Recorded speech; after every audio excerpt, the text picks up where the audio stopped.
Chapter 211 New Goal. Sunan took a sip of the black tea, savored it, and then answered slowly, strictly speaking, the four-ring legend is the pinnacle of human knights. He frowned, but then reacted and his expression changed slightly. You mean, if you go up one level, you will transcend the human level? Sunan nodded in appreciation and said, if you want to break through the four-ring legend and go to the next level, there are only two ways to go. The first is to take the semi-elemental route and become an elemental knight. The second is to take the blood fusion route and become a blood knight. Key's eyes lit up and asked hurriedly, what is the difference between these two? Sunan said, the elemental knight control over the elemental power will be greatly improved. The semi-elemental body is basically immune to physical attacks, and the resistance to energy attacks will also be greatly enhanced. It can basically be regarded as an enhanced version of the four-ring legendary knight. The biggest difference between the legendary knight and the great knight is the awakening of the elemental power. Therefore, the elemental knight can be regarded as a legendary knight with enhanced abilities in all aspects and a semi-elemental body. The specific abilities of the bloodline knight depend on the fused bloodline. However, whether it is an elemental knight or a bloodline knight, their life forms have essentially changed, and they can no longer be regarded as human beings. And in terms of lifespan alone, although the elemental knight and the bloodline knight are not as good as formal wizards, they are not inferior to the third-level wizard apprentices, and their lifespans are generally between 150 and 200 years. Kuyi's eyes lit up when he heard it. Strength improvement is secondary. The key is lifespan. Who doesn't want to live longer? If you can be promoted to an elemental knight or a bloodline knight, you can have a few decades more life out of thin air, which is the most attractive benefit for him. Then how can you be promoted to an elemental knight or a bloodline knight? Kuyi asked impatiently. Biological transformation, Sunan said. Neither semi-elementalization nor bloodline fusion can be achieved through practice. Like wizard apprentices, these two methods can only be achieved through biological transformation and potions. The difference is that it is relatively easier for wizard apprentices to transform themselves. In addition to knowing more about their own bodies, it is also because their power level is lower.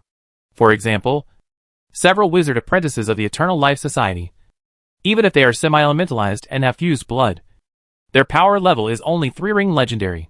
But if you want to transform a 4-ring legendary knight who has cultivated to the pinnacle of ordinary knights, you must have a wizard to do it.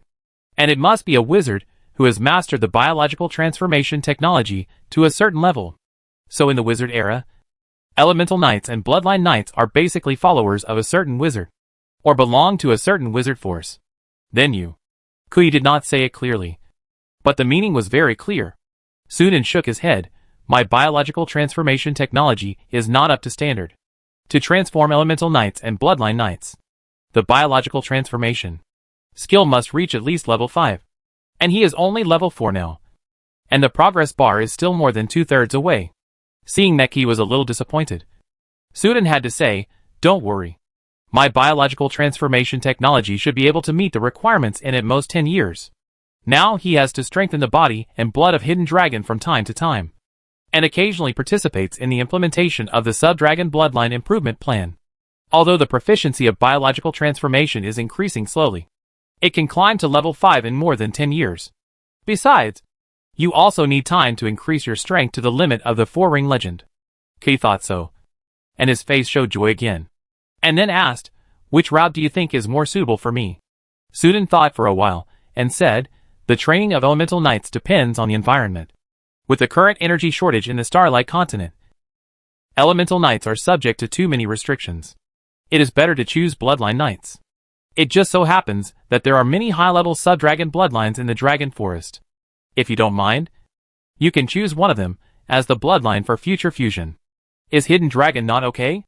He has seen Hidden Dragon after it evolved into a giant dragon, and the terrifying sense of oppression has left a deep impression on him to this day.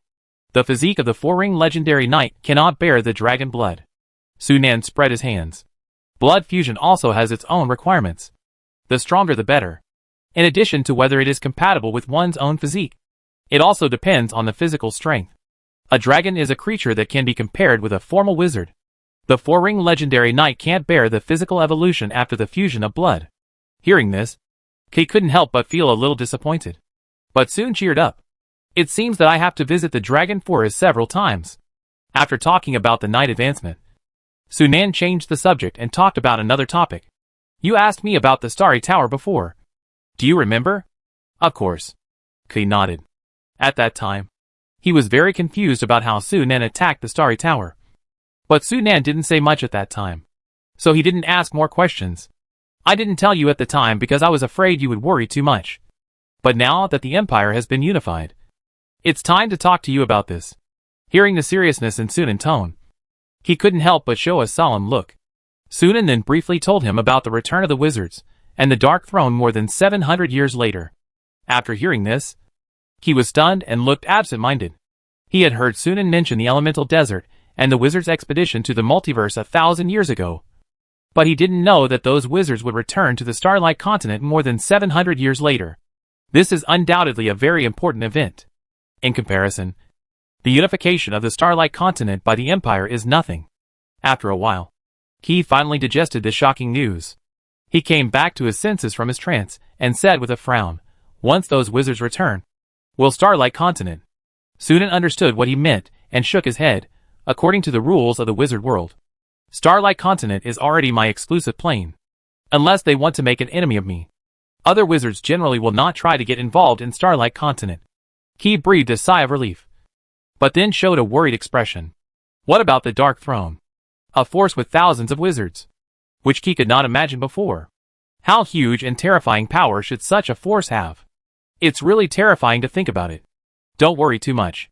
If it doesn't work, we can join the wizard forces that are hostile to the Dark Throne. Sunan comforted him, and then said, but the most fundamental thing is to improve our own strength.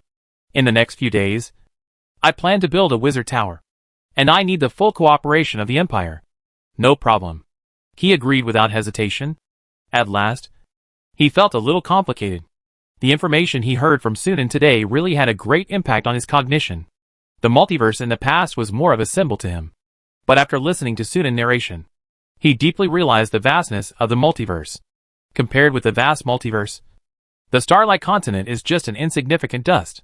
Originally, after the Star Empire unified the Starlight Continent, he still had a kind of pride. But now this pride has been shattered, replaced by a sigh of self-insignificance. Compared with those forces in the multiverse that have existed for tens of millions of years, the Starlight Continent undoubtedly has a long way to go. However, after sighing, K's heart was ignited with a raging desire to fight. Originally, he still had a sense of emptiness after achieving his goal and losing the motivation to fight. But now, a more ambitious goal has appeared in front of him. Although he is unlikely to live until the wizard returns, no matter what, he wants to make the Empire stronger as much as possible and continue it better in the future. Seeing the change in K's expression, Sunan nodded imperceptibly. The elder brother's willpower was much stronger than he expected. He was worried that K would be worried after hearing about the Dark Throne. Now it seems that he was worrying too much.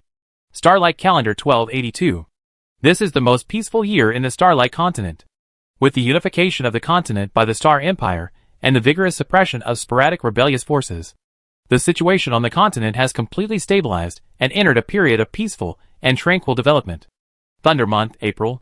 The Emperor issued an order, and knight academies began to be established in various parts of the empire, except for a few royal knight academies that are exclusively for the children of nobles. Most knight academies are for ordinary people, treating the middle class, civilians and farmers equally, as long as you can pass the entrance examination. All tuition and miscellaneous fees are waived.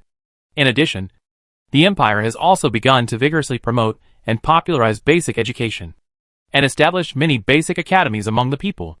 The tuition is low. Even civilians and farmers can afford it. Although many civilians and farmers have no intention of sending their children to school due to the pressure of life, more people are happy and excited about this policy from the bottom of their hearts. Because the first condition for participating in the wizard qualification test is literacy. After the empire's propaganda over the years, even the lowest level farmers know that becoming a wizard is the fastest way to cross the class and become a superior person.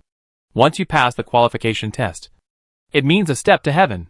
You must know that wizards are superior people who even noble masters dare not neglect. For the people at the bottom, wizards are a ray of hope in difficult lives. Although it is slim, it is not impossible after all, even if your children cannot pass the qualification test in the end. Literacy can also be a plus point when applying for the Knight Academy. It is precisely because of these benefits that the resistance to the implementation of universal basic education has been reduced a lot. Although it will take a very long time to truly popularize basic education on a large scale, at least there is a good start. In addition to the Knight Academy and basic education, more decrees were issued one after another, showing the world the reformed determination of the emperor, who was high above. This surprised many nobles. They thought that after unifying the continent, even if His Majesty the Emperor did not lose his ambition and indulge in pleasure, he should not have a forge-ahead mentality. Who would have thought that His Majesty the Emperor would be more diligent and strong than before? It was really unexpected. Only a few nobles like Brad and Jordan, who were close to His Majesty the Emperor, vaguely knew that all this was related to Lord Sunan. Longlin, Starlight Academy, the central clock tower, where the instructors live and practice, is also the tallest building in the entire academy. Standing on the open platform on the top floor of the clock tower, you can clearly overlook the scenery of the entire academy. Looking at the students coming and going below, Picado couldn't help showing a sigh of emotion. In a blink of an eye, he has been in Starlight Academy for more than half a year. The longer he stays here, the deeper he understands Starlight Academy, and the more he is amazed. Before this, he had never thought that there was such a model of training wizard apprentices in the world. No, it was not that he had never thought of it, but the reality made it impossible for him to think in this direction. After all, their family members did not have enough resources for themselves. So how could they have extra resources to train others? Unbelievable. Innocent sighed. Where did the Star Alliance get so many rare resources? Maybe they collected them from the underground world. After all, the Star Alliance has unified the entire underground world. Another wizard apprentice Tulio said. Mentioning this, the four of them sighed again. When they learned that the Star Alliance had unified the entire underground world, the four of them almost popped their eyes out. That is a vast, deep and mysterious underground world, with countless dangerous places, powerful and terrifying creatures everywhere, and countless city-states and tribes entrenched. They occasionally enter the underground world, and they have to be cautious and extremely cautious. And such a terrible place was conquered and unified by the Star Alliance.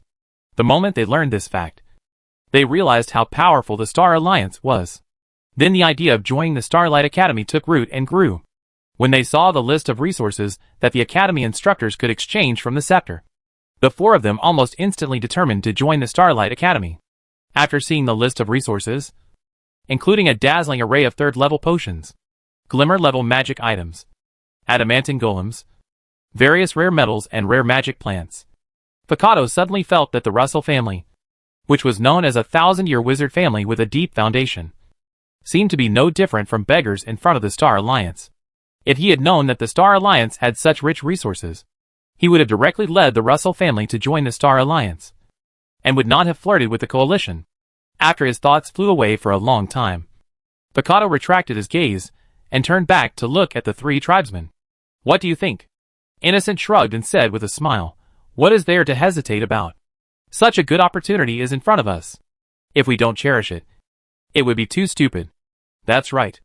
The other two nodded in agreement. Fakadu laughed and said, then it's decided. He is very optimistic about the future of Starlight Academy. This academy will definitely become a cradle for wizard apprentices in the future. Perhaps in the distant future, Starlight Continent will usher in the era of wizards. During this period, he can witness the arrival of this era as a mentor of Starlight Academy. Chapter 212 Transformation of the Undead. Picado and the others have decided to join the academy. In the study, Sunan, Qiangwei and Scepter sat opposite each other. After hearing what Scepter said, Sunan looked calm and not surprised at all. When he invited Picado and the other four, he knew that they would eventually agree to join the Starlight Academy. Unless they did not want to improve their strength and become wizards, they would not be able to resist the temptation of freely exchanging resources. In the entire Starlight continent, only the Starlight Academy, Star Alliance, has enough resources to support their promotion to wizards. Other wizard apprentices of the Russell family have also joined the academy. Scepter drank a sip of flower tea, and the fragrance of the tranquilizing flower slightly refreshed him. In addition, the wizard qualification test in the Northwest Territory just ended last month, and a new batch of students just arrived at the academy yesterday. A total of 523 people. Now the total number of students in the academy has exceeded 1,400. Sunan nodded slightly. What about the number of second-level wizard apprentices? 102. The scepter reported a number without thinking. Obviously familiar with the development of the academy. The number is still growing. It is estimated that in another 20 to 30 years, the number of second-level wizard apprentices is likely to exceed 300. Sunan nodded in understanding. From the base era to the current academy, after years of precipitation, the second-level wizard apprentices have ushered in the moment of accumulation and development. In the future, the number of second-level wizard apprentices will only increase faster and faster. As for the third-level wizard apprentices, that is still a long way off. When will the first student of Starlight Academy be promoted to the third-level wizard apprentice? With more than 1,400 students. If there were not 4 more instructors, I would be too busy to teach. Rose complained a little. The scepter nodded in agreement. The number of mentors in Starlight Academy is still too small, with a ratio of nearly 500 to 1, which makes the 3 mentors feel very stressed. If they didn't teach more and contribute more, they would have protested long ago. Fortunately, with the addition of Fakato and the other 4, the pressure is finally not so great now. Sunan smiled slightly and said, "Thank you for your hard work." After a pause, he pondered again. If you know any other third-level wizard apprentices, you might as well invite them.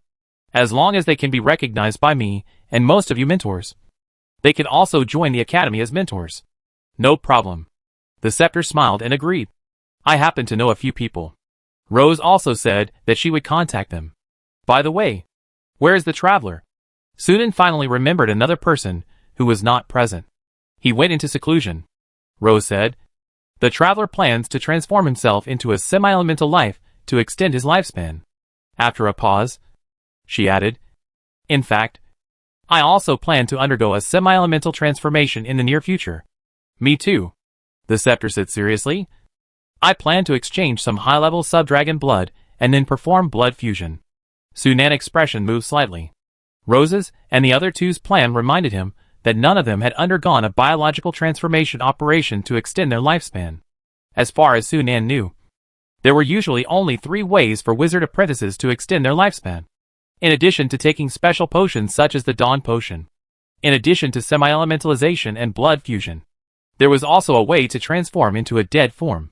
Completely transform the body and soul into the dead form, thereby greatly extending lifespan. Of course, wizard apprentices in the dead form are not truly immortal, but their lifespan will increase by 200 or 300 years, which is far more than the first 2 methods. But the cost is also very huge. First, the transformation conditions are harsh, and the success rate is low. In addition to requiring a large amount of resources, you also need to find a place like the Black Forest with a strong negative energy as a transformation site. Even if all conditions are met, the success rate of transformation will not be higher than 20%. Secondly, even if the transformation is successful with great luck, it will be difficult to increase your strength in the future, and you will basically have no hope of being promoted to a wizard. You should know that the reason why most wizard apprentices extend their lifespans is to gain more time to be promoted to wizards. Transforming undead can be said to be putting the cart before the horse. So very few wizard apprentices will choose this method. In comparison, although semi-elementalization and blood fusion increase lifespan a little less, there is at least room for improvement and hope for promotion. However, most wizards will not perform semi-elementalization and blood fusion during the apprenticeship stage. After all, biological transformation at this stage does not greatly improve their own strength, but will affect future development. It is best to wait until you are promoted to a wizard, and then choose a more powerful blood fusion, or perform a deeper elementalization, which will be more conducive to future growth. It is just that in today's Starlight continent, wizard apprentices basically have no choice. After Rose and the other 2 joined the Starlight Academy, they were no longer so short of resources, but they had wasted too much time before. If they followed the routine, the probability of being promoted to a wizard before they died was very slim. Therefore, they can only choose semi-elementalization and blood fusion. Even so, the probability of the 3 being promoted to formal wizards is still extremely low. Less than 10%. Even worse than outstanding apprentices such as Sherman and Corey. At least the latter has a good chance of being promoted to a 3rd-level wizard apprentice before the age of 50. In the future, he will spend much more time on sprinting wizards than the 3 people of Rose. And the possibility of successful promotion is also greater. To be honest, Sunan doesn't mind the Star Alliance having 1 or 2 more wizards. In the future, when fighting against the Dark Throne, there will be 1 or 2 more combat forces. In view of this, he is now studying the formula of the construction potion. There are more than 50 bottles of construction potion brought out from the Starry Tower. The number is not small, but there will always be a day when it will be used up. To prepare for a rainy day, a new construction potion must be made as soon as possible. It is definitely impossible to find all the main materials for making construction potions on the Starlight continent, and it is also difficult to study alternative materials. So Sunan simply did the opposite and focused on studying the weakened version of the construction potion. As long as the research and development is successful, no matter how weak the effect is, a potion that is not inferior to the original can be synthesized through the magic cube. After chatting with Qiangwei about the academy for a while, Sunan left the study and went straight to the construction site of the Wizard Tower in Area 2.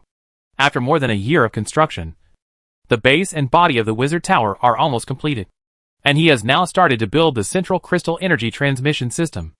After the construction of the Central Crystal Energy Transmission System is completed, the element pool will be built. As long as these 2 facilities can run smoothly, the foundation of the Wizard Tower will be laid, and then space planning can be carried out.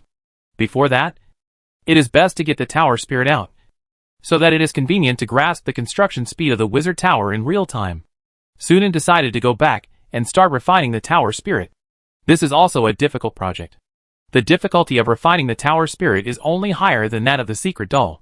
Starlight Calendar 1288. The sleeping month, December. In the records of some wizard books, the sleeping moon symbolizes talent. Some wizards, who specialize in prophecy, believe that babies born in this month have extraordinary potential. Potential means the power of sleep, and sleep corresponds to awakening. It starts from sleep and ends with awakening. This is the meaning of the sleeping month. This month is also the most important month of the first year of farewell to the old year. Fleming agrees with this statement in his heart, because he was born in the sleeping month. What are you reading, Fleming? Donahue voice came from his ears, interrupting Fleming's meditation. He didn't even raise his head, and casually responded while turning the page. A book on astrology. The content is quite interesting. When did you become interested in this? Donahue was very curious.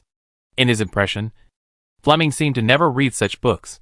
For wizards, knowledge is power, and it's not bad to learn more about other knowledge. Fleming put a bookmark in the middle of the page, closed the book, and put it aside.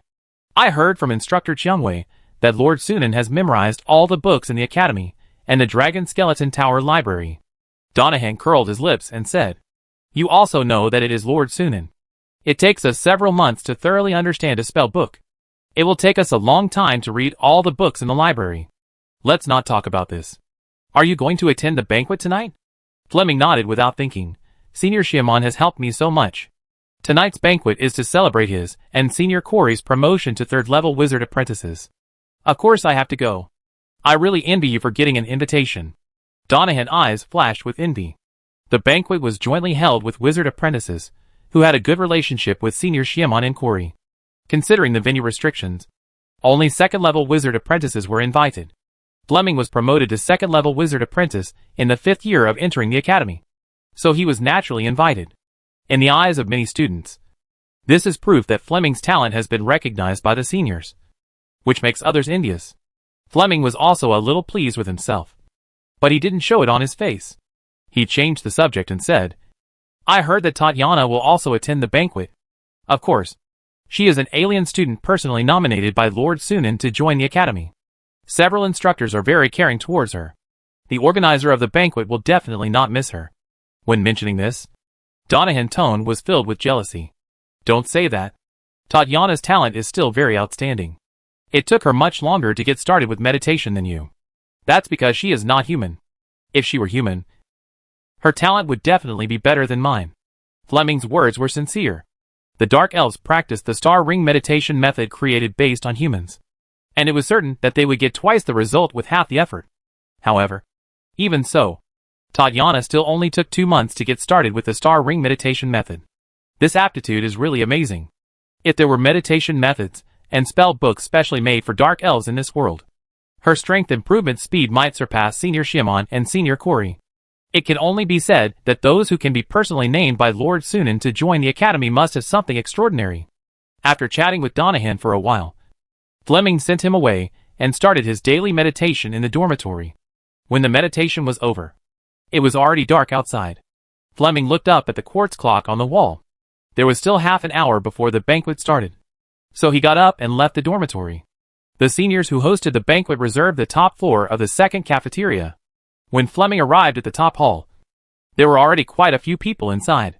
The white cloth-covered dining table was filled with a variety of delicious dishes and drinks.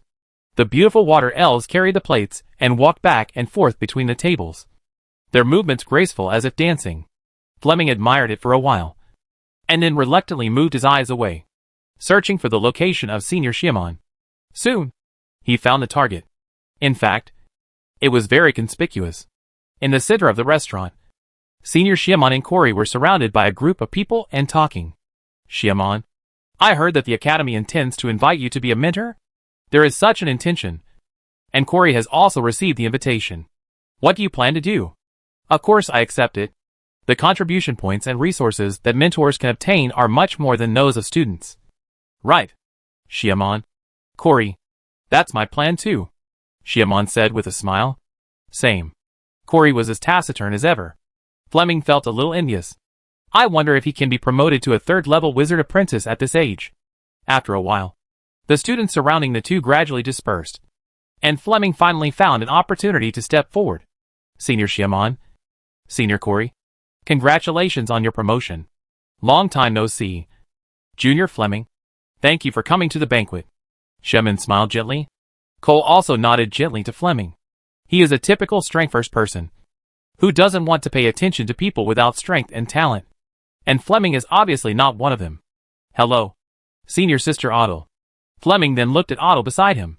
After a long time, Senior Sister Otto is as beautiful as ever, and her gentle temperament has become more mellow with the passage of time. Long time no see. Junior Brother Fleming. Otto smiled softly. Not long ago, I met the Scepter Mentor, who praised your talent and said that you have already built the 5th-star ring. It's the Scepter Mentor who praised you, Fleming said modestly. The group chatted and laughed. And just when the atmosphere was good, there was a commotion at the door of the hall. Fleming turned his head and saw a tall and slender girl with black jade-like skin and beautiful and delicate features walking in. Her face was indifferent, and she had a temperament that kept strangers away. Even so, she attracted many eyes in the hall as soon as she appeared, and she became the center of attention. The girl seemed to have gotten used to this kind of scene, and was oblivious to the sight of people around her. After looking around and finding Otto, the indifference on her face melted away, and a faint smile emerged. Tajana is here. Otto greeted her with a smile, and intimately took the arm of the dark elf girl. The two girls soon whispered to each other. Fleming was a little surprised. Senior Otto and Tatana seemed to have a good relationship. Shiamon smiled and said, when Tatana first entered the academy, Otto was instructed by the teacher to take good care of Tatana. So the two have a good relationship. Fleming suddenly realized. No wonder. As far as he knew, when Tatiana first entered the academy, many people were very interested in her identity as a dark elf and tried to approach her. But Tatiana was always polite. As time went by, Tatiana was given a reputation as a cool and beautiful girl, and the number of admirers around her suddenly decreased. The dark elf girl didn't care and continued to do her own thing, immersed in training and learning, and almost ignored others. If she hadn't come to the banquet tonight, Fleming wouldn't have known that she had a good friend like Senior Ether who she could talk to. Chapter 213 Tailing Number 1. Let me introduce you. This is Shiamon, Corey, and Fleming. After a while, Otto came over with Tatiana, introduced Shiamon and the other two to her, and then smiled at them and said, I don't need to introduce Tatiana. Of course, I have heard of the name of junior sister Tatiana. Shiamon smiled gently. The four of them greeted each other, perhaps because of Otto. Tatiana's attitude towards the three people was not enthusiastic, but not cold either. The group chatted casually, and the topic gradually shifted to a recent incident. The Star Alliance recently plans to form a team to explore the Rainbow Sea. I heard that they are interested in building a base there. A sea base? Well, this is not a difficult task for the Star Alliance. That's right. Fleming nodded in agreement subconsciously. Land reclamation is an unimaginable and arduous project for ordinary people. But it is not worth mentioning for the Star Alliance. It can be easily done with spells and clay golems. But why did the Star Alliance suddenly want to explore the Rainbow Sea? Could it be that after unifying the underground world, they want to set up a new conquest target? Fleming made a joke. Sherman answered seriously, it shouldn't be. The cost-effectiveness of conquering the Rainbow Sea is too low. The Rainbow Sea is vast and boundless. And there are countless biological groups living in it. To conquer this vast sea area, the manpower and material resources required are numbing. Even if the Rainbow Sea has extremely rich resources, it is not worth the loss. Compared with a comprehensive conquest, it is more cost-effective to establish several bases in some places with rich resources and develop some resource points. There may be other better ways. But the Star Alliance knows too little about the Rainbow Sea, and it will make a decision after collecting more intelligence. The Academy has also issued a task to explore the Rainbow Sea, stipulating that only second and third level wizard apprentices can accept it. Who of you wants to go? Sherman asked. From the look of you, you are planning to go, Otto said with a smile. Sherman did not hide it and nodded frankly.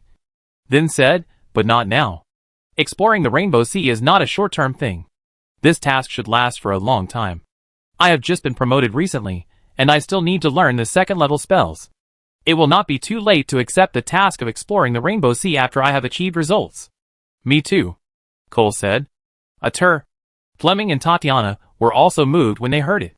On the one hand, they were curious about the Rainbow Sea, and on the other hand, they were also tempted by the reward for the task.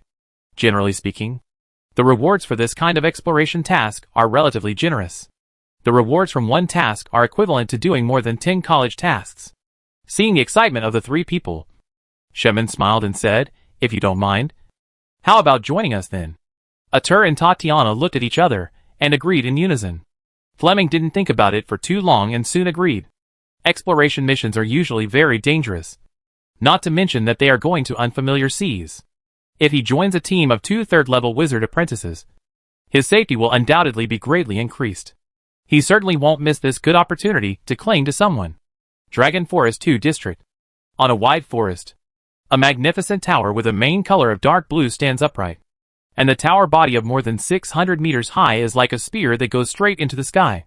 Standing in front of the tower, the unique grandeur of this spectacular building makes people marvel from the bottom of their hearts.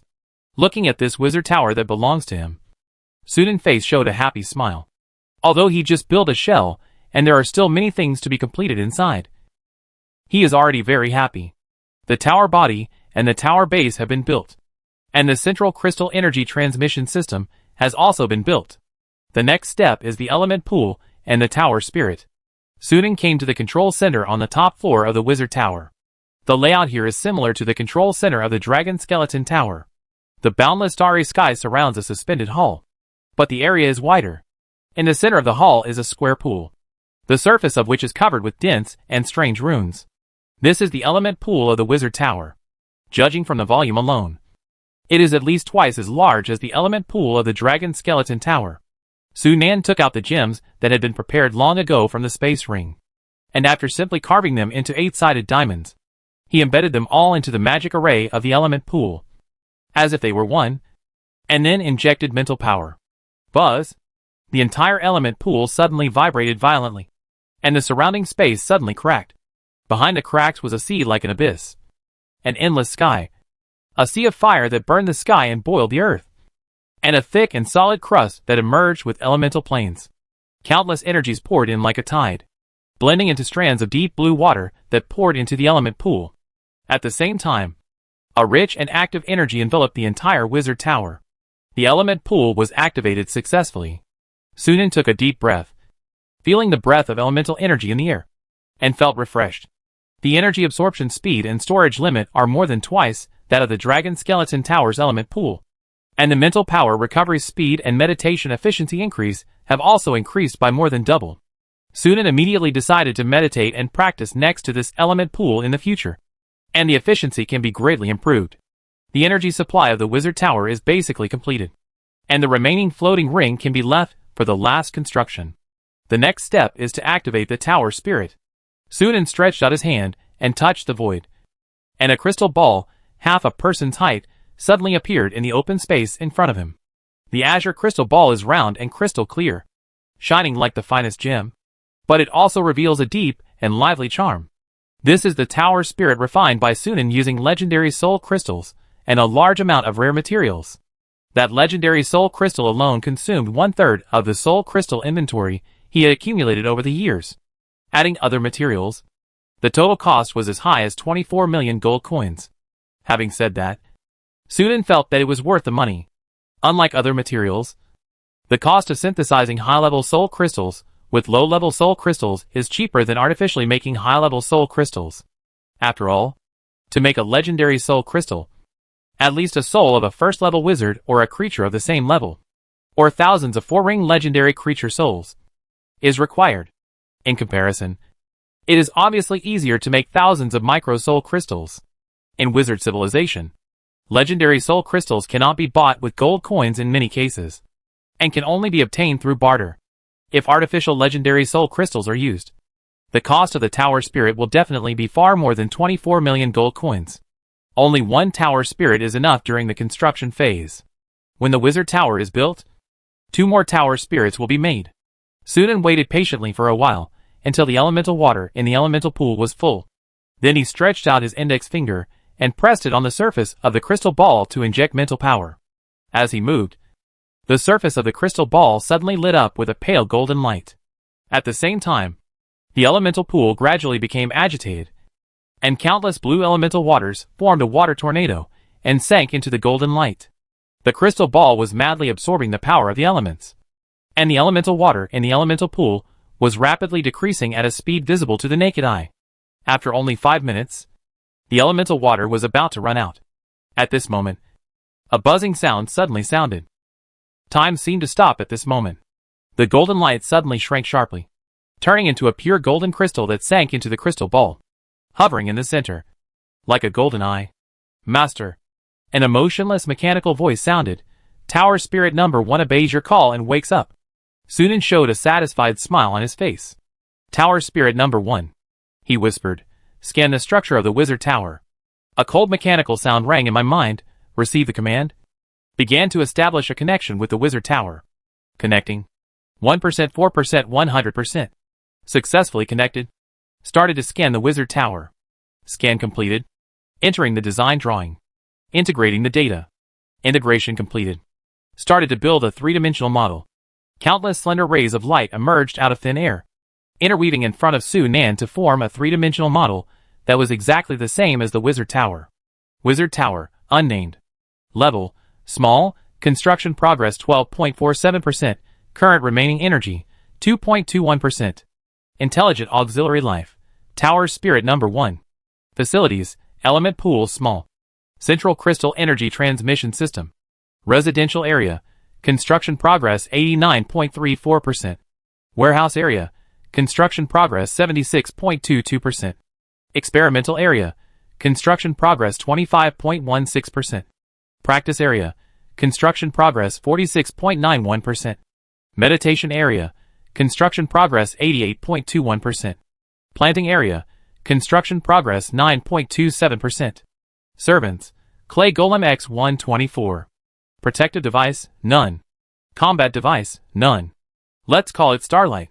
Sunan casually picked a name, then waved his hand, and the wizard tower model automatically disassembled into dozens of areas.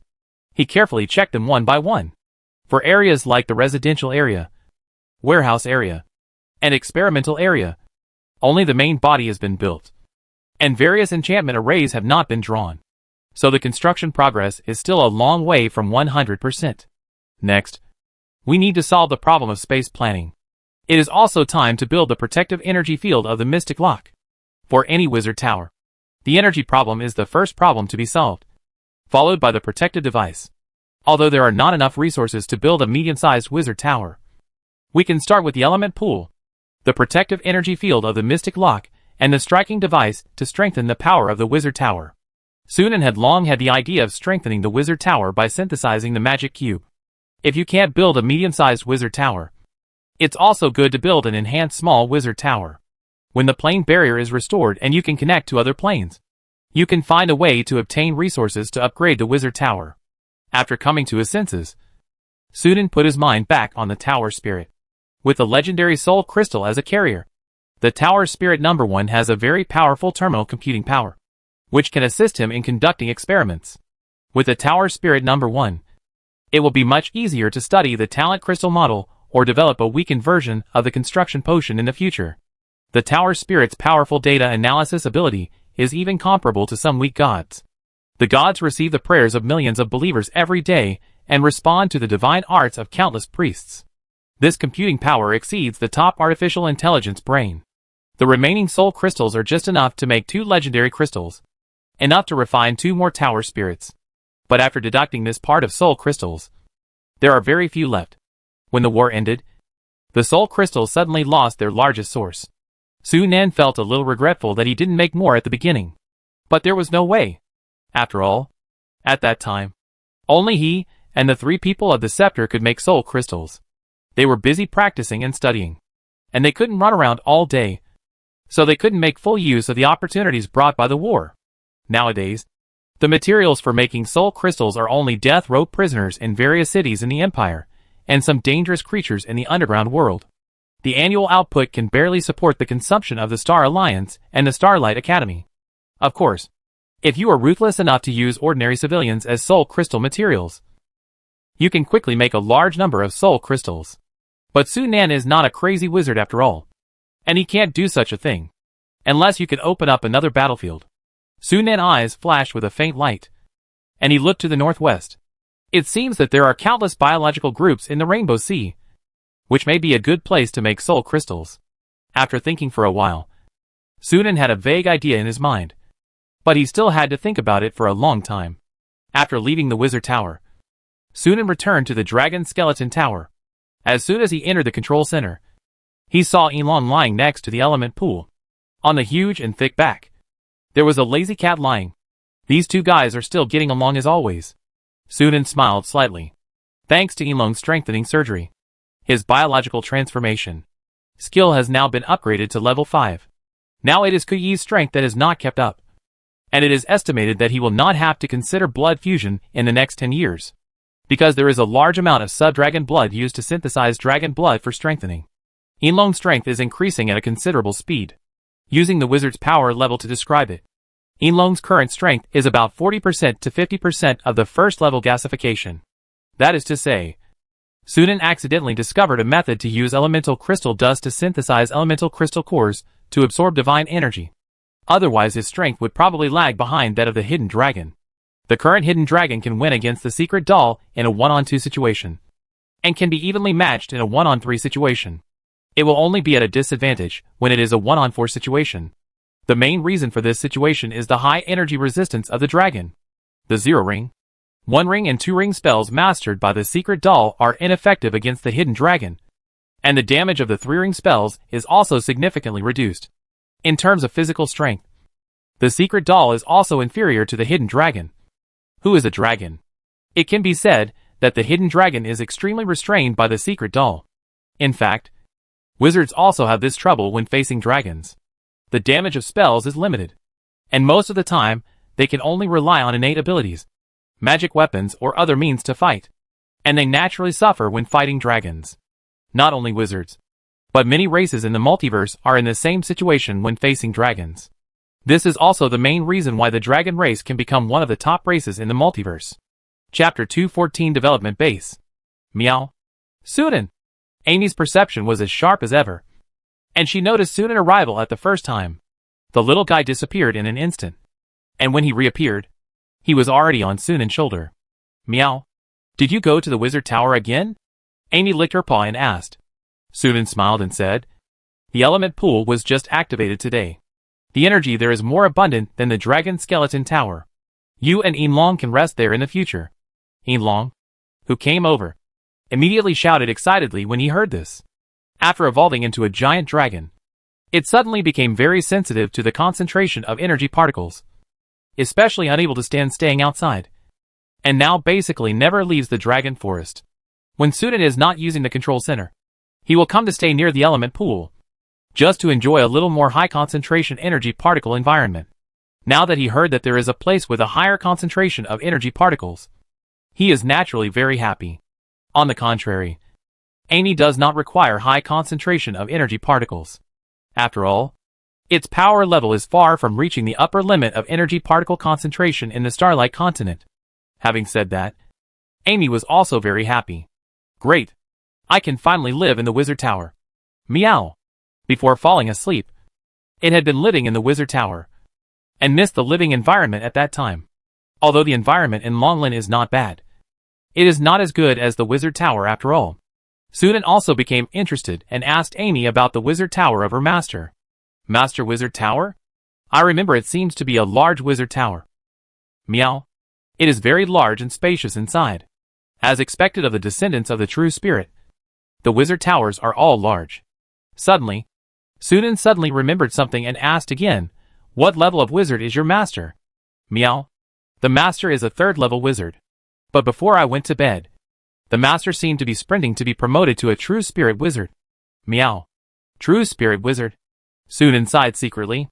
Because of the genetic inheritance, the chances of true spirit descendants being promoted to true spirit wizards are naturally much higher than that of ordinary wizards. In addition, they have a deep background, no shortage of resources, and guidance from family elders. Usually 2 or 3 out of 10 can be promoted to true spirit wizards. Although this number is not high, it is actually very exaggerated. For ordinary wizards, not even 1 out of 1,000 can be promoted to true spirit wizards. More than 1,000 years have passed, and Master Amy may have been promoted to true spirit wizard. I want to go to the wizard tower to see. Amy has a childish mind. After a few words, she dragged Long to the wizard tower. Sunan laughed and shook his head, thought about it, and teleported to the laboratory. With the assistance of Tower Spirit Number 1, the research on the talent crystal model should be much smoother. He can try to refer to more literature to increase inspiration. As for the type of the second talent crystal model, Sunan has already made a decision. The first talent model, liquid metal, belongs to the type of both offense and defense. Then the second and third talent models should be 1 extreme defense and 1 extreme attack. Sunan now has many means of attack, so the second talent crystal model gives priority to the defensive type. As for the original model, he thought again and again, and finally chose the witch weapon Forbidden Area. The invisible force field of the Forbidden Area can not only defend against attacks from all directions without dead angles, but also cause gravity suppression to approaching enemies. Weakening the enemy is not another form of defense? Due to the limitation of materials, the power of the Forbidden Area can only reach this point. But if it is improved and converted into a talent crystal model, the power can be further expanded and strengthened. Sunan is looking forward to the final product. Time flies, like quicksand on the fingertips, slipping away silently. Starlight Calendar 1291. The moon of the new moon, May. It has been 10 years since the Star Empire unified the continent. The trauma caused by the war has long been healed, and people have returned to their previous peaceful and quiet life. Under the Emperor's determined reform, the entire empire is thriving and developing rapidly. The people living at the bottom feel it most obviously. A more fulfilling life than before makes them embrace the rule of the empire from the bottom of their hearts. In the eyes of some people with a keen eye, what they feel most deeply is that the number of knights they see in life has increased. In the past, even if knights were not nobles, they were followers of nobles, and their status was much nobler than that of ordinary people. But now there are many knights of civilian origin. In the army, this change is even more obvious. In the past, a trainee knight with outstanding strength could serve as an officer. But now, even the lowest level junior officers must be knights. Knights are becoming more and more common. If the discovery of the people with a keen eye is just a vague guess, then the report in front of Sunan is written with detailed data. In the past 4 years, more than 20,000 knight students have graduated from knight academies across the empire. There are even hundreds of thousands of trainee knights. If we add the 7 knight academies under the Star Alliance and the more than 10 royal knight academies under the empire, the number of knight students is close to 40,000. The 7 knight academies under the Star Alliance alone have graduated more than 10,000 knight students in 4 years. In the past, this was simply unimaginable. But now, it is a very common thing. In fact, if most of the dragon blood fruit and dragon blood potion of the Star Alliance were not used to supply the magic pattern knights, the 7 knight academies and those royal knight academies would only supply a small amount to ordinary knight academies. and the number of knights trained each year could double. Retracting his gaze, Sunan turned to look at another report. The report was written by Qiangwei, and the content was about a new fruit-type magic plant she had recently developed. This magic plant has the effect of strengthening the physique, but the effect is much weaker than that of dragon blood fruit. About 1/5 of that of dragon blood fruit. To be honest, it is a bit of a stretch to call it a magic plant. However, although the effect is weak, this fruit does not require a high-growth environment. Even in the current environment of the Starlight Continent, it can be cultivated and grown without the need to set up an energy-gathering array. In Sudan's opinion, this is the most valuable point. This means that this fruit does not need to be planted in the magic plant garden, and even ordinary people can plant it. If this fruit can be promoted and popularized in the empire, the problem of insufficient number of dragon blood fruit and dragon blood potion can be reduced to a certain extent. Without hesitation, Sunan directly wrote on the report to the Emperor of the Empire, suggesting that it should be vigorously promoted for planting, and then approved a considerable amount of contribution points to Qiangwei as a reward. It is worth mentioning that Qiangwei named this fruit star fruit. The significance of star fruit is self-evident. With star fruit, the Star Empire can cultivate more knights. Sunan never thought that as long as he focused on improving his own strength or only cared about the development of the Star Alliance, it would be fine. Although this behavior can get relatively rich benefits in the short term, it is very short-sighted in the long run. The Starlight Continent is his base. To expand and develop the basic base is also to increase his foundation. With a strong enough foundation, he can go further in the future. That's why he spared no effort to support Key's reform, popularizing basic education, creating a Knight Academy, and more reform policies are all subtly enhancing the strength of the Starlight Continent. The stronger the Starlight Continent is, the greater the benefits he can get from it as the actual controller. It's a pity that there are no magic stone veins on the continent. Otherwise we can develop magic technology and improve the level of basic technology. Magic technology refers to the application technology developed with magic stone as energy, including magic stone lamps, magic carriages, magic spaceships, magic weapons, and other machines used in the fields of people's livelihood and military. The two prerequisites for the development of magic technology are rich magic stone veins and a strong wizard civilization, with enough wizard apprentices and formal wizards. The current Starlight Continent does not have these two prerequisites. The latter can be gradually achieved over time, but the former cannot be achieved unless the elements are revived, and after a long period of recovery and accumulation. As for synthesizing magic stones with magic cubes, Sudan has never thought about it. Once the magic energy technology is promoted, the number of magic stones required will be an astronomical figure with the area of Starlight Continent, which is definitely not something he can meet alone. After approving the documents, Sunan stretched and left the study. He is now in the Wizard Tower, which is still under construction. Since the opening of the Element Pool, he has been practicing, studying and handling affairs in the Wizard Tower. Compared with the Dragon Skeleton Tower, the concentration of energy particles here is more comfortable. The space planning of the Wizard Tower is still being improved, and the current progress value is only about 1/3. It is worth mentioning that during this period, Sudan tried to build another element pool and then synthesized it with the original element pool. As a result, the effects of the synthesized element pool increased by about 1.2 times in all aspects, which surprised him. According to this, 4 to 5 small element pool should be able to synthesize an element pool with similar effects to the medium-sized one. While thinking, Sudan has already arrived at the experimental area. The huge experimental area has more than 200 laboratories, and each one must be arranged with a magic array to prevent the energy explosion caused by the accidental experiment from destroying the laboratory and affecting other areas. This work alone cannot be completed without 7 or 8 months. And this is just one of the items in space planning. There is a long way to go.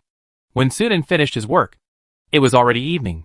Looking at the sky outside, he suddenly had the idea of eating. Since he was promoted to a wizard, Sudan basically eliminated the act of eating.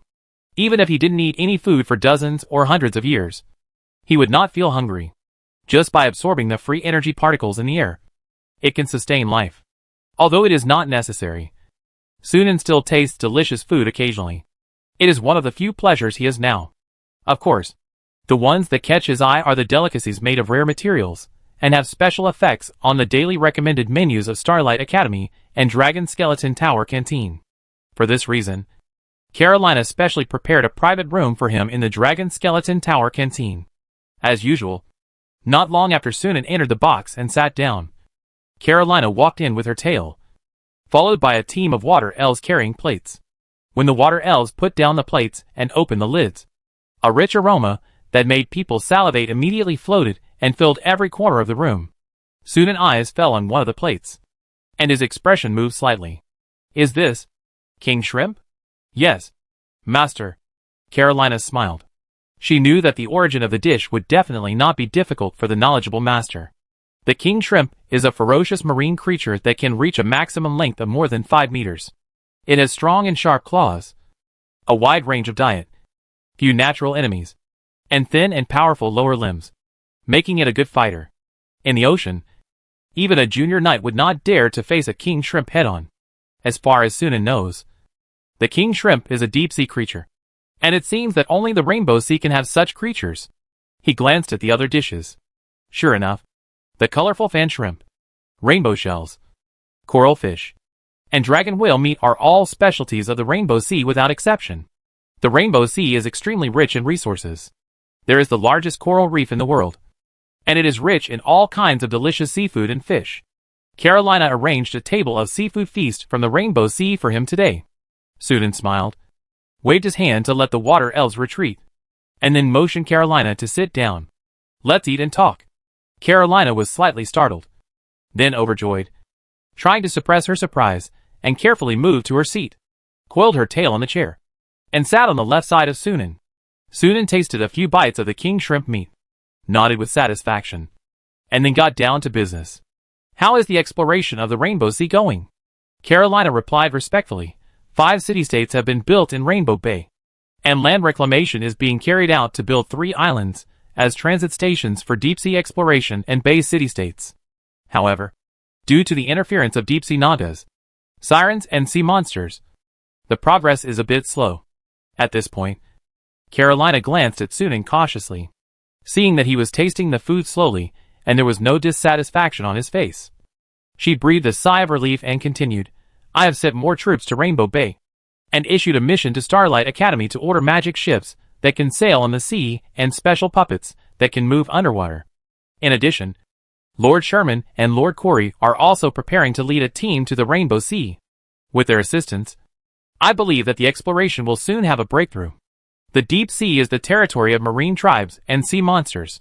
No matter how strong and majestic the ship is, it is no match for these creatures on the sea, so humans can only travel on land. And no country has ever tried to get involved in the Rainbow Sea, even as strong as the Star Alliance. It encountered many difficulties and obstacles in the process of exploring the Rainbow Sea, and has only been able to wander around the periphery of the Rainbow Sea.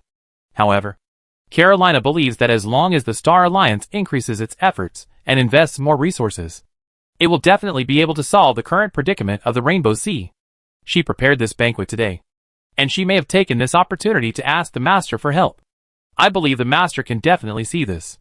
Sure enough, after hearing her words, Sunan glanced at her with a smile, and said, "I will let the Academy cooperate with you, and the resources of the Star Alliance can be mobilized at your will. The only requirement is to open up the situation in the Rainbow Sea as soon as possible. There are only about 4 years left before the opening of the Falling Star City. Before that, a certain amount of power must be deployed in the Rainbow Sea. Then it may be useful to find the Falling Star City." Chapter 215 Battle of the Deep Sea.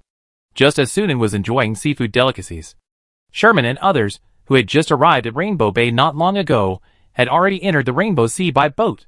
On the endless sea, a giant ship as high as 10 meters sailed slowly, parting the water surface and stirring up waves. This is the Rainbow Sea. Atur stared at the glittering sea surface more than 500 meters away with shining eyes. The magnificent violet light was rippling in the waves, which was extremely beautiful, because it is located at the intersection of the sea and land vein nodes. There are occasionally some spectacular effects here.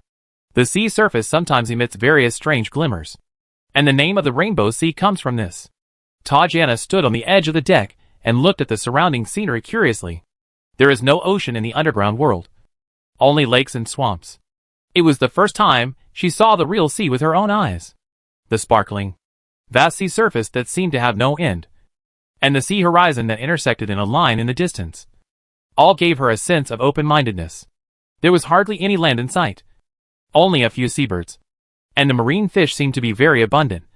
But these fish looked strange, many of which she had never seen before. On the other side, Sherman, Corey and Fleming were chatting with a woman. The woman had a beautiful face and a slender figure, but her lower body was a thick snake tail. This also showed her identity. A noble among the human-faced lions. In the process of unifying the underground world, the Star Alliance conquered more than a dozen human-faced lion city-states. And these human-faced lion tribes were eventually transferred to Carolina to obey orders. This human-faced lion noble named Andrea was the mayor of one of the city-states. Now he is the mayor of one of the city-states in Rainbow Bay. Hearing that they wanted to enter the Rainbow Sea for field observation, he took the initiative to accompany them, and brought a group of guides with him. The so-called guides are actually a group of fish people. They are only as tall as the waist of an adult human male, with indigo skin, a fish head, and a human-like torso and limbs, but covered with a layer of fine scales, and webbed feet between fingers and toes. These fishmen come from a group of fishmen near the Rainbow Bay. When the Star Alliance first arrived in the bay to build a city, they happened to encounter this group of fishmen plundering. So they sent a company of golems to beat them to a pulp. Later, they chased them directly to their nest, scaring the group of fishmen to surrender immediately. Although these fishmen only live in shallow sea areas, they are familiar with the Rainbow Sea. So Andrea accepted them. The leader of the fishmen is a fishman named Blue Scale, who is now diligently introducing information about the Rainbow Sea to everyone. There are many poisonous species in the Rainbow Sea. Almost 1/5 of the fish are poisonous. You have to carefully identify them before eating. But most of the non-toxic fish are very delicious. They taste good when boiled in soup, grilled or eaten raw. If you want to taste them, just tell me. I'm not bragging, but my cooking skills are still very good, the fishman said with a flattering smile on his face, looking servile and fawning. It has heard that these people in front of it are more powerful than Lord Andrea. If it can make them happy, maybe they can promote it to be the leader of the tribe. Listening to a fishman volunteering to cook sea fish, Sherman and Fleming looked a little strange. Ahem. Sherman coughed lightly. Don't say anything extra. I'm asking you, what are the more powerful sea monsters in this sea? The fishman scratched his head and said awkwardly, Sir, for us fishmen, sea monsters are all very powerful. Sherman also reacted now. He asked the fishman, who couldn't even beat the night, which sea monsters were more powerful. He really asked the wrong person. He turned his head to look at Andrea, who thought for a while and said, there are basically no powerful sea monsters in the shallow sea area. But there are many in the deep sea area, such as ichthyosaurs, dragon whales, megalodon sharks, mosasaurs, squid kings, and deep-sea jellyfishes. Andrea said dozens of sea monsters in one breath. And at the end, she added solemnly, these sea monsters have the power of the second and third ring legendary level. If you encounter them, try to avoid fighting as much as possible. The second and third ring legendary monsters on land may not be a big deal, but in the sea, they are very troublesome. Without the power of 1 or 2 realms higher, these sea monsters cannot be dealt with at all. At this time, there was a sudden commotion on the other side of the deck. It was Tatiana who caught a monster from the sea. This strange creature looked like a giant multi-legged freshwater lobster, 1.5 meters tall and 3 meters long, with a turquoise shell and extremely strong, small eyes that never blinked, 2 huge claws that were thick and powerful, and calves that were relatively sturdy. Although it was imprisoned in midair by the magician's hand, it still screamed loudly, struggled wildly, and waved its huge claws. And it was full of aggression at first glance. This is a lobster man, with a low IQ, about the same as a domestic dog. Andrea came to Tatiana and Otto, who were curiously looking at the lobster man, and explained softly, they are very aggressive, but their combat power is very weak. An experienced trainee knight can easily deal with a lobster man. Lon Lin came over, looked at the lobster man, swallowed his saliva, rubbed his hands and smiled flatteringly, my lords, the meat of the lobster man is very delicious. Why don't you give this lobster man to me, and I will make some delicious food for you lords. Sherman and others looked at each other in surprise, and finally refused. After all, the lobster man is an intelligent race, and it is also a humanoid creature. Eating their meat is really a bit awkward. Tatiana is very interested in this. The dark elf doesn't care so much. She is very curious about the difference between the taste of lobster man and ordinary lobster. But seeing that Otto and others refused, she had to give up this idea. Andrea said, lobster people usually live at the junction of shallow sea and deep sea areas. Since we have encountered lobster people, it means that we will soon enter the deep sea area. Next, we may encounter deep sea naga and siren sea monster. We have to be careful. Hearing this, Sherman and others also put away their thoughts of playing and nodded solemnly. After entering the deep sea area, the number of sea monsters increased significantly. From time to time along the way, sea monsters fighting each other can be seen. Large pieces of blood dyed the nearby sea surface red, and then attracted more predators, gradually developing into a big melee. According to Andrea, similar battles are very common in deep sea areas. If you encounter such a situation, it is best to stay away immediately. Otherwise it is easy to be involved in the melee. Occasionally, sea monsters will attack ships, but they will be quickly solved by Sherman and others. There are 2 third-level wizard apprentices. As long as you don't encounter a 3-ring legendary sea monster, you don't have to worry too much. And considering the danger of this operation, Sherman and Cole brought a lot of high-level rune gems. Even if something unexpected happens, it is not difficult to get out. Andrea praised, with you here, this voyage is much easier. How did you deal with sea monsters in the past? Fleming asked curiously. It was always solved by golems enchanted with levitation. Andrea was a little helpless, but the golems are too heavy, and they must always maintain the lightness spell to carry them on board. Even so, the number of golems that a ship can carry is very limited. Shemin and others showed understanding. Golems weigh more than 10 or 20 tons, and they are huge. Ordinary ships can't put a few of them, even if all of them are carried as adamantine golems. The combat power of the ship is very limited. If they encounter a slightly larger number of sea monsters, they can only flee. Sometimes even escaping is a luxury. No wonder the exploration and expansion of the Rainbow Sea has not made much progress. Don't worry, Lord Andrea. Shemin smiled slightly. The Academy has developed a stronger and larger magic ship. And there are also special puppets dedicated to underwater operations. They will be mass-produced and put into use here soon. By then, we will have the power to enter the deep sea. Andrea looked overjoyed. That's great. God has mercy on her. She has suffered a lot from the deep sea naga and siren in recent years. She has long wanted to deal with those damn guys. Just then, a warning sound suddenly came from the observation deck above the deck.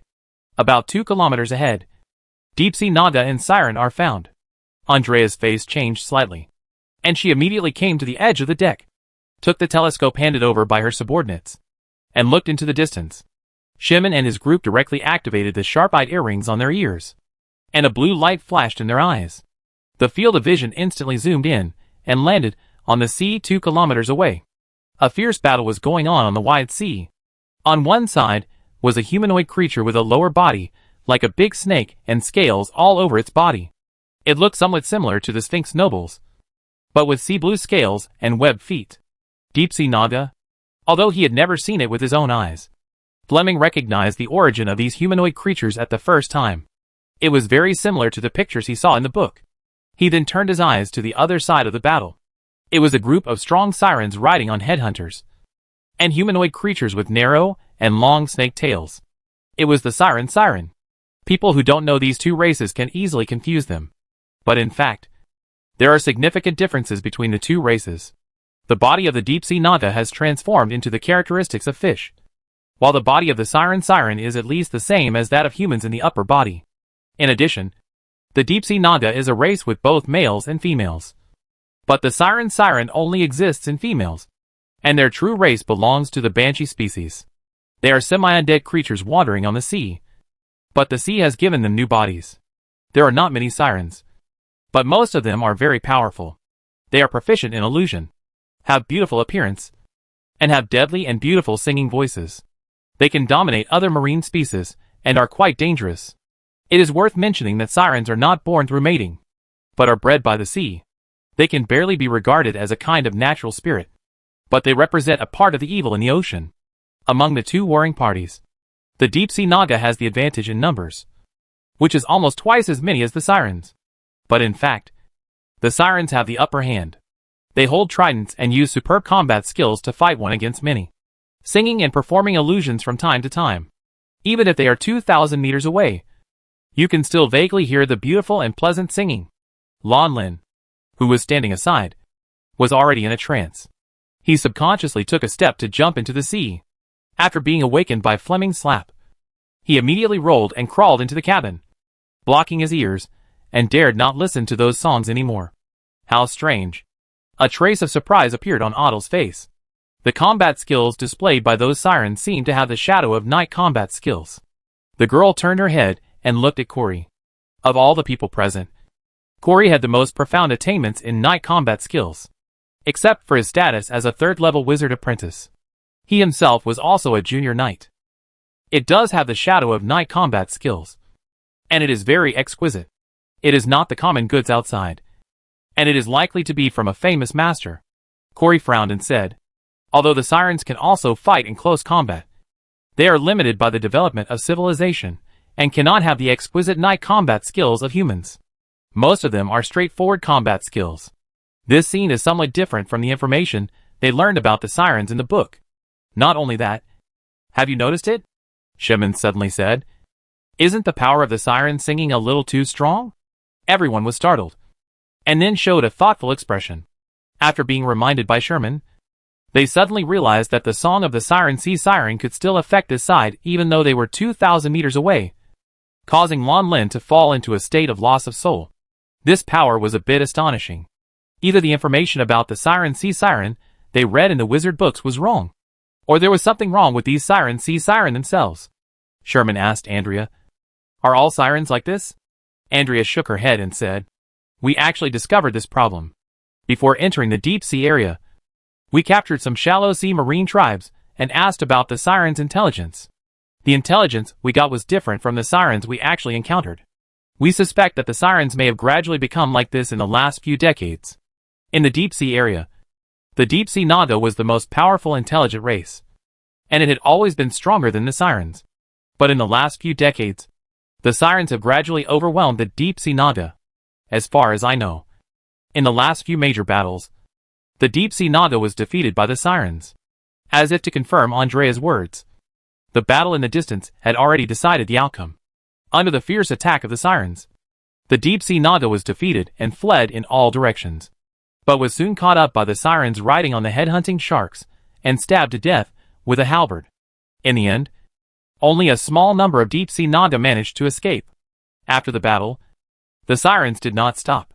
Accompanied by a low conch sound, the sirens turned around and rushed towards the ship on the headhunter shark. Chapter 216 Divine Revelation and the Magic Ship. They are coming for us. Corey narrowed his eyes. Andrea said with an unpleasant expression, the deep sea Naga and the sea siren regard the deep sea area as their own territory and never allow foreigners to enter. Attacking ships is commonplace. Our 3 artificial islands under construction are also often invaded by them. I see. Shemin smiled. It seems that these neighbors don't like us. Corey said coldly, hit them hard a few times, and they will naturally understand who they can't mess with. Tatiana and Fleming on the side had already shown an eager look. Seeing this, Shemin smiled and said, in this case, let's fight with all our strength. Just in time to collect information about the sea siren's strength. The whole team was implicitly led by Shemin. Once he spoke, the other 4 naturally had no objection and began to prepare for battle. Andrea hesitated whether to call up the adamantium golem in the cabin. Seeing that Sherman and the other 5 had not spoken, she did not bring it up. The headhunter shark moved very quickly in the water and soon arrived near the ship. More than a dozen sirens opened their mouths to sing, and the sweet and beautiful singing spread throughout the nearby sea in an instant, and the strange waves enveloped the entire ship in an instant. The remaining sirens quickly climbed up along the wall of the ship. Their hands and snake tails seemed to have abilities similar to those of octopus suckers, and the climbing process was extremely flexible and smooth. This is a tactic commonly used by sirens to deal with ships. First, use the singing to make the creatures on the ship fall into illusions and unable to move, and then take this opportunity to board the ship and deal with the creatures on it without any effort. They have used the same tactics countless times, and each time, they have achieved considerable results. But this time, something unexpected happened. When the siren jumped onto the deck, they saw not the expected dull-looking prey, but a few humans who were looking at them with interest. It was as if they were the prey that was surrounded. Before the siren could react, the humans raised their hands, and the next second, dense spell missiles swept over. More than a dozen sirens standing in the front were instantly beaten into sieves. Strange spells followed from the mouths of the humans. At this time, the siren finally came to its senses and rushed towards the enemy with a scream. The siren's illusion had no effect on the third-level wizard apprentice. Otto, Fleming and Tatiana also took the sobering potion in advance and ignored the singing and screaming in their ears. The magic they were best at lost its effect, and the fighting power of this group of sirens was greatly reduced. They were beaten to the ground before they could even get close to Shemin and his men. In just 3 or 4 breaths, half of the nearly 100 sirens who rushed onto the deck were killed. A siren who seemed to be the leader screamed, leaped up suddenly, avoided the oncoming magic missiles, and swung the trident to stab Shemin fiercely. The sharp tip of the halberd tore through the air and made a piercing explosion, which was quite shocking. But the next second, a gray giant claw phantom took shape out of thin air and passed through the body of the siren like a ghost. The latter didn't even have time to scream, and fell to the ground, motionless and lifeless. Seeing that the leader was killed, the siren finally got scared, jumped into the sea, rode on the headhunting shark and fled with the companions waiting below. But soon, they were shocked to find that the wizard apprentices had caught up with them. Sherman and his 5 companions flew high in the sky, chasing after the sirens with magic, either by performing levitation or activating magic items. When only 5 sirens were left, Sherman signaled everyone to stop, cast a sleep spell to knock them unconscious, and brought them back to the ship with the hand of a wizard. Lock them up and interrogate them after returning to the bay, Sherman said. Yes, sir. Andrea lowered her head slightly, convinced. Today she had truly witnessed the power of wizard apprentices. Only 5 people defeated more than 100 sirens, and almost wiped them out. Such power is really terrifying. No wonder Lady Carolina admired that sir so much. Even wizard apprentices are so powerful. How powerful should the official wizards, who are said to be much more powerful than wizard apprentices, be?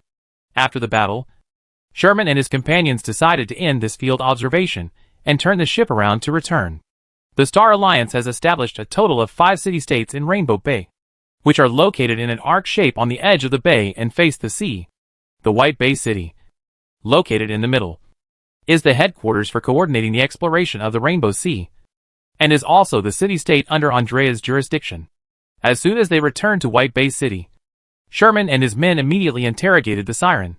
The siren is good at illusion, and has a high resistance to charm humans and hypnosis. In the end, it was Andrea who personally tortured the 5 sirens until they were on the verge of death, and their wills were almost broken.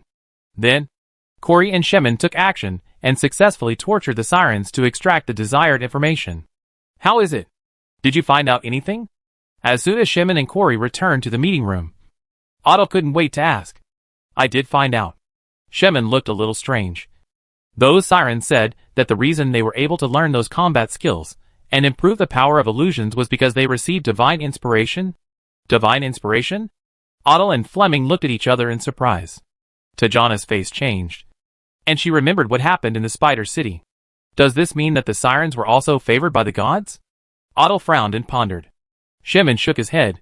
I think there is something fishy here. Although it is a divine revelation, the sirens have never seen a miracle with their own eyes, nor have they received a decree from the gods. In the entire sirens tribe, the only person who has received the so-called divine revelation is their tribe leader. And all the training methods of combat skills and illusions are also conveyed to the tribe members through the tribe leader. This is indeed a bit strange. Atur frowned slightly. Generally speaking, the more devout and fanatical the believer's faith is, the greater the benefit the gods can get from it. And the best way to enhance the believer's faith is to show miracles and give power. But the sirens have never seen any miracles. And even the so-called empowerment is to teach the training methods of combat skills and illusions, and let the sirens practice by themselves. This way of empowering is too plain and simple. If it is not a real god, then someone is pretending to be a god. Kolia suddenly spoke. Everyone was stunned. Pretending to be a god? What's the purpose? Just to control the siren? Tatiana suddenly asked Andrea, why did the siren attack the deep sea Naga? Fighting for territory? Andrea was stunned for a moment, then shook her head and said, the Rainbow Sea is extremely vast and rich in resources. There is no need to fight for territory. What they are really fighting for is the heart of the sea. The heart of the sea? Shemin thought about it carefully, and had never heard of anything like it. Andrea explained, the heart of the sea is the essence of the sea. It inherits the tranquility of the ocean, and has the power to expel sea monsters and calm storms and tsunamis. As long as a heart of the sea is placed in the center of a sea area, this sea area can become a settlement where people can live and work in peace and contentment without having to worry about being attacked by sea monsters or invaded by disasters. Generally speaking, the more hearts of the sea a sea group has, the larger the area of settlement it occupies, and the easier it is for the group to grow and develop. Therefore, the deep sea Ghana and the siren often attack each other to snatch each other's hearts of the sea. After listening to Andrea's explanation, everyone couldn't help but marvel. I didn't expect there to be such a magical thing in the world. Fleming couldn't help but sigh, and his expression suddenly changed. If we can get the heart of the sea and put it on the ship, we won't have to worry about the wind and waves and sea monster attacks. Andrea smiled and said, that's the theory. But then all the marine tribes will desperately attack the ship to snatch the heart of the sea. And the marine tribes can all sense the heart of the sea. Don't underestimate the attraction of the heart of the sea to the marine tribes. Fleming smiled awkwardly. After discussing for a while, no one could figure out the reason. Seeing this, Shemin decided, I will sort out the matter of the divine revelation and report it to the teacher. How to deal with this matter will be decided by the teacher. Our top priority is to help the city lord Andrea build 3 artificial islands as soon as possible to open up the situation in the Rainbow Sea. Everyone looked at each other and expressed no objection. Half a month later, the supporting ships and puppets finally arrived at Baiwan City. In addition to the accompanying Golem army, the Magic Pattern Knights also escorted the supplies. What surprised Shemin was that the leader was Sheen, the current leader of the Magic Pattern Knights. Sheen, why are you escorting them personally? Sir Sheen, long time no see. Sheen bowed to Sheen, then smiled and explained, there is a special team in the support team this time. I followed to see the situation. Sheen immediately became interested. Which team needs you? The leader.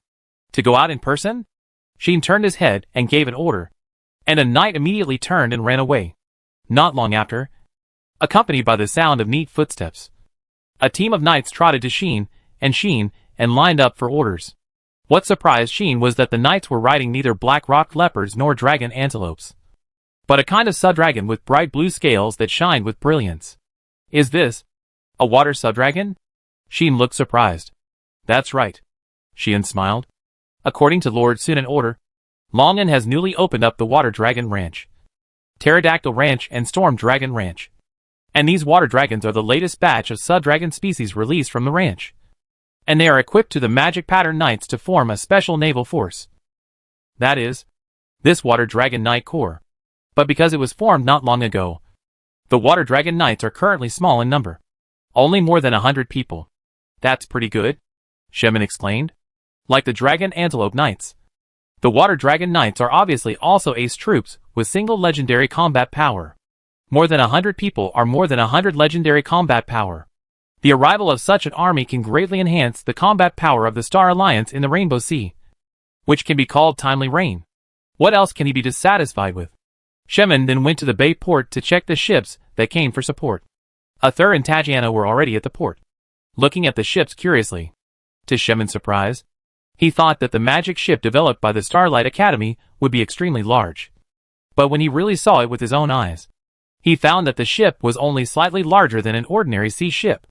It barely caught up with some large sea ships.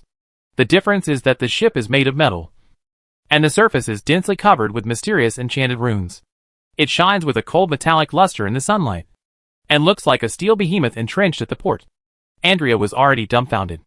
It was the first time she saw a ship made entirely of metal. Shemin and the others were fine.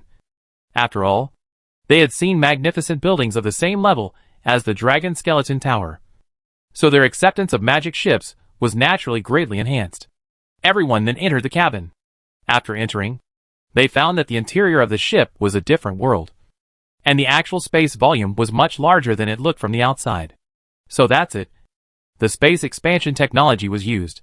Fleming was shocked. How many gold coins does it cost to build such a magic ship? Sheen grinned and said. The student in charge of delivering the ship to me at Starlight Academy said that this is a second-level Class C magic ship. and the cost of one is about 150,000 gold coins. 150,000 gold coins. Fleming took a breath. Shemin, Corey and Otto looked normal. They had participated in the war to unify the underground world, and had seen many high-cost puppets, so they were used to it. 150,000 gold coins are about the equivalent of 3 adamantine golems, less than 1/3 of the cost of the secret puppet. Sheen said. The student said that there are a total of 10 magic cannons installed on this magic ship, which are powerful enough to kill a first-ring legendary creature in seconds. And there is also a spell turret as the main gun, which can kill a third-ring legendary creature with one shot. So powerful. Fleming was shocked. No wonder one ship costs 150,000 gold coins. Atur smiled and said, "It sounds like it consumes a lot of magic stones." Tajana suddenly asked, "You said this is a second-level sea magic ship. Does that mean there are higher-level magic ships?" She nodded and said, "Yes. Magic. There are 3 levels of ships. The lowest level, the first level, is a small ship that focuses on maneuverability and flexibility. Upwards are the second-level ships, which are medium-sized ships with strong long-range strike power and can carry a certain number of troops. The highest level is the third-level ship. Well, the Starlight Academy has not yet built a specific object, but according to them, the most notable feature of this level of ship is the ability to fly. Flying ability. The eyes of several wizard apprentices present lit up. If it can fly, it will be much more convenient for the ship to move on the sea, and there is basically no need to worry about being attacked by sea monsters. If it is supplemented with a powerful long-range strike force, it will be an invincible sea fortress. What a pity.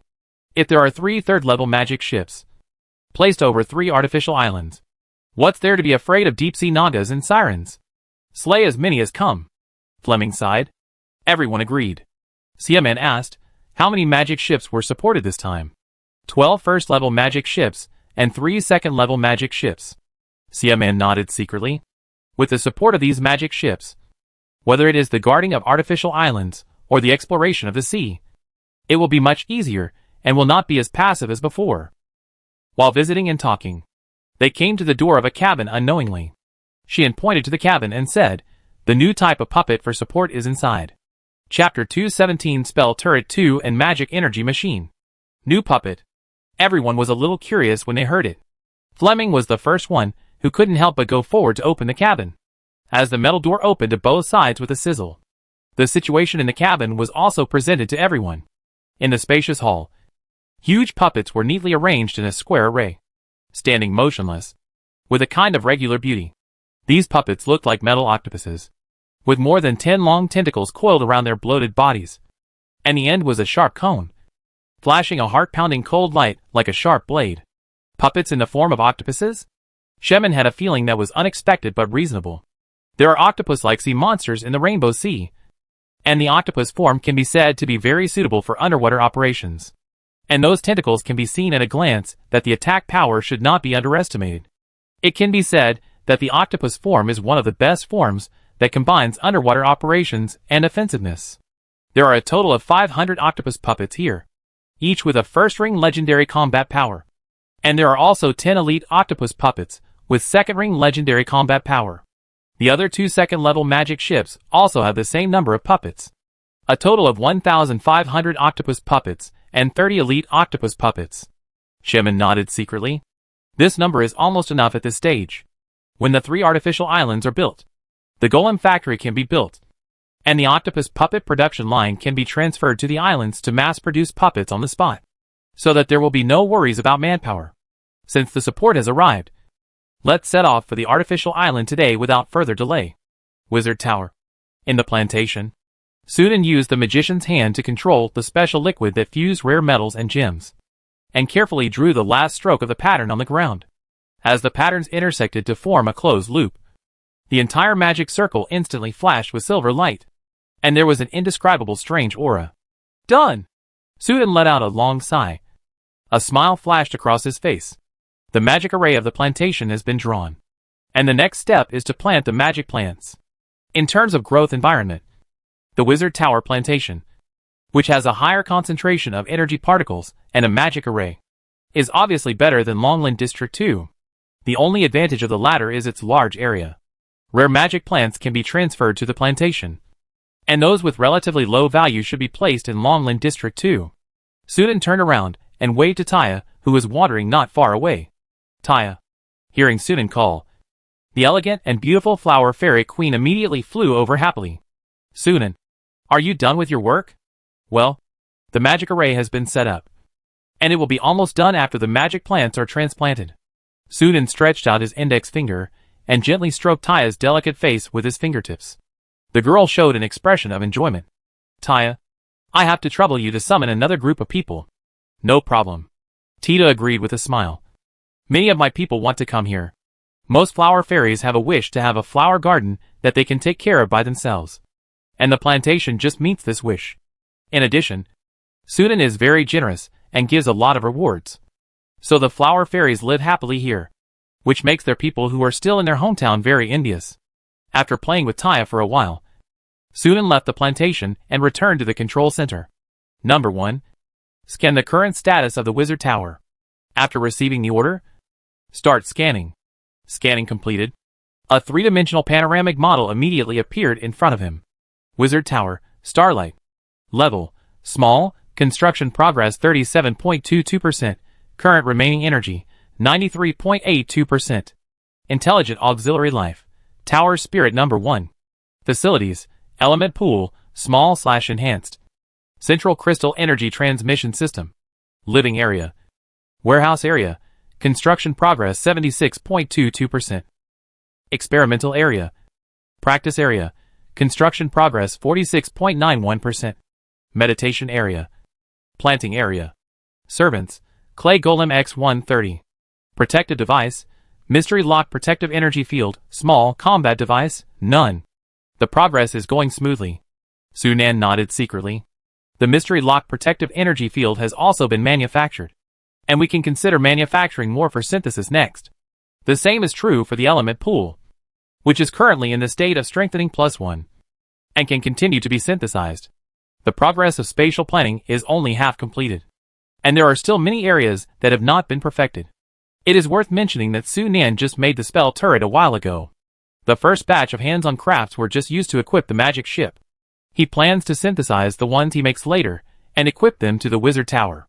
The current situation of the Starlight continent does not allow for the resources to manufacture plasma cannons and pulse cannons. Even if they are manufactured, the small element pool cannot afford the energy consumption of these two weapons. Sudan shook his head. Not to mention the pulse cannon. Even the lower-level plasma cannon is a big energy consumer.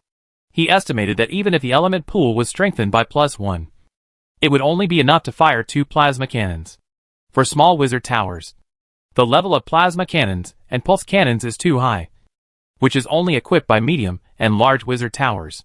Small wizard towers can only be equipped with dissociation cannons at most. However, although they cannot be equipped with plasma cannons and pulse cannons, there is no problem in strengthening the power of spell turrets and dissociation cannons through synthesis. Although there is also the problem that the energy consumption will increase sharply with the increase of firepower. It can be solved by strengthening the element pool. After many experiments and actual firepower measurements, Sudan finally set the number of spell turrets to be synthesized at 5. The power of the spell turret synthesized with this number is about 7 times and nearly 8 times that of the original. Sudan asked the secret doll girl to assist in a test, and the result was that one shot directly hit the secret doll girl severely. If it weren't for the magic pattern core that offset most of the bombardment power, the secret doll girl would probably have become a pile of scrap metal. This power is almost catching up with the dissociation cannon. Su Nan sighed with admiration. Even if it is a first-level gasification wizard, if he is hit by a few rays of the spell turret, he will be seriously injured if not killed. However, the price of greatly enhancing the power is that the energy consumption has also skyrocketed to about 4 times the original. Su Nan estimated that only by strengthening the element pool to a level close to the medium level can the consumption of using the spell turret as a conventional weapon be borne. It happened that he was planning to do so. So he controlled the number of synthesis to 5. If it continues to be strengthened, the spell turret can still continue to increase its power, but it will lose its meaning as a conventional weapon. As for high-end weapons, he plans to strengthen the dissociation cannon. Since it is a brand new version, let's call it the spell turret type 2. Sunan decided to equip the wizard tower with 100 spell turrets type 2 first, and then increase it according to the situation later. This item alone costs more than 15 million gold coins. However, the benefits are also very obvious. The firepower of the Starlight Wizard Tower is definitely far superior to most small wizard towers. If it is equipped with a synthetically enhanced dissociation cannon, the firepower will probably not be much inferior to that of a medium-sized wizard tower. After the spell turret is done, we will study the dissociation cannon. There is also the golem army, and the problem of high-level puppets has not been solved yet. The high-level puppet design drawings that Sunan currently has are the adamantium golem and the secret puppet. The former can be strengthened to the third ring legend and can be used as the main puppet of the wizard tower golem army, and there is no need to worry about the source of magic adamantium materials. The problem is the latter. Generally speaking, small wizard towers will be equipped with high-level puppets of the formal wizard level as the final battle sequence. In other words, this type of puppet must at least reach the combat power level of the first-level gasification wizard. The secret puppet girl undoubtedly meets this requirement. But the problem is that the cost of refining the secret puppet is too high. The cost of a single puppet is as high as 480,000 gold coins. If there are 100 puppets, it will cost nearly 50 million gold coins. The key is that even if Sunan is willing to spend this money, there is not enough material. Refining puppets requires a lot of mithril, and the current mithril production of the Star Alliance is basically used in the construction of the Wizard Tower. It can be predicted that there will not be enough mithril to refine puppets in batches in the next 100 years. Of course, he can also accumulate mithril for 100 years after the Wizard Tower is built, and he will always be able to gather enough mithril to refine puppets. But considering the wide range of uses of mithril as a material, it is a bit of a waste to use mithril to refine puppets in batches. It is best to find a way to get the wizard-level puppet design and refine it directly manually. As for the materials, you can find a way to synthesize or research substitutes. Anyway, the most critical soul crystal will definitely be no problem. There are many problems to solve. Sunan rubbed his eyebrows. Building a wizard tower in an elemental desert and a world with block plains is indeed a laborious task. Just compare the benefits after the wizard tower is built. These problems are not problems. After leaving the control center, Sunan returned to the study. In recent months, I have been immersed in the construction of the wizard tower. I haven't read the report sent for a long time. There should be no major problems with the Star Alliance and the Star Empire. I don't know what the situation is over the Rainbow Sea. However, just after returning to the study, Sunan suddenly felt a strong energy fluctuation burst out. That direction is the Starlight Academy. Sunan figure disappeared instantly, and when he appeared again, he was already above the Starlight Academy. The students' power level was too low, and they did not sense the energy fluctuation. The academy was as peaceful as ever. Soon, a group of instructors including Scepter, Rose and Fakato also came to Sunan. Under the introduction of Scepter and Rose, Starlight Academy later absorbed 3 third-level wizard apprentices as instructors, in addition to Sherman and Cole, who have accepted the invitation to take the position of instructor. The number of instructors in Starlight Academy has now reached double digits, greatly easing the pressure on teachers. It should be the Traveler, the Scepter said. He has been in seclusion for several years, and it's almost time for him to come out. Rose said, it seems that his semi-element transformation should be successful. Sure enough, not long after, a figure was seen soaring into the sky, flying towards the location of everyone at a high speed.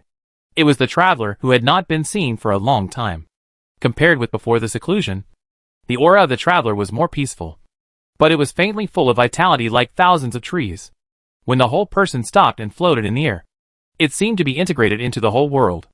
It was a sign of successful semi-element transformation, and from the aura, the Traveler obviously chose the wood element. Congratulations. Sunan smiled and congratulated. Others also reacted at this time, and came forward to congratulate. The Traveler also thanked them one by one with a smile. After a few greetings, Picado and others said goodbye and left. Only Sunan, Rose and the Scepter, who were more familiar with the Traveler, stayed. How do you feel? Rose asked with a gleaming look. She also planned to take the semi-elemental route next, and the Traveler's experience might give her some reference. The Traveler did not hide it, and said truthfully, very good. The perception and control of plant energy particles have been significantly enhanced. The specific increase in lifespan is not clear yet, but it is definitely 40 to 50 years. Among the many semi-elemental routes, the wood element has the most increased lifespan due to its nature. That is to say, the choice of the semi-elemental route must be in line with one's own physique. If it does not match one's own physique, the probability of failure is extremely high. Otherwise, most wizard apprentices would probably choose the wood element. The traveler was also lucky, and his physique happened to be in line with the wood element. But after the semi-elementalization, I vaguely felt some kind of shackles. As if I took another step up, I would touch a certain limit. The traveler frowned and said, "That is the shackles of the Starlight Continent environment."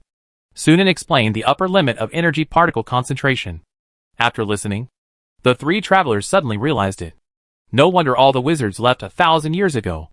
It's really unbearable to stay here. Not only that, in this environment, wizards' training will be twice as effective. Rose couldn't help but glance at Sunan. She couldn't see through Sunan's power level at all, and didn't know what level the latter had reached. All along, Sunan gave her the feeling that he was too unfathomable and always acted unexpectedly. Perhaps Sunan had a way to overcome the harsh environment of the Starlight Continent. After chatting for a while, Sunan returned to the Wizard Tower. After the traveler successfully became a semi-element, Rose was obviously eager to try. It is estimated that she will start to retreat soon, and most of them will choose the wood element.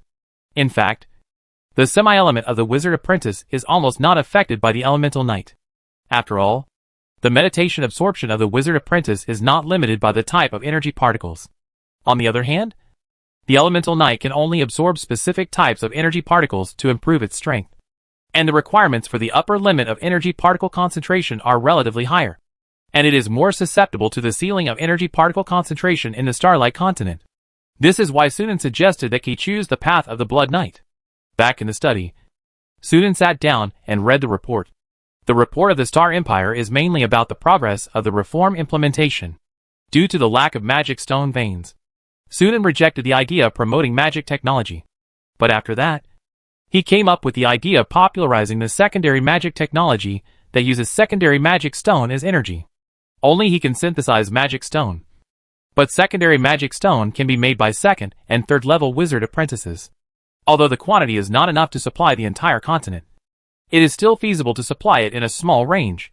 So he directly threw the design drawings of magic technology to the Starlight Academy, and asked them to research the corresponding secondary magic technology on this basis. Because it is backward compatible, the research progress is quite fast. Just 3 months ago, a magic machine that uses secondary magic stone as a driving energy source was born. This magic machine is a bit like an internal combustion engine, but the energy utilization rate is higher and can be used in many production fields. However, due to the small number of secondary magic stones, the magic machine is currently only promoted and used within the Imperial Capital Circle. Having said that, this is still a good start. As the number of wizard apprentices at Starlight Academy increases, the production of secondary magic stones will also increase year by year, driving the gradual popularization of secondary magic technology, expanding its application range, and creating more secondary magic products. Chapter 218 Overwhelming. The Starlight Continent is the lower limit of the Star Alliance. The higher the lower limit, the better the Star Alliance can develop. After quickly reading the report of the Star Empire, Sunan then picked up the report of the Starlight Academy. The first one was the report on the magic ship. The development of the magic ship was still ordered by Sunan himself. Not only because of the development of the Rainbow Sea, but also considering that when the Star Alliance conquers other planes in the future, there is a high probability of encountering naval battles. So preparations in this regard are made in advance to prepare for a rainy day. The 3-level division system is enough for the Starlight Continent. Sunan nodded with satisfaction. The Starlight Academy is currently still conquering the 3rd-level magic ship. It will take a long time to really manufacture it and reach the point where it can be used in practice. Although the 3rd-level magic ship can be manufactured through synthesis, Sunan does not intend to do so. After all, the cost of synthesis is much higher than manual manufacturing. If you want to form a naval army, it is obviously better to make it manually. Let the Academy do the research on its own. He can't always do everything himself. After reading the report of Starlight Academy, the only thing left was the Star Alliance. It was mainly about the development progress of Rainbow Sea. However, after reading the content of the report, Sunan couldn't help showing a strange expression on his face. Divine revelation? Sunan looked thoughtful. The plane barrier has not been restored yet, and the gods outside can't reach into the Starlight continent. The previous Spider Queen was a special case, and she used the dark magic tree in the Black Forest to penetrate into the Starlight continent. Could there be another dark magic tree in the Rainbow Sea? This possibility exists, but it is not high. In comparison, Sunan is more convinced that the so-called divine revelation is just a disguise of a certain creature, using it to manipulate the Siren Sea to achieve a certain purpose. It's really interesting. Sunan's eyes flickered. The falling star city is in the Rainbow Sea, but the so-called divine revelation appeared in Rainbow City. This makes it difficult for him not to connect the two together. But no matter whether the two are connected or not, and no matter whether it is a real god, he can't let the other party do something on his territory. The truth will be known as long as the leader of the Siren Sea Siren is captured and interrogated. With a plan in mind, Sunan directly approved the report and sent someone to convey it to Rainbow Bay. Just as soon an order was sent to Rainbow Bay, the war between the Star Alliance and the Ocean Clan had already broken out. On the day when the magic ship and the octopus puppet arrived at Rainbow Bay, Sherman and others led reinforcements to the artificial island, since the three artificial islands are far apart from each other. After some discussion, everyone decided to first settle in one of the islands with the fastest construction progress, called Coral Island. The name comes from the colorful coral group located 4 or 5 kilometers away from the island. Colorful coral is a rare material that can be used to make medicine. This is also the main reason why the Star Alliance chose to reclaim land nearby, so that it is convenient to collect colorful coral. In the Star Alliance plan, the area of Coral Island is expected to be 1,500 to 2,000 square kilometers. However, due to the interference of the Deep Sea Naga and the Siren Sea Siren, the Coral Island has only filled less than 200 square kilometers so far. Everyone unanimously decided to complete the construction of the Coral Island first, and then start building the other 2 islands. As long as the construction of the Coral Island is completed, the Golem army can move in and build complete defense facilities. By then, even if the Deep Sea Naga and the Siren attack again, they will not be able to get away with it. After all, the number of supporting magic ships is limited. Instead of dispersing around 3 different islands, it is better to concentrate troops to garrison one island. In this way, when facing the enemy invasion, they will not have to passively defend, but can fight a counterattack. Facts have proved that their considerations are correct. On the 5th day after the reinforcements entered the Coral Island, the Deep Sea Naga and the Siren attacked again. The 5 first-level magic ships patrolling the waters around the Coral Island discovered the approaching sea monsters at the first time. There was no so-called humanitarian advance warning. When the attacking sea monsters crossed the cordon, the 5 magic ships opened fire at the same time. Chi. The rays of more than 30 magic cannons were overwhelming and burst out of the sky, passing through the sea surface and hitting the underwater sea monsters, piercing their heads. The magic cannon is a real magic technology product developed by the Starlight Academy. It uses magic stones as energy and is extremely powerful. In an instant, dozens of sea monster corpses appeared underwater, and the blood dyed the surrounding sea water red. At the same time, the piercing alarm sounded over the Coral Island. Sherman and others who were on the island rushed out at the first time. When they arrived above the coast, 5 first-level magic ships had already wiped out the attacking sea monsters. It's the Siren. Every time they attack, they will first control the sea monsters to attack, Andrea said solemnly, as if to confirm her words. The loud sound of conch shells suddenly came from a distance, faintly mixed with beautiful singing. Dozens of huge humpback whales suddenly broke through the sea surface and appeared in sight. And on their broad backs, there were hundreds of sirens. More sirens holding tridents and riding headhunters appeared from behind the humpback whales, staring at the magic ship with eager eyes. At the same time, a shrill alarm sounded from the other side of the island. It should be the Deep Sea Naga. They often attack from different directions separately from the sirens, increasing the pressure on us to defend the island. Andrea's face was heavy. Fleming sighed and said, "They are obviously hostile enemies, but they can unite against us. After all, we are outsiders." Shemin looked calm and looked at Corey. "Corey, you and Fleming are responsible for dealing with the Deep Sea Naga. Is that okay?" Corey nodded without saying a word, turned around and flew to the other side of the island without any hesitation. Fleming hurriedly followed. After watching the two go away, Sherman retracted his sight and looked at the Siren Sea monster that was rushing towards the island. He took a deep breath, and his expression became serious. Let's do it. Beat these guys at once, so that they dare not easily attack the Coral Island again. This will make it easier for us in the future. Otto and Tatiana nodded indifferently. The three people's bodies instantly lit up with dazzling magic light, and rushed towards the battlefield. As early as the moment the alarm sounded, the magic ships anchored in the port immediately set sail. Among them, 2 second-level magic ships and 3 first-level magic ships sailed directly towards the Siren Sea monster.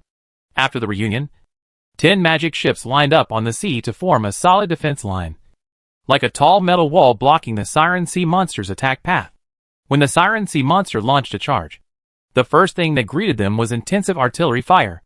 In the past, when the Sirens charged towards the island, they would also be attacked by long-range attacks such as bows and spells.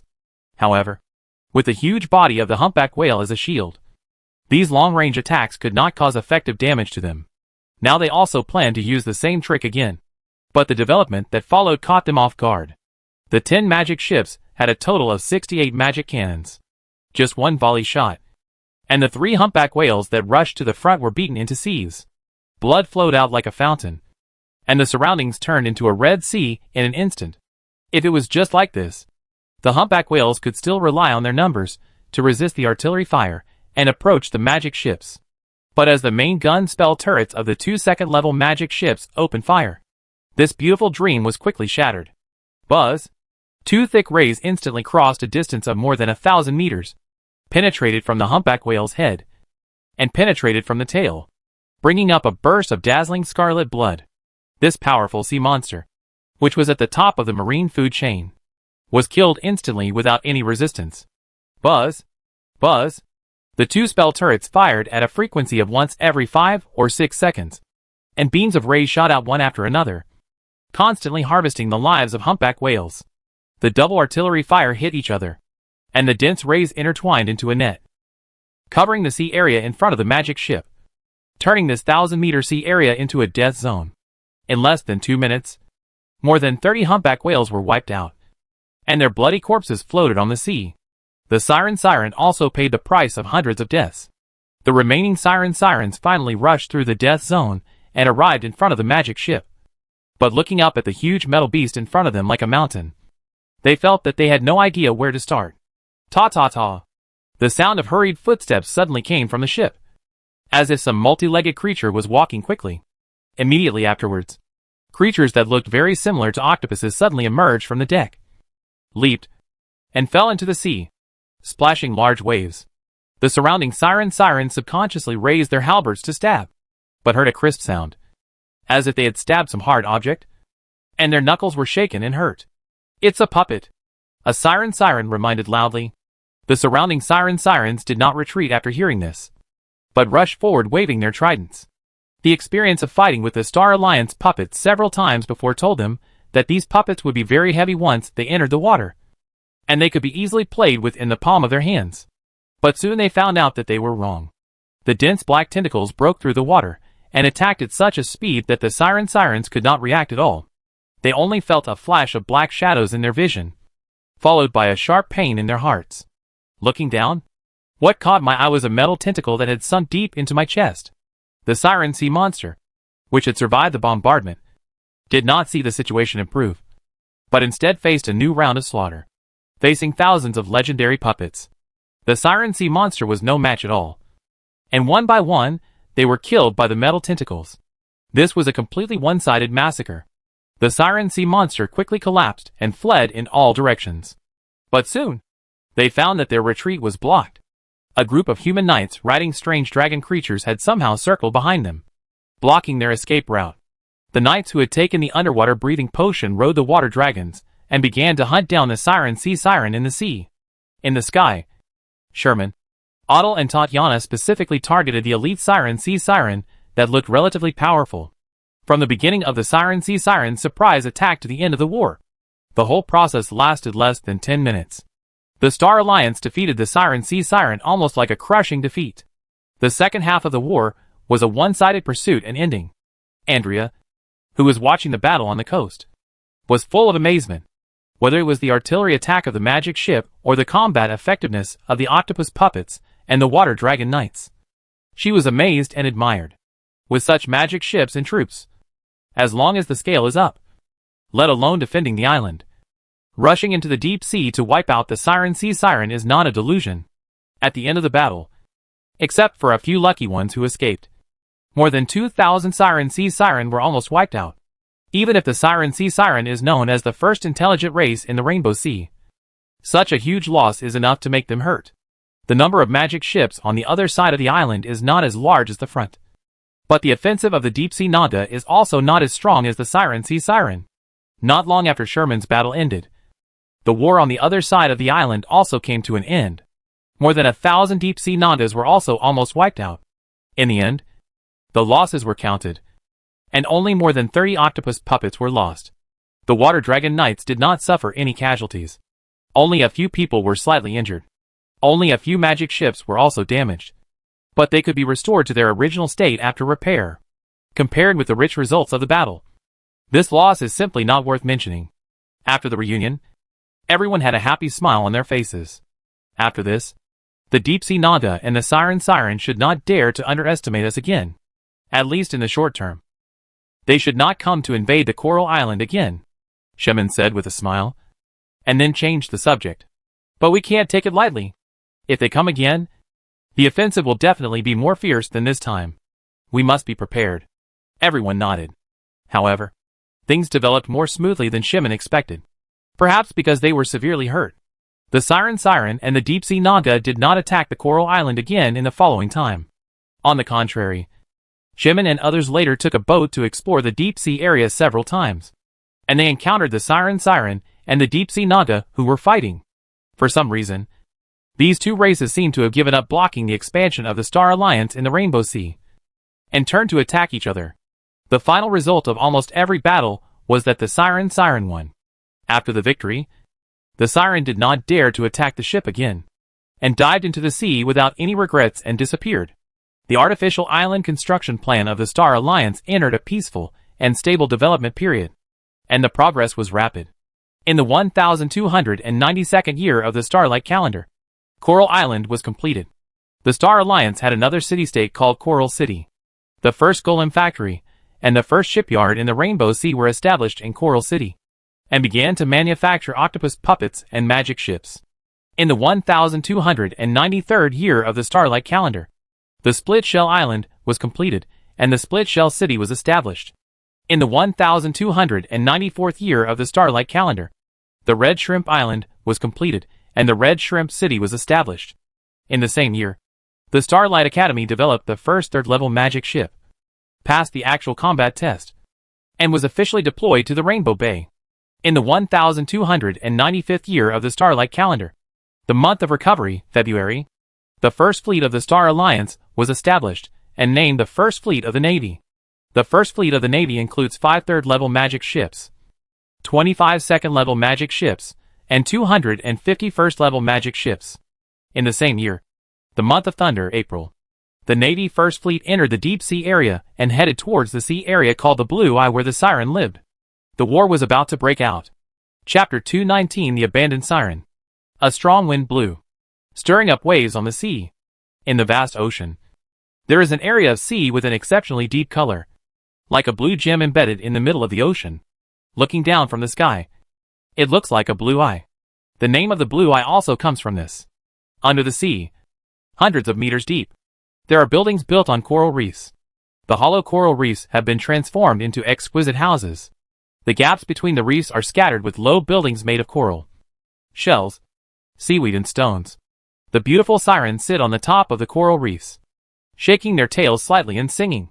Although there is sea water all around, the sound can be clearly transmitted, as if it is ringing in the mind. In the middle of the building complex is a towering and huge palace. It stands out among the low buildings and looks even more magnificent. What was even more surprising was that, with the palace as the center, the seawater within a radius of 100 meters seemed to be pushed apart by an invisible force, forming a hollow area without seawater. It was as if a huge bubble suddenly appeared in the deep sea. Deep in the palace, in the spacious hall, the light of the whale oil lamp illuminated the entire hall.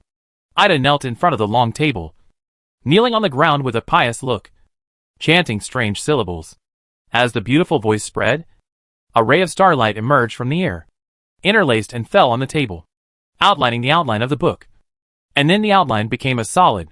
It was a huge book, floating flat, with a light green cover facing down, flashing a cold metallic luster, and a jade-white gardenia painted on it.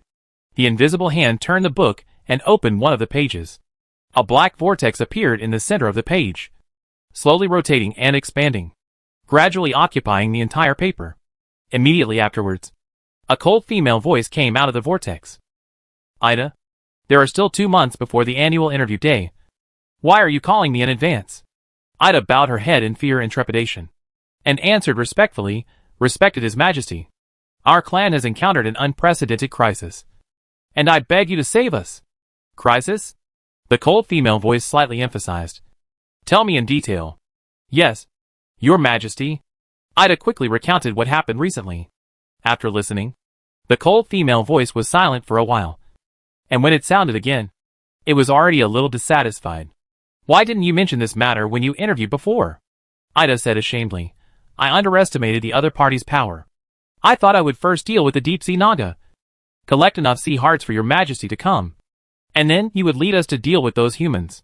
In the previous interview day, in order to conceal her own mistakes, Ida did not tell the truth about the Siren's defeat on the Coral Island, fearing that she would be blamed by Your Majesty. In her opinion, it was impossible to stop those humans from building islands, so she simply ignored them for the time being and focused on dealing with the deep-sea Naga. As long as Mishia successfully descended, it would be easy to deal with those humans. Who would have thought that the other party's actions were unusually swift and resolute? Not long after the 3 islands were built, they formed a fleet and headed straight for their nest. Ida had heard the tribesmen describe the horror and power of those giant metal ships, and there were more than 100 giant metal ships heading towards the Blue Eye. They simply couldn't resist it. The only way now was to ask Mishia for help. Faced with Aida's earnest request, the cold female voice fell silent. Just when Ida was getting more and more uneasy, the cold female voice finally sounded again. But the words she said made her feel like she was falling into an ice cave. "You guys take care of yourself."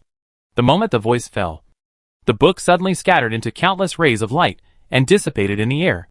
"Mishia." Ida raised her head suddenly and shouted in panic. However, the table was empty. Ida knelt on the ground again and chanted more devoutly than before.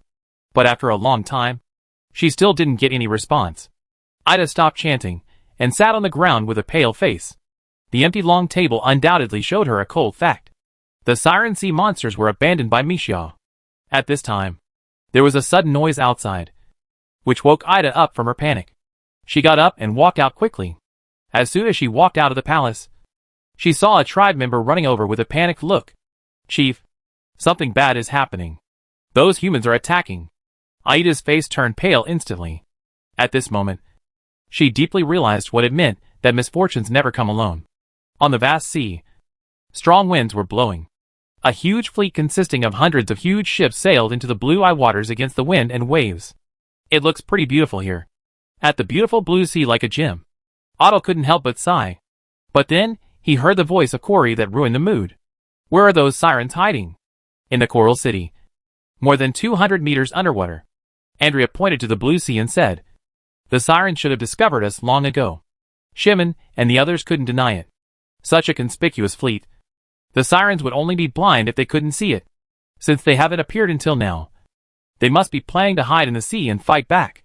After all, the ocean is naturally their territory, and it is difficult for humans to set foot. Maybe they think that as long as they hide in the deep sea, the Star Alliance can't do anything to them. Attack, solve it as soon as possible, and go back to report to the teacher as soon as possible," Shimon said. Everyone nodded. After staying in the Rainbow Sea for nearly 4 years, they also want to get things done here as soon as possible and go back to Starlight Academy as soon as possible. This battle was the first battle of the Navy fleet. As long as the new fleet showed enough combat power and proved that the Star Alliance had the power to dominate the sea, their mission here would be completed. As the order to start the war was conveyed, the metal outer wall of the magic ship suddenly floated with light, and the light expanded and turned into a very faint light shield, covering the huge ship.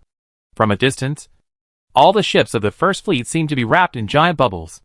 The next moment, these bubbles broke through the sea surface and sank into the water.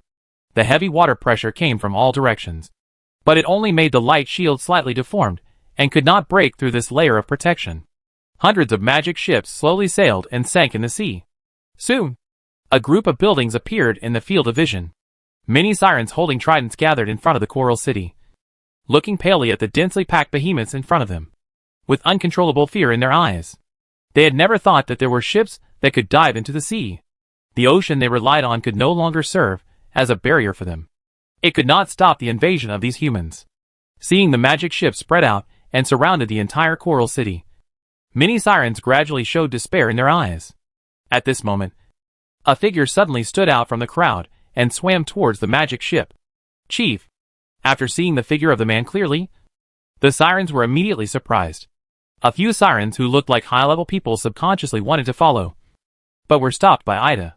Watching this scene from a distance, Shemin was also a little curious about what the chief of the sirens wanted to do, so he ordered the magic ships not to open fire for the time being. Ida went straight to the largest magic ship, opened her mouth, and the unique beautiful voice of the siren spread far in the sea. The leader of the Star Alliance. Please come out and see me. What is she going to do? Fleming frowned in confusion. Everyone was also puzzled, and their eyes turned to Sherman and Corey. Although Andrea was the leader of the Star Alliance in Rainbow Bay, Sherman and Corey were actually the highest in status. Sherman glanced at Corey, and seeing that he had no intention of coming out, he jumped off the deck. I go talk to her. Controlling the water energy particles to open a waterless space around him, Sherman quickly came to Ida. Chief of the Siren Sea Monster. What do you want to say? Ida looked at Sherman for a few times, and seemed a little surprised at his youth.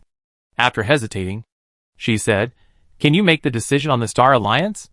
If it is limited to Rainbow Bay, and the request is not excessive, I can make the decision.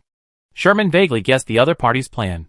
As expected, Ida said in a low voice, as long as the Star Alliance can guarantee the safety of our people, and not harm any of our people, we can surrender.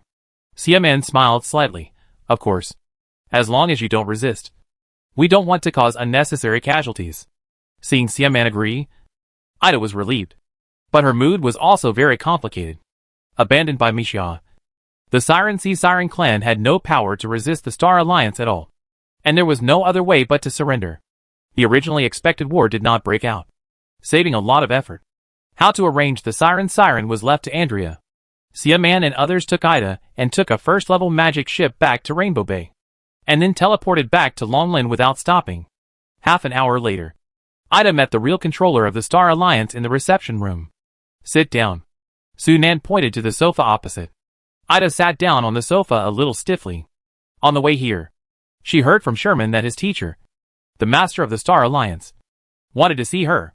And when she actually saw him in person, due to the siren's natural keen perception of aura, she deeply felt the strong sense of oppression coming from him. What made her even more suspicious was that this sense of oppression seemed to be somewhat similar to Mixia. Did the Siren clan really get the favor of the gods? Sunang got straight to the point, and went straight to the point. Ida hesitated and shook her head. I don't know now. Before the arrival of the Star Alliance fleet, she believed in Mixia and firmly believed that Mixia was the legendary god and the gospel of their Siren clan. But God should be omnipotent. A god who abandons believers without hesitation when believers are in crisis. Is he really a god? Ida was full of confusion at this time, seeing the change in Aida's expression and thinking of the Siren's surrender. Sunan immediately guessed the truth of the matter and smiled meaningfully. It seems that you have been abandoned by that god. Before Ida spoke with an ugly face, he changed the subject again. Tell me about your encounter with that god. Ida sighed and whispered. The appearance of that god can be traced back to 50 years ago.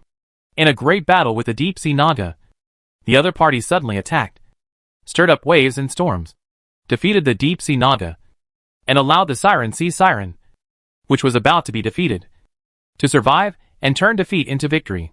When Ida sincerely thanked and asked the other party's name, the other party claimed that she was the goddess of the sea, who was sealed tens of thousands of years ago and only woke up recently, because the Siren was her believer before the seal.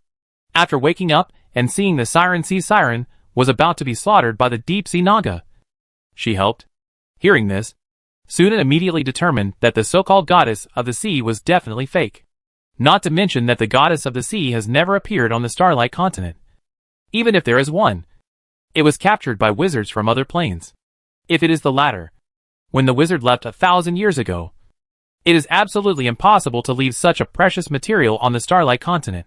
Even if this really happened, and there really was a goddess of the sea sealed somewhere in the Starlight continent, there were no believers of the goddess of the sea on the continent. Without the believers' faith and offerings, she could not absorb the power of faith. How did she recover her power and wake up? Absorb from other planes? That was even more impossible, because the Starlight continent was still under plane blockade. Thoughts were racing in his mind, but Sunan did not show any expression on his face, and continued to listen to Aida's story. At first, Aida was also skeptical, but as the goddess of the sea taught the sirens superb fighting skills, taught them to master more powerful illusion abilities, and taught them how to grow many rare plants, Aida's doubts gradually dissipated, and she gradually believed that the other party was the real goddess of the sea, and offered her devout faith. After that, the goddess of the sea issued an order, asking them to collect the heart of the sea, saying that as long as they collected enough heart of the sea, she could descend in the form of a saint and lead the sirens to dominate the Rainbow Sea. Collecting the heart of the sea? Sunan's eyes flashed with thought. The heart of the sea is a very rare material that can be used to make magic items or some precious potions, such as water element potions. The latter is a precious potion that many wizards need to use when they transform into elements. But other than that, he didn't know more about the heart of the sea, and couldn't understand the purpose of the so-called goddess of the sea collecting the heart of the sea. So, you have never seen the other party's true face? No. Aida shook her head. Your Majesty, that person said that she had just awakened. Her strength was at a low point, and she could only be awake for a short period of time every year. So she arranged a once-a-year interview date, and every time she interviewed, she appeared in front of me in the form of a book. Chapter 220 Falling Star City.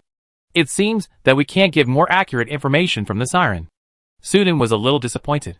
The only valuable gain was to confirm that the other party was not a god at all.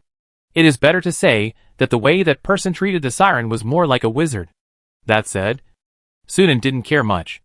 Siren had surrendered, and the deep-sea Naga could not stand alone. And it would not take long for them to be defeated by the Star Alliance. By then, most of the heart of the sea and the Rainbow Sea would be under the control of the Star Alliance. If the mysterious man wanted a large number of heart of the sea, he would contact the Star Alliance again sooner or later. After getting the information he wanted, Sunan didn't want to continue the conversation. He comforted Aida a few words, and asked someone to send her back to Rainbow Bay. The Star Alliance can build a base in the Rainbow Sea, but if they want to control the vast Rainbow Sea, they still have to rely on the marine tribes. In the Star Alliance future marine development plan, the role of the siren cannot be underestimated. After Aida left, Sudan turned his wrist, and a bright bead appeared in his palm. The Saranjing bead is also the key to finding the Falling Star City. According to Fakato, the Falling Star City will appear in another month.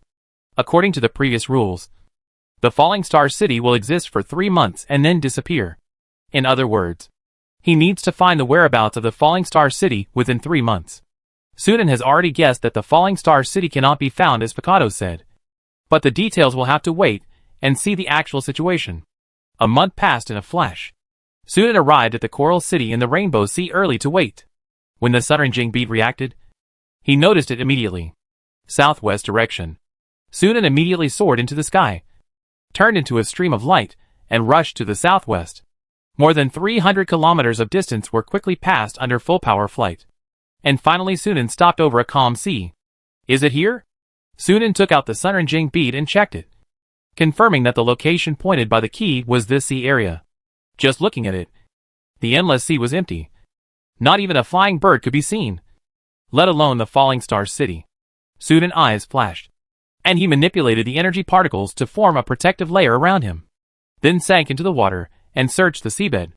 About half an hour later, the sea's surface splashed with waves, and Sudan broke out of the water and hovered in the sky again, looking at the sea surface with a frown.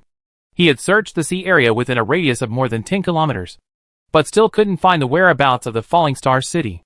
Unless there is a problem with the guidance of the Sun Rongju, the Falling Star City must be hidden here, considering that there might be omissions in his search alone. Sudan simply returned to Coral City and ordered the first fleet to go out and searched the sea area together with the siren. But to Sunan's disappointment, after searching for 3 consecutive days, he almost dug 3 feet into the sea area, but still found nothing. "Sir, that sea area is only 70 to 80 kilometers away from the Blue Eye. My people often fish and hunt sea monsters there. We have never seen any city in hundreds of years." After asking Ida, Sunan got this answer. Although he did not gain anything, he also confirmed one thing. That is, the reason why he could not find the Falling Star City was not because the sea area was too vast, but because of other reasons. For example, he used an illusion array to cover his whereabouts. After figuring this out, Sunan fell into new troubles. It's not that he didn't have the means to break the illusion, such as casting the spell Secret Eye Pass, or using magic items that can break the illusion. But the problem is that using 2 methods to search is too slow. If you want to search the sea area of more than 10 kilometers in radius carefully, 3 months is probably not enough. Is there a better way? Sunan thought hard for a moment, and suddenly slapped his forehead. Why did you forget that? He immediately returned to the Dragon Forest, found Amy who was resting on the top floor of the Dragon Skeleton Tower, and took her directly to the Rainbow Sea. The poor little guy was dreaming that he was surrounded by ice mint, enjoying it very much. But he was suddenly awakened by a gust of sea breeze. When he opened his eyes, he found himself being held in Sunan's hand, and there was a vast ocean below. Meow. Sunan, why did you bring me here? Amy, I need your help with something. Sunan suddenly stopped, and the sea below was exactly where the sun-melting pearl was locked. He pointed to the sparkling sea below and said, "Can you sense any obvious energy fluctuations around you? For the magic array to work, energy fluctuations will inevitably occur." It was difficult for him to sense weak energy fluctuations in the vast ocean, but Amy could. The latter's ability to sense energy particles was even inferior to that of a formal wizard. Energy fluctuations? What are you looking for? Meow. Falling Star City. Falling Star City. One of the 3 major wizard inheritances? Meow. I've heard of this. Hearing that they were looking for the Falling Star City, Amy immediately got excited. She climbed onto Sunan's shoulder with her hands and feet, and then began to sense the energy fluctuations around her. Meow. There's nothing around here. Sunan nodded, and began to fly slowly around the sea, from the outer circle to the inner circle, not missing any area. More than 10 minutes later, Amy suddenly cried out, "It's here! Under the sea!" Meow. Sunan was refreshed, opened the energy shield, wrapped Amy in it, and then rushed into the sea. "I sense the energy fluctuations. A little further down," Amy said crisply. Sunan immediately took out a gem and ejected it, turning it into an orange-red light ball the size of a basketball, floating above his head. Light magic.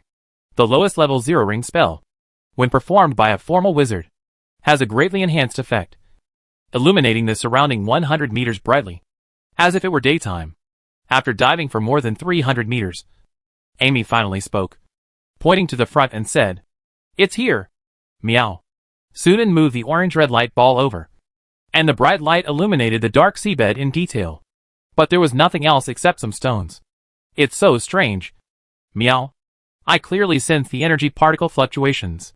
Amy pressed her 2 fleshy paws on both sides of her head, with a puzzled look on her face. "It's probably covered by an illusion." Sunan immediately cast the secret eye. This 3-ring spell can see the magic aura, although it can't directly see through the illusion like the true eye. It can sometimes be used to search for objects with energy particle fluctuations that are covered. As a ray of blue light flashed through Sunan's eyes, a blurry door soon appeared in his field of vision. "Found it." Sunan's face showed a happy smile. The door in front of him was 2 meters high and about a meter wide, and could only accommodate 2 people side by side. If you really use the secret eye to search slowly, you don't know when you will find such a small door in the vast dark sea. Without hesitation, silvery liquid metal gushed out of Sunan's body, quickly forming a 2-meter-long spike with a cold and icy tip, and then shot out like a cannonball, hitting the door not far away. In the silent world of the deep sea, a visible shock wave ripple spread in all directions, with the collision point as the core. The sea seemed to shake, and the ground affected by the shock waves sank instantly, forming a huge pit with a depth of 5 or 6 meters and a diameter of more than 100 meters. The surrounding stone shattered and disintegrated in an instant, making the surrounding water turbid. In just a moment, The sea area within a radius of hundreds of meters seemed to have a violent explosion. And it took a long time to gradually return to calm. And Sunan and Amy were nowhere to be seen. At the moment when the silver spike broke through the door, Sunan had already taken Amy through the door and arrived at the space behind. Then he saw a jade-white city. The city quietly crouched on a huge black mountain in the shape of an inverted cone, rotating clockwise at a very slow speed. In the center of the city, a spiral tower stood out imposingly, as if a sharp needle pierced the sky, overlooking the entire city. In the field of vision of the secret eye, thousands of dazzling enchanted runes gushed out from the top of the spiral tower like water droplets, automatically gathered and arranged into 7 long, radiant colorful ribbons, interlacing and wrapping the entire city. Is this the Falling Star City? It's so spectacular. Amy stared at the city in front of her with wide eyes.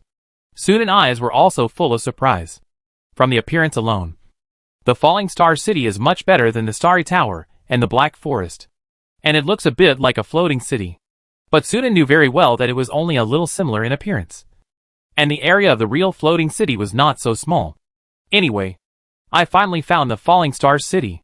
Suppressing the excitement and joy in his heart, Sunan flew up and entered the jade-white city. All the buildings were built with jade-white stones, which looked very beautiful. Sunan casually broke off a stone from the flower bed on the roadside, and after careful inspection, he found that these stones were actually white jade. A city built entirely of white jade. Sunan couldn't help but take a breath. Except for the word spendthrift. He didn't know what else to describe it. Even if it was to build a wizard tower, only a few places such as spell training rooms and laboratories would use white jade to build it.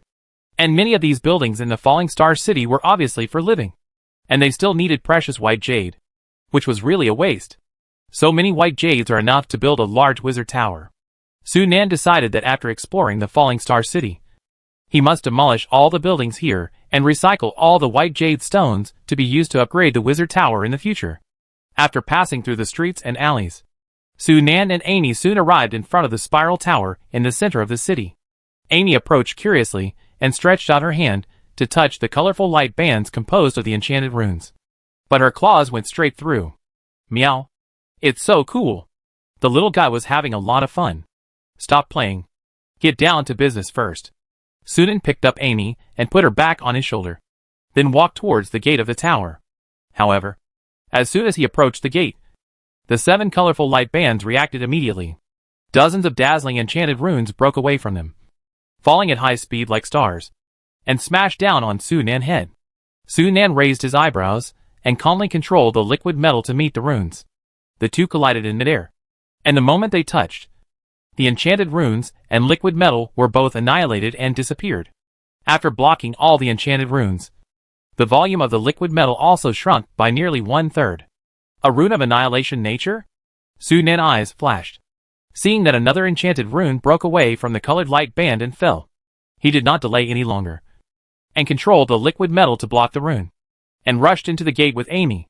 The moment he stepped into the door, the enchanted rune stagnated slightly, and then floated back slowly, reintegrated into the colored light band, and continued to move quietly like a river, as if nothing had happened. The danger was lifted, but Sunan did not relax at all. Originally, he had not encountered any obstacles all the way through the city. He thought that the Falling Star City had insufficient energy and the defense measures could not take effect. But now it seems that the defense measures are still effective, but only limited to this spiral tower. There may be other attacks on the way. Behind the gate is a long spiral staircase, winding upwards, as if there is no end in sight. Sunan secretly raised his guard, stepped on the stairs and walked up. The surroundings fell into silence, with only Sunan's footsteps echoing softly. The air was a little cold, coupled with the dead silence, making Amy hug Sunan's neck tightly in fear. After walking for an unknown amount of time, Sunan stopped and looked up. There was still no end to the spiral staircase. How long is this staircase? We have been walking for a long time. Meow. Amy's big eyes were full of doubts. Sunan narrowed his eyes and sneered. The staircase is not long, but someone doesn't want us to walk up it. The moment the voice fell, surging liquid metal poured out of Sunan's body, like a torrent, and hit hard in all directions. Crack! The sound of something shattering suddenly came from the void. Amy felt a flash in front of her eyes. and the spiral staircase was still in her vision. But it was no longer as endless as before, and she could see the ceiling at the end when she looked up. Illusion, meow? Sunan didn't explain, smiled and continued to walk up. Stepping on the last step, a person and a cat came to a huge and luxurious hall that looked like a palace. The area was estimated to be at least 4 or 5 square kilometers. The hall was empty, with only 2 half-human-high stone pillars standing at the deepest part. There seemed to be something on them, but it was shrouded in light and could not be seen clearly. It must be Treasure Cat. Amy jumped down and was about to run towards the stone pillar, but was grabbed by Sunan by the back of the neck and pulled back. I know you can travel through space, but don't run around in a place like this. Sunan flicked Amy's forehead in annoyance, and then pointed in front of the stone pillar. Amy covered her forehead and looked with wide eyes, and then she found a pool of mud not far in front of the stone pillar. Wait! How could there be mud in this luxurious hall? Under Amy's stunned gaze, a round object slowly arched up from the mud. At first, it was only the size of a pot lid, and then it expanded rapidly. When it finally showed its full shape, it was almost half the size of a basketball court. This is an extremely huge monster. The skin was a strange pink-blue color with dark blue patterns printed on it. 4 small eyeballs were lined up from top to bottom. Dozens of black tentacles connected to the body. Because of the difference in skin color, it seemed to be forced together, which made it look particularly weird and funny. However, the terrifying body shape was enough to make people unable to laugh. Squid? Amy was stunned. From the appearance, the monster in front of her was indeed quite similar to a squid. But ordinary squids obviously don't have 4 eyes, let alone dozens of tentacles. It's a puppet, Sunan said. Chapter 221 Wizards and Books.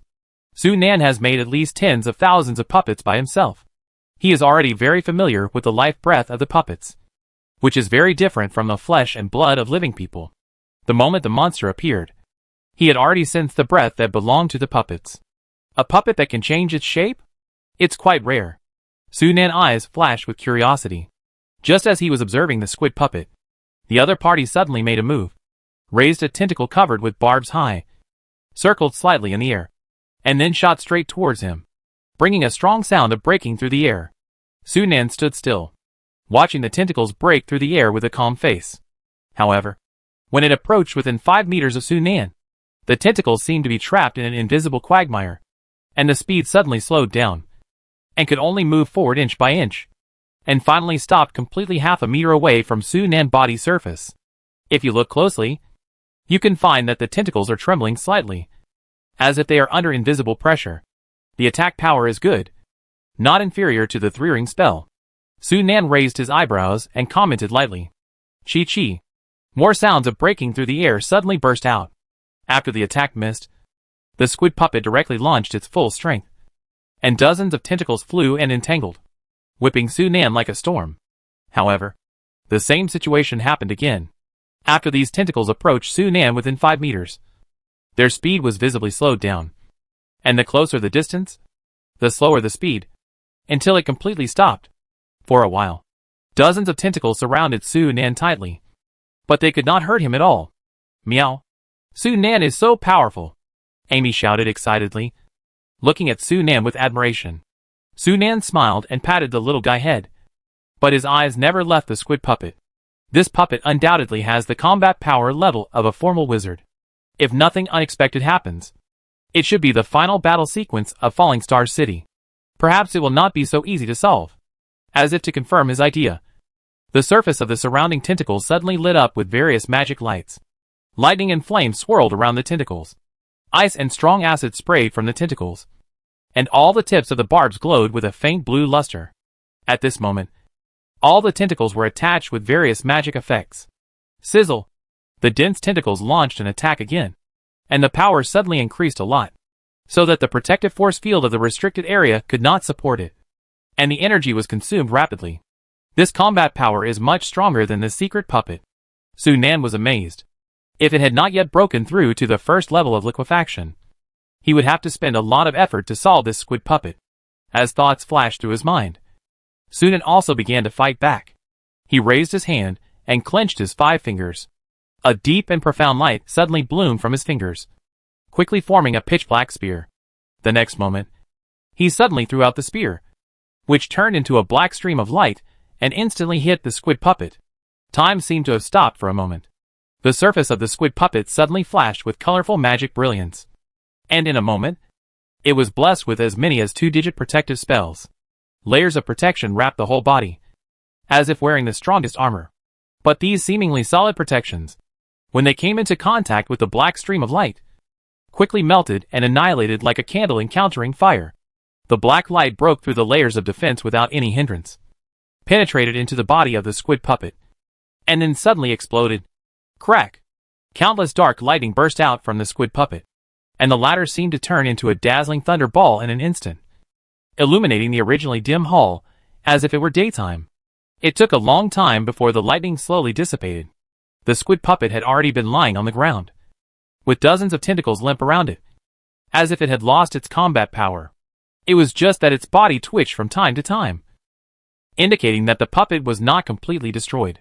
It's quite tenacious, Sunan praised.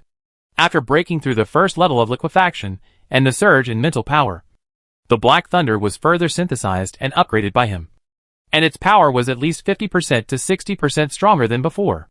It can be said that even the secret puppet girl could never withstand a blow from the Black Thunder. The squid puppet took a blow from the Black Thunder head-on, but was only seriously injured but not destroyed. This physique is really strong. Sunan hesitated for a moment and decided to keep the squid puppet and take it back for research. Maybe he could get some inspiration from it and improve it into a more powerful puppet. Release 2 secret puppet girls and ask them to watch over the squid puppet. Sunan then walked deep into the hall. This is the top floor of the tower and the core of Falling Star City. There is a powerful squid puppet guarding it. If nothing unexpected happens, the 2 stone pillars should contain the most valuable things in Falling Star City. Until Sunan came to the stone pillar, there was no more obstruction. Apparently, as he guessed, the squid puppet was indeed the final battle sequence of the Falling Star City. The halo surrounding the stone pillar was a protective magic circle. Sunan crushed it without much effort, and the things on the stone pillar also revealed their true colors. It was a book and a crystal clear sphere. The volume of the book was 2 or 3 times that of an ordinary book. The light green cover flashed with a cold metallic luster, and a jade-white gardenia was painted on it. The workmanship was quite fine.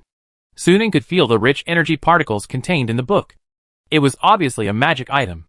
The other sphere was about the size of a fist, shining brightly, and dotted with countless stars inside, as beautiful as the starry sky. But if you look carefully, you can find that those stars are actually enchanted runes that have been reduced countless times.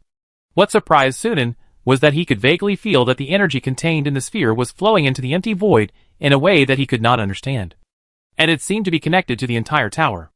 A glimmer of enlightenment rose in his heart. This sphere might be the energy source of this tower, or the entire Falling Star City.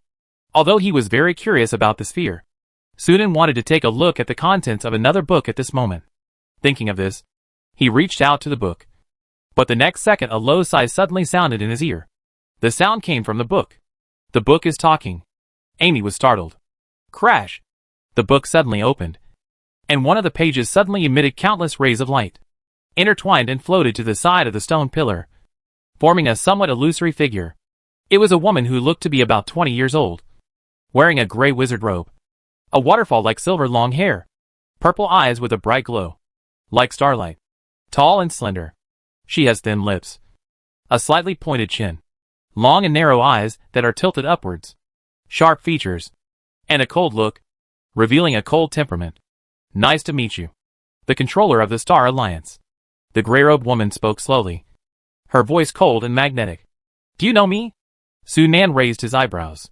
No. The gray-robed woman's lips curled slightly, and her cold features matched with a gentle smile made her look particularly attractive. But I saw the fleet and the siren searching outside. Only the controller of the Star Alliance can mobilize both at the same time. Sunan's expression moved, and he immediately reacted.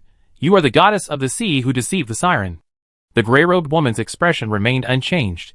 It's not a deception. The sea siren helped me collect the heart of the sea. I taught them knowledge and helped them grow their tribe. It's a fair deal, isn't it? The reason why I use the name of the goddess of the sea is just to facilitate communication between the two sides. Sunan said undeniably. Then why do you take the initiative to show up now? Want to seek revenge on me? You misunderstood. The gray-robed woman shook her head. I don't have this idea. And I'm not your opponent. As for the Touch Master puppet. She glanced at the squid puppet lying on the ground and twitching. This is the defense program that Falling Star City automatically starts after detecting the invasion of outsiders. I can't control it. Touch Master puppet? Sunan remembered a creature that looks like an octopus. Called the Golden Touch Master. No wonder the squid puppet looked familiar just now. It turns out that the prototype of this puppet is the Golden Touch Master. That is a famous divine creature.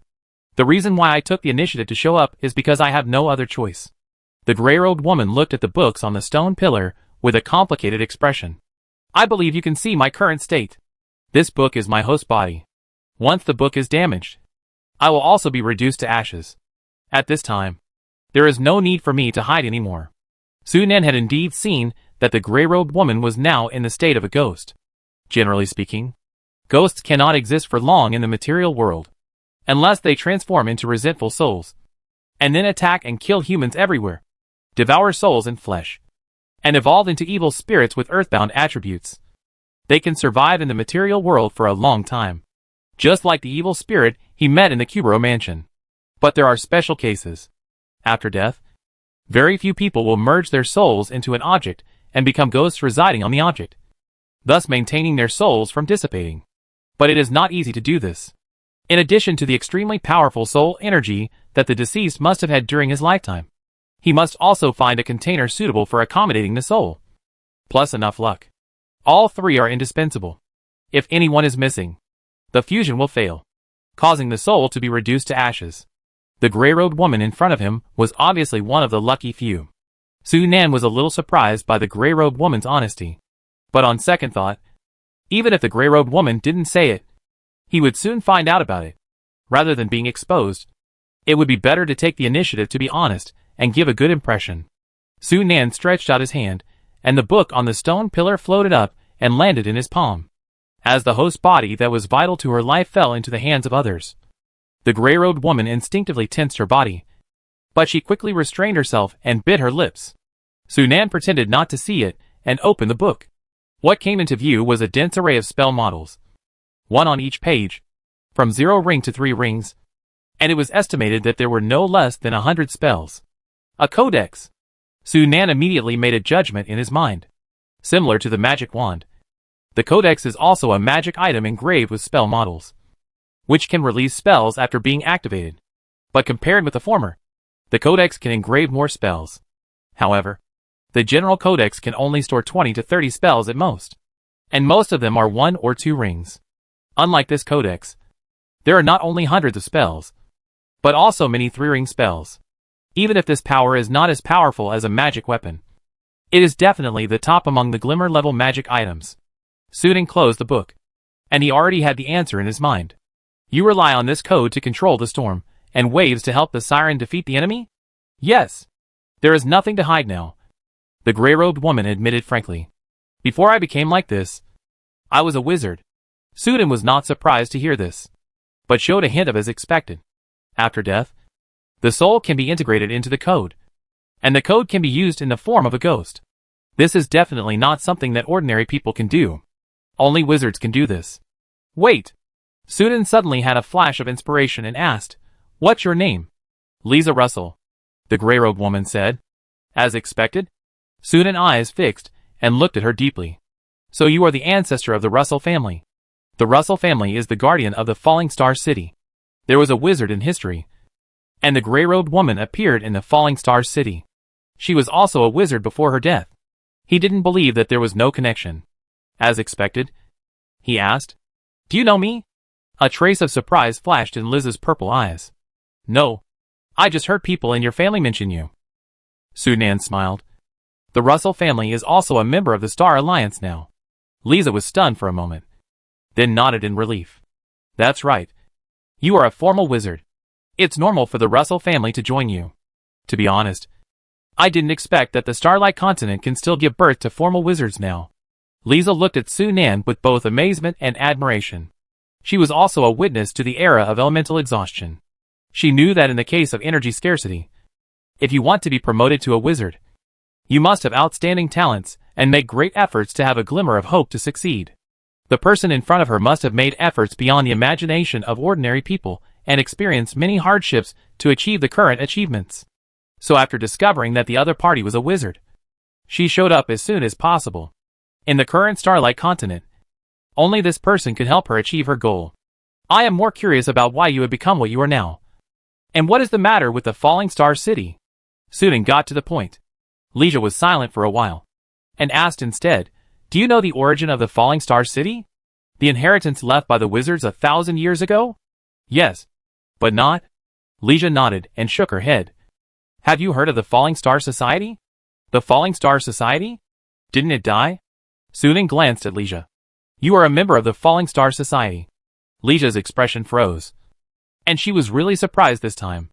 The Falling Star Society was a wizard force 1,000 years ago. Logically, Sudan should not have heard of it. She just asked casually, and she was ready to explain in her heart. Who would have thought that Sudan actually knew about the Falling Star Society?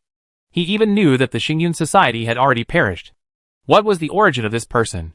Chapter 222, it would be better to describe it as an assistant. How do you know about the Starfall Society? Lisa stared at Sunan with a strange look. I saw it in the classics. Sunan said casually. The Starfall Society is not well known among the wizard forces. It can barely be regarded as a third-rate force. The only thing worth praising is their superb skills in refining alchemical creations. Thinking about it this way, the Falling Star City was probably created by the Starfall Society. But in Sunan memory, the Starfall Society was destroyed because of internal strife. Could it be because of the Falling Star City?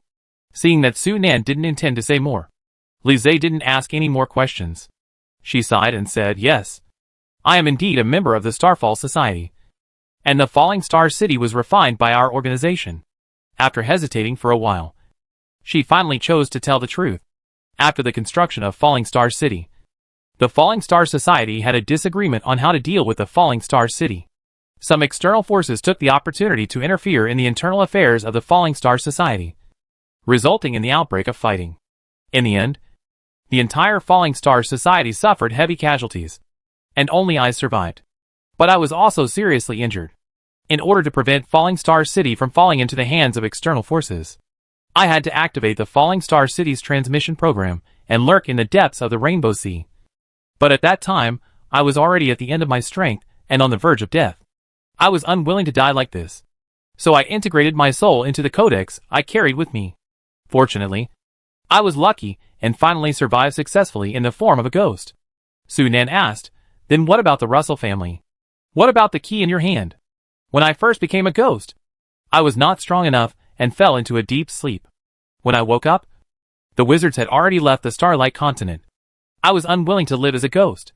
So I tried to send the method of entering the Falling Star City and the sun-melting pearl to the Russell family, hoping that a genius would emerge in the family and be promoted to a wizard to find a way to resurrect me. Unfortunately, I have not been able to find a suitable candidate for more than 200 years. You didn't tell them about your existence?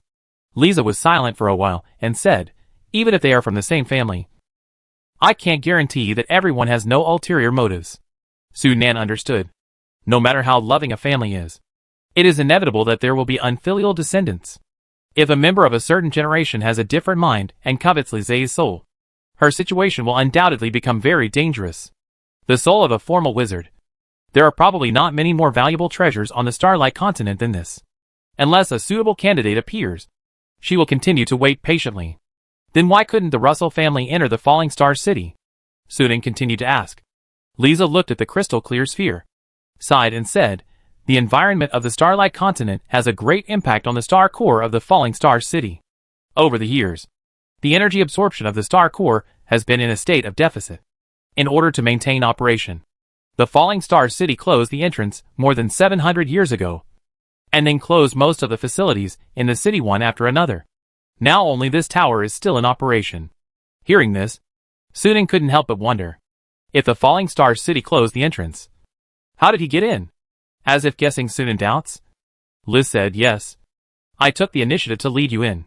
Although I can't completely control the Falling Star City, I can still control some permissions, such as making it respond to the contact of the sun-melting pearl. I didn't have high expectations, but you were more capable than I thought and found this place quickly. Speaking of this, Liz couldn't help but look at Amy on Sunan's shoulder. She suspected that Sunan's ability to find the falling star city might be related to this little guy. Otherwise, why would he bring a cat with him? This little thing doesn't seem to have much fighting power. Noticing Liz's gaze, Amy shrank back to Sunan's neck. You contacted the Siren Sea monster in this way? Yes.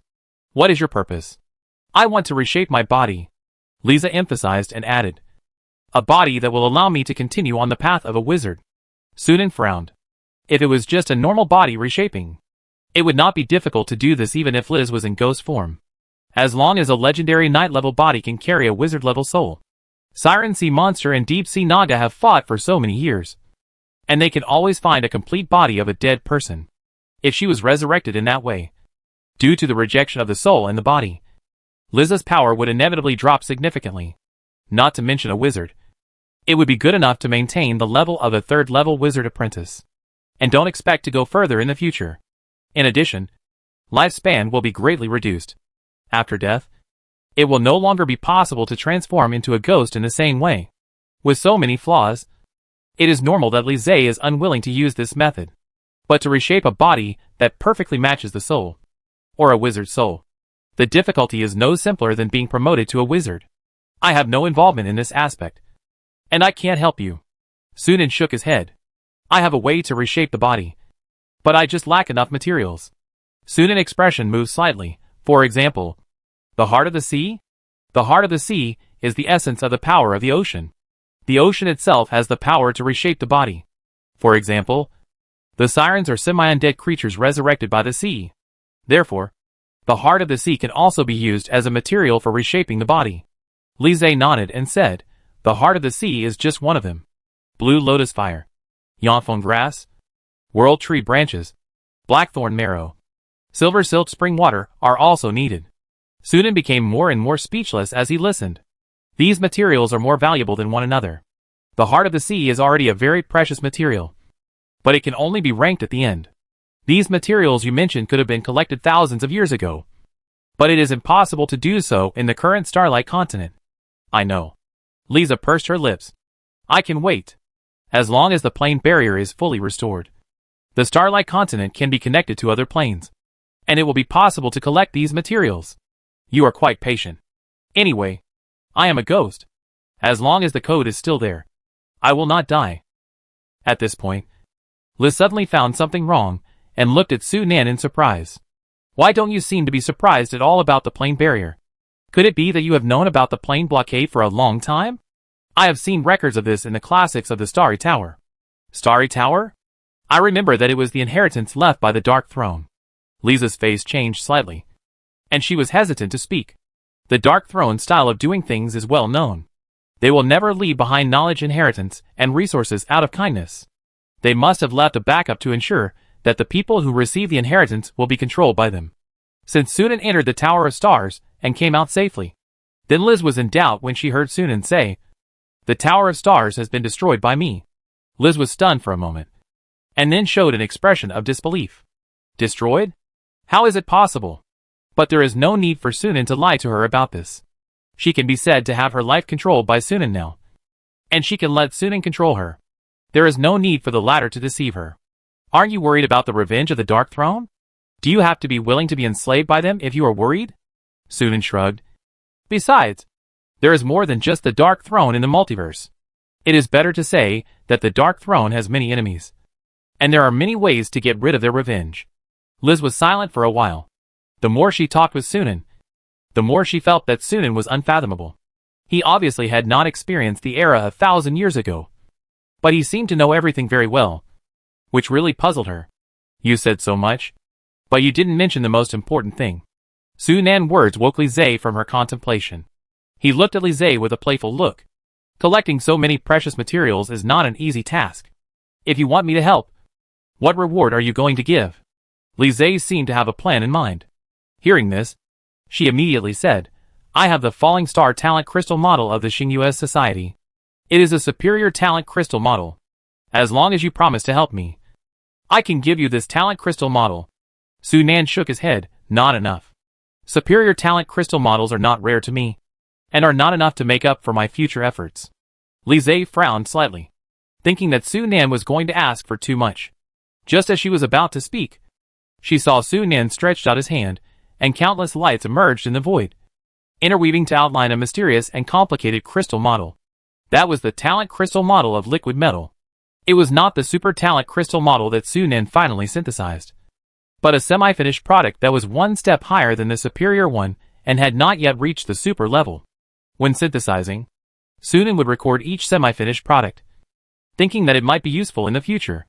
And the model in front of him is the phantom shadow condensed by his mental power. However, even if it is just a semi-finished product that has not yet reached the super level, Lise is completely stunned. Although she has lost her body, as a wizard, her eyesight is still there, and she can naturally see the exquisiteness and complexity of the talent crystal model in front of her. Looking at many superior talent crystal models, this one can definitely be included in the top few. And Su Nan's next sentence made her fall into a strong shock again. This is the talent crystal model I created. Su Nan attributed the credit of the Rubik Cube to himself without blushing. Whether you believe it or not, it is not difficult for me to create a superior talent crystal model. So the value of the falling star you mentioned is not as great as you think. Liz was silent. She wanted to question Su Nan's words, but reason told her that it was impossible for Su Nan to get access to this top talent crystal model in the Starlight continent. It was very likely that, as he said, he created it himself. If that was the case, the value of falling star to him was indeed not that great. At least if he wanted, he could create another superior talent crystal model by himself. While being shocked, Liz also realized another thing. The talent crystal model is a very important secret for any wizard. Since Su Nan dared to tell her that he had created the top superior talent crystal model, he was undoubtedly expressing an attitude. Either pay enough and become his partner, or disappear with the secret. In simple terms, she is the one who has her in his arms. After a long time, Lija spoke again, saying in a hoarse voice, I can give you all the knowledge I have. For example, the design drawings of the Falling Star City, the design drawings of the Touch Master Puppet, and some 4th level potions and magic tools, as well as information about other wizard forces. The resources and magic items on her body were completely destroyed in the more than 1,000 years. In addition to her soul, the only reward she can offer now is knowledge and information. Su Nan's eyes flashed when he heard this. After unifying the Starlight continent, he vigorously collected all wizard books. It can be said that the knowledge of the wizard apprentice stage has been fully collected. No worse than the wizard era. But the knowledge at the wizard level is seriously missing. Only a small part of the knowledge obtained from the Star Tower. Spells are better. There are all 5 rings and below. But the knowledge related to wizard level puppets, 4th level potions and magic tools is very few. After all, Liz was a person from the heyday of wizards 1,000 years ago. And she is also a member of the wizard organization Starfall Society. She must have mastered a lot of knowledge, and may be able to greatly improve this problem. Of course, this alone is not enough. With his thoughts flying in his mind, Su Nan remained calm and said calmly, in addition to this, you have to serve me for 1,000 years. Even after successfully reshaping your body. You want me to be your subordinate? Liz's eyebrows showed dissatisfaction. Su Nan smiled slightly. It would be better to describe it as an assistant. Don't worry. I won't force you to do anything that will damage your dignity and bottom line. You just need to help me manage the Star Alliance when I'm busy. And occasionally assist me in doing experiments. Anyway, you have nothing to do during the time waiting for the plane barrier to recover. Just find something to do. You won't be too lonely. Right? Liz fell into silence again, her expression changing, and she was obviously struggling mentally. In the end, the attraction of reshaping her body prevailed. She sighed, looked at Su Nan with a complicated look, and nodded. Okay. I promise you. A wise choice. Su Nan's lips curled up slightly. Merely speaking words certainly cannot make people feel at ease. The two then finalized various details, including various work matters for Lise as an assistant, and not to do anything that would harm the interests of the Star Alliance and Su Nan. The most important thing is to keep secrets. Even after the 1,000-year service period is over, all the secrets of the Star Alliance and Su Nan cannot be leaked. After confirming that there were no omissions, the two signed the oath contract. When the light of the oath flickered and disappeared, Lise breathed a sigh of relief. Although the future is still confusing, at least there is hope of rebuilding her body. There is no need to worry about when the falling star city will completely run out of energy, and she will be forever locked in a different dimension. Chapter 223. This is the Master Order. Is this thing called the Star Core the energy source of the falling star city? After the contract was reached, Sudan set his sights on the crystal clear sphere. That's right. Lisa nodded. This is a unique energy supply device developed and created by the Falling Star Association. Sudan asked curiously, what's the difference with the element pool? It has all the functions of the element pool. In addition, the star core can monitor the energy particle fluctuations of the entire falling star city, and can communicate with anyone in the falling star city in a one-way manner. Sudan's eyes lit up slightly. Not to mention the energy supply function. The latter two functions actually aroused his interest. The range of action can only be limited to the falling star city, unless a larger star core can be created. The current effective range of one falling star city is already the limit. After a pause, she added, but if it is just a contact function, as long as the energy consumption is increased, the effective range can be expanded, but it cannot last too long. Sudan understood. You are in contact with Ida through the star core? Yes, Lisa admitted frankly. There is no doubt that the star core is a good thing. Without hesitation, Sudan immediately took the star core and put it into the magic cube. After losing the energy supply, the energy fluctuations hidden in the surrounding walls, ceiling and ground quickly disappeared, and the entire tower soon fell into silence. Are there any other resources in the Falling Star City? Lisa shook her head and said, no. Not long after the Falling Star City was built, the Star Meteorite Association broke out in internal strife, and there was no time to import supplies. In addition to the star core and the main puppet, the most valuable thing is the Falling Star City itself. Sudan was slightly disappointed. But on second thought, the star core, the touch master puppet, and a large number of white jade stones alone are already a great harvest. And there is also Lise, the wizard ghost who has mastered a lot of knowledge. This trip has been fruitful, since there is nothing else valuable. Sudan does not intend to stay any longer. Picks up the code and turns to leave. Returning to the entrance when he came in, Lise turned around and looked at the quiet Falling Star City with a complicated look. What are you going to do with the Falling Star City? Sudan said without hesitation, take it back and dismantle it into materials. Take it back? Lisa was stunned, wondering if she had heard it wrong. You want to use the teleportation function of the Falling Star City? But you have already dismantled the star core. Even if you reinstall it, the star core does not have enough energy to use the teleportation function. Don't bother. Sudan stretched out his hand and pressed on the wall made of white jade stones. With a thought, he saw the huge Falling Star City and the inverted cone black mountain instrument below disappear instantly. Liz was stunned by this scene, her eyes wide open. How did you do it? Liz looked at Sunan in shock. Even though she was a well-informed wizard, she had never seen such a bizarre scene. Space ring? Impossible. There is no space ring in the world with an internal space large enough to accommodate the Falling Star City. Half-dimensional plane? That's even more impossible. At least a true spirit wizard could open up a half-dimensional plane. But if it weren't for these two, how did Sunan manage to instantly store the Falling Star City? Secret. Sunan turned around and left without any intention of explaining. No matter how huge the Falling Star City is, it only occupies one grid in the magic cube. The magic cube does not have the concept of the size of space magic items. It only has the concept of quantity. As soon as he walked out of the dimensional space where the Falling Star City was located, the seawater from all directions suddenly squeezed in, and then was blocked outside by the energy shield opened by Sunan. Liz also came back to her senses at this time. Seeing that Sunan did not intend to say more, she did not ask more and returned to the code. Every wizard has his own secrets, and it is not a good thing to explore too much. After coming out of the sea, Sudan casually told Andrea a sentence and went straight back to Longlin. The Falling Star City has been obtained, and he does not need to worry about the next thing in the Rainbow Sea. The Siren has already joined the Star Alliance, and the Rainbow Sea is now left with the Deep Sea Naga. A single Deep Sea Naga cannot be the opponent of the Star Alliance.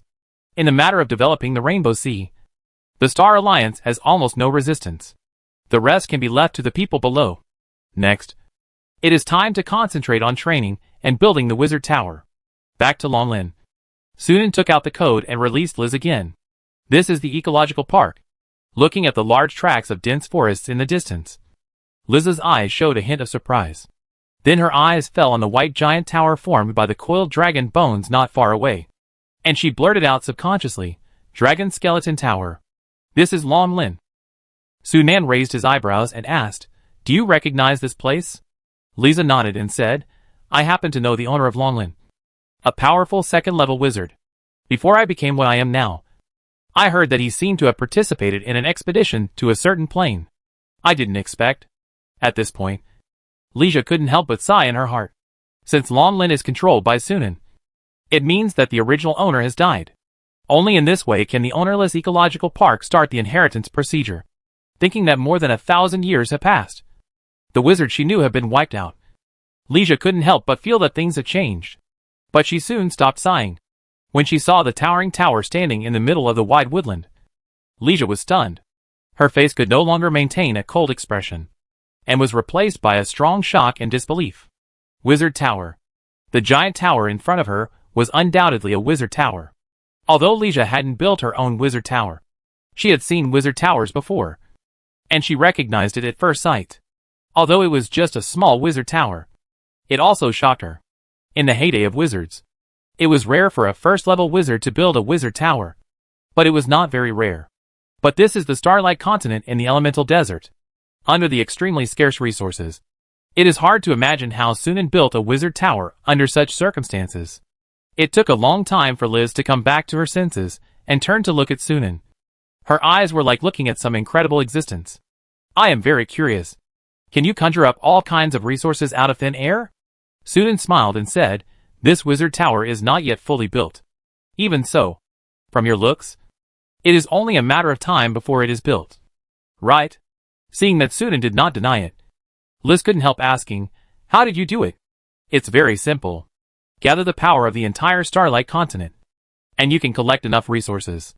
It took Liz a long time to react to what Sunan meant, and she was stunned and said, "You unified the Starlight Continent?" Sunan glanced at her and asked back, "Is it difficult for wizards to unify the Starlight Continent?" Liza was silent, and the corners of her mouth twitched slightly. Official wizards are indeed uniquely powerful in the current Starlight Continent, and it is not difficult to unify the Starlight Continent. Pure power can overwhelm the entire continent and make everyone dare not resist. But to integrate the power of the entire continent to collect resources and build a wizard tower, it is not something that can be done by pure force. Apart from anything else, the magic processing of the basic materials needed to build a wizard tower alone requires a large number of wizard apprentices. Otherwise, it would take 100 years for one person to complete it. Sunan must have a huge force with a perfect organizational system and smooth operation to collect resources for him. And there is a high probability that there are a large number of wizard apprentices helping him deal with the huge and complicated basic work. Not every wizard can do this. At least Liz asked herself. Even if she reshaped her body and took back the power of the wizard, she could not do the same thing as Sunan. Even if it took thousands of years, she could not do it. Apart from anything else. First of all, cultivating wizard apprentices on a large scale is a difficult hurdle to cross. She does not have so many resources to spend on this. For a moment, Liz felt that there were more and more confusing things about Sunan, which made people completely unable to see through. Entering the wizard tower, Sunan took Liz to the control center, summoned Tower Spirit Number 1, and gave Liz the authority second only to him, allowing her to freely enter and exit most places in the wizard tower. With the restrictions of the oath contract, Sunan was not worried that Liz would do something that was not in his favor. In order to let Liz better perform her assistant duties, he gave her full trust. After that, Sunan came to the Dragon Skeleton Tower again, summoned Butler Number 1, and also opened up the second-level authority for Liz. With this, she can go almost everywhere in Longlin without hindrance.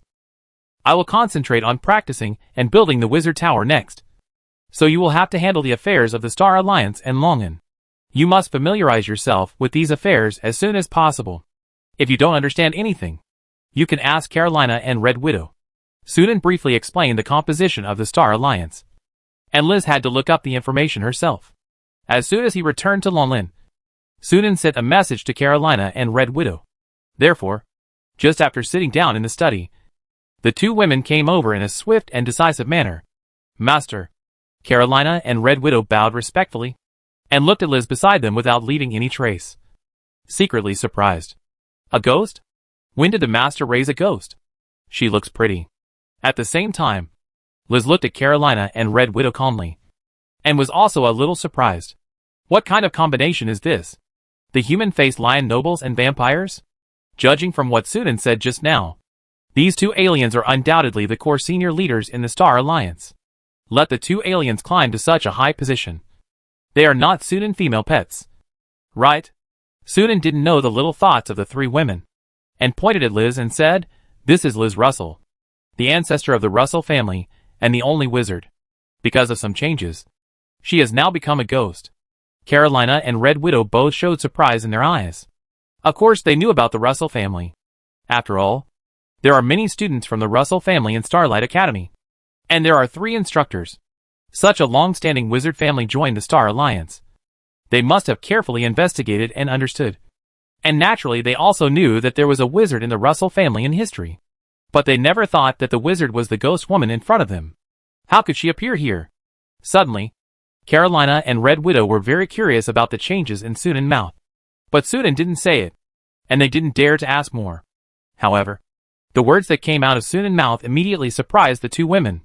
From now on, Liz will be my assistant and help me deal with all the affairs of the Star Alliance. When I'm not here, she will review the affairs on my behalf. Carolina and Red Widow's hearts were filled with huge waves. How can this be an assistant? If this is true, wouldn't this woman named Liz be second to none in the Star Alliance? The two women were surprised and jealous for a moment.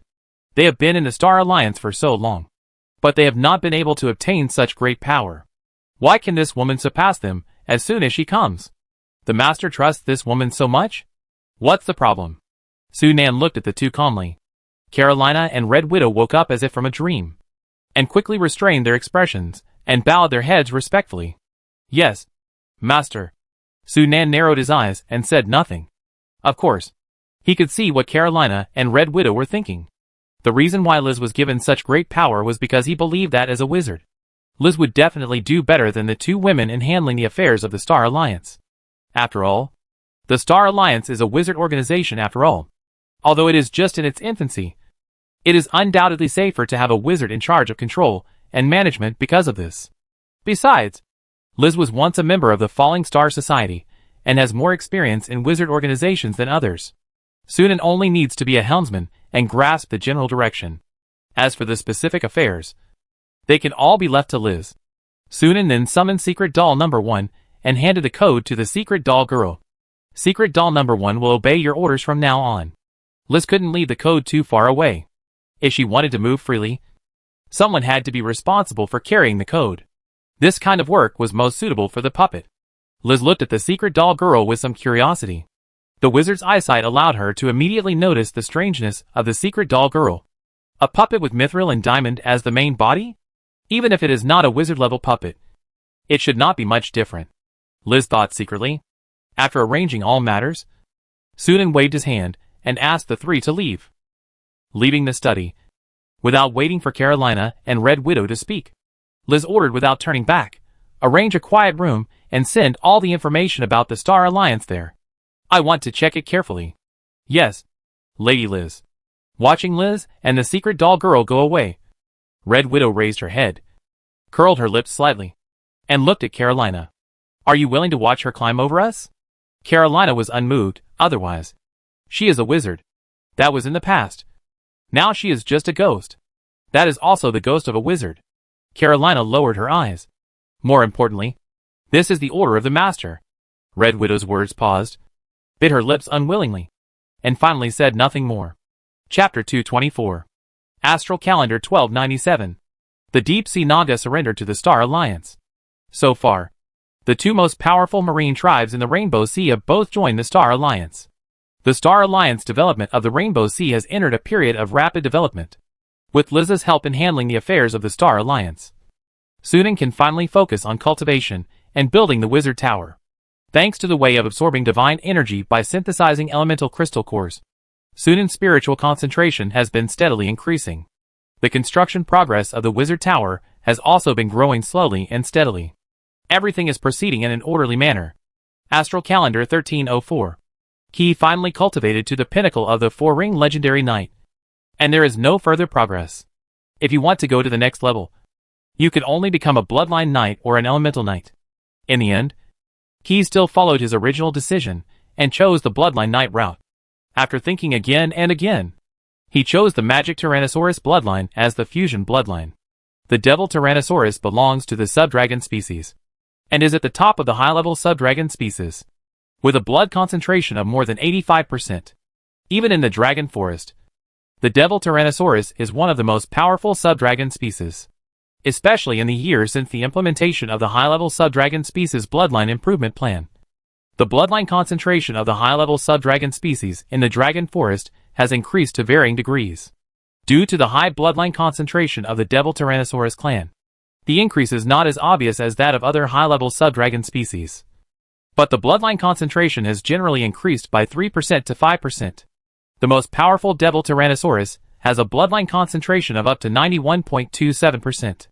The bloodline that Ki is about to merge comes from this devil Tyrannosaurus.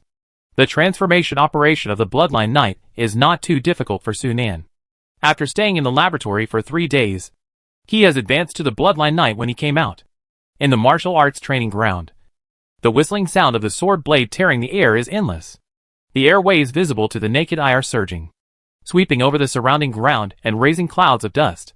After a while, Ki stopped swinging his sword and walked down the martial arts training ground with a reluctant look. "How do you feel?" Sunan asked. "Very good. Very good." Ki's face was full of excitement. "I feel full of strength, and my physique has obviously improved a lot compared to before." Sunan smiled and said, "The devil Tyrannosaurus is a high-level subdragon species known for its physical strength. The fusion of its bloodline has the most obvious improvement in physique. In addition, your energy resistance and control over fire element particles should also be greatly enhanced. Of course, the latter is definitely far inferior to that of the fire element knight." Ki smiled and said, "Enough. I was just trying to prolong my life, and the improvement in strength is secondary. By the way, can this bloodline ability be passed on to future generations?" Sunan shook his head and said, "No.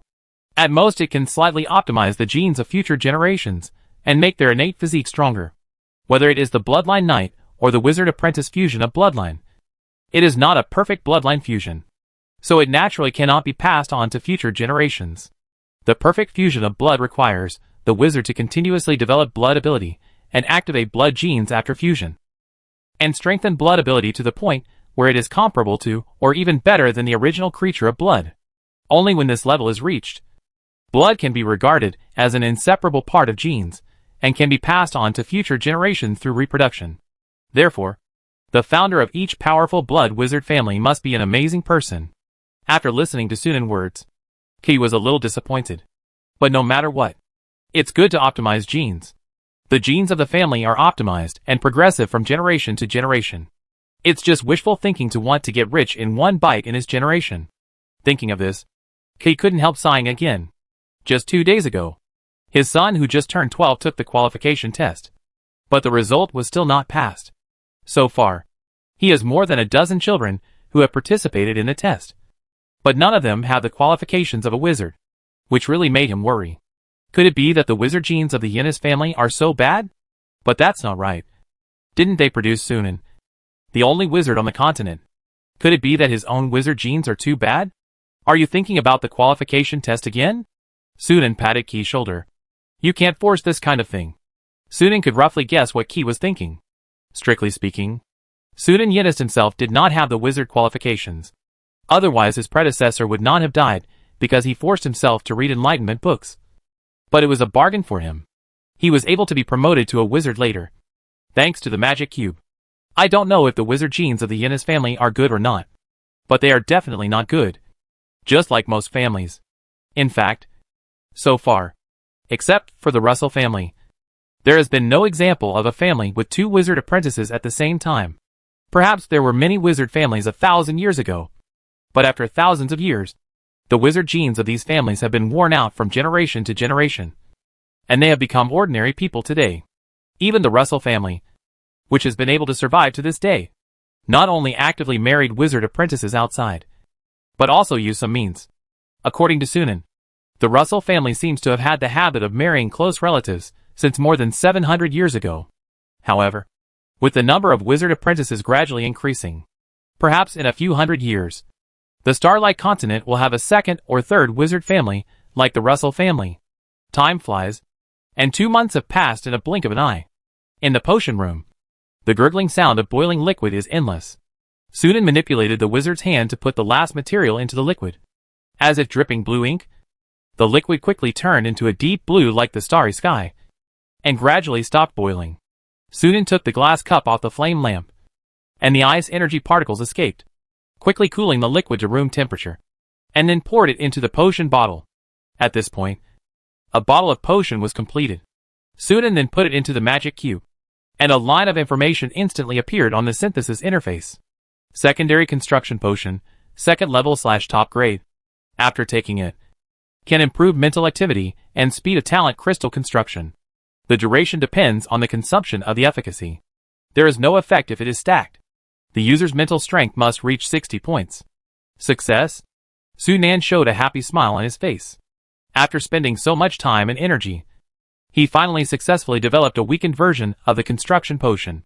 With this, he can synthesize a construction potion that is as effective as the original one. After recovering from his joy, Sunan made dozens of bottles of secondary construction potions without stopping, and then put them into the magic cube one by one, and soon got a bottle of third-level top-grade construction potion. The best construction potion in the Starry Tower is the middle grade, and most of them are low-grade. In terms of efficacy, the bottle in my hand is at least 30% higher. Sunan estimated that the cost of such a bottle of construction potion is about 122,000 gold coins. To be honest, this cost is far more than the cost of artificial construction potions. But in the current environment, it is already very good to have it, at least compared with the importance of the construction potion. This cost is still within an acceptable range. For an ordinary intermediate talent crystal model, 3 bottles of third-level top-grade construction potions are enough to construct it, which is less than 370,000 gold coins. It is not difficult for any third-level wizard apprentice who can reach the standard of constructing talent crystals to earn 370,000 gold coins. Most of the time, they can't buy construction potions even if they have money. With the method of synthesizing construction potions, it is possible for the Star Alliance to train wizards. Looking at the azure liquid in the potion tube, Sunan showed a satisfied smile on his face. A qualified wizard force must master the method of making construction potions. Otherwise, if even wizards cannot be trained, how can they talk about development and growth? Without construction potions, the difficulty of a third-level wizard apprentice to be promoted to a wizard doubles or triples. The only people who can be promoted to wizards without construction potions, except for true geniuses, are lucky people who happen to get precious resources that can speed up the construction of talent crystals. Putting away the construction potion, Sunan summoned his personal panel. Sunan Yinist, male/first level wizard. Liquidation, 50.93%. Skills: Star Ring Meditation LV19, Max, Potion Making LV5, 6231/20,000, Biological Transformation LV5, 2933/20,000, Puppet Refining LV5, 13173/20,000, Magic Item Manufacturing LV4, 9509/10,000, according to the current progress. In another 25 or 26 years, we should be able to break through to the first level crystallization. The construction potion is already there, and the only thing missing is the talent crystal model. The research on the second talent crystal model is still in progress, and the progress is very smooth. After returning from the Falling Star City, Sunan got all the talent crystal models of the Falling Star Society from Liz. In addition to the Falling Star, the upper-level talent crystal model, there are 4 intermediate and 16 lower-level talent crystal models, which gave him a lot of inspiration. According to the progress, it is more than enough to research the finished product before breaking through to the first level of crystallization. I have to admit that it is a very wise decision to bring Lise back as an assistant. After quickly getting familiar with the affairs of the Star Alliance, Lise quickly got into the state and managed the Star Alliance in an orderly manner. The key is that her knowledge also helped Sunan solve many problems. For example, the design of the Touch Master Puppet solved the problem of high-level puppets in the built-in golem army of the Wizard Tower. After studying the design of the Touch Master Puppet, Sunan decided to use the adamantium golem as the main body, supplemented by a small number of Touch Master Puppet and secret dolls. to form the built-in golem army of the wizard tower. The only problem is that some of the materials of the Touch Master puppet cannot be found on the current Starlight continent, and corresponding alternative materials need to be researched. But this is at least easier than researching a new wizard-level puppet from scratch. Another problem is the manufacture of soul crystals. In the process of developing the Rainbow Sea, the Star Alliance obtained a lot of soul crystals, mainly in the battles with the Siren and the Deep Sea Naga, which greatly alleviated the problem of the shortage of soul crystals. However, with the surrender of the Siren and the Deep Sea Naga, how to manufacture more soul crystals has become a problem on the table. And for this, Liz just has a solution. Some wizards have found that in the process of undead transformation, the strange energy formed by the fusion of the two opposite energies of death and life will induce a certain energy of the plane, and then produce some chain reactions to communicate with the ghosts of this world. They will drill out from the cracks in space, scrambling to fight for the body to revive. So some wizards suddenly came up with the idea of using the transformation of undead to lure a large number of ghosts, and then use gems to absorb the ghosts to create a large number of soul crystals. This method of making soul crystals only costs a small amount of gems, gold and silver for setting up the undead transformation array, and even a third-level wizard apprentice can implement it, which is quite convenient. The only drawback is that the quality of the ghosts attracted by this method is not too high, and at most only micro and small soul crystals can be produced. However, this is not a problem for Sunan at all. He only needs micro soul crystals, and the rest of the soul crystals can be obtained through synthesis. So in a practice, after successfully using the lured ghosts to make more than 10 micro soul crystals, Sunan immediately promoted this method in the Starlight Academy and purchased micro soul crystals in the form of tasks, completely solving the problem of insufficient soul crystals in the Star Alliance.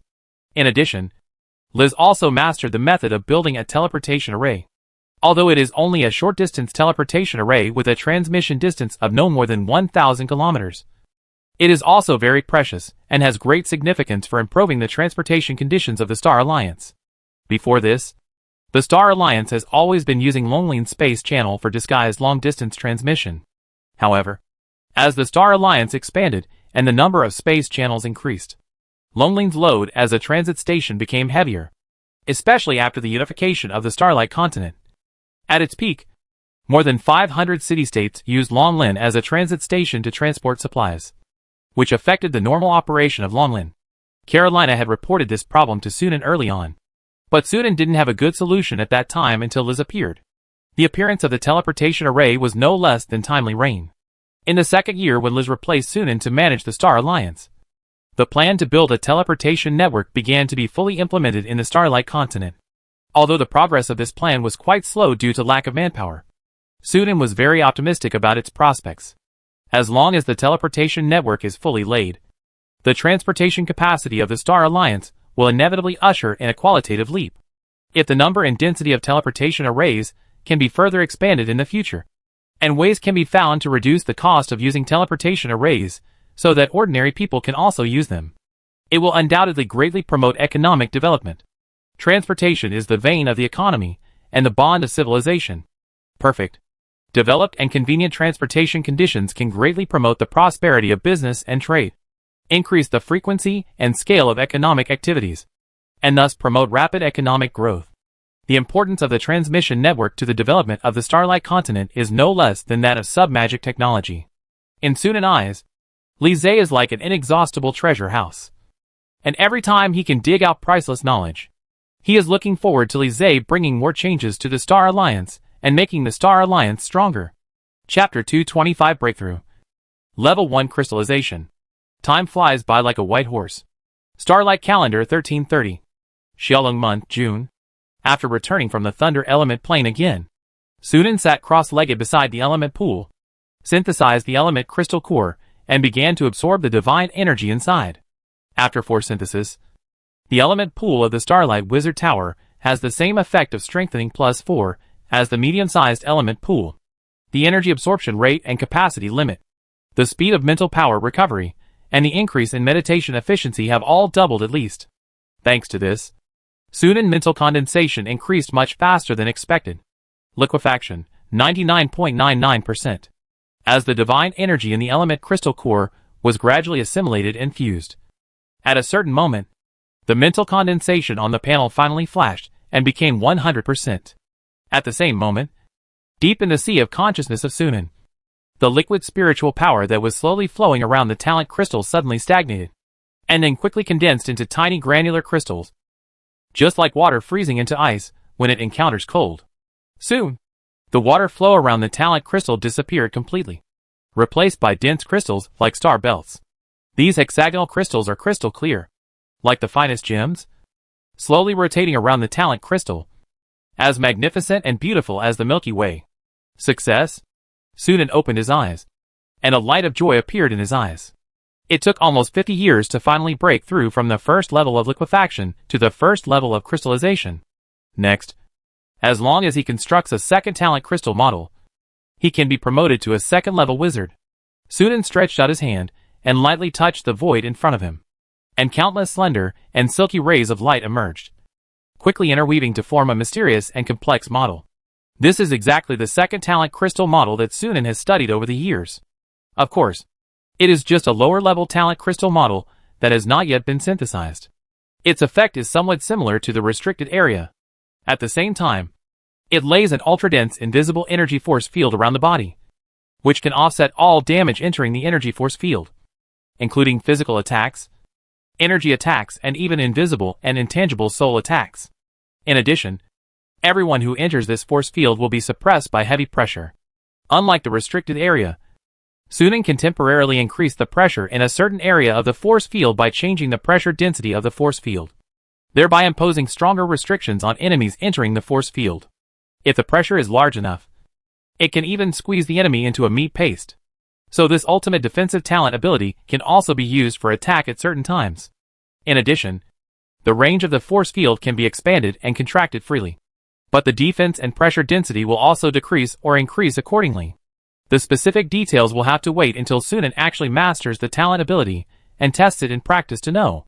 Sunan named this talent crystal model the Absolute Restricted Area. It took 32 lower-level talent crystal models to synthesize the upper-level liquid metal, and the Absolute Forbidden Area should be similar. The last time the liquid metal talent crystal model was constructed, the average construction time of a lower-level talent crystal model was 13 days. However, Sunan's mental power is now far superior to before, and he has a top-grade construction potion. He estimates that the average construction time this time should be shortened to less than 10 days. If everything goes well, the upper-level Absolute Forbidden Area model can be synthesized in 1 year. The last link that takes a long time is to fill the mental power. You should know that the talent crystal will become stronger as the wizard's mental power increases. The strength of the liquid metal talent crystal today has long exceeded that of the time when it was just constructed. In other words, if you want to construct a second talent crystal with the same strength as the current liquid metal, you must fill it with more mental power. When filling the liquid metal, there were spirit beads and golden apples. It took Sunan more than 2 years and almost 3 years to fill the talent crystal. Now, there is nothing except an element pool buff that can speed up the recovery of mental power. The difficulty of filling has also increased, and the time spent must be much longer than before. A few decades is probably considered fast, and it is not surprising to spend 100 or 200 years. This time, the process of filling mental power is really a slow process. Sunan sighed, then took out a bottle of construction potion and drank it, and began to construct the talent crystal model. Soon, 11 months passed, and Sunan successfully constructed 32 lower-level talent crystal models and synthesized the second super talent crystal model. Then he started to fill mental power without stopping. Sitting cross-legged beside the element pool, Sunan closed his eyes, and the crystal mental power in the depths of the sea of consciousness continued to emit strands of mental power, sinking into the new talent crystal model, filling the space inside bit by bit. This practice took a month. Talent crystal model filling progress, 0.06%. Only 0.06% progress in a month. At this rate, it will take about 140 years to fill it completely. In fact, Sunan also knew that this speed was not slow. It has only been more than 60 years since he was promoted to a wizard. Even if it is another 140 years, it will only be about 200 years. It took only 200 years to be promoted from a first-level wizard to a second-level wizard. Even in the heyday of wizards 1,000 years ago, this speed was extremely impressive. Except for those descendants of the true spirits, who are more like cheating than cheating. Few people can compare with him. But if possible, Sunan would like to be faster. It would be great if there was something that could quickly restore mental power.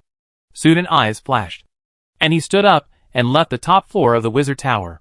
In the bright and spacious study, Liz was flipping through the documents attentively, and her focused and serious face looked particularly attractive. The quartz clock on the wall silently rotated the hour and minute hands, and only when it reached the hour would it make a crisp reminder sound. After a long time, Liz put down the file and rubbed her eyebrows. There is no such thing as tiredness in the ghost. This action is just a habit she has developed over the years. It has been more than 30 years since she joined the Star Alliance. Now she is familiar with all the affairs of the Star Alliance, big and small, and she is familiar with handling them. To be honest, when Liz agreed to become Sunan's assistant and take charge of the Star Alliance, she didn't take the Star Alliance too seriously. After all, with the current situation of the Starlight Continent, how large a scale of wizard power can be developed? At best, it is just a super large human country. But after really getting in touch with many affairs of the Star Alliance, she realized that she had greatly underestimated the Star Alliance. The Star Alliance not only controls the surface world, but also the underground world has long been included in it.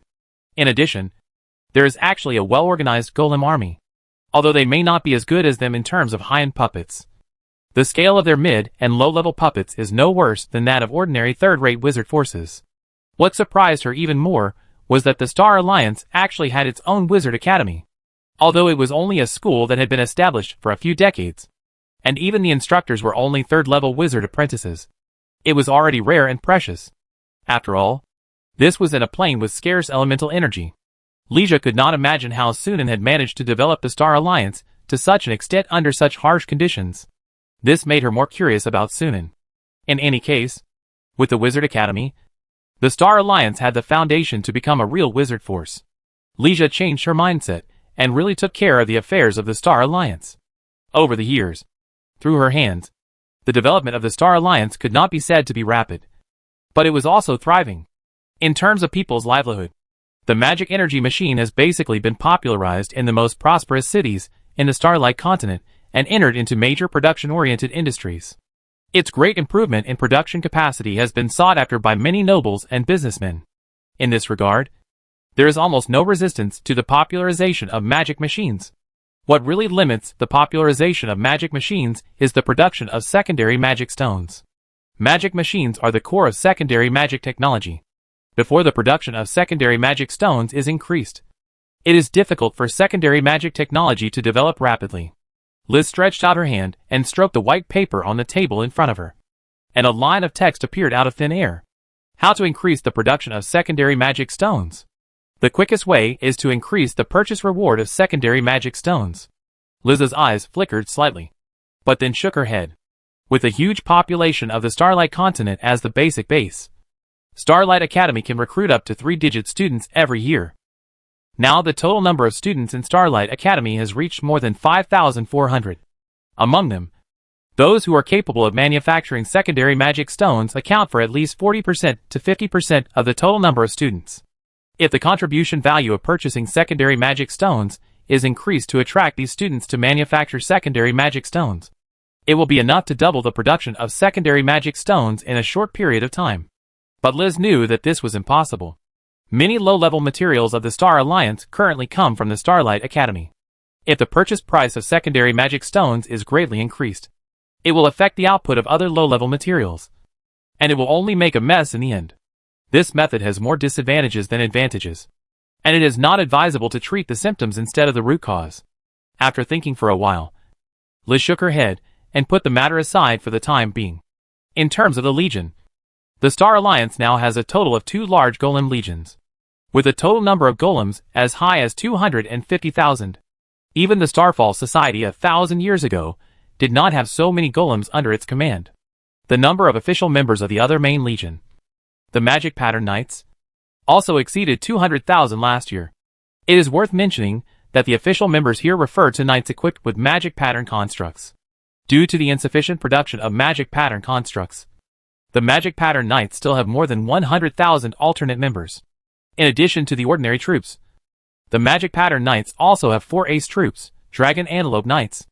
Water Dragon Knights, Pterodactyl Knights, and Storm Dragon Beast Knights. The first three correspond to land, sea, and air respectively, while Storm Dragon has all three. The largest of them is the Dragon Antelope Knights, with a total of 1,200 people.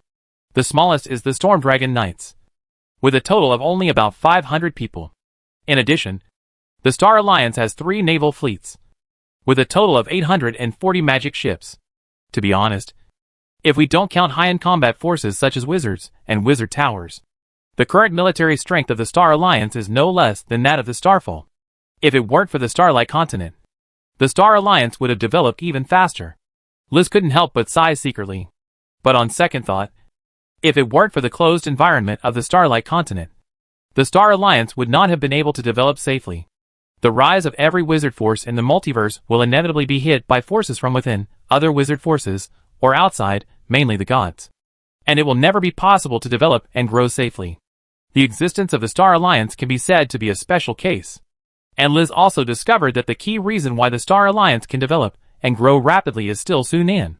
Many of the current high-level resources of the Star Alliance come from Sunan.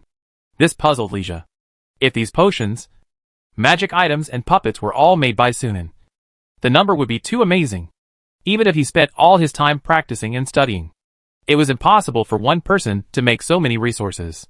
Not to mention that he would have the spare energy to build a wizard tower. But if it wasn't made by Sunan, where did he get so many resources? Until today, Leisha still couldn't figure it out. But this was also because she didn't deliberately explore it. It is a taboo to rashly explore the secrets of a wizard. She was still counting on Sunan to help her reshape her body. But she didn't want to make enemies with Sunan because of curiosity.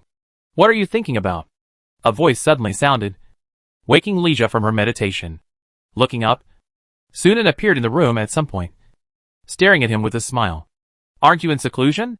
Why did you come out? I have something to ask you. What is it? Do you know any way to speed up the recovery of mental power? Sunan thought for a moment and added, it is feasible at this stage. Leisha was slightly startled, with a puzzled look in her eyes. The element pool in the wizard tower is not enough. She has seen the element pool in Sunan Wizard Tower, and the effect is only stronger than the medium-sized element pool. To be honest, when she saw the element pool, she almost thought she was dazzled. It stands to reason that there should be no materials on the Starlight Continent that can make a medium-sized element pool, let alone the most critical main material. The element source crystal is an unsolvable problem. It is impossible for Sunan to go to the elemental plane and kill an elemental giant elder by himself. Right? That is a powerful existence that even a second-level wizard may not be able to defeat. Sunan did not explain much. Just said one sentence. I am constructing the second talent crystal, and I have reached the last step of filling the spiritual power. I remember when I first came. You had just broken through to the first level of liquefaction not long ago. That's right. Leisha took a deep breath and finally suppressed the storm in her heart. It took 60 years to break through from the first level of liquefaction to the first level of crystallization, and also constructed a talent crystal model. What kind of training speed is this? It took her 283 years to go from the first level of liquefaction to the first level of crystallization. She was recognized as a genius by the Xingyu Association. But now compared with Sunan, it suddenly seems not worth mentioning. Staring at Sunan, Leisha felt that the fog shrouding the other party was getting more and more, making it impossible to see through. Chapter 226 Secondary Magic Stone Veins. As a veteran, Liz knew that the most critical and difficult part of breaking through from the first level crystallization to the second level wizard was to fill the mental power. The talent crystal model can be provided by the wizard organization. The construction of the talent crystal model can be accelerated by taking the construction potion. Even if it is a superior talent crystal model, as long as there are enough construction potions, it can be successfully constructed in 1 or 2 years at most. Only the step of filling the mental power takes a long time, which is completely a waste of time. Admittedly, there are many items similar to the spirit beads that can speed up the recovery of mental power. But these resources are all extremely precious and difficult to get. Even if you can get a little, it is just a drop in the bucket and cannot significantly shorten the time consumed to fill the mental power. Sunan searched the entire Star Tower and only got more than 10 spirit beads. And after using them all, he only filled less than 30% of the mental power. So he came to Liz. Maybe the latter had some way. But to his disappointment, Liz thought for a long time and shook his head. Sorry. Given the current situation of Starlight Continent, I can't think of any feasible methods. That's right. Sunan sighed secretly. In this case, we can only think of ways to continue to strengthen the element pool. If we can synthesize a large-scale element pool, the speed of mental recovery should be much faster. With a plan in mind, Sunan no longer dwelled on this matter, and looked at the desk. When he saw the words written on the paper clearly, his expression changed slightly. Increase the production of secondary magic stones? Lisa did not hide it, and said, the current secondary magic stone production of the Star Alliance is not enough to support the rapid popularization of secondary magic technology. If we can find a way to improve this problem, it will be of great benefit to the development of Starlight Continent. Sunan nodded in understanding and asked, do you have any good ideas? Yes, but the conditions in Starlight Continent are too bad, and many measures cannot be implemented at all. Tell me. Sunan became interested. For example, artificially cultivate secondary magic stone veins. Lisa's cold and pleasant voice echoed gently in the study.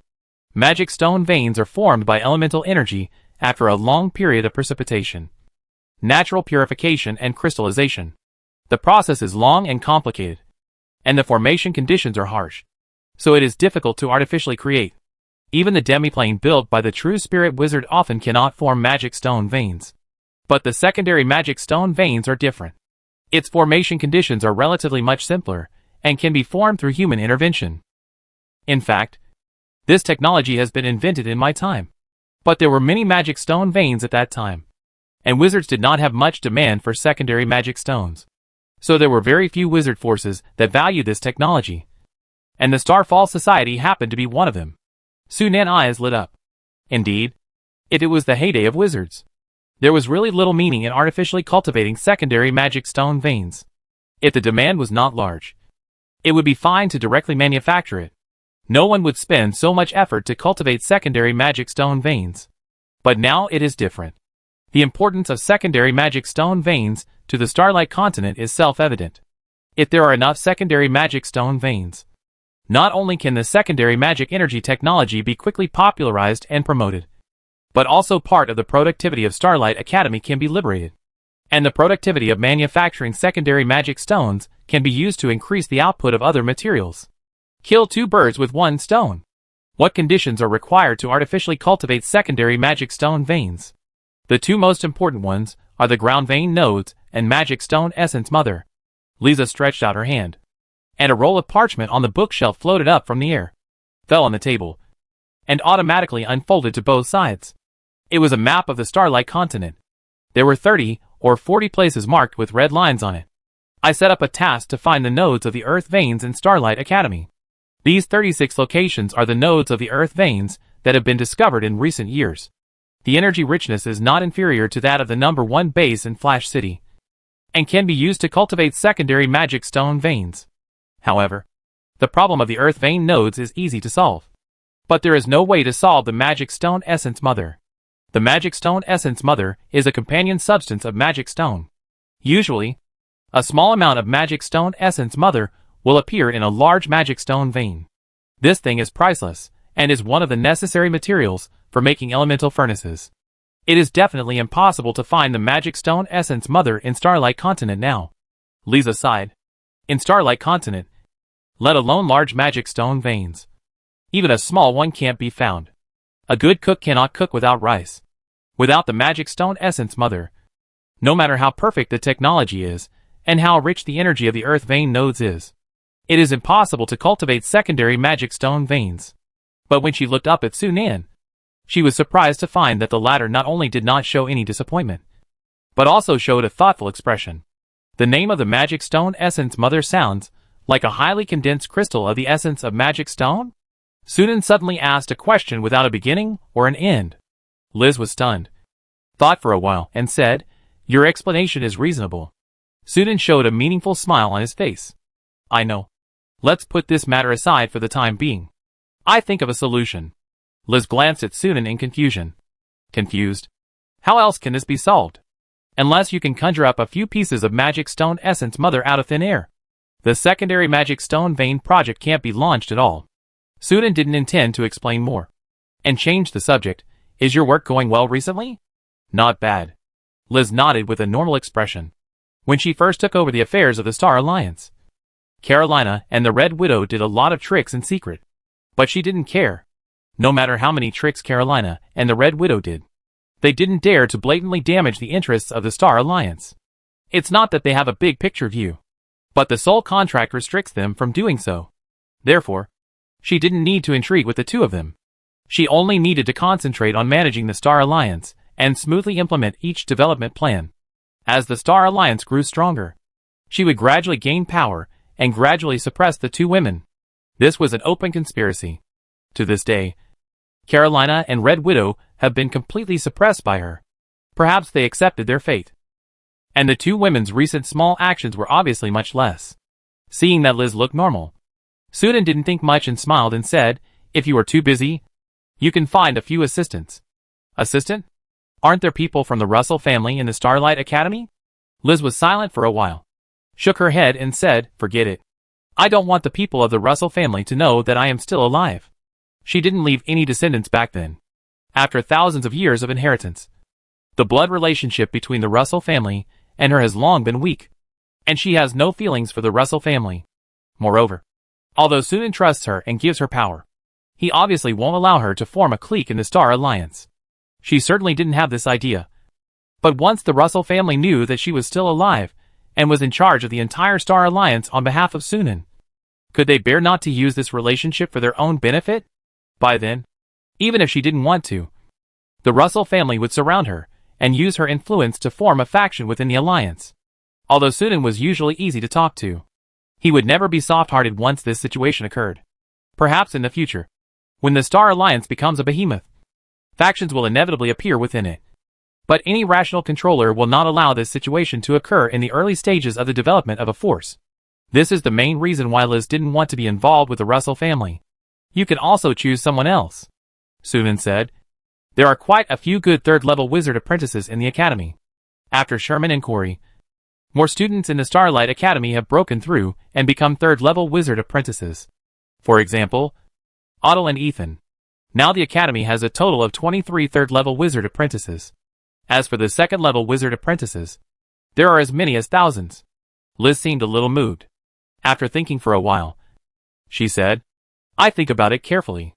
The Star Alliance has more and more affairs recently. If she can find a suitable candidate, she really wants an assistant to help share the burden. She can't rely on those two aliens. Right?" Seeing this, Sudan didn't force it.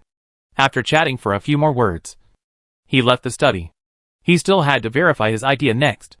Back to the laboratory. Sudan immediately transferred a batch of secondary magic stones from the warehouse and began to synthesize. Since the magic stone essence is the crystal condensed from the essence of magic stones, it should be synthesized with magic stones in theory, just like elemental crystal dust and elemental crystal core. Not long after, there were a lot of high-level magic stones on the workbench in front of him. Sudan then continued to synthesize. As magic stones were put into the magic cube one by one, the number of energy units of magic stones on the synthesis interface was also increasing. When the 203rd magic stone was put in, the word magic stone on the synthesis interface suddenly flashed and turned into lower-level magic crystal. "Isn't it the magic stone essence, Mother?" Sunan frowned slightly, thought about it, and continued to put in magic stones. As the number of magic stones added increased, the lower-level magic crystals quickly turned into intermediate magic crystals, and then the upper-level magic crystals. During this period, the number of upper-level magic stones ran out, and Sunan had to synthesize a new batch and continue to put them into the magic cube.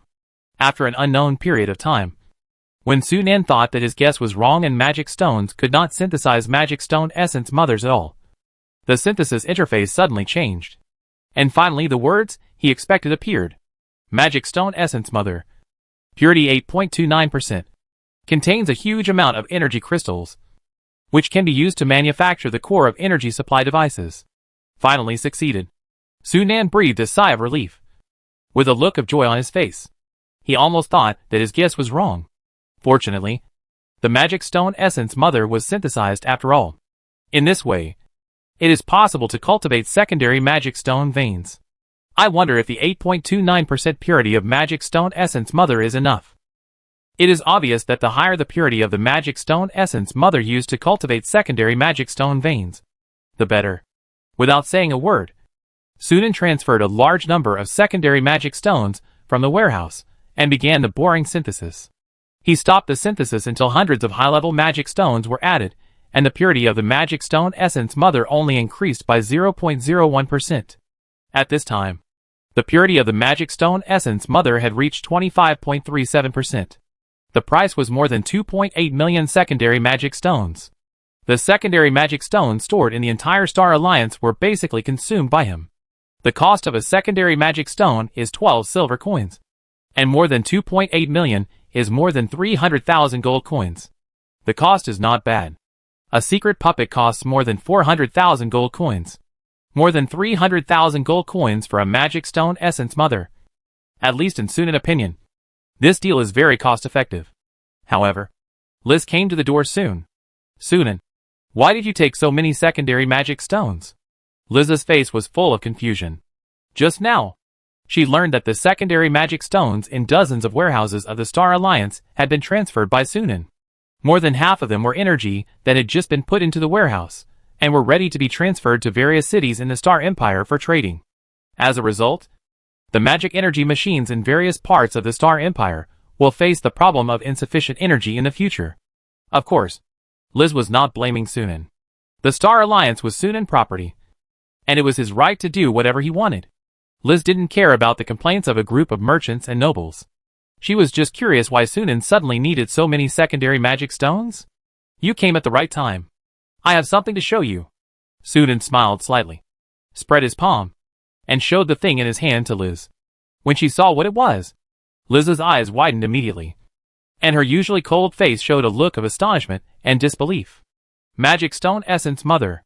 How do you have this thing? Liza looked at Sunan in shock. She had just finished talking to Sunan about the secondary magic stone veins. And Sunan took out the magic stone essence Mother. This was too unbelievable. Thinking of what Sunan had asked before, and the fact that a large number of secondary magic stones had been transferred, Liz couldn't help but have an astonishing thought in her mind. Could this magic stone essence Mother be made by Sunan himself? No. It's impossible. Magic stone essence Mother can't be made artificially. So far, I haven't heard of anyone who can make magic stone essence Mother. Wait! Liza suddenly woke up. She had always wondered where the magic stones of the Star Alliance came from. At first, she thought that the Star Alliance had mastered a magic stone vein. But after taking over the Star Alliance, she found that there was no magic stone vein at all. The original source of all magic stones is Sunan Wizard Tower. Now that I think about it, could these magic stones also be made by Sunan? The technology of artificially making magic stones and magic stone essence Mother. Sunan actually mastered this unprecedented technology. The more Lizzie thought about it, the more she felt that her guess was very likely. For a moment, she was extremely shocked. If this is true, it would be amazing. Not to mention magic stones. Magic stone essence Mother is a key material for many energy supply devices. With the magic stone essence Mother manufacturing technology, the Star Alliance can make a lot of money just by selling magic stone essence Mother, provided that the plane barrier is restored. In comparison, a mere 2 million secondary magic stones are nothing. Staring at Sunan, Lizie's eyes were particularly complicated. How many secrets does Sunan have? Without answering Lizie's question directly, Sunan signaled her to focus on the magic stone essence Mother. Is this piece of magic stone essence enough? Liza calmed down and used the magician's hand to move the magic stone essence in front of her. She observed it for a while, and a look of surprise flashed in her eyes. This piece of magic stone essence is very pure. It is more than enough to cultivate large secondary magic stone veins. And it can also shorten the time. How long will it take? Liza thought for a while, and said, about 300 to 400 years. Sunan frowned slightly, but then thought that the formation time of normal magic stone veins is measured in millions of years.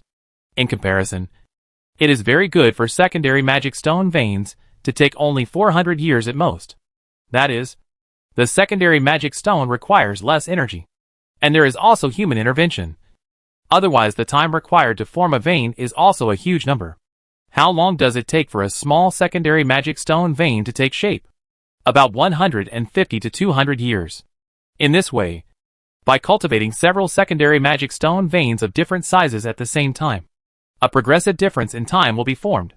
After 200 years at most, the problem of insufficient secondary magic stone production can be greatly improved. Lisa thought about it, and felt that this was the best solution. Anyway, there are many vein nodes on the Starlight continent. As long as there are enough magic stone essence mothers, it is not a problem to cultivate 20 to 30 secondary magic stone veins. In a few words, Sunan and Liz finalized the general matters, and named it the Vein Cultivation Plan. This is the second huge project of the Star Alliance in the next few hundred years, after the Transmission Network Plan. Chapter 227 Death and Sprint.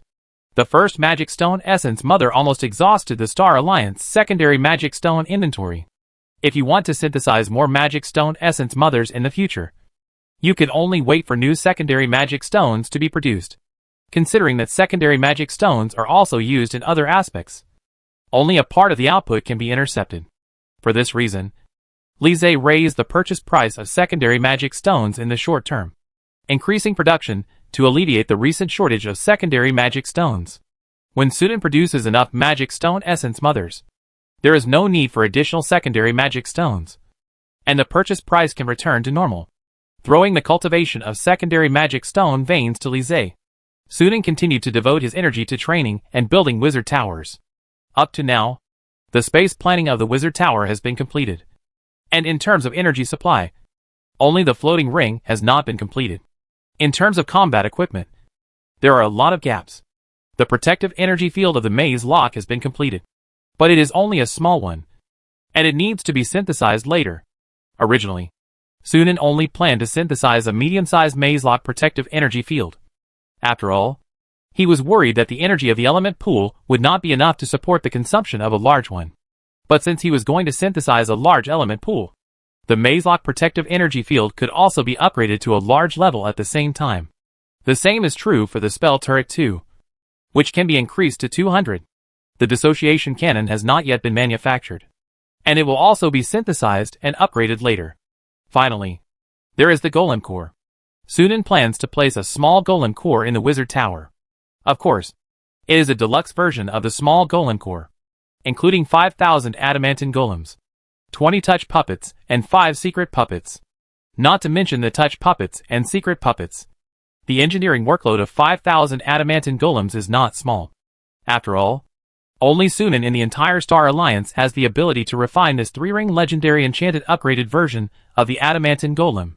For those instructors in the academy, refining ordinary adamantine golems is enough. In another 50 or 60 years, the wizard tower should be completed. Just when Sunan was immersed in training and building the wizard tower, he suddenly received a message. A third-level wizard apprentice named Basque from the Russell family died. Xinghue City, northwest region of the continent. This is the autonomous city of the Russell family, a neutral area independent of many countries. But that was in the past. Now Xinghue City has long become one of the many territories of the Star Alliance. In the Russell family cemetery, the cemetery that was empty in the past has gathered a lot of people today. Fakato, Innocent, Tulio, Scepter, Rose, Traveler, Sherman, Corey. At a glance, all the instructors of the Starlight Academy are here. Everyone gathered in the cemetery to pay tribute to their deceased colleagues. Basque actually expected this day a long time ago. There was no sadness or sorrow on Fakato's face, only sighing. He knew that his qualifications were not outstanding, and being promoted to a third-level wizard apprentice was already his limit. He would never be able to break through and become a wizard in his lifetime. So he knew his fate long ago, and he died peacefully. The Scepter sighed and said, "It is not a bad thing to have no hope." As soon as this was said, the expressions of the third-level wizard apprentices around him became complicated. It is because they still have a glimmer of hope for themselves that they will desperately seek breakthroughs, and they will be broken and bloody for this. And perhaps they will be completely desperate until the last moment of their lives. In contrast, not having any hope from the beginning may be happier. After the memorial service, everyone left one after another. The Scepter came to Fakato and said, "I have submitted an application to Lord Xingyun. Starting tomorrow, I will temporarily resign as the instructor of the academy." The Lord Xingyun mentioned by the Scepter refers to the newly appointed acting controller. The name and origin are unknown, and she has never met anyone. The only thing we know is that she is deeply trusted by Lord Sunan, and her codename is Xingyun. Fukato was stunned and asked, "Why?" The scepter smiled bitterly inside, saying, "I can sense that I don't have much time left. At most, I can only have another 10 or 20 years. If I don't break through, I will end up in the cemetery. In fact, if it weren't for the Dawn Potion and the Element Pool to extend his life, he would have died. Fortunately, he has successfully constructed a talent crystal model and started to fill his mental power. If he is lucky, it is possible to break through and become a wizard. So in the next period of time, he plans to retreat and sprint to become a wizard. If he fails, he will die. The contribution points earned in these years are enough to exchange for a training room near the Element Pool in Lord Sunan Wizard Tower for 20 years of use." "Me too." Xiangwei came over with a serious look on her face. "I'm going to retreat next. It seems that everyone thinks the same thing." The traveler smiled slightly. "I'm also going to retreat for the sprint. It's all thanks to Lord Sunan, who made the construction potion, which saved me the time to construct the talent crystal. Otherwise, I wouldn't even be qualified to sprint to the wizard." Looking at the three people with a firm look and a hint of determination, Fukato felt very complicated. He knew very well how difficult it was to be promoted to a wizard. Over the past 1,000 years, countless geniuses have failed at this level. The Russell family has lost so many third-level wizard apprentices, who died with regret and unwillingness over the years that they can't count them with both hands and feet.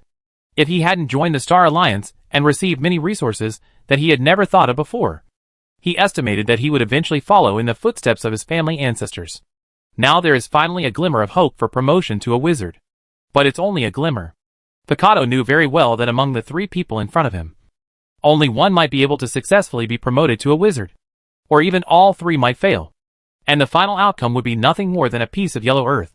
While sighing secretly, Fukato suddenly saw the faces of the three people of the scepter showing surprise. Following the gazes of the three people, he found that Sunan had appeared in the cemetery at some point. "Lord Sunan."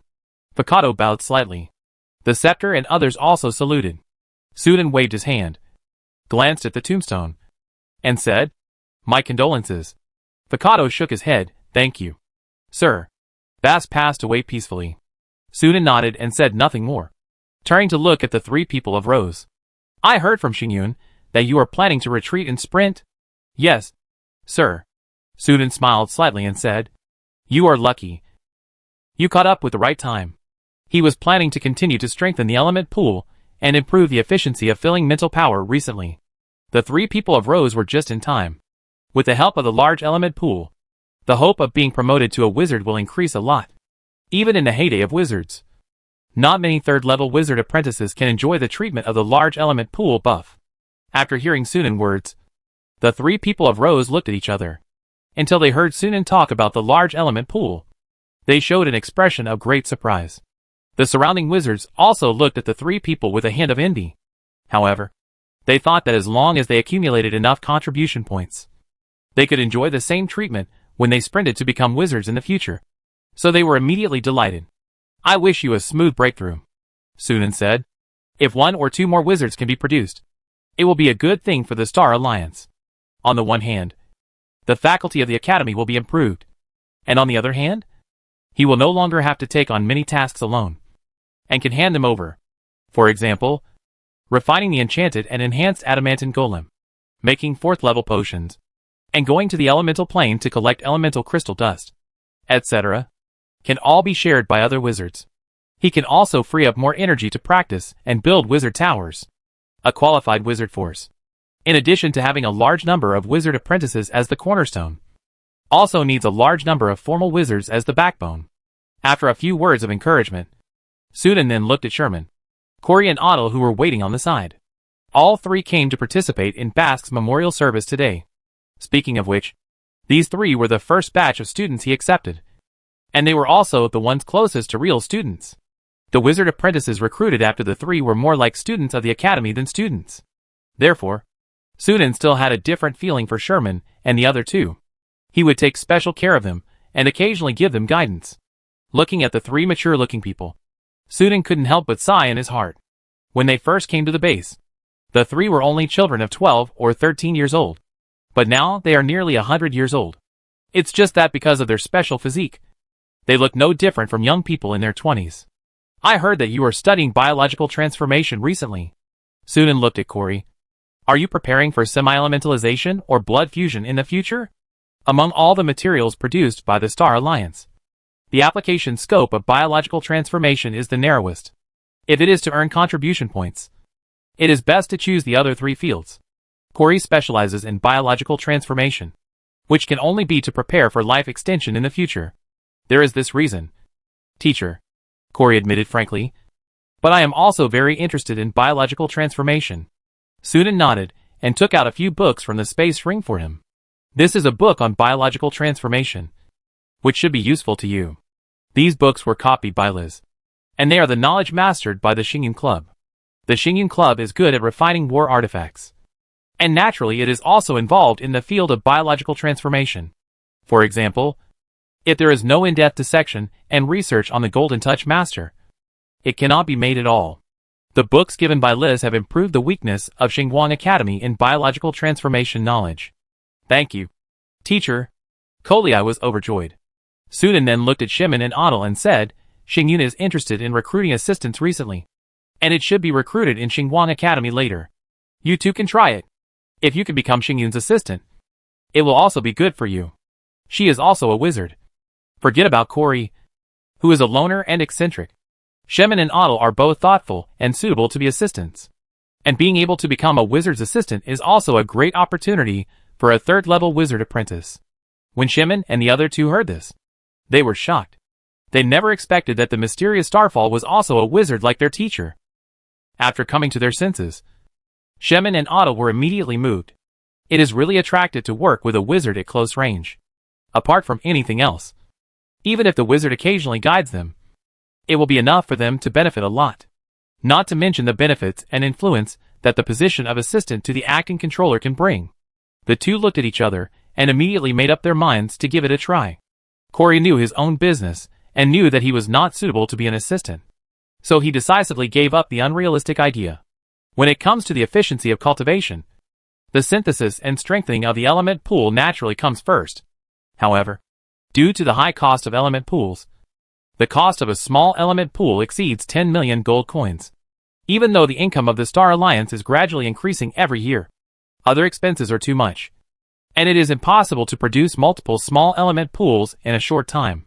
After repeated consideration, Sunan decided to synthesize and strengthen a small element pool every 2 years until a large element pool is synthesized. In this case, every 2 years. The speed of his mental power replenishment can also be improved.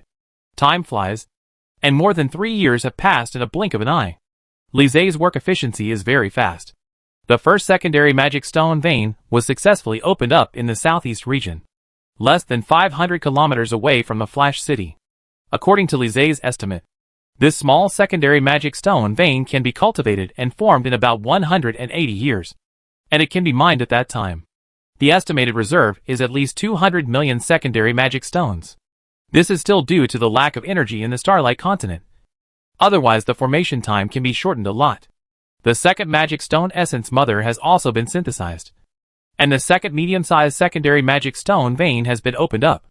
After that, more large and medium-sized secondary magic stone veins will be opened up one after another to ensure that after 180 years, the Star Alliance will be able to obtain a new vein every once in a while, so that the production of secondary magic stones will increase significantly.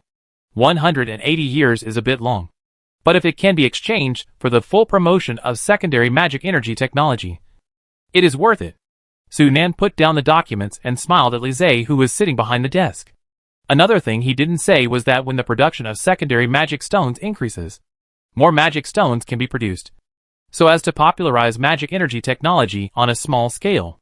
Magic energy technology must wait until the barrier of the Starlight continent is restored and a large amount of magic stones can be imported from the outside world before it can be fully developed. However, it is not possible to fully develop at this stage, but it is feasible to promote it on a small scale. How is the implementation of the teleportation network construction plan going? It takes wizard apprentices to set up the teleportation array, but the academy can only mobilize a few people. Plus there are material problems, so the progress is not particularly fast. Currently, Only the Southeast region and the Rainbow Sea with a small number of city-states have built a complete teleportation network. The Northwest region has just started, and the underground world has to lag behind. Sunan nodded in understanding and said, "This can't be rushed. Once the number of apprentices in the academy increases, the progress will naturally speed up." "I know." Lisa pointed to the documents on the desk. "One more thing. Once the transmission network is fully built, the next step is to consider how to reduce the cost of use. I have issued a task to improve the transmission array in the academy. When the transmission network is built, the improvement should have results." Sunan smiled and said, "Lisa, I now feel more and more that asking you to be my assistant was the wisest decision I made at the beginning. You could always arrange things perfectly." Lisa glared at him slightly and said unhappily, "That's because I have a boss who doesn't care about anything. The more capable you are, the more work you should do." "Uh-huh. Why do I feel like you are exploiting me like a coolie? How could that be? You are a rare wizard ghost and a valuable talent. Don't make me sound like some rare animal." Carolina and Red Widow, who had just arrived at the door of the study to report, looked at the scene of the two bickering and looked at each other in surprise. Chapter 228 Eye of the Star. Starlight Calendar 1345. Flowing Fire Month, July. People were coming and going in the Starlight Academy Teleportation Square. More than a dozen teleportation arrays were arranged in a circle in the center of the square. Every moment, someone walked out of the teleportation array, and someone else entered the teleportation array. At the edge of the square, Donahan stared at the teleportation array, taking out his pocket watch from time to time to take a look. 4 or 5 minutes later, his eyes suddenly lit up, and he waved to a person who walked out of the teleportation array. "Fleming? Here." Several students nearby were attracted by Donahan's voice, followed his line of sight, and saw the badge representing the third-level wizard apprentice worn on the chest of the gray robe on the man's body. And their eyes could not help but condense. He is a third-level wizard apprentice. Which course is he teaching? A third-level wizard apprentice is not necessarily a teacher. He may also be a Star Alliance cadre. Wait, this person looks familiar. I remember it. It's Fleming, the one who was promoted to a third-level wizard apprentice the fastest after Minter Shimon and Minter Corey. Ah, it turned out to be him. In the admiring eyes of several students, Fleming crossed the square and walked to Donahan to meet him. Donahan teased, "You are a famous person in the academy now." Fleming laughed and said, "In terms of fame, Senior Shimon and Senior Corey are famous. Not many people can remember me. Who is ranked third? Come on. Third place is not enough. I am not even qualified to be ranked." Donahan pouted and said.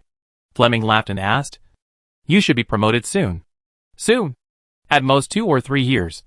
You should be able to break through. Have you decided where to go?" "I don't have much choice. I can only join the Star Alliance."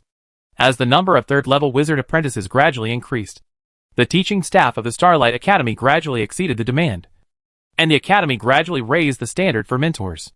Nowadays, at least a third-level wizard apprentice who has constructed 12 star rings, or has made achievements in potion making, puppet refining, magic item manufacturing, and biological transformation, and passed the assessment can serve as a mentor. The rest of the third-level wizard apprentices can either continue to serve as students in the academy or join the Star Alliance. Although the latter has to bear certain obligations, they can receive generous subsidies every month. So most of the third-level wizard apprentices who do not meet the mentor standards choose this path. Fleming is no exception.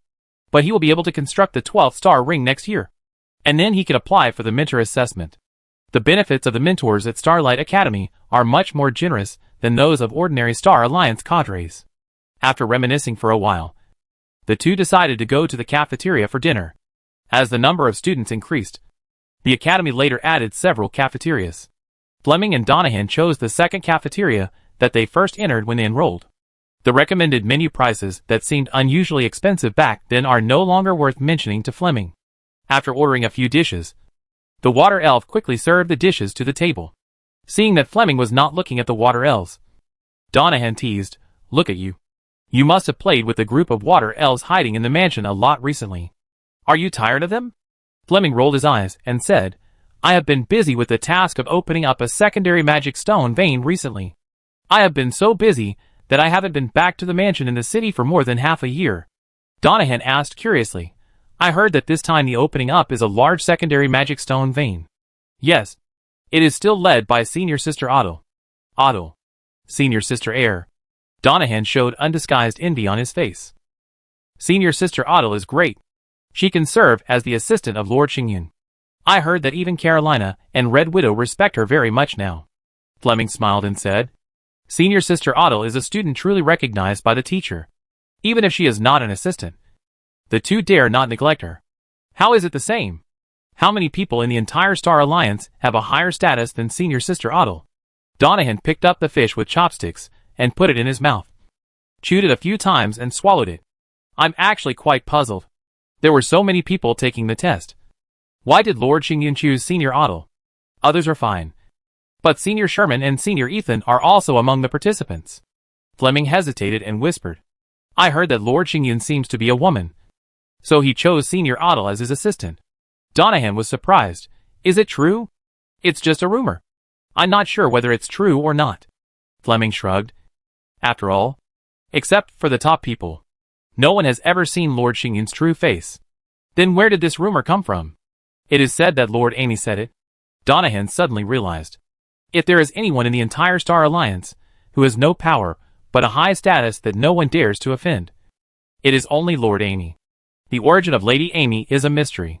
She is elusive and is not the pet of Lord Sunan. However, she is deeply cared for and loved by Lord Sunan and has a high status in the Star Alliance. It is also said that Lady Amy is knowledgeable and knows a lot of information and knowledge about the wizarding world. Sometimes even several mentors have to ask her for advice. She also knows a lot about the Star Alliance. If it was said by Lady Amy, then it is very true. After chatting about gossip for a while, the topic of the two then turned to the Academy. Has anything interesting happened in the Academy recently? Fleming asked casually. What's interesting about the Academy?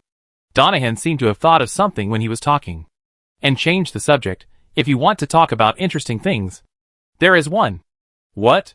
The Academy recently installed a new magic device, which is said to be from the Star Alliance. It can monitor the energy particle fluctuations of the entire Academy. Anyone who uses magic outside the magic training area and experimental area can be detected and warned in the first time. Last month, 2 students dueled privately and were caught. Not only were they fined a large amount of contribution points, but they are still in solitary confinement now. Fleming looked surprised. There is such a magic device? Why would I lie to you? That thing is in the monitoring room now. It's called the Eye of Stars. Seeing Fleming's curious face, Donahan smiled and said, the one on duty in the monitoring room this month is innocent. I remember he admires you very much. If you are curious, go and ask him to let you see the Eye of Stars. Fleming's heart was immediately moved. He specialized in the field of magic item manufacturing. It would be a lie to say that he was not curious about this magic item that sounded very strange. But he soon reacted and glanced at Donahan with a smile. I think you are more curious. Otherwise, why do you keep urging me to find innocent? Haha. I knew I couldn't hide it from you. After being exposed, Donahan was not embarrassed, and said with a smile, but you are curious too, right? How about going? Fleming hesitated, but finally couldn't help his curiosity and nodded heavily. Okay, let's go find innocent. After making the decision, the two of them didn't even bother to eat and rushed to the monitoring room immediately. The monitoring room is located in the center of the Academy and is a white high-rise building. There is an elite double-blade spider flag team, 100 heads, stationed next to it.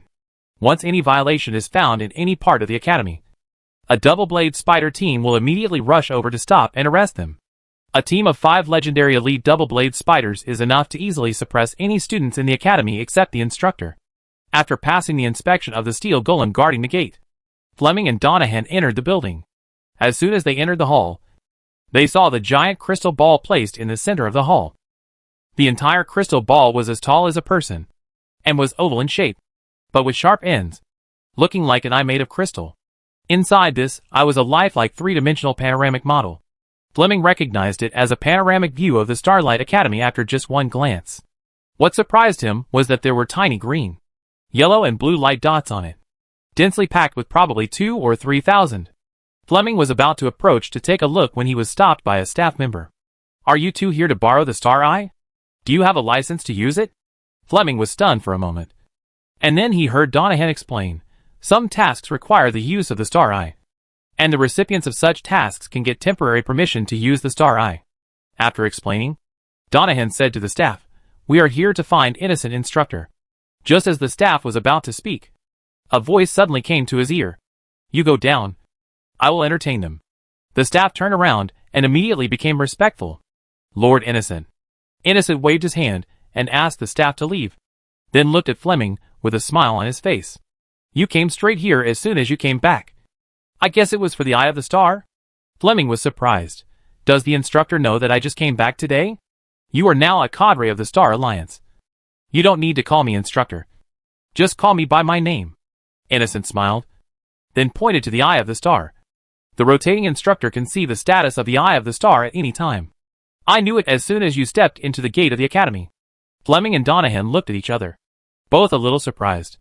This eye of the star is so magical? It can actually monitor the movement trajectory of everyone in the academy in real time? Want to see it?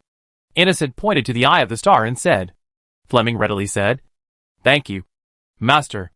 Innocent smiled gently and brought the two of them to the eye of the star. The Eye of Stars is a magic device developed by Lord Xingyan. This is the first finished product, which is specially placed in the Starlight Academy for practical use and data collection. It can sense all life with energy particle intensity reaching a certain standard within a certain range, capture its life information and record it, and then monitor it in real time until the target leaves the monitoring range. Basically, as long as the creature reaches the level of an apprentice knight, no matter what type of creature it is, even a puppet, it is within the capture range. Fleming was amazed and pointed at the light spots on the Eye of Stars and said, Are these the captured biological targets? Yes. The green dots represent the wizard apprentices of the academy. The yellow dots represent puppet creatures. And the blue dots represent aliens. Different colors represent different levels of power. Fleming observed carefully for a few times and found that there were 2 dark green dots in the monitoring room. And there was a light dot with a lighter color next to it, which was obviously the 3 of them. Out of curiosity, Fleming reached out and clicked the green dot representing himself. And soon lines of text emerged. Fleming Smor. Human male. Energy level 12, level 3 wizard apprentice, identity, Star Alliance cadre. Harm, none. We will record the corresponding information on the star eye for any target whose life information has been captured. Innocent explained. Teacher, I heard that the star eye can also capture the energy particle fluctuations emitted during battle. Yes. Creatures will burst out more violent and active energy particle fluctuations during battle. And the star eye can capture such fluctuations in real time. At this point, Innocent's face had a hint of teasing. Thanks to the star eye, the private duels in the academy have decreased a lot recently. And the poor red-eyed crows finally don't have to work so hard. Fleming laughed in agreement, but was amazed in his heart. Sure enough, the person who was designated as the acting controller by Lord Sunan was not simple. And he could create such a magical and powerful magic device. He almost immediately realized the powerful role that the star eye could play in guarding a specific area. With the star eye, any creature will be captured and monitored in real time the moment it enters the detection range of the star eye. Unless the energy particle fluctuations can be concealed and continued, any slight leakage will be captured by the star eye immediately. The existence of the star eye will undoubtedly greatly reduce the possibility of being infiltrated and attacked by the enemy. This thing seems to be of little significance at this stage. But if there is a plain war in the future, its role will be extraordinary. Even if it is only used to defend its own territory, it can play a significant role. Teacher, how large is the effective range of the star eye? The entire third zone is within its monitoring range. Innocent stretched out his hand and touched the surface of the star eye, and immediately saw that the panoramic model of the academy shrank sharply. The overall field of vision was pulled upward, and the 3-dimensional model of the 2 towers soon appeared in the field of vision. Fleming immediately recognized the Dragon Skeleton Tower and the Starlight Wizard Tower where Lord Sunan was. The number of dark green light spots on the 2 towers far exceeded that of the Starlight Academy. After looking around, Donahan couldn't help asking, Where is the light spot of Lord Sunan? Innocent glanced at him and said with a smile, Do you still want to monitor Lord Sunan whereabouts? Donahan also reacted at this time and smiled awkwardly. At this time, the Eye of Stars suddenly made a buzzing sound, followed by a piercing alarm. Everyone looked in astonishment and saw that there was a striking red light circle on the Eye of Stars and the Starlight Wizard Tower. Chapter 229. Welcome to the world of wizards. Unknown energy particles burst. Energy level 22. Danger, highly dangerous. Timely treatment is recommended. Energy intensity of 22. Innocent was stunned. This is the energy intensity of wizards. Fleming and Donahan were shocked when they heard it. Wizard level energy intensity? Could it be Lord Sunan? But that's not right. If it was Lord Sunan, the Eye of the Stars would not have given an alarm. Fleming was about to ask, but he saw that Innocent seemed to have thought of something, with a complex expression of surprise and envy on his face. Teacher? Innocent came back to his senses, waved his hand to signal them not to panic, and then sighed with a complicated look. It seems that the Star Alliance will have another official wizard. As soon as the energy burst, Tower Spirit number 1 reported to Sunan. Which training room? Training room number 803. The user is the Scepter. Promoted to wizard? Sunan smiled, which was not too surprising. Among the three people, Rose, Scepter and Traveler, who is most likely to be promoted to wizard? It is undoubtedly Scepter. In fact, those who can be promoted to level 3 wizard apprentices in this era of elemental desert are geniuses, with the qualifications to become wizards in the heyday of wizards. Not to mention the outstanding level 3 wizard apprentices like Scepter. If they had not joined the Star Alliance too recently and wasted too much time before, they would have been promoted to wizards with their qualifications. Fortunately, they finally succeeded in breaking through, which can be regarded as seeing the moon after waiting for a long time. I wonder how Rose and Traveler are doing. Tower Spirit number 1 has been monitoring the situation of the entire wizard tower in real time. There is no movement in the training room where Rose and Traveler are, but the breath of life still exists, proving that the two are still alive and still practicing. But if you calculate the time, it should be the last 10 to 20 years. The short burst of energy brought by the breakthrough soon disappeared. Sunan waited patiently for a few days, until the Scepter came out of the training room and was transmitted to him. Seeing the Scepter with a perfect spirit and a more restrained and profound aura, Sunan smiled and said, "Welcome to the world of wizards." "Thank you." Even though a few days had passed, the Scepter still showed an irrepressible smile of joy on his face. Once the long-term goal was achieved, even with his calmness, he could not help but feel excited. Fakato and others soon came over. The moment they saw the Scepter, they knew that their guess had come true, and their faces showed envious expressions. Congratulations on the breakthrough, Master Scepter. Congratulations to Master Scepter for being promoted to a wizard. Everyone congratulated him, and they also changed their words to honorifics. Once he broke through and became a wizard, he was no longer on the same level as these third-level wizard apprentices. Respect and awe must be maintained in front of wizards, which is what any wizard apprentice must do. After a simple congratulation, everyone knew that Sunan and the Scepter still had something to say, so they tactfully said goodbye and left. "How do you feel?" Sunan asked. The Scepter said with a complicated look, "I understand what the adult said before about the upper limit of energy particle concentration. Now I really feel uncomfortable." Sunan said, "It's not bad here. After all, it is within the effect range of the element pool. Once you go out of Longlin and go outside, you will definitely not want to stay for a while." The excitement and ecstasy brought by the promotion of the Scepter to a wizard have dissipated a lot at this time, and he couldn't help but sigh when he heard it. The environment of the Starlight Continent has a great impact on wizards. Even if there is an element pool, the speed of cultivation will be reduced to an outrageous level. Sunan agreed with this. Even a large element pool can only improve the efficiency of meditation to a very limited extent. If it weren't for the means of synthesizing element crystal cores to absorb divine energy, Sunan would not have been able to break through from the first level of gasification to the first level of crystallization in just 60 years, relying on the buff of the element pool alone. It may take 700 or 800 years to advance to the first level of crystallization. Even if the fourth level crystal soul potion is added, it will take at least 300 or 400 years to break through, if the environment of the Starlight Continent has not changed. Sunan estimates that the Scepter will never be promoted to a second-level wizard in this lifetime. It is already very good to be able to break through to the first level of crystallization before the end of life.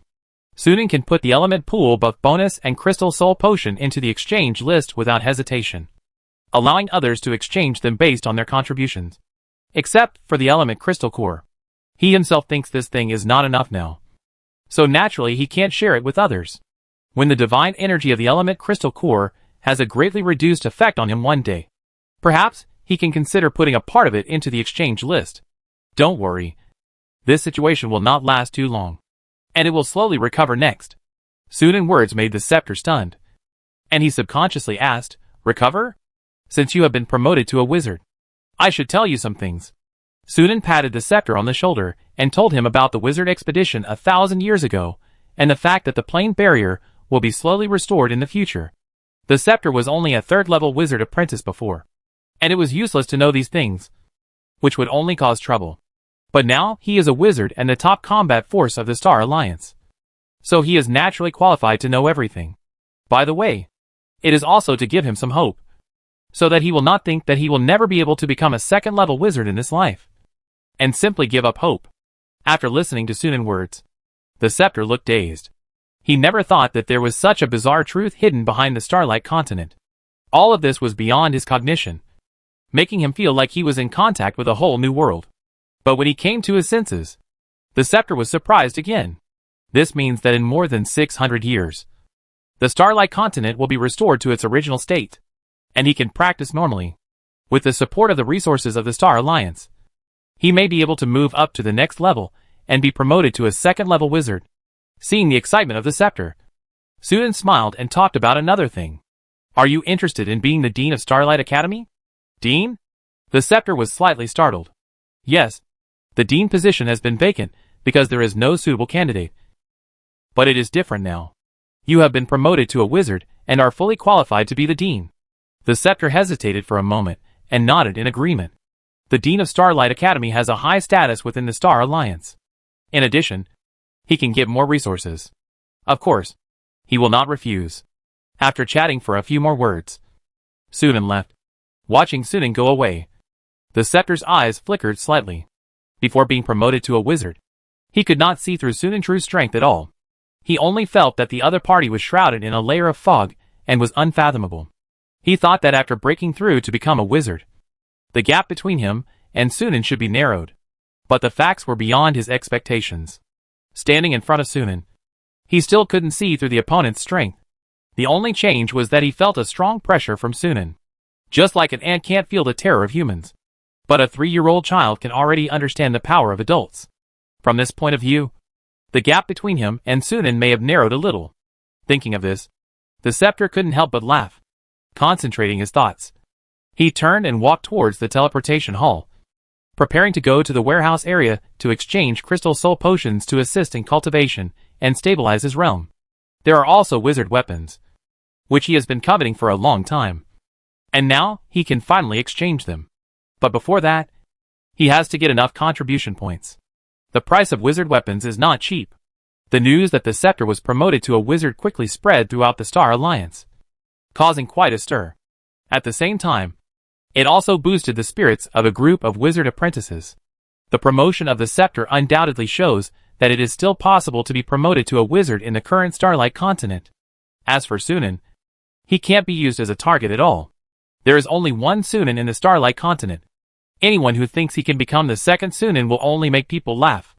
A few days later, Sunan waved his hand and directly appointed the scepter as the first dean of the Starlight Academy, responsible for managing all matters of the Starlight Academy.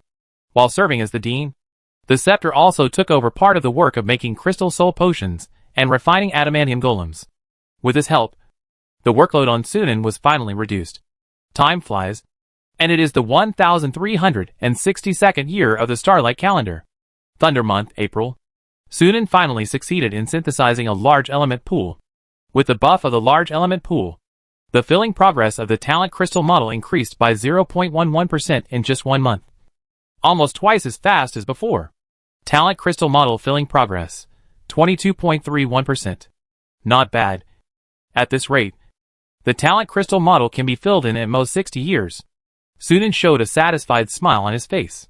It was worthwhile that he created more than a dozen small element pools to synthesize large element pools. And the effect was indeed very significant. With a thought, Sunan summoned the 3-dimensional model of the Wizard Tower. Wizard Tower, Starlight. Level, small, construction progress 62.68%, current remaining energy, 88.22%. Intelligent Auxiliary Life. Tower Spirit Number 1. Facilities. Element Pool, Large/Enhanced. Central Crystal Energy Transmission System. Living Area. Warehouse Area. Experimental Area. Practice Area. Meditation Area. Planting Area. Servant, Clay Golem X130. Protective Device, Mystic Lock Protective Energy Field, Medium/Enhanced. Combat Device, Spell Turret Type 2 X118. Dissociation Cannon Type 2. Golem Legion, Adamantium Golem X823. Touch Master Puppet X2. Secret Doll X4. Looking at the data given by Tower Spirit Number 1. Sudan nodded secretly. The Mystic Lock Protective Energy Field has been strengthened to medium, and the next step is to continue to strengthen it to large. It is estimated that more than 10 small-scale Maze Lock Protective Energy Fields will be needed to synthesize to a large level. This is also a large amount of work. However, the amount of work is secondary. The real limitation is the cost of funds. Nowadays, most of the annual income of the Star Alliance is invested in the construction of the Wizard Tower. Even so, it is still not possible to use it freely. If it were not for the limitation of funds and materials, the construction time of the Wizard Tower could be shortened by at least 1/3. The Mantra Turret Type 2 is still under construction. Sudan handed over part of the work to the Scepter, who made the original Mantra turret and synthesized it himself. Thanks to the Scepter, the manufacturing speed of the Mantra Turret Type 2 has been greatly accelerated. Dissociation Cannon 2 was recently developed. It used 8 original dissociation cannons to synthesize, and its power far exceeds that of Spell Turret 2. Sudan tested it with the Touch Master Puppet. It only touched the edge, and the Touch Master Puppet lost half of its body. If it is hit head-on, it will definitely be annihilated. This power is definitely enough to kill any first-level wizard in seconds. I just don't know how effective it will be against a second-level wizard. Sudan estimates that the possibility of killing a second-level gasification wizard in seconds is still quite high, and the second-level liquefied wizard can only be severely damaged at most. A first-level wizard driving a small wizard tower can fight a second-level wizard. This enhanced small wizard tower will definitely have no problem knocking down a second-level wizard. However, there is also a problem with the Dissociation Cannon 2. That is, the energy consumption is extremely alarming. Equipped with a large element pool, each shot consumes 12.83% of the energy. If more shots are fired, the wizard tower will face the dilemma of insufficient energy. If it is replaced with a small element pool, the whole wizard tower will probably be destroyed once it is fired. This thing is not something that a normal small wizard tower can equip, and a medium-sized wizard tower is also in trouble. Without a large element pool, it cannot bear the energy consumption of the Dissociation Cannon Type 2. Even if there is a large element pool, it cannot be used as a conventional weapon and can only be included in the final battle sequence. However, Sudan originally made the Dissociation Cannon Type 2 as a final combat weapon, so it doesn't matter. Conventional weapons already have the Spell Turret Type 2. The power of the Dissociation Cannon Type 2 is definitely greater than that of the Plasma Cannon, but I don't know how it compares to the Pulse Cannon. Sudan thought secretly. Liz has the design drawings of the Plasma Cannon in her hand, but the main materials for making the Plasma Cannon include the element source crystal, which cannot be solved for the time being. Fortunately, there is the Dissociation Cannon Type 2, which is enough for the time being. The Golem core is still being formed, and it is still a long way from completion. The main reason is that the number of the Oddymine Golems and the Tentacle Puppet is still far from enough. The Adamantium Golem now has the help of the Scepter, and the progress has been accelerated. But the Master Puppet can only be refined by Sunan alone. The skill level of refining puppets with the Scepter is not enough to refine wizard-level puppets. These are the combat devices, and the other ones are the floating ring and the tower spirit.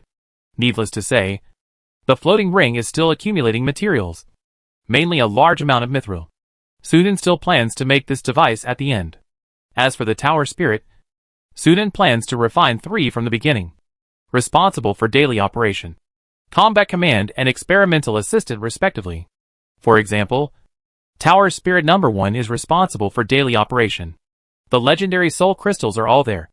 So refine the Tower Spirit that will be responsible for the experimental assistant first. Sudan quickly decided on the main work for the next period of time, and then estimated the time and progress. The Wizard Tower should be completed before the 1400th year of the Starlight calendar. thinking that he would soon have his first complete wizard tower. Sunan couldn't help but feel excited. With the wizard tower, as long as he is promoted to level 2 wizard, he will not be afraid of facing level 3 wizards. The wizard tower and the Star Alliance are his greatest confidence in fighting against the Dark Throne in the future. Chapter 230, a monitoring network covering the entire continent. The 52nd secondary magic stone vein has been opened up. In the study, Lise's cold voice echoed. The apprentices sent out over the years have searched the entire continent and found a total of 73 ground vein nodes, of which only 52 have energy richness that meets the standard for cultivating secondary magic stone veins. If nothing unexpected happens, 52 secondary magic stone veins will be the limit of the continent. Sunan asked, "What about the scale?" 1 small, 2 medium, and the rest are large. It takes time to fully popularize and promote secondary magic energy technology. The output of 1 small and 2 medium secondary magic stone veins in the early stage is enough. When the large veins are cultivated and mature, the output will soar, just in time for the outbreak of secondary magic energy technology. Sunan nodded with satisfaction, and then asked again, "What about the transmission network plan?" "This progress is a little slow." Lisa stretched out her hand and brushed across the void. Countless slender rays of light intertwined to form a map of the Starlight continent, which was covered with dense light spots, intertwined and connected to each other, forming a huge network. Immediately afterwards, a map of the surface world appeared next to it, with only the most central area having light spots, and the rest was blank. The teleportation network of the surface world has been completed, and we are now working on the teleportation network of the underground world. How long will it take to complete? The secondary magic stone vein plan has come to an end, and the freed up manpower can be transferred to the teleportation network plan to slightly alleviate the problem of insufficient manpower. According to the current speed, it will take about 60 to 70 years. Sunan frowned slightly. According to this calculation, the entire teleportation network will take more than 100 years. But he can understand it. After all, the number of wizard apprentices who accept the task of setting up the teleportation array at the same time is at most thousands. Compared to the vast Starlight continent, this amount of manpower is not enough to describe as a drop in the bucket. The progress is slow. The number of students enrolled in Starlight Academy has been gradually increasing in recent years, and the teleportation network plan will have more and more manpower in the future. It may not take 60 years. Sunan thought for a while and said, "About this, I have something to discuss with you." Lisa suddenly said, "You say, do you remember the star core you got in the Falling Star City before?" Sunan nodded slightly. After getting the star core, he studied it for a while and found that it was actually an energy supply device, and its effect was roughly equivalent to a medium-sized element pool. If it were another wizard, he would definitely be overjoyed to get the star core. But Sunan was different. He had a way to synthesize a large element pool, so he naturally looked down on the star core. The most important thing is that the star core cannot be moved after it is placed. Otherwise, if it is a movable energy supply device, it is equivalent to carrying an element pool with you, and Sunan will think more highly of it. After that, Liz took the star core from him, saying that she wanted to do an experiment. So Sunan gave it to her. I used the star core to make a magic device and commissioned the instructor of the academy to make the finished product, called the Eye of the Star. It is now in the Starlight Academy to collect experimental data. Liz waved her hand, and a document floated toward Sunan. Sunan reached out to take it, opened it, and read it carefully, and his eyes gradually lit up. I have to say that this magic item called the Eye of the Star is quite interesting. It can actually sense and record all energy particle fluctuations that exceed a certain standard. It is simply a weapon for monitoring extraordinary powers. It's just that the range is a bit small. Is this something designed by the Star Meteorite Association? Yes. Can the sensing range of this thing be expanded? Sunan asked with interest. Lise pondered, on the premise of ensuring that the effect is not affected. It can be expanded to a circular area with a diameter of 300 kilometers. If the range is larger, the precision of sensing energy particle fluctuations will be affected. 300 kilometers in radius? Sunan was a little disappointed. This range is only enough to cover a city, which is really not large. A star core equivalent to a medium-sized element pool is used to monitor the trajectory of extraordinary power in a city. It's a bit of a waste of talent. It seems that this Eye of the Star is not very practical. Wait! Sunan suddenly reacted. It's impossible for Lise not to know about this kind of thing. If the eye of the star only has this degree of effect, Lise would not specifically bring it to him to tell him. Since she did this, there must be a follow-up. Thoughts flashed through his mind. And Sunan glanced at Lise with a half-smile, saying, "What other plans do you have? Tell me all at once." Lise's eyes flashed with a smile, and the corners of her lips curled up slightly, saying, "If there is only one star core, the monitoring range of the star eye will definitely not be that large.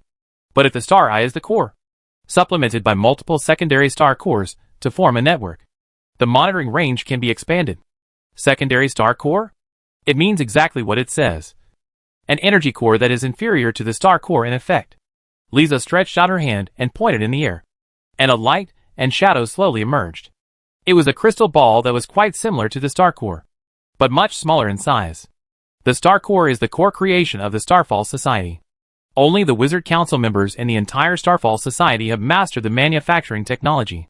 However, all formal members can manufacture secondary star cores. Secondary star cores do not have the effect of sensing energy particle fluctuations like star cores. They are just pure energy cores. But when used together with star cores, they can resonate with star cores and thus amplify the power of star cores. I see. Sunan nodded in understanding. How much can it be amplified? If there are about 200 secondary star cores, it can be amplified at least 10 times. 10 times? A monitoring area of 3,000 kilometers in radius? Sunan shook his head. Not enough. This range is not even enough to cover the southeast region. Lisa said angrily and amusedly, "Don't be too greedy. Do you still want to cover the entire Starlight continent?" To her surprise, Sunan actually nodded. "It's better." Seeing that Sunan was not joking, Lise frowned and said, "The resonance amplification effect of the secondary star core is not infinite. After more than 200, the amplification effect will be sharply reduced, and the upper limit is about 12 times. If you exceed this value, even if you place more secondary star cores, you can't improve the effect even a little bit. What if it's not the quantity that is increased, but the quality?" Lise was stunned, then reacted and frowned. The secondary star core is already a mature magic item. It was researched by the Starfall Society with countless manpower and material resources, and it has been improved by countless wizards. On this basis, if you want to further improve it, the time and energy spent will be far beyond your imagination. Sunan still insisted on his own opinion. "You don't have to worry about this. You just need to answer my question. If the effect of the secondary star core is improved, can the monitoring range be expanded?" Lise hesitated and said, "It depends on the actual situation. But in theory, there should be no problem." "That's fine." Sunan smiled. "Apart from other things, in terms of strengthening the effect of a single item, all the wizards of the Starfall Society combined cannot be better than him who has the magic cube. Give me the design of the secondary star core, and I will improve it as soon as possible to make a more effective secondary star core." Seeing that Sunan was confident, Lise couldn't help but secretly wonder. But she knew that Sunan was not a reckless and impulsive person. Since Sunan dared to say such a thing, it means that he was at least 70% to 80% sure. Lise was very curious whether Sunan could succeed. She took a piece of parchment and used the magician's hand to control the rune pen to write and draw on it. It took more than 2 hours to reproduce the design. Sunan glanced at the design and asked again, "Where is the design of the star core?" Lise shook her head and said, "That is the highest core secret of the Starfall Society, and only the members of the Parliament know it." Sunan was slightly disappointed, took the design, and went straight to the laboratory, ready to start making the secondary star core. When he arrived at the laboratory, Sunan directly unfolded the design and placed it on the workbench. Tailing 2. Scan the secondary star core design. Receive the command. Started scanning, and the scanning was completed. Mobilize materials. Receive the command. A total of 138 materials. 133 materials have been mobilized from the warehouse, and the remaining 5 materials have not been retrieved. Do you want to search for materials with similar materials? Search. Search completed. The following are the materials with the highest material similarity. Red crack iron. Nematode crystal. Tailing 2 is the second tailing refined by Sunan, specializing in experimental second hand. Its core abilities are the mental library and data analysis ability. The former represents super recording ability, recording all the books, all experimental records, and all knowledge currently owned by Sunan. In order to increase the knowledge of Tailing 2, Sunan even asked Li Zhe to input all the knowledge she had mastered into the mental library of Tailing 2. The latter represents the computing ability and data simulation ability of Tailing 2. The two complement each other. The richer the knowledge reserve, the stronger the data analysis ability of Tailing 2. Using Tower Spirit 2 as an experimental assistant can save a lot of time and energy in calculations and deductions. With the assistance of Tower Spirit 2, Sunan spent 2 months developing 5 substitutes, and then began to make secondary star cores. Secondary star cores are not particularly complicated magic items, at least for Sunan, whose magic item manufacturing skills have been upgraded to level 5. There is almost no difficulty. Soon, 2 secondary star cores were made. Sunan then immediately synthesized them. The result did not disappoint him. The effect of the synthesized secondary star core was indeed better. Finally, Sunan used 5 secondary star cores to synthesize a brand new secondary star core. When he placed the enhanced secondary star core in front of Liz, the latter's usually cold face showed a rare expression of absent-mindedness and astonishment. "You actually improved it?" After a careful inspection, Liz looked at Sunan with an expression of amazement that was difficult to conceal.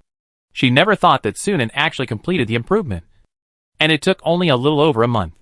It was incredible. Where did this put the Wizards of the Star Meteorite Association? Compared to Sunan, the Star Meteorite Association's previous improvement of the secondary star core was just like playing house. Do you think this improvement is enough? Or do you want to continue to improve the effect? Sunan's words interrupted Liz's meditation, and her mouth twitched slightly. Can the effect be further improved? After a moment of silence, Liz said, "I need to test it in practice to know." Sunan immediately waved his hand and arranged. The Eye of the Star, which was placed in the Starlight Academy, was moved to the laboratory of the Wizard Tower on the same day. After conducting a series of tests and confirming that the secondary star core still had room for improvement, Sunan continued to synthesize and strengthen it. Each time it was strengthened, a test was conducted. In the end, the number of synthesized secondary star cores of the enhanced version was controlled at 8. The effect of the secondary star core synthesized with this number of synthesis is closest to the upper limit.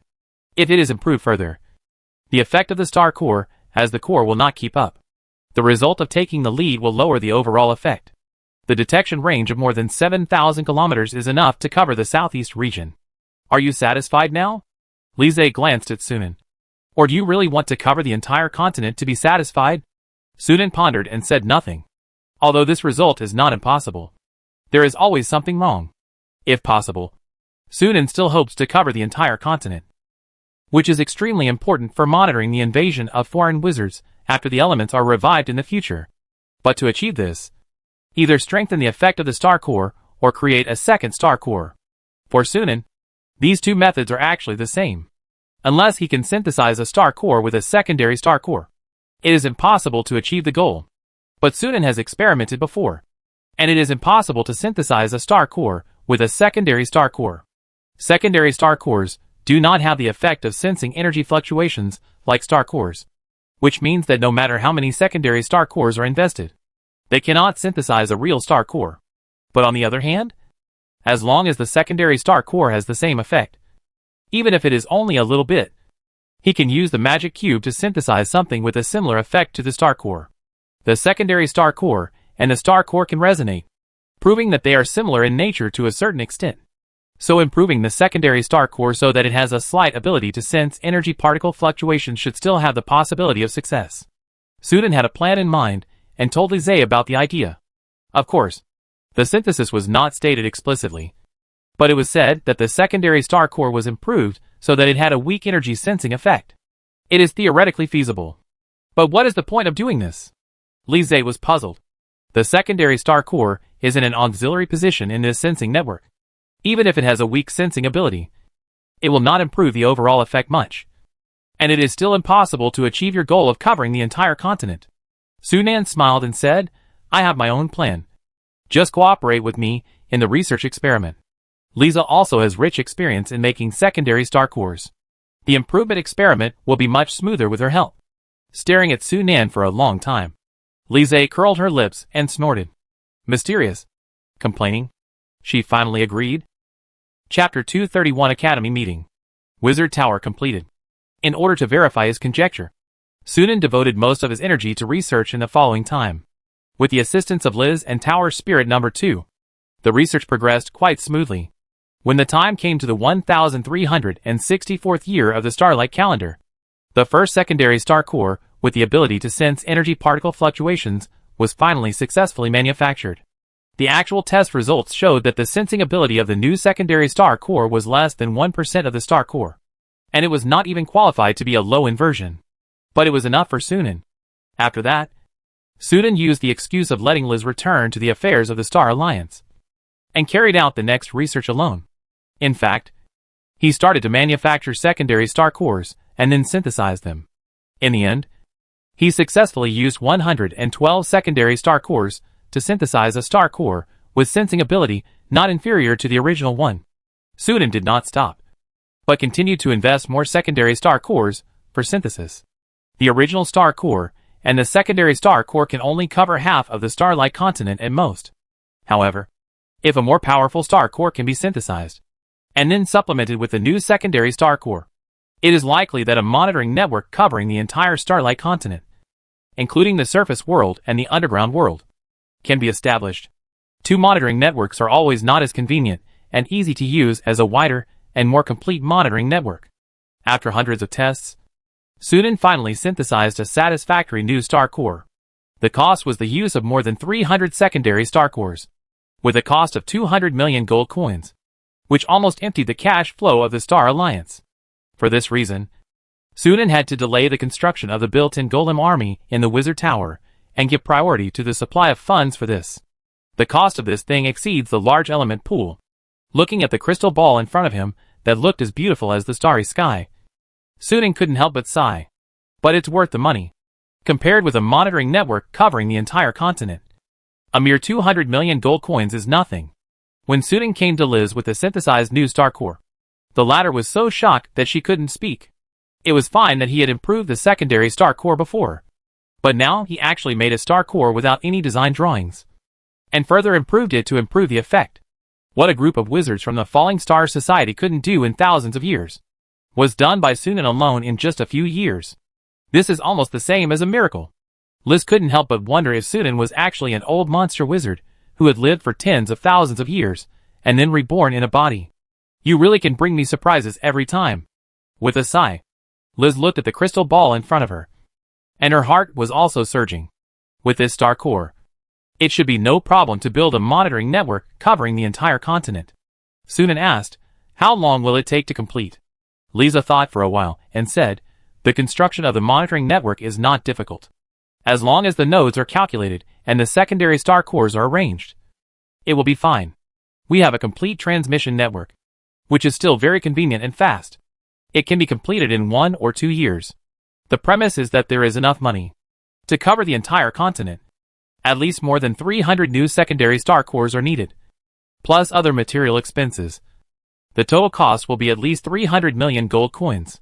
The Star Alliance does not have so much money now." Speaking of this, Liz couldn't help but glance at Sunan, and the meaning was self-evident.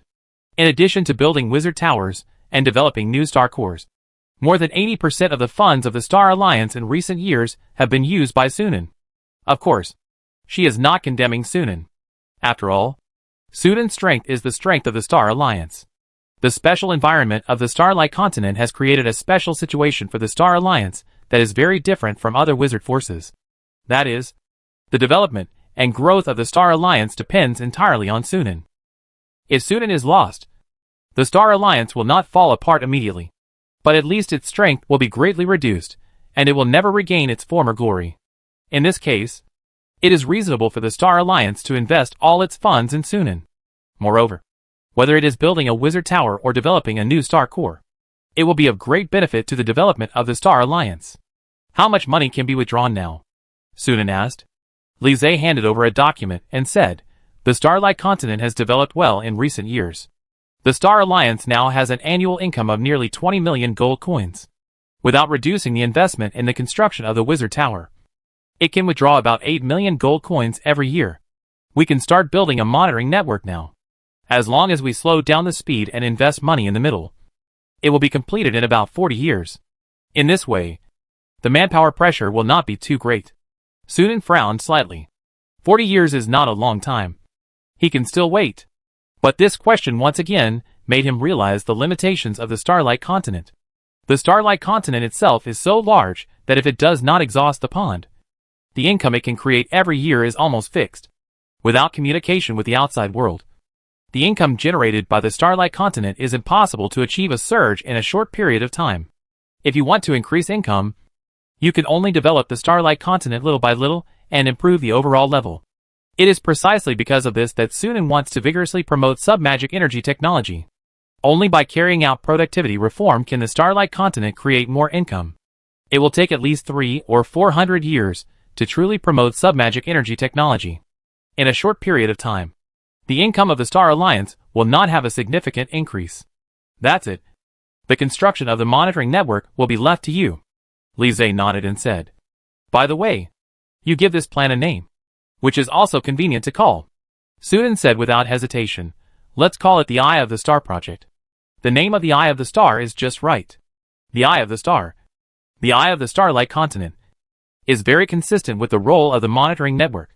So after the secondary Magic Stone Vein and Transmission Network plan, the Star Alliance ushered in a major project called the Eye of the Star Project. The matter of the Star Eye came to an end, and Sunan was able to free up his hands and continue to invest in the construction of the Wizard Tower. After synthesizing a large-scale maze-lock protective energy field, the defense part of the Wizard Tower's combat device was declared complete. In terms of attack, only the Spell Turret 2 and the Golem Core were left. Just when Sunan was concentrating on refining the Golem and the Spell Turret, Tower Spirit number 1 suddenly sent a message. The life breath disappeared in the training room where the Traveler was.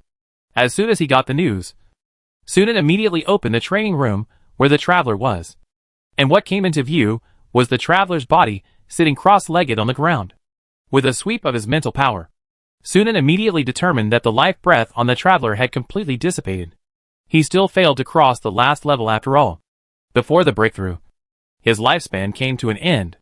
The Scepter who came later saw this scene inside, with a sad look and a hint of relief. The sadness was because of the failure and death of his friend. Fortunately, he was lucky enough to break through. Otherwise he would have ended up like the Traveler. What a pity. Judging from the Traveler's appearance, he is probably just one step away. The Scepter sighed and said, "Until now, the Traveler's body is still wrapped with rich energy particles. Obviously, his talent crystal structure has reached the last step. If he can hold on for a few more years, he may be able to cross that level. Unfortunately, this last step is often the difference between heaven and earth. How many wizard apprentices are just one step away? After all, they are wizards, and they have seen many similar situations." Sunan and the Scepter quickly adjusted their moods. "I wonder how Qiangwei is now. Her life breath is still there. At least she hasn't failed yet. Picado and the others are also planning to sprint in seclusion recently. Let alone others. The possibility of Picado breakthrough is still quite high. As the patriarch of the Russell family, Picado's situation is much better than that of ordinary wizard apprentices. Since he was young, his family has poured a lot of resources into him. He was promoted to a third-level wizard apprentice smoothly. Later, he joined the Star Alliance and had more sufficient resource support. If you ask who has the highest chance of being promoted to a wizard among all the instructors in the academy, it is definitely Picado." Sunan nodded without denying. Starlight Academy has now entered a stable development period. The 3-level echelon construction of wizard apprentices has been very complete. And sooner or later there will be a 3rd and 4th wizard. In particular, the construction of a large element pool has greatly reduced the difficulty of filling the talent crystal model with spiritual power, and has greatly increased the success rate of apprentices being promoted to wizards. In a few hundred years, the number of wizards in the Star Alliance will most likely soar to double digits. Whether Qiangwei can break through should be a matter of the next few years, Sunan said. However, things developed much faster than he expected. Just 3 months later, violent energy particle fluctuations broke out again in the Wizard Tower. Qiangwei was promoted to a wizard. After Sunan and the Scepter, the Star Alliance ushered in the 3rd official wizard. The two of them immediately went to wait outside Rose's practice room. Swish! The door of the practice room opened, and Rose came out with a radiant look. Her aura seemed even more dignified and profound. "Congratulations. Congratulations on your promotion to wizard. Su Nan and the scepter both congratulated her. Thank you. A bright smile bloomed on Rose's face. And she was extremely excited about her successful promotion to wizard. Like the scepter before, she also felt that the world had suddenly opened up at this moment. By the way, where is the traveler? Seeing that there were only Su Nan and the other person, Rose asked in confusion. Su Nan did not answer, but just shook his head. Seeing this, Rose immediately understood. And the joy brought by the promotion and breakthroughs suddenly decreased a lot. And she sighed with a restrained smile. This kind of thing will happen again in the future. Just get used to it. The scepter comforted her. Rose was not a sentimental little girl. And she quickly calmed down and asked the two about what to do after being promoted to a wizard. When she heard about the wizard expedition and the repair of the plane barrier, Rose was also shocked. I didn't expect that there was such a reason behind the special environment of the Starlight Continent. Rose looked half worried and half happy. What was worried about was that after being promoted to a wizard, she would have to face the problem of the upper limit of energy particle concentration, and the efficiency of cultivation would be greatly affected. What was happy was that fortunately this situation would be restored in more than 600 years. So there would be no hope of being promoted to a second-level wizard. The repair of the plane barrier is not something we can affect. And there is no point in worrying. Just focus on cultivation. Su Nan comforted, and then changed the subject. In addition, I plan to let you serve as the vice president of Starlight Academy. What do you think? Rose agreed without much hesitation. For the same reason as the scepter at the beginning. Also for more generous treatment. In Su Nan's vision, the senior management of Starlight Academy will all be wizards. 1 dean and 4 vice deans will form the Academy Council to coordinate all matters of Starlight Academy and report directly to the Star Alliance controller. In the future, as the size of Starlight Academy expands, the number of members of the Academy Council may increase. But it is enough for the time being. At least wait until the 5 deans have enough people. With the addition of Rose, the speed of refining spell turrets and adamantine golems has increased a lot. It just so happens that enough mithril has been accumulated. So Su Nan simply temporarily handed this part of the work to Rose and the scepter and began to make the floating ring. Starlight Calendar 1370. Xiaolong month, June. The floating ring was manufactured. And the energy supply part of the Starlight Wizard Tower was completely completed. Starlight Calendar 1372. New Moon Flower month, May. Su Nan synthesized the 300 spell turret 2 and placed it on the Wizard Tower.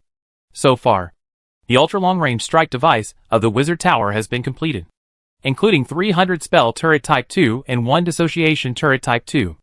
This firepower is the best number that a large element pool can carry, and it is meaningless to have more. Starlight Calendar 1373. Thunder month, April. Picado is successfully promoted to wizard and became the 4th official wizard of the Star Alliance. On the second day of his breakthrough, he was appointed by Su Nan as the 2nd vice president of the Starlight Academy. But at the same time, for 3rd-level wizard apprentices failed to break through and died. Starlight Calendar 1385. Harvest month, September.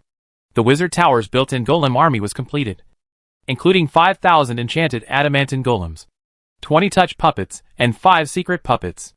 So far, the construction of the Wizard Tower only has some finishing work and the last Tower Spirit. The next year, Su Nan created Tower Spirit number 3, which is responsible for combat command. However, considering that there will be no battles for a long time, Su Nan temporarily let Tower Spirit number 3 take charge of the management of Longlin. As for the Steward number 1 of the Dragon Skeleton Tower, he assists Tower Spirit number 3. Starlight Calendar year 1387. The month of recovery, February. Starlight Wizard Tower is officially completed. Wizard Tower, Starlight. Level, small, enhanced, current remaining energy, 95.36%. Intelligent Auxiliary Life. Tower Spirit number 1. Tower Spirit number 2. Tower Spirit number 3. Facilities, Element Pool, large/enhanced. Floating Ring. Central Crystal Energy Transmission System. Living Area. Warehouse Area. Experimental Area. Practice Area. Meditation Area. Planting Area. Servant, Clay Golem X130. Water Elves X223. Flower Fairies X254. Protective Device, Mystical Lock Protective Energy Field, large/enhanced, Combat Device, Spell Turret Type 2 X300. Dissociation Cannon Type 2. Golem Legion, Adamantium Golem X5000. Touch Master Puppet X20. Secret Doll X5, high in the sky. Looking at the majestic tower in front of him, Sunan's heart surged. Now, he also has his own wizard tower. Chapter 232 Ignorance is terrible. The Luoxia city in the sleeping moon has already had some bleak flavor. From the paths between the countryside to the wide and flat roads, they are all covered with thick snow. At a glance, it is white, and there is no one in sight. Huh? A giant wolf ran wildly across the snow, bringing up a snowflake. The giant wolf is almost as tall as an adult human male's chest. Its body is light gray, and its limbs are strong and powerful. When running, its mouth occasionally opens and spits out a white breath. Its extremely sharp fangs can be vaguely seen, and there seems to be a little blood between its teeth. What's more surprising is that the giant wolf has a single horn on its head. Vanel rode on the wolf's back, tightened his fur cloak, looked at the snowflakes falling from the sky, and couldn't help cursing. Damn weather! Such cold weather is unbearable even for him, a second-level wizard apprentice. However, when his eyes fell on the bulging skin in front of him, he felt much better. With these silver moon flowers, I will be able to build a 4-star ring soon. If I had known that there were so many good things in the city, I should have left the village earlier and searched for resources everywhere. Vanel smacked his lips. If he had realized this earlier, he would not have spent decades to be promoted to a second-level wizard apprentice. But I heard from the people in that store that it was the business of the Star Alliance. Although he had been staying in the countryside, Vanel still knew about the Star Alliance. This is a behemoth that ruled the entire continent.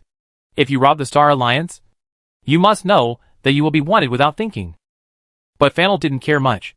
At most, he would find a place to hide. The Starlight Continent is so big. If he hides in any corner, can the Star Alliance find him? Go to the underground world or the Rainbow Sea. Vanel had seen these two places in wizard books, and thought that these two places were definitely not within the influence of the Star Alliance. If he entered any of them, he would be free to fly freely. Vanel was thinking happily, when he suddenly heard a strong wind. In an instant, his heart was alarmed, and he subconsciously moved his body to the side. The next second, he heard a hissing sound, as if the flesh was torn apart, and blood flashed in front of his eyes. Awooh! The giant wolf demon pet under him let out a wail, and his feet softened and fell forward, and Vanel fell to the ground with him. Fortunately, he had an extraordinary physique and was not injured. He quickly recovered his breath, rolled over a distance, and then quickly stood up, looking at the direction of the attack as if facing a great enemy. What came into view were two men in long robes. It was a stretch to call them men. The two looked only about 15 or 16 years old, very young, and could only be considered teenagers. There were two black leopards standing beside them, looking at them with cold eyes without any emotion. What is that? Magic pet? Vanel vaguely felt that the two black leopards were unusual, and seemed not to be normal creatures. Moreover, they seemed to him to be more dangerous than his own magic pet. Who are you? Why did you attack me? Vanel glanced at the giant wolf lying on the ground, which was breathing out more than breathing in. The attack just now penetrated directly from its back, and then from its chest, directly opening a big hole. The blood that flowed out soaked the snow under its body into a deep red, and the whole thing was already dying. Seeing that the precious magic pet was seriously injured and dying, Vanel felt distressed and annoyed. If it weren't for the fact that the two people on the opposite side were obviously wizard apprentices, and there were two black panthers that seemed to be difficult to deal with, he would have been furious and attacked. Hearing Vanel's question, the two boys looked at each other and smiled helplessly. The boy on the right lifted his hat brim, revealing a handsome face. He pointed to the star-shaped badge on his chest and sneered, "You just came out of the countryside. You have the courage to rob the Star Alliance, but you can't recognize the Star Alliance badge?" The other tall and thin boy shook his head helplessly, sighed and said, "There are really many people like you in recent years. You have been practicing in a remote countryside, and only came out after being promoted to a second-level wizard apprentice. As a result, you don't know anything. When you see good things, you are overwhelmed by greed. You even dare to think about the Star Alliance? You probably still want to escape to the underground world or the Rainbow Sea, so that the Star Alliance can't find you?" Vanel's face changed, and he almost blurted out a sentence, "How do you know?" Seeing his expression change, the tall and thin boy didn't know that he guessed right, and shook his head helplessly. It's not that he can read minds, but most of the wizard apprentices he caught before think this way. Ignorance is terrible. The underground world and the Rainbow Sea are both the territory of the Star Alliance. Where do you think you can escape to? Vanel's face suddenly changed, and he was shocked. The underground world and the Rainbow Sea are both the territory of the Star Alliance. How is this possible? The wizard's book clearly records that these two places are extremely vast and dangerous. How can the Star Alliance conquer them? Seemingly seeing Vanel's thoughts, the tall and thin boy curled his lips and said, "You don't understand the power of the Star Alliance at all." "Okay." The handsome boy interrupted his companion's words. "Stop talking nonsense here. Quickly catch him and report back. I still have to go to the flashing city later." The tall and thin boy seemed to listen to the handsome boy's words. As soon as the latter opened his mouth, he immediately stopped talking. His expression became serious, and his eyes looking at Vanel also had a hint of coldness. Vanel was startled and took the initiative to act. He quickly spit out syllables from his mouth, raised his hand, and shot a beam of ice blue light at the handsome boy. Freezing ray. Facing the incoming ray, the handsome boy did not move, allowing the ray to hit him, and then was blocked by a layer of invisible protection. Shield spell? No, that's not right. It's a protective magic item. Vanel was surprised and jealous, but soon he couldn't care about anything else. 6 magic missiles came with a sharp whistle and instantly broke his shield. Then the surging flames came like a tide, forcing him to dodge. At the beginning of the battle, Vanel was shocked to find that the two boys not only mastered more and more comprehensive spells than him, but also cast spells faster than him. Not to mention the power of the spells, which was far superior to his. There were also precious and rare magic items for self-defense. Any one of them was enough to beat him, let alone join forces. In just 4 or 5 breaths, Vanel was beaten and fled, and was no match at all. Are all the wizard apprentices of the Star Alliance so powerful? Vanel thought in horror. Only then did he realize that he seemed to have greatly underestimated the power of the Star Alliance. Soon Vanel was hit by a weakening ray and collapsed to the ground. Before he could catch his breath, a fist that seemed to be made of rock hit his head. Bang! Fainter didn't even make a sound. His eyes rolled back and he fainted. The tall and thin boy retracted his fist and smiled. Stone Fist is still useful. This spell can only be used to bully enemies without protective spells. The handsome boy complained while taking out the magic forbidden neck ring and putting it on Fainter. Then clapped his hands. The black rock leopard, which had been watching the battle, came over with a few nimble jumps, picked up Fainter, raised his head, and threw him on his back lightly. Done. Go back and report. The two boys rode on the black rock leopard again and returned to Luoxia City. Speaking of which, the Eye of the Star is really useful. On the way, the tall and thin boy couldn't help but sigh in amazement.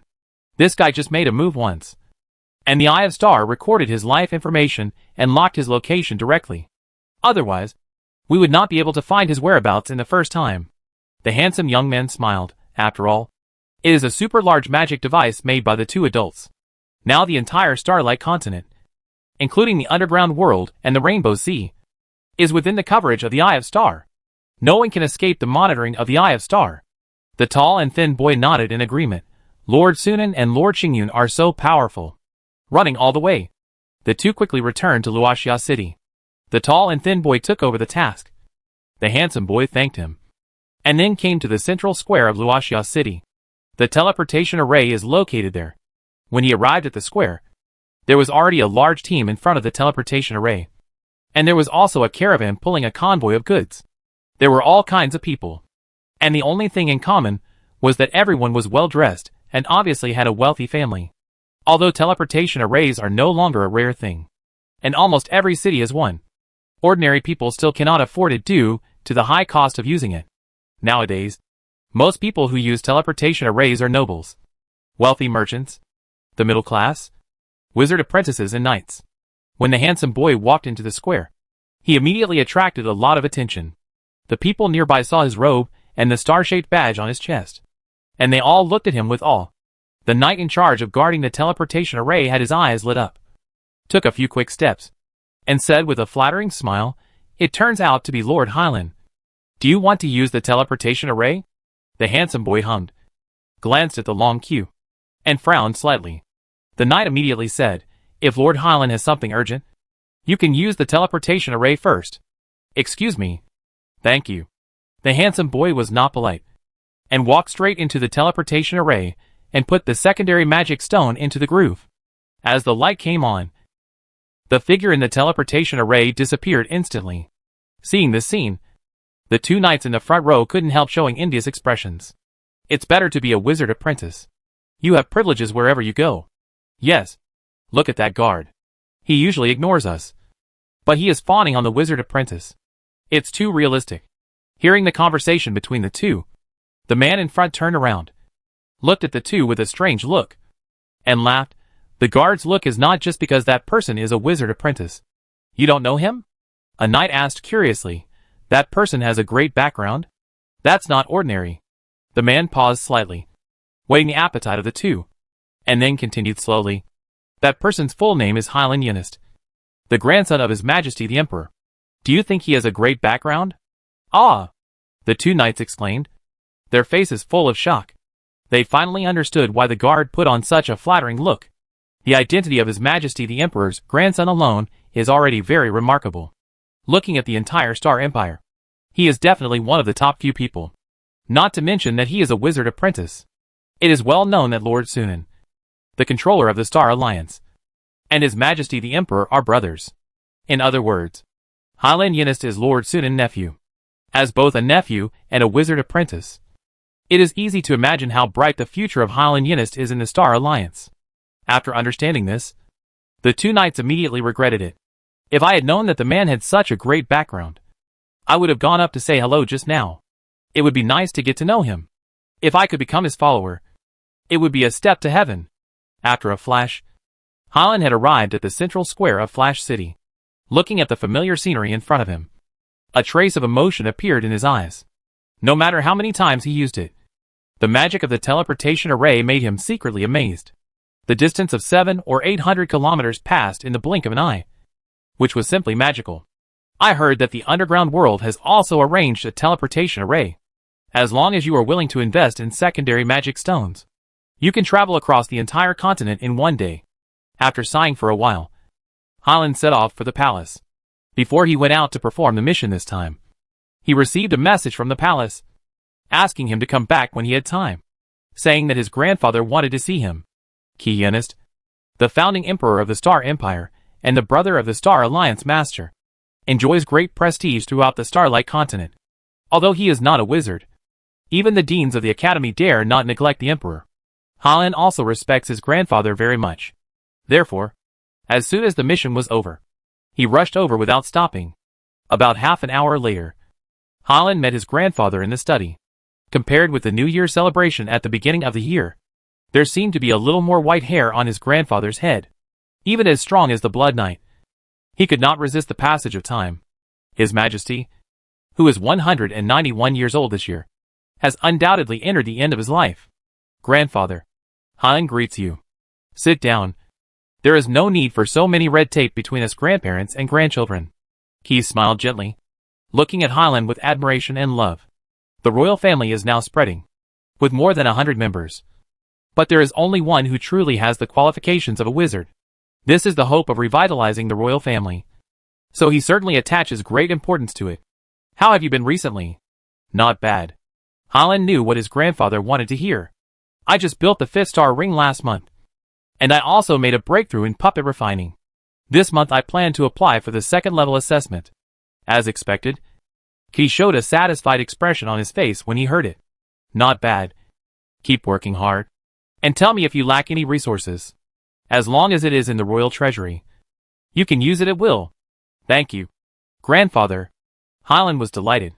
The Empire and the Star Alliance have a lot of transactions and have mastered a lot of resources. Although they are all low-level resources, the advantage is that the quantity is enough to save him a lot of contribution points. He then asked, you should be considered relatively outstanding among the younger generation of the Academy. It stands to reason that you are also qualified to apply for the Morningstar assessment. Do you have any plans? Chapter 233 10% Increase in Energy Particle Concentration. The Morningstar assessment is a new assessment system released by the Starlight Academy 30 years ago. All 2nd-level wizard apprentices under the age of 30 can sign up to participate. As long as they pass the assessment, they can become Morningstar students. Not only can they receive a certain subsidy every month, but they can also become disciples of a wizard mentor. Real disciples. Since the introduction of this assessment system, Morningstar students have basically become synonymous with genius students. In the past 30 years, more than 3/4 of the students who have been promoted to third-level wizard apprentices are Morningstar students. This also indirectly confirms the value of Morningstar students.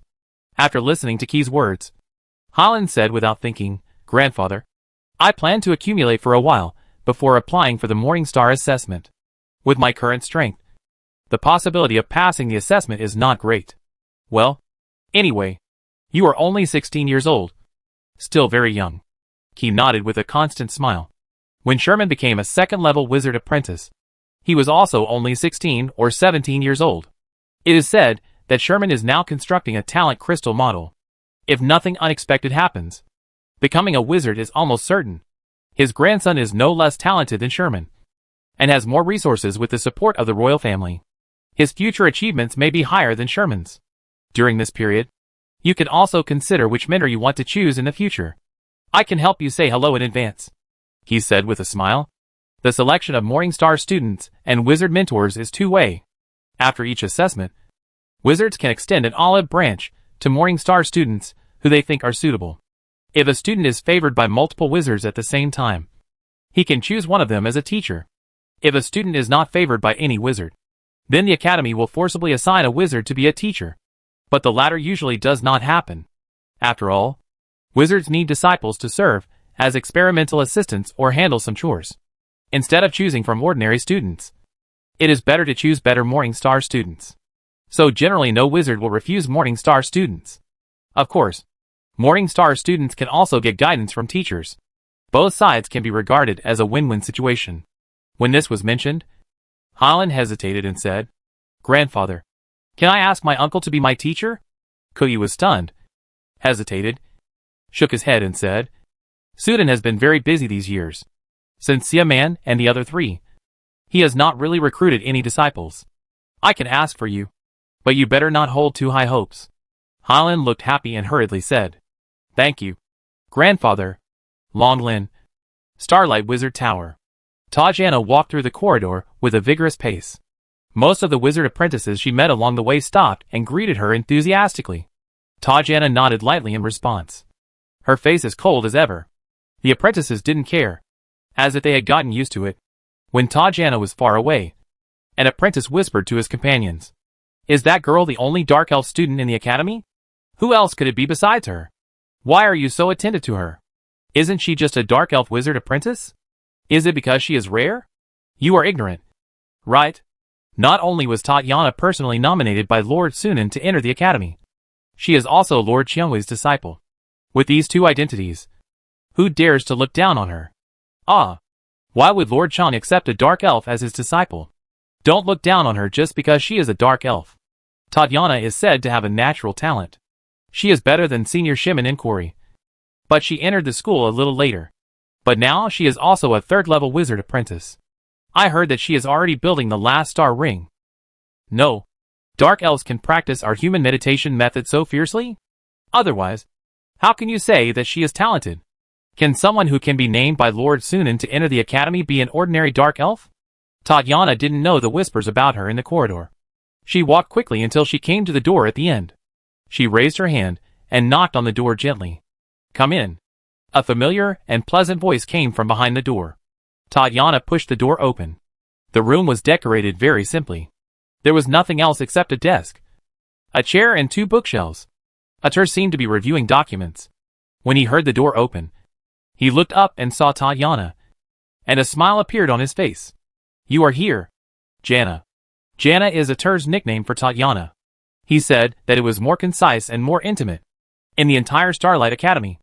Apart from Teacher Rose, only Otto would call her that. Tatyana had a faint smile on her face, walked to the desk, and placed the document in front of Otto. "These are the wizard apprentice criminals captured in the past year. A total of 12 people, all of whom have been imprisoned. How should we deal with them?" "It's the same as before. All of them will be taken to the prison area of base number 2, and let them work in the workshop to atone for their sins. It just so happens that the first small secondary magic stone vein is about to be cultivated and formed. Lord Xingyun asked me to prepare a batch of clay golems in advance. So let them refine clay golems. As Ardal spoke, he took the document and wrote his comments on it. Looking at her friend's capable appearance, Tatiana couldn't help but sigh inwardly. The job of assistant to the Star Alliance controller is really a training job. After decades, Ardal's personality is still gentle, but at the same time, he has become more capable and majestic. Putting down the quill, Ardal sighed, I don't know what's going on. In recent years, more and more wizard apprentices have emerged from all corners. Not only has the number of criminals increased, but the number of wizard apprentices recruited by the Star Alliance has also increased significantly in recent years. Tatiana seemed to remember something and said, I heard from the flower fairies in the plantation that the growth of magic plants seems to have improved in recent years. Is there any connection between the two? Ardal pondered for a while, shook his head and said, I don't know either. Forget it. This is not something we should worry about. We just need to do our own work well. By the way, didn't you say you wanted dragon blood to strengthen your magic pet a while ago? Ardal turned his wrist, and a small bottle filled with 1/3 of blood appeared in his palm. Shaking it towards her. This is the blood of Lord Yinlong. I asked Lord Amy for it a while ago, and gave it to you. He threw the small bottle to Tatiana. The dark elf girl subconsciously caught it, with a look of surprise on her face. Her magic pet is a storm dragon beast, which is in the critical stage of breaking through to the 4th ring legend recently. So she wants to exchange a bottle of dragon blood to increase the concentration of blood and increase the chance of breakthrough. There are many types of dragon blood on the Star Alliance exchange list, which are said to be extracted by Lord Sunan from sub-dragon blood. But among so many dragon bloods, the most precious one is Lord Yinlong's blood. As Lord Sunan magic pet, Lord Yinlong's combat power is even inferior to those Deans in the Academy. It is said that Vice Dean Fakato fought with Lord Yinlong not long ago, and he was defeated without suspense. Her teacher Chiangwei said that Lord Yinlong's true power has reached the level of a first-level liquefied wizard. In the entire Star Alliance, except Lord Sunan, no wizard is its opponent. Therefore, Lord Yinlong's blood is extremely precious, and the price required for exchange is shockingly high. Tatiana didn't expect that Ardal could actually find a bottle of Lord Hidden Dragon's dragon blood. Thank you. The dark elf girl was not a hypocritical person. She didn't hesitate to be polite. She accepted it on the spot, and secretly remembered Ardal's favor in her heart. After getting the dragon blood, Tatiana was thinking about going back to strengthen her magic pet. After chatting for a few words, she left. Ardal sorted out the documents, left the room, and teleported to the 11th floor. When she came to the study and didn't see Lord Xingyun, she asked the water elf in charge of cleaning. And then she knew that Lord Xingyun went to the control room of the Eye of Stars. Ardal also participated in the promotion of the Eye of Stars plan, and had a deeper understanding of the Eye of Stars network than others. In order to play a better role, the core of the entire monitoring network, the Star Core, was specially placed in the center of the world. It is also the center of the entire monitoring network, which can maximize the radiation of the entire continent, including the underground world and the Rainbow Sea. Considering its importance, Lord Xingyun also arranged a small army of golems there, as well as more than 10 puppets and secret puppets, which can be called an iron barrel-like defense. In addition, although the core of the monitoring network is not in the Wizard Tower, there is also a replica core of the Eye of the Star in the Wizard Tower, which can also observe the entire monitoring situation in real time. When he came to the control room, before Ardal knocked on the door, a voice came from inside. Come in. Ardal pushed the door open and walked in, bowing slightly to the figure standing next to the giant eye-shaped crystal ball. Lord Xingyun. Lisa retracted her gaze from the crystal ball, looked at Ardal, and spoke lightly. What's wrong? Lord, these are important documents from the past 2 months, and you need to review them. As the assistant of the controller, Ardal has the authority to directly decide some relatively low-importance matters, but high-importance matters still need to be reviewed by Liz herself. Put it on the table. I look at it later. Ardal did as he was told. After putting down the document, he found that Liz had returned her attention to the crystal ball. She didn't bother him. She bowed to Liz and prepared to leave. But just as she reached the door, she heard Liz's voice from behind. Call Carolina and Red Widow. Yes, sir. Ardal didn't ask any more questions. He bowed and said yes, then left the control room. Not long after, Carolina and Red Widow arrived at the control room one after another. "Sir, what do you want us to do?" Carolina and Red Widow bowed and saluted with respectful expressions. Over the years, Liz's capable skills have already convinced the two of them, making them give up the idea of fighting with Liz. More importantly, they accidentally learned that Sunan and Liz had an agreement to help the latter reshape her body. That is to say, in the future, Liz will restore the power of the wizard. After knowing this, the thoughts of the two people fighting for power and profit disappeared immediately. They knew very well that they could never be better than a wizard. Especially this wizard had more profound knowledge than the deans of Starlight Academy. After that, the two put away all their little thoughts and concentrated on executing Liz's orders. Bring all the collection details of all resource points of the Star Alliance in the past 3 years. In addition, send exploration teams again to search for resource points all over the continent. Carolina and Red Widow were stunned. The first order was fine, but the second order made the two people a little puzzled. Carolina hesitated and said, "Sir, 20 years ago, we spent a huge amount of manpower and resources to conduct a large-scale exploration of the entire continent. All resource points have been explored and recorded. Now we are doing it again. Will the time interval be too short? In just 20 years, how many more resource points can the Starlight Continent have? You should know that every resource point that can meet the Star Alliance standard, except for those developed by the Star Alliance itself, takes hundreds of years to form, especially for metal veins. The formation time ranges from hundreds of years to tens of thousands of years. In just 20 years, the number of resource points will definitely not change much. At this time, launching a second large-scale exploration is just a waste of manpower and resources." "It doesn't matter," Lisa said calmly. "Just do as I say." Seeing that Liz has made up her mind, Carolina and Red Widow are confused. But they still do as she says. After the two of them retreated, Liz turned her eyes back to the crystal ball, with a gleam of brilliance in her eyes. The Star Eye Network has two functions. One is to sense energy particle fluctuations. The other is to contact the target holding the medium in a one-way manner within the radiation range for long-distance communication. Both functions are derived from the star core and are improved and developed on the capabilities of the star core itself. The ability to sense energy particle fluctuations, in addition to the core's ability to record and lock energy particle fluctuations, can actually record the energy particle concentration of the Starlight Continent. According to Liz's observation, the energy particle concentration in various places in the Starlight Continent has changed over the past 30 years. But overall it is increasing. Although the increase is not large, only about 10%, it is undoubtedly a very significant signal. She asked Carolina and Red Widow to carry out resource point exploration operations to verify this point. If the energy particle concentration of the Starlight Continent is really increased, then the resources should increase significantly. Although it is only a 10% increase, it is already a huge change in the entire Starlight Continent. There is a high probability that there will be many more resource points on the continent, and the output of existing resource points will also increase accordingly. Once this is verified, it can be said that the repair of the plane barrier of the Starlight Continent is gradually accelerating. In 200 or 300 years at least, and 400 or 500 years at most, the plane barrier will be completely repaired. By then, the Starlight Continent, which has lifted the plane blockade, will inevitably usher in drastic changes. Whether it is the invasion of alien creatures or the connection with other planes, it is a huge impact on the Starlight Continent. In order to better deal with this situation, we must prepare early. We must tell Sunan this news. After a moment of silence, Lise turned around and left the control room. Chapter 234 Impact After 500 Years. Wizard Tower.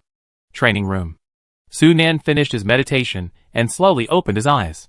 Talent Crystal Model Filling Progress. 81.52%. Less than 20% left. Sunan nodded secretly. At this rate, at most 14 or 15 years, the talent crystal model will be fully filled, and he can also be promoted to a second-level wizard. Thanks to the large element pool, it took much less time than expected. With a long sigh of relief, Sunan then summoned the three-dimensional model of the Wizard Tower. The Wizard Tower has been built, but he is not satisfied with it. It is unlikely to expand and upgrade the Starlight Wizard Tower to a medium-sized Wizard Tower. The current Starlight Continent does not have this condition at all. Upgrading to a medium-sized Wizard Tower requires too many resources. Even if the Starlight Continent popularizes sub-magic technology, and then develops for another 4 or 500 years, it cannot support this consumption. Sunan estimates that he will have to wait until the plane barrier is completely repaired and a trading channel is established with other planes before this problem can be solved.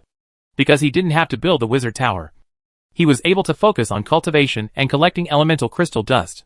Considering that he would have to start refining his spiritual power after being promoted to the second-level wizard, Sunan never stopped collecting elemental crystal dust. He also issued a task for wizards to collect elemental crystal dust in the Star Alliance. So far, he has accumulated thousands of standard units of divine energy.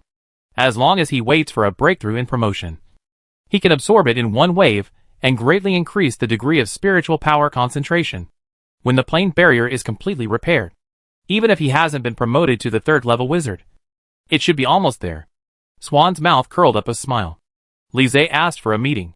While thinking, Tower Spirit number 1 suddenly sent a message. Swan's expression moved slightly, and his figure instantly disappeared in the practice room.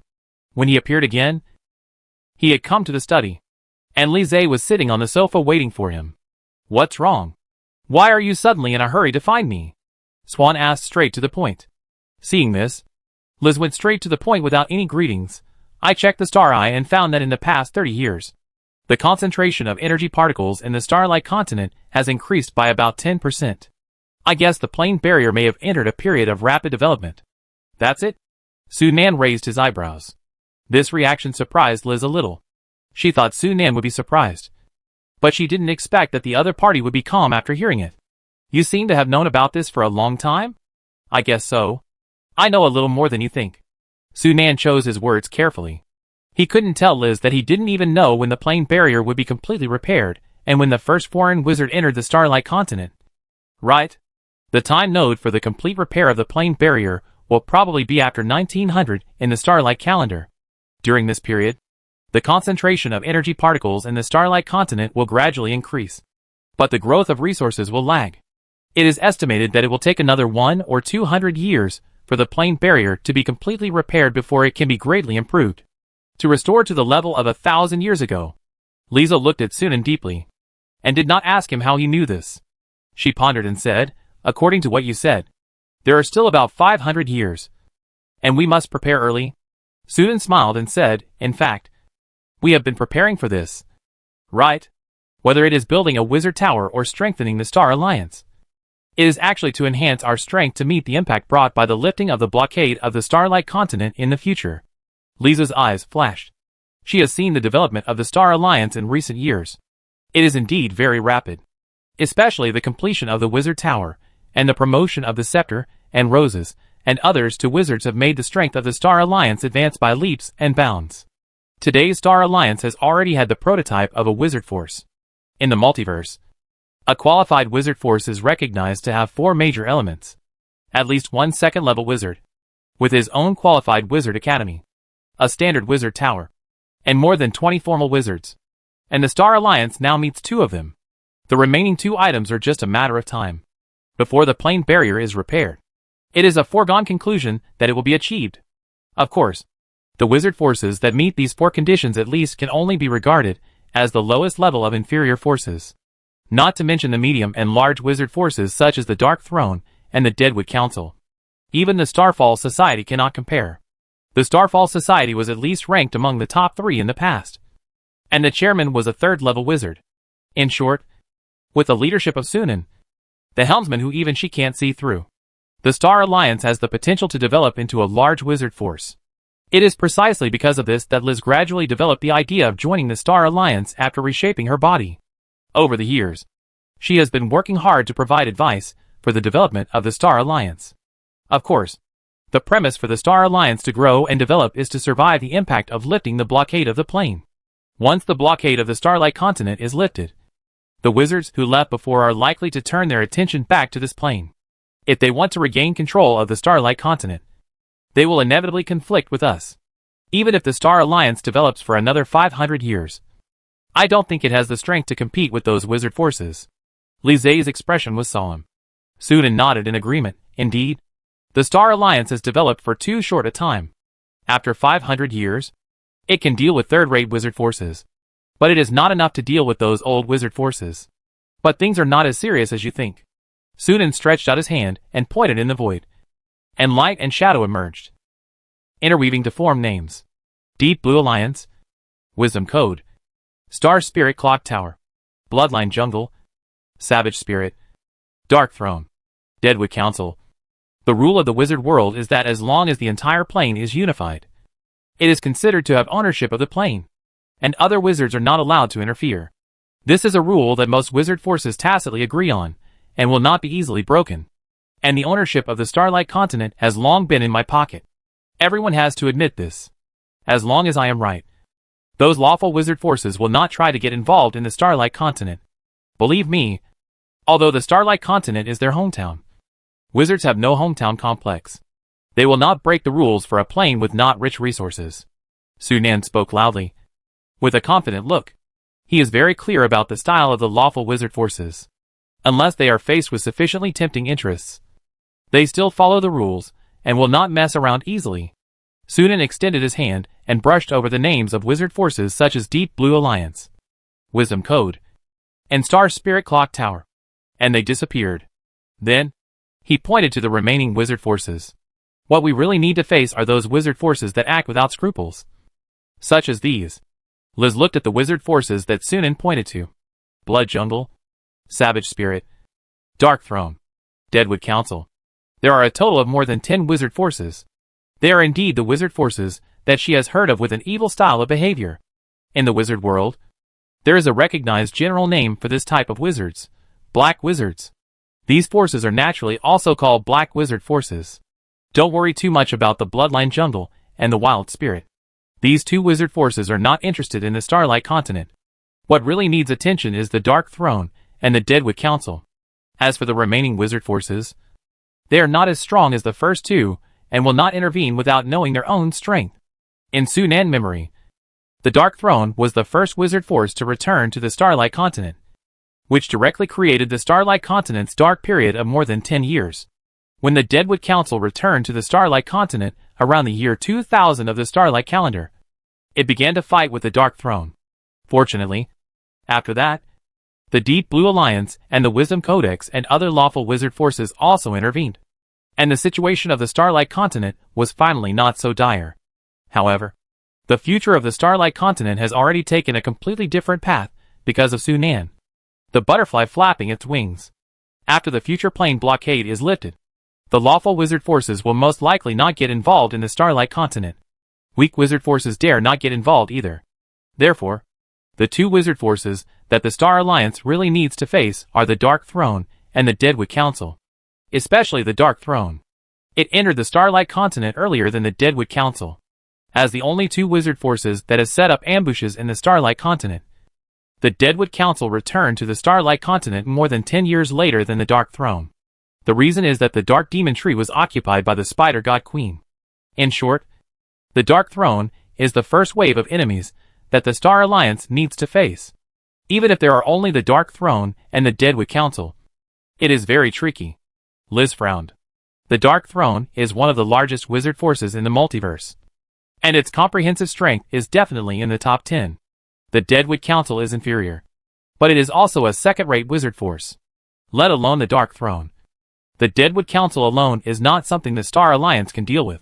We don't need to fight to the death with the Dark Throne and the Deadwood Council. Sunan waved his hand calmly. As long as we can withstand the offensive of the Dark Throne and the Deadwood Council, and wait until the plane is completely unblocked, we can trade with the lawful wizard forces in exchange for their protection, under the circumstance that the plane barrier is not fully restored. The Dark Throne and the Deadwood Council will not be able to send out high-level wizards. In memory, the Dark Throne only sent out first and second-level wizards, not even third-level wizards. So Sunan is still quite confident that he can hold on until the 2000th year of the astral calendar. Seeing Sunan promise, Lise's worries were reduced a lot. But what followed was more surprise and confusion. How did Sunan know so much? He was a wizard born in the Starlight Continent, and he had not experienced the events of 1,000 years ago. How did he know so much information about wizard forces? The key is that he knows more about it than she. A senior wizard. As always, when facing Sunan, she always had the illusion that she was a novice wizard who had just been promoted not long ago and knew little about the wizard world. In short, don't worry too much about the Dark Throne. What we need to do now is to focus on developing the Star Alliance. It just so happens that the concentration of energy particles increases, and the secondary magic stone veins can be cultivated and formed faster. Sunan looked at Leisha and asked with a smile, calculating the time. The first small secondary magic stone vein will soon be formed. Leisha came back to her senses and nodded. It is indeed much faster than expected. It will be formed in about 3 to 5 years. I have already prepared the clay golem. As long as the vein is formed, it can be mined immediately. Sunan nodded with satisfaction and said, next, we can start promoting secondary magic energy technology. Where are we going to start? Do you have a plan? The vein is in Jinian province, so let's start promoting it from here, Leisha said. Sunan nodded in understanding. Jinian province is the central province of the Star Empire, and the most prosperous core of the entire empire. Promoting secondary magic energy technology from here can radiate to all parts of the empire more easily, which is indeed the best choice. I leave the details to you. I'm going to retreat and concentrate on the sprint. Leisha nodded slightly, sighing with a complicated mood. Sunan's strength improvement speed is also exaggerated and amazing. He will be promoted to a second-level wizard so soon. At this rate, before the plane barrier is restored, he may be promoted to a third-level wizard. If that's the case, the Star Alliance will have a greater chance of surviving future shocks. Astral Calendar Year 1412. Spring Dawn Moon March. The first small secondary magic stone vein of the Star Alliance was formed and officially put into mining in the same month. Large quantities of secondary magic stones were mined and quickly flowed into the market after simple refining.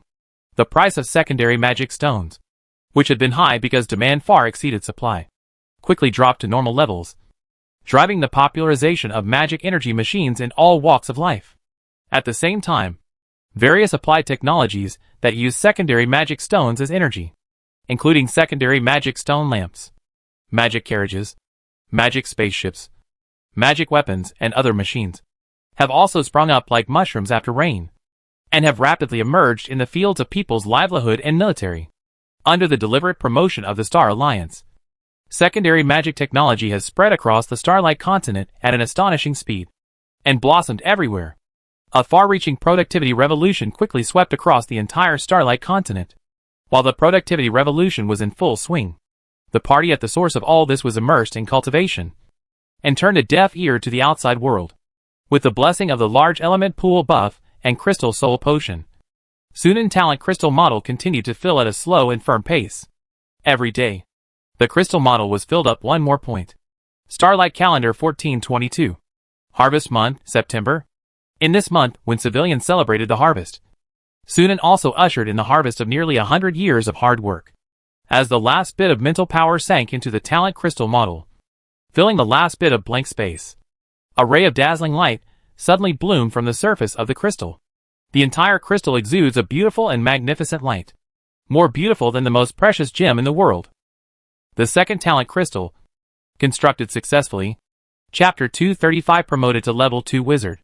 A familiar feeling of sublimation that seemed to come from the soul level surged up from deep inside his body. Sunan opened his eyes, and a divine light flashed in his eyes. In an instant, an invisible force field suddenly spread out in all directions with him as the center, covering the entire training room in an instant. Crack! After enchanting, the floor and walls, which were as hard as refined steel, made a sound of being overwhelmed under the suppression of the invisible force field, as if they were about to twist and break at any time. The next second, the sound suddenly disappeared, and the force field shrank back again, disappearing into Sunan's body. He showed a happy smile from the heart on his face. The second talent crystal absolute forbidden area has been constructed. This also means that from this moment on, he has been promoted to a level 2 wizard. The essence of life has evolved again. More than 150 years. Sunan sighed secretly. The restrictions of the Starlight continent environment are too great. After using so many means to assist in training, it still took 153 years to be promoted to a level 2 wizard. If it were in a normal environment, it would probably take less than 100 years. However, it took more than 150 years to advance from a first-level wizard to a second-level wizard. This speed was not slow even in the heyday of wizards 1,000 years ago. After a while, Sunan came back to his senses from his joy and began to concentrate on sensing the sea of consciousness. In the depths of the sea of consciousness that looked like a starry sky, two bright and beautiful crystals were suspended, facing each other, almost close to each other. And around the two crystals, the spiritual power that had originally crystallized turned into gas again. But the amount was much more than when it was gasified at the first level. If the gaseous spiritual power at the first level of gasification was a pond, then the gaseous spiritual power now was a vast lake. The huge and dense fog completely surrounded the two crystals. From the outside, only two groups of light could be vaguely seen. Not bad. A satisfied smile appeared on Sunan's face. The skyrocketing spiritual power would also drive his control over energy particles to rise. And the power of spells would also increase accordingly. Speaking of which, a second-level wizard can already start learning fourth-ring spells. The fourth-ring spell books I brought back from the Starry Tower are just right for learning. And the fourth-ring spell books that Liz copied. Sunan thought about it again. And the number of fourth-ring spells he had in his hands was quite complete. As for the fifth-ring spells, there were only a dozen or so brought back from the Starry Tower, which was better than nothing. However, the fifth-ring spells can only be learned after being promoted to the third-level wizard. By then, even if the blockade of the Starlight Continent has not been lifted, it will be almost done, and you can trade with other wizard forces to get them. So there is no need to worry. There are also crystal soul potions, which can also be synthesized and upgraded. There are quite a few crystal soul potions in the space ring, and Sunan took them out immediately and put them into the magic cube for synthesis. Soon, a bottle of 5th level potion was freshly baked. Crystal soul potion, level 5/superior. After taking it, can greatly increase the speed of mental power condensation and improve the efficiency of absorbing energy particles. The duration is 180 days and 15 hours. There is no effect of superposition. The user must reach at least the second gasification stage, and the mental power must reach a certain level, lower level 24.32%, intermediate level 17.25%, upper level 7.98%, super 1.01%. The 5th level crystal soul potion is not much different from the 4th level one, but the effect is greatly improved and the limit is higher. Sunan took it on the spot, then took out the element crystal core and began to absorb the divine energy. In the hundreds of years of filling the spiritual power for the talent crystal model, he has been continuously collecting element crystal dust and accumulated a lot of element crystal cores, which happened to be absorbed at one time. It took more than 10 days to absorb all the divine energy, and Sunan mental condensation also increased. Sunan Yinist, male/level 2 wizard. Vaporization, 14.23%.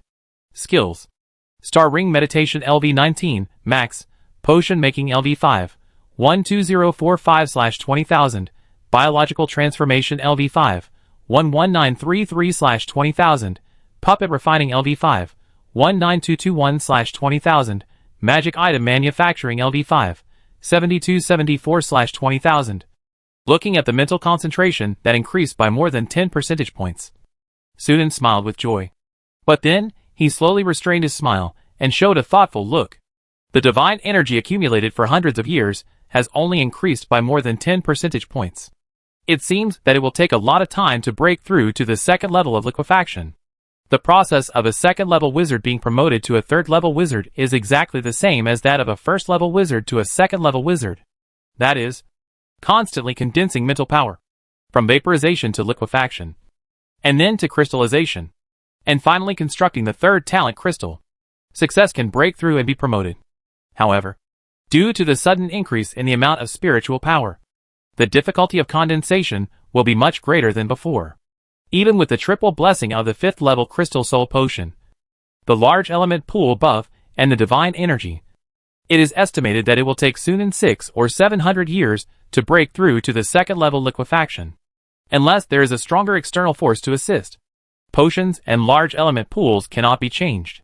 If you want to speed up the condensation of spiritual power, you can only start with divine energy. Excluding Sunan himself, there are now a total of 4 wizards in the Star Alliance, and it can be predicted that in the next period of time, there will definitely be more and more wizards. The more wizards there are, the more tools he will use to collect elemental crystal dust, and the more divine energy he can absorb. Perhaps it won't take 600 or 700 years for him to break through to the second level of liquefaction. With a plan in mind, Sunan got up and left the practice room and teleported to the spell practice room. Next, it's time to test the power of the Absolute Forbidden Zone. Although the power of the Absolute Forbidden Zone was estimated when the model was constructed, the estimate is still an estimate, and there is still a certain difference from the actual effect. The test subjects are 10 tentacle puppets, and their multi-tentacle attacks are suitable for testing the Absolute Forbidden Zone. At the beginning of the test, 10 puppets of the Touch Master launched attacks from a distance at the same time. The dense tentacles lit up the magic light almost at the same time. Countless spells swept out and flooded towards Sunan like a storm. Sunan stood in the center of the hall. As his mind moved slightly, the invisible energy force field had spread out.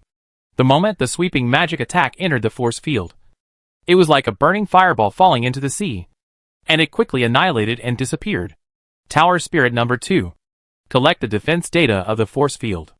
Sunan continued to adjust the range of the force field while instructing Tower Spirit Number 2 to collect data.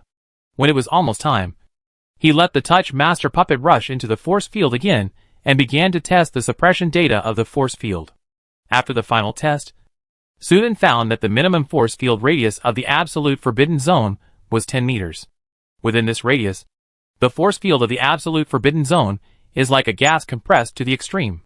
If it is further converted into liquid, its properties will change completely, and thus lose the function of the force field.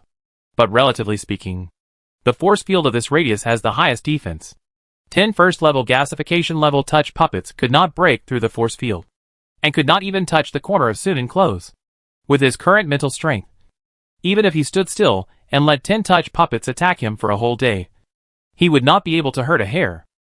This is the power of the Super Talent Crystal of Extreme Defense. It is really strong. Sunan was very satisfied. Similarly, within this radius, the pressure density of the absolute restricted area is also the highest. Any creature entering the force field will be suppressed by high-intensity gravity. The speed is limited or secondary. The key is that the flesh and bones will bear extremely heavy pressure. Even as strong as the touch puppet, its movements become much slower after entering the force field. Sunan also arranged a fine gold golem to test it. As a result, the fine gold golem fell to the ground the moment it stepped into the force field. It was suppressed and unable to move, and the whole body made a sound of metal distortion and deformation under the heavy pressure. After only holding on for less than half a minute, the adamantium golem turned into a flat piece of scrap metal, with no power to resist. However, when the radius of the force field expands, the defense and pressure density will also decrease. After the final test, the maximum radius of the force field is about 100 meters. Within this radius, the attack of the Touch Master puppet can already break through the force field protection and barely fall on Sunan. But the power has been weakened to the point where it can't even break through the energy particle protection layer on his body surface. And the pressure density is also weakened to the point where the adamantium golem can move slowly in the force field. In general, Sunan is very satisfied with the actual test results. The defense of the absolute forbidden area did not disappoint him.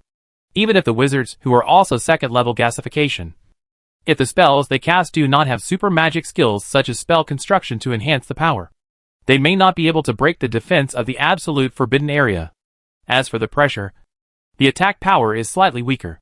But the absolute forbidden area is a natural ability of extreme defense after all, and the pressure is just a derivative effect. It can't be expected to be too high. It's already very good to have such power. Moreover, as his spiritual power increases in the future, the power of the absolute forbidden zone will gradually increase. When he becomes a true spirit wizard in the future, the radius of the force field of the absolute forbidden zone may be expanded to hundreds or thousands of kilometers. At that time, he can instantly destroy all creatures within hundreds or thousands of kilometers with just a thought. When thinking about that kind of power, Sunan couldn't help but feel excited. When the defense is strong enough, it can also be transformed into attack. In fact, the reverse is also true. The strongest attack can also be regarded as the strongest defense. As long as the attack is strong enough to kill the enemy in seconds, it is the best defense. Sunan began to look forward to the third talent ability. According to his original plan, the third talent ability must be an extreme attack type. It will take a long time to break through to the second level crystallization. During this period, You can slowly study the third talent crystal model. After the test, Sunan came to the workshop to prepare to synthesize magic tools. A second-level wizard can already use second-level magic tools. What he needs to do next is to synthesize Black Thunder and Forbidden Zone to the second level. The materials for making the Forbidden Zone are sufficient, but the Thunder Stones needed by Black Thunder are still a lot short. It seems that I have to go to the Thunder element space. At present, all wizards in the Star Alliance except him are first-level gasification. Entering the elemental plane and hunting elemental spirits in the outermost area is okay, but it would be too difficult for them to go deep into the elemental plane to find Thunder Stones. If they are not careful, they will lose their lives there. So the work of finding Thunder Stones still needs Sunan to do it himself. In addition to magic tools, engraved gems can also be further synthesized and strengthened. After breaking through to the first level crystallization, the number of synthesized engraved gems has increased to 33. And the power is almost 6 times that of the original version. And the cost has soared to about 8,700 gold coins. Now that Sunan mental power has been greatly improved, the number of imprinted gems that can be synthesized will definitely increase significantly. There are quite a few imprinted gems in the space ring, and Sunan immediately took them out for synthesis. After putting in 54 low-level imprinted gems in a row, he felt the limit. Sunan then found a puppet to test the power of the imprinted gem. As a result, a thunder explosion. The imprinted gem directly blasted the puppet into a ball of charred scrap metal. The power to kill a first-level gasification in seconds? Sunan sighed. He could see that the power of the imprinted gem still overflowed. Even if it was a first-level crystallization, it would be seriously injured if it was hit by an imprinted gem. This power is at least 10 times that of the original. The key is that the cost is still low. Only more than 14,000 gold coins per piece. The cost of an enchanted level fine gold golem is more than 50,000 gold coins. In comparison, the imprinted gem can be said to be good value for money. Speaking of which, I should try to engrave the alchemical mark now. Right? Sunan suddenly remembered. Alchemical engraving is an advanced process of rune engraving gems, and its power is far greater than the latter. Sunan had thought about engraving the alchemical mark before, but one reason was that his own strength was insufficient. If he wanted to engrave the alchemical mark, he had to transform himself into an alchemical body first. His mental and physical fitness did not meet the sufficient standards, so it was impossible to implement it. The other reason was that he did not have the relevant knowledge. I wonder if Lise has it. Sunan thought of Lise, a treasure trove of knowledge, and decided to ask her later. Concentrate mental power. Learn 4-ring spells. Study talent crystal models. Synthesize second-level magic tools. And add an alchemical engraving. There are many things to do next. In the study, Lise was busy processing documents. Suddenly, she felt something in her heart. She looked up and saw Sunan looking at her with a smile. When did you come out of seclusion?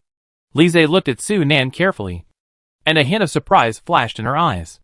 You have been promoted to level 2 wizard? Sunan nodded with a smile. Just promoted half a month ago. Although the Star Eye of the Starlight Academy can monitor the energy particle fluctuations of the entire Dragon Forest, including the Starlight Wizard Tower, it only does not record the energy particle fluctuations of Sunan. As a result, Lise could not know about Sunan's breakthrough in the first place. Congratulations. Lise was stunned for a moment. Then a smile appeared on her face, and a trace of surprise that was difficult to conceal. It took only more than 150 years to break through from level 1 to level 2. And in such a harsh environment in the Starlight Continent today, this speed of strength improvement is simply a miracle. Even though she had seen countless surprises brought by Sunan, at this moment Lise couldn't help but sigh secretly. At the same time, she was also really happy for Sunan's breakthrough. After all, the stronger Sunan is, the higher the possibility of helping her reshape her body in the future. To this day, her future has long been tied to Sunan. Chapter 236 The Deceased Founding Emperor. After being promoted to the second-level wizard, the restrictions of the Starlight Continent environment will be more obvious. Right? After calming down, Lija talked about another topic. Indeed. Sunan sighed slightly. After being promoted to the second-level wizard, Sunan found that the impact of energy shortage on the concentration of spirit was more serious than he had imagined. I originally thought that he could at least break through to the second-level crystallization before the plane barrier was completely repaired. But now it seems that unless the number of wizards in the Star Alliance increases dramatically in the future, and there are more tool people to collect elemental crystal dust, it may be difficult. In addition, there is the problem of environmental adaptability. Even though he is in the wizard tower now, he feels a little uncomfortable. Obviously, as the essence of life evolves, his soul and body have higher requirements for the concentration of energy particles. If he continues to improve like this, when he becomes a true spirit wizard, I am afraid that even if the concentration of energy particles in the Starlight continent returns to normal, he will feel unable to adapt. Perhaps this is why true spirit wizards are keen on building floating cities and demi-planes. They need an environment with a higher concentration of energy particles. After chatting for a while, Sunan talked about business. Do you have the process knowledge of the alchemical body? You want to engrave the alchemical engraving? Lisa looked at Sunan in surprise, and then nodded in understanding. You are now a second-level wizard. Your mental power must meet the standards of the alchemical body. It is not difficult for you to strengthen your physique. You can try to transform the alchemical body. But the problem is that most of the materials needed to transform the alchemical body are very precious. I am afraid that they cannot be found in the Starlight continent now. Sunan waved his hand. It doesn't matter. Give me the process knowledge, and I will solve the material problem myself. If the transformation of the alchemical body can also be synthesized with the magic cube, then the materials are not a problem. At most, just like engraving gems and talent crystal models, first make a low-level copycat version with weak effects, and then synthesize a high-level version with the same effect as the original. If it cannot be synthesized, then we can only study substitutes. Seeing that Sunan said so, Lija did not persuade him anymore. Past experience told her not to question any of Sunan's words. Problems that seemed difficult to solve in her own eyes could often be easily solved in Sunan's hands. If she raised doubts at this time, she would most likely be slapped in the face in the future. There is a lot of knowledge about the alchemical body and alchemical engraving. I will give it to you after I copy it down. At this point, Liz suddenly remembered something. I almost forgot to tell you that there was a message from the royal family. When you come out of seclusion, I hope you can go to the palace to see His Majesty Ki. Sunan was startled when he heard this and frowned. If Ki wanted to see him, he could come directly or send a message. Why did he send a message in the name of the royal family? He looked at Liz, who understood what he meant and said solemnly, 2 months ago, His Majesty Ki fell seriously ill and is still bedridden. Time is the most ruthless and terrible weapon. Even a powerful true spirit wizard cannot resist the passage of time and will eventually end his life. Not to mention a small blood knight. As a blood knight with sub-dragon blood, he also inherited some of the dragon race's long life characteristics. In addition, as the Lord of the Empire, he has taken countless treasures that extend his life, including the extremely precious resource of Dawn Potion. Therefore, his lifespan is longer than many third-level wizard apprentices. But even so, after entering the age of 200, the health of the Emperor of the Empire inevitably went downhill. In the following years, Ki's health deteriorated, and he was plagued by diseases. 2 months ago, he suddenly fell seriously ill and never got up. Thanks to this, the entire Star Empire was in a panic. Fortunately, there was the Star Alliance on top, and the first Prince Abbot, who had been appointed as the heir by His Majesty the Emperor, took over the burden of superintendent. So there was no need to worry about some unspeakable things happening. When they learned that Sunan had entered the palace, all the royal family members who felt they had wait, including Prince Abbot and Hylan, gathered in the Emperor's bedroom to wait. Except for a few core members of the royal family, such as Prince Abbot, who stayed in the bedroom. The rest of the people were waiting in the courtyard. However, just when these people were looking forward to it, hoping to take advantage of this opportunity to meet the big man who controlled the highest power in the Starlight continent behind the scenes, and was more noble than His Majesty the Emperor, the person in question had already appeared in the bedroom silently. As a second-level wizard apprentice, Hylan noticed the abnormality at the first time. He turned his head and found that there was a figure beside him. He was startled at first and subconsciously wanted to take action. But soon, he saw the other person's face clearly, and hurriedly stopped his action and bowed respectfully. Great uncle. The others turned around after hearing the voice, and saw that it was Sunan. They were all surprised and hurried forward to salute. Sunan waved his hand calmly to stop the noise, took a step forward, and came to the bed with a flash. On the large and luxurious bed, he closed his eyes and lay motionless. with a visible sickness on his face. Compared with the last time they met, Ki became older and more haggard. In fact, Sunan and Ki met less and less in recent years. Both sides were rulers who were entangled in affairs. Especially in the past 20 years. Sunan was busy sprinting to the second-level wizard, and he and Ki only met once every few years. At this time, looking at Ki, who was full of white hair and wrinkled face, showing his old look on the bed, Sunan couldn't help but look a little dazed. The scene of the two brothers working together to lead Blackstone City to fight against Baron Owen seemed to have happened yesterday. Time really passed too fast. Everyone around him stood in silence, afraid of disturbing Sunan by making any noise. Just looking at Sunan, who looked the same for decades and still looked as young as a young man in his 20s. And then looking at the old emperor on the bed. Everyone felt an inexplicable sense of absurdity. It's hard to imagine that the two are only 3 years apart. Is this the power of a wizard? Cough, cough, cough. A cough suddenly broke the silence in the bedroom. Kay woke up, opened his eyes, and saw Sunan standing by the bed at first glance. And his eyes suddenly lit up. Sunan. You? Cough, cough. When did you come? Just arrived not long ago. Sunan stepped forward, helped Kay sit up, and injected the most healing plant energy particles into his body. With the injection of plant energy particles, Kay's face suddenly became ruddy, and he stopped coughing. But Sunan knew very well that this was only a temporary solution. Kay was not injured, but his life was about to end. Even if he was a second-level wizard, he could not help a person whose life was about to end to defeat death. Unless the other party was a wizard apprentice, there might be a little possibility. You go down. He looked at the crowd in the palace and waved his hand. Even though he was at the end of his life, no one dared to disobey the emperor. Everyone did as he was told and bowed and left. Soon, the palace became deserted, with only Sunan and Ki left. I can feel that my life is almost coming to an end, Ki sighed and said. Sunan looked at him steadily, without any consolation. He knew Ki did not need it. Sure enough, Ki then grinned and said, when my father was dying, he asked my brother and me to revive the Yanis family. We did it. And we did it very well. Now the entire Starlight continent belongs to our family. The Yanis family is now the undisputed first family, and its glory spreads throughout the world. Ki's face showed a proud look, and then he looked at Sunan with a sharp gaze. But I know very well that this is all your credit. If it weren't for you, with my ability, I would have died in Blackstone City long ago, let alone revitalizing the family. Sunan said calmly, I am also a member of the Annis family. Ki smiled and shook his head and said, the long life of wizards is destined to make the concept of family very weak. Unless it is a wizard family like the Russell family.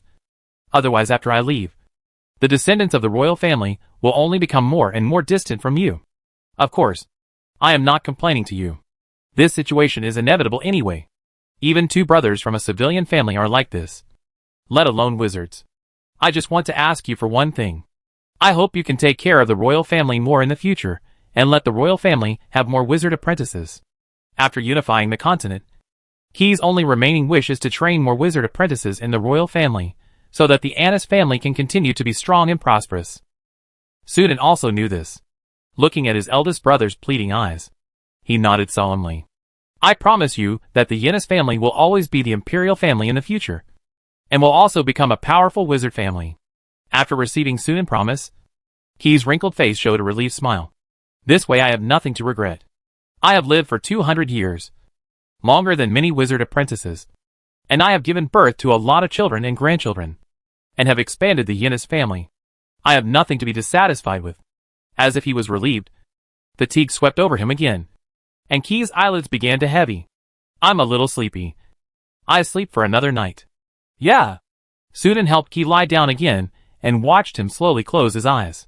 Under his mental perception, the life breath in Ki's body was like a flame that had burned out, slowly weakening until it disappeared completely. After standing quietly in front of the bed for a while, Sunan turned around and left the bedroom. In the courtyard, everyone waited quietly with different expressions. It was not until they saw Sunan push the door and come out that there was a slight commotion. But it soon calmed down. Uncle. Holland came up to him immediately, wanting to say something but stopping himself. Sunan glanced at him and shook his head slightly. Seeing this, everyone's faces turned pale, and they didn't understand what had happened.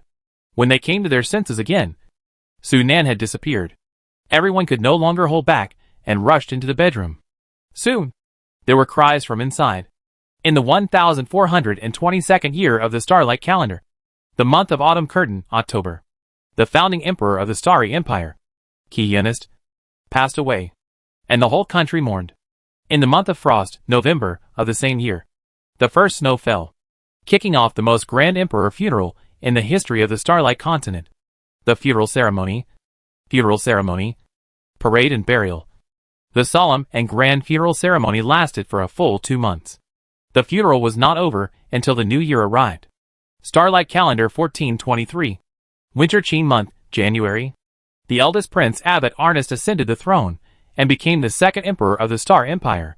In the same month, the most grand coronation ceremony in the history of the Starlight continent was also held in the capital Flash City. The participants included tens of thousands of nobles and thousands of wizard apprentices. These were carefully selected people who were qualified to participate in this celebration. Otherwise, the scale of participants would be even larger. The celebration was held in the palace square. In the seat where the wizard apprentices sat, Sherman looked at the new emperor wearing a crown, wearing gorgeous clothes, and sitting on a throne made of gold and inlaid with gems. And a trace of emotion flashed across his face. Otto, who was sitting next to him, noticed Shimon's expression and whispered, "What's wrong? You look so emotional?" "Nothing." Shimon shook his head. "I just feel that life is too short. If we fail to break through the last level, we will soon face the end of our lives. Then it would be great if we break through." Corey, who was standing by, said without thinking, as the key figures representing Sunan to attend the celebration. The three of them were arranged to sit in the front. After hearing Corey's words, Shimon smiled and said nothing. He is now constructing a talent crystal model, and has reached the stage of filling mental power. But even so, he dare not guarantee that he can definitely cross the last step and become a formal wizard. Most third-level wizard apprentices can feel something in their hearts during the last period of their lives. He also felt that he had more than 10 years left in his life. Not more than 20 years. If he could not complete the last step before then, what awaited him was turning into a piece of yellow earth. Even if his mind was tough, Shemin would occasionally feel panic. In this situation, he envied Cole's determination. With his mind racing, Shemin quickly cheered up and said with a smile, "After this celebration, I will go back and start seclusion. I will not come out until I break through the last step." "Me too." A light flashed in Cole's eyes. "Whether I can break through depends on the last period of time. Is your contribution enough to exchange for the right to use the training room for more than 10 or 20 years? "More than enough." Looking at Shemin and Cole talking, Otto's eyes flashed with a trace of confusion. Shemin and Cole at least have hope of breaking through. But she has no hope at all. Since she became the teacher's disciple, her training progress has always lagged behind Shemin and Cole. Now, Shemin and Cole are already busy filling their mental power, while she has just started to construct the talent crystal model. In this situation, it is so slim to want to be promoted to a wizard.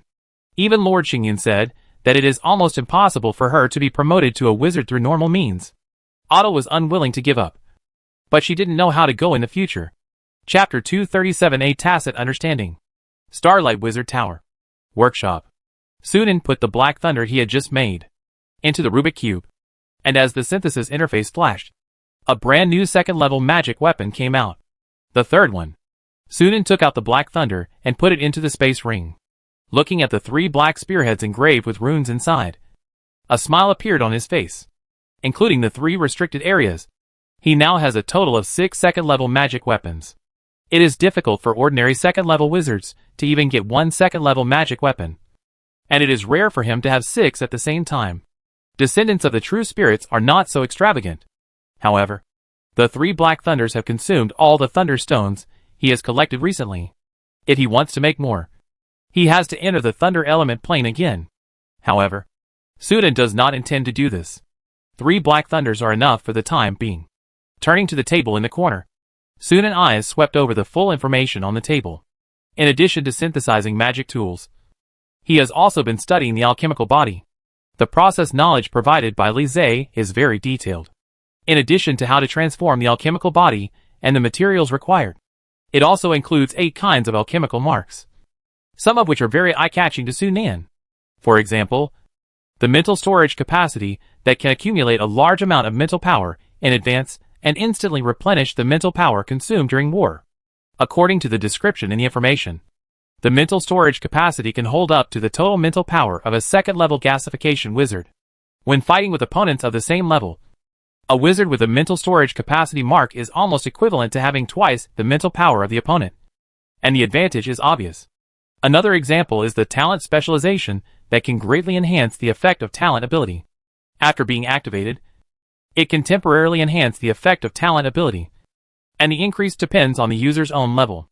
For example, for a second-level wizard, the enhancement range is generally between 30% and 50%. This is undoubtedly an amazing increase. Take Sunan himself as an example.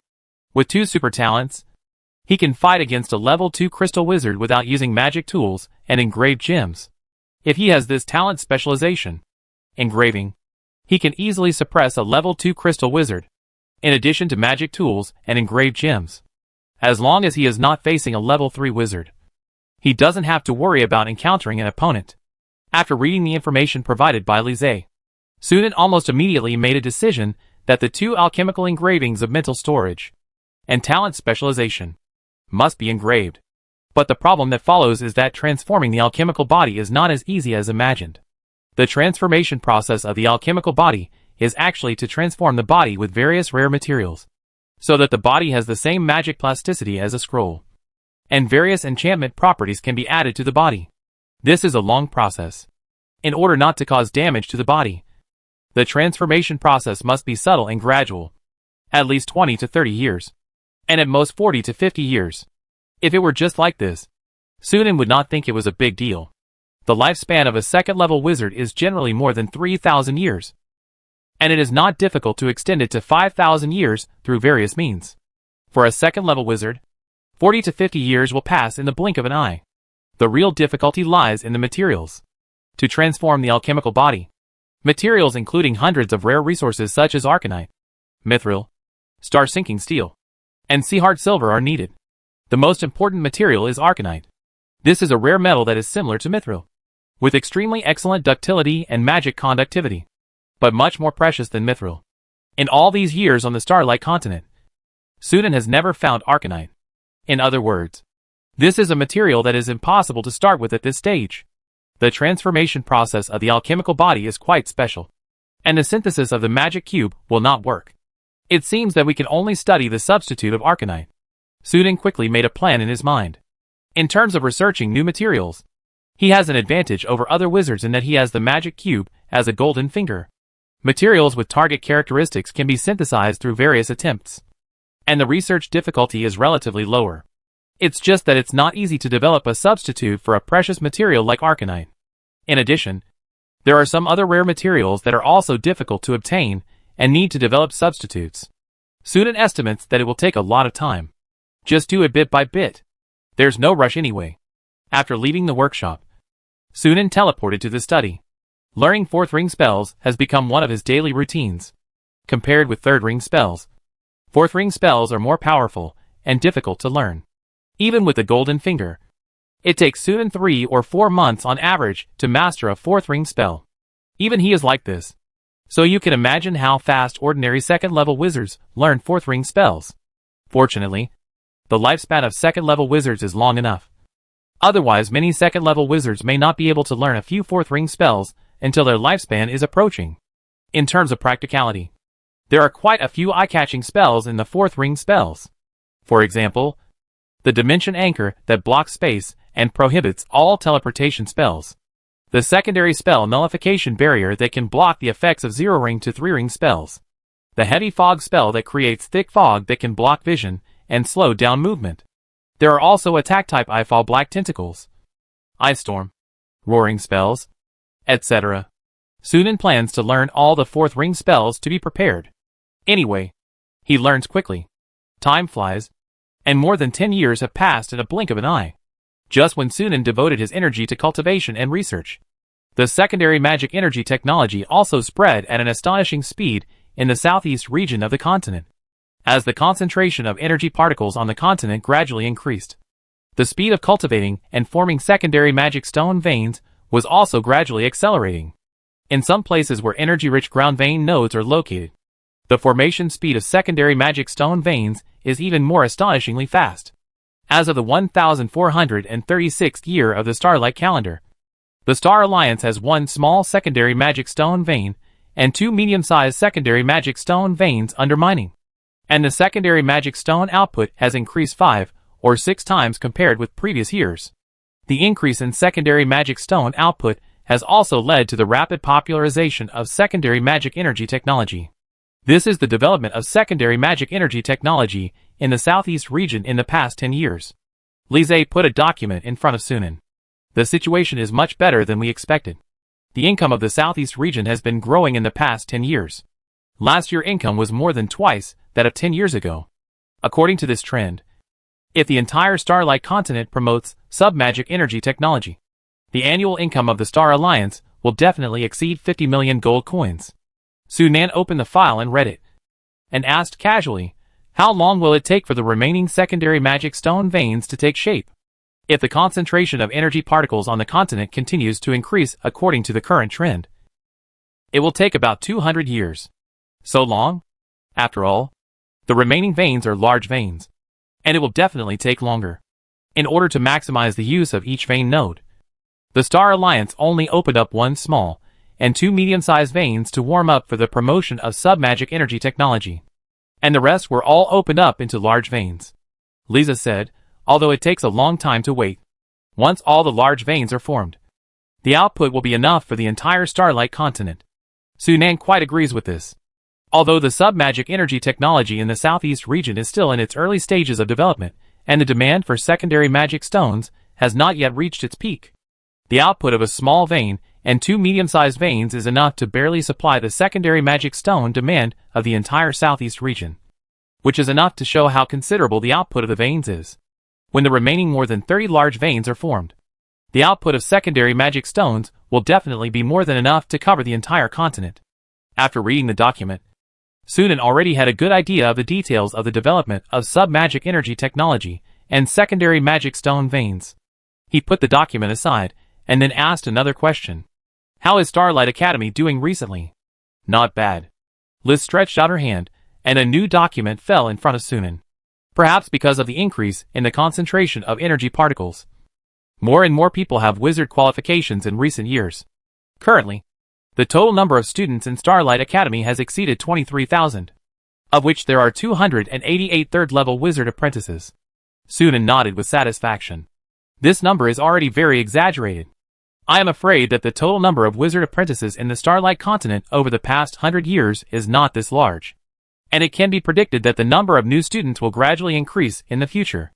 The number of students will not reach its peak until the concentration of energy particles in the Starlight continent is completely stabilized, and the number of new students and the number of wizard apprentices who die each year is balanced. If nothing unexpected happens afterwards, it should remain around the horizontal line. By then, there will be at least 100,000 students in the Starlight Academy. This has basically reached the average number of wizard apprentices that a medium-sized human plane can produce. The reason why large wizard forces, like those, have millions of wizard apprentices is that they control multiple human planes and have a wide source of students. What about the number of wizards? Sunan asked afterwards. Currently there are 7. Sunan raised his eyebrows. He remembered that there were 5 wizards before. Who are the 2 newly promoted ones? Shemin and Cole. This answer was really unexpected to Sunan. When did they get promoted?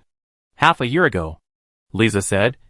They wanted to report their promotion to you, but you were either in the training room or locked in the workshop, so they never got the chance. Sunan was speechless. It seems that he is still not qualified as a teacher, and he was late to realize such a big thing as his disciple's promotion to wizard. Yes, it seems that both of them are practicing well, so I can't treat them badly as a teacher.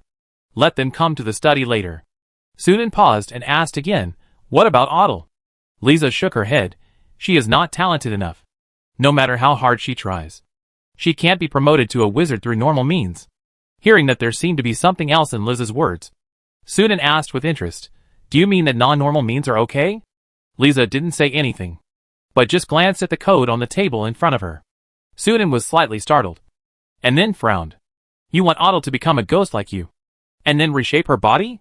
Lisa said calmly, Only in this way can Otto give more time, and have a glimmer of hope to be promoted to a wizard. But this method is not 100% successful. It is better to say that there is a high possibility of death. Sunan frowned. I have asked Otto. She is willing to do this. Sunan was silent for a moment, and sighed in his heart. Otto usually seems not obsessed with improving her strength. But I didn't expect that she is so obsessed with becoming a wizard that she even uses this method with a very high mortality rate just to get a chance to become a wizard. Perhaps her usual performance is just to cover up her loss and inferiority due to her lack of qualifications. After a long silence, Sunan asked, I am curious. Why are you willing to help Otto extract the soul and transform it into a ghost? Otto couldn't know Liz's experience. It was only Liz who told her about extracting the soul and transforming it into a ghost. But with Liz's personality, it is hard to imagine that she would do this. Even now, when I mentioned this to Sunan, I did not mean to ask him for Otto. Even if Otto is only a third-level wizard apprentice, the resources needed to reshape his body will not be as amazing as Liz. But it is also a considerable expense. At least for ordinary third-level wizard apprentices. The resources needed to reshape their bodies are definitely an astronomical figure that they cannot afford. And they cannot be exchanged for hundreds of years of contribution points. Under normal circumstances, the Star Alliance would not pay such a high price for a third-level wizard apprentice who is not valuable enough. Liz was silent for a while, and said, her temperament is very much in line with my mind. Sunan laughed dumbly.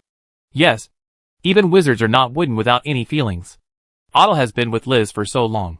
One assists in handling various affairs, and the other guides cultivation from time to time. It is not surprising that the two have some feelings. Otto is nominally his student, but in fact, he and Liz are more like teacher and student. Thinking of this, Sunan's heart moved, and he smiled and said, the price of reshaping the body is not cheap. What are you going to use to convince me? What do you want? The previous agreement will be modified. After reshaping the body, you will join the Star Alliance. Liz's expression was slightly stagnant, and she rolled her eyes at Sunan, and finally nodded. Okay, I promise you. Then it's settled. Otto's affairs are up to you. If you need anything, just get it from the warehouse. If you are lucky enough, I will rebuild her body for her when the future plane barrier is completely repaired. After talking about the matter, Sunan did not stay for long and left the study directly. Watching Sunan's figure disappear, Liz shook her head and chuckled. After staying in the Star Alliance for so long and seeing the development potential of the Star Alliance, she actually had the idea of rebuilding her body to join the Star Alliance. Even if it hadn't happened today, she would have brought it up in the future. She knew that Sunan actually saw this point, and the conversation just now was just a tacit understanding between the two of them. Even if she didn't pay the price, Sunan would agree to Otto's affairs. After all, that was his disciple. The Star Alliance would indeed not pay a huge price for a third-level wizard apprentice. But if that third-level wizard apprentice was the disciple of the Star Alliance controller, it would be different. Chapter 238. Teacher. In the study, Xiaomon and Corey saluted Sunan respectfully. Even though they had been promoted to wizards, they still maintained the respect and admiration they had as apprentices to Sunan. Not bad. You two have lived up to my expectations. Sunan smiled with appreciation. Currently, the Star Alliance has 7 wizards, and the other 5 were promoted from third-level wizard apprentices recruited from outside. Only Xiaomon and Corey are from the real Starlight Academy. This also proves the feasibility of the Starlight Academy's training system. As a teacher, I can't be stingy. These 2 wizard weapons are rewards for you. Sunan waved his hand, and a ring and a pitch-black spear head appeared out of thin air and fell into Xiaomon's palm. On the other side, Corey also got the same thing. This is a restricted area. The Black Thunder and the Black Thunder are both first-level magic weapons. The specific methods of use have been engraved in the magic weapons. You can know them by placing a mental mark. Considering that the 2 had just been promoted not long ago, Sunan gave them first-level magic weapons that were only synthesized and strengthened 4 times. The power is almost the same as the magic weapon synthesized when he was just promoted. Even so, it is much better than the lowest level magic weapons on the Star Alliance exchange list that have not been synthesized and strengthened. Thank you, teacher. Xiaomon and Cole were surprised. They knew how precious magic weapons were. The Scepter and Rose, who were promoted to wizards decades earlier than them, now only have 1 magic weapon in their hands. and they exchanged it with hard-earned contribution points. In comparison, they were undoubtedly very lucky to get 2 magic weapons right after their promotion. You can ask the Scepter and Rose about wizards. It's time to let you know some things. Facing the puzzled Shimon and Cole, Sudan did not explain much. He encouraged the two and let them leave. As the plane barrier is gradually repaired and the concentration of energy particles increases, more and more wizards will be promoted. Unfortunately, it will take time for the resources of the Starlight Continent to recover. I alone cannot supply the resources needed by many wizards to practice even if I have the magic cube. Without sufficient resources, few of these wizards can break through to the first level of liquefaction, let alone the first level of crystallization. For example, Sudan can still provide crystal soul potions, but there is no way for others. For example, if he is willing to open elemental crystal cores for wizards to exchange, the first level of crystallization may not be easy to say. But before the plane blockade is lifted, there will definitely be a group of first-level liquefied wizards emerging. But now, he doesn't even have enough elemental crystal cores, let alone share them with other wizards. If other wizards want elemental crystal cores, they can only enter the elemental plane to hunt elemental giants. However, the strength of a first-level gasification wizard is obviously not enough to fight the elemental giants in the elemental plane. So this becomes a dead loop. The situation of insufficient resources can only be improved after the plane blockade is lifted and the Star Alliance trades with other planes. With Shemin and Corey, the collection speed of elemental crystal dust can be accelerated. If this momentum can continue, it may take only 200 or 300 years to break through to the second level of liquefaction. Sudan stretched his body, teleported back to the practice room, and continued to absorb divine energy as usual every day. Time flies, passing like flowing water. Or it is more appropriate to describe it as practicing without days and months. Sunan didn't care much about the affairs of the Starry Empire. After Key's death, he no longer paid attention to the affairs of the Empire, and left it all to Liz. As long as the Imperial family is still the Annis family, and there is no chaos, he doesn't care. Of course, what was promised to Key must be done. Under Sunan order, the Star Alliance will provide a batch of resources to the Imperial family every year for free, specifically for training wizard apprentices. As for how the Imperial family plans to distribute it, he didn't ask again. In the decades after Key's death, the Imperial family has produced many wizard apprentices, with more resource support than others. The wizard apprentices of the royal family have grown very fast.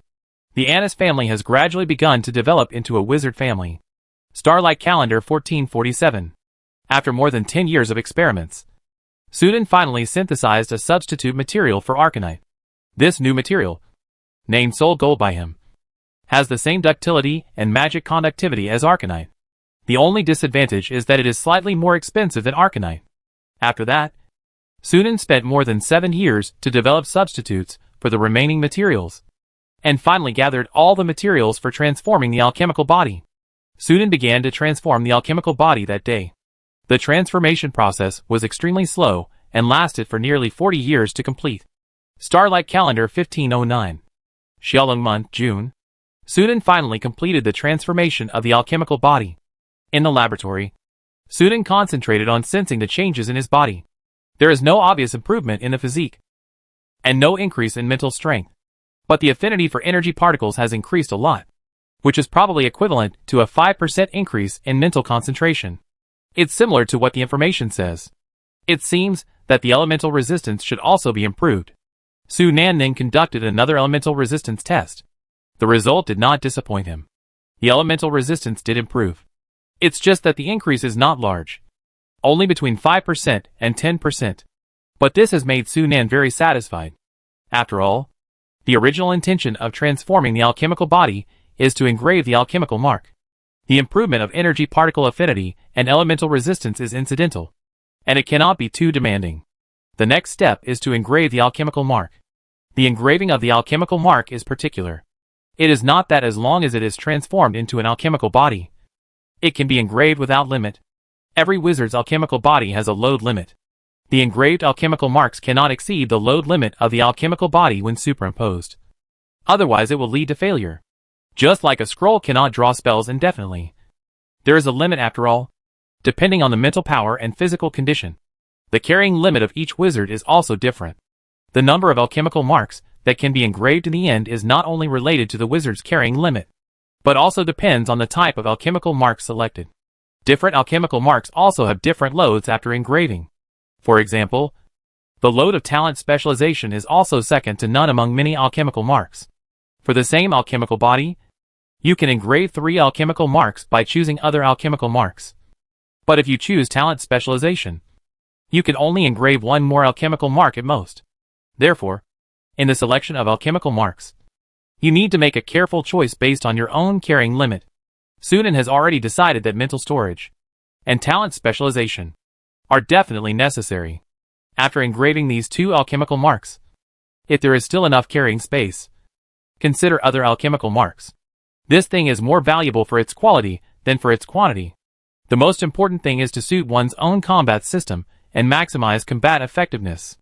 The materials for engraving alchemical marks and the materials for transforming alchemical bodies are highly overlapping. So there is no need to develop more materials, which saves Sunan a lot of effort. He immediately began to prepare for engraving. And the first thing he chose was to store spiritual energy. In the laboratory, a mysterious and complex magic circle was drawn on the neat floor. Sunan sat cross-legged on the edge of the magic circle, stretched out his hand to press one corner, and slowly injected spiritual power. Buzz!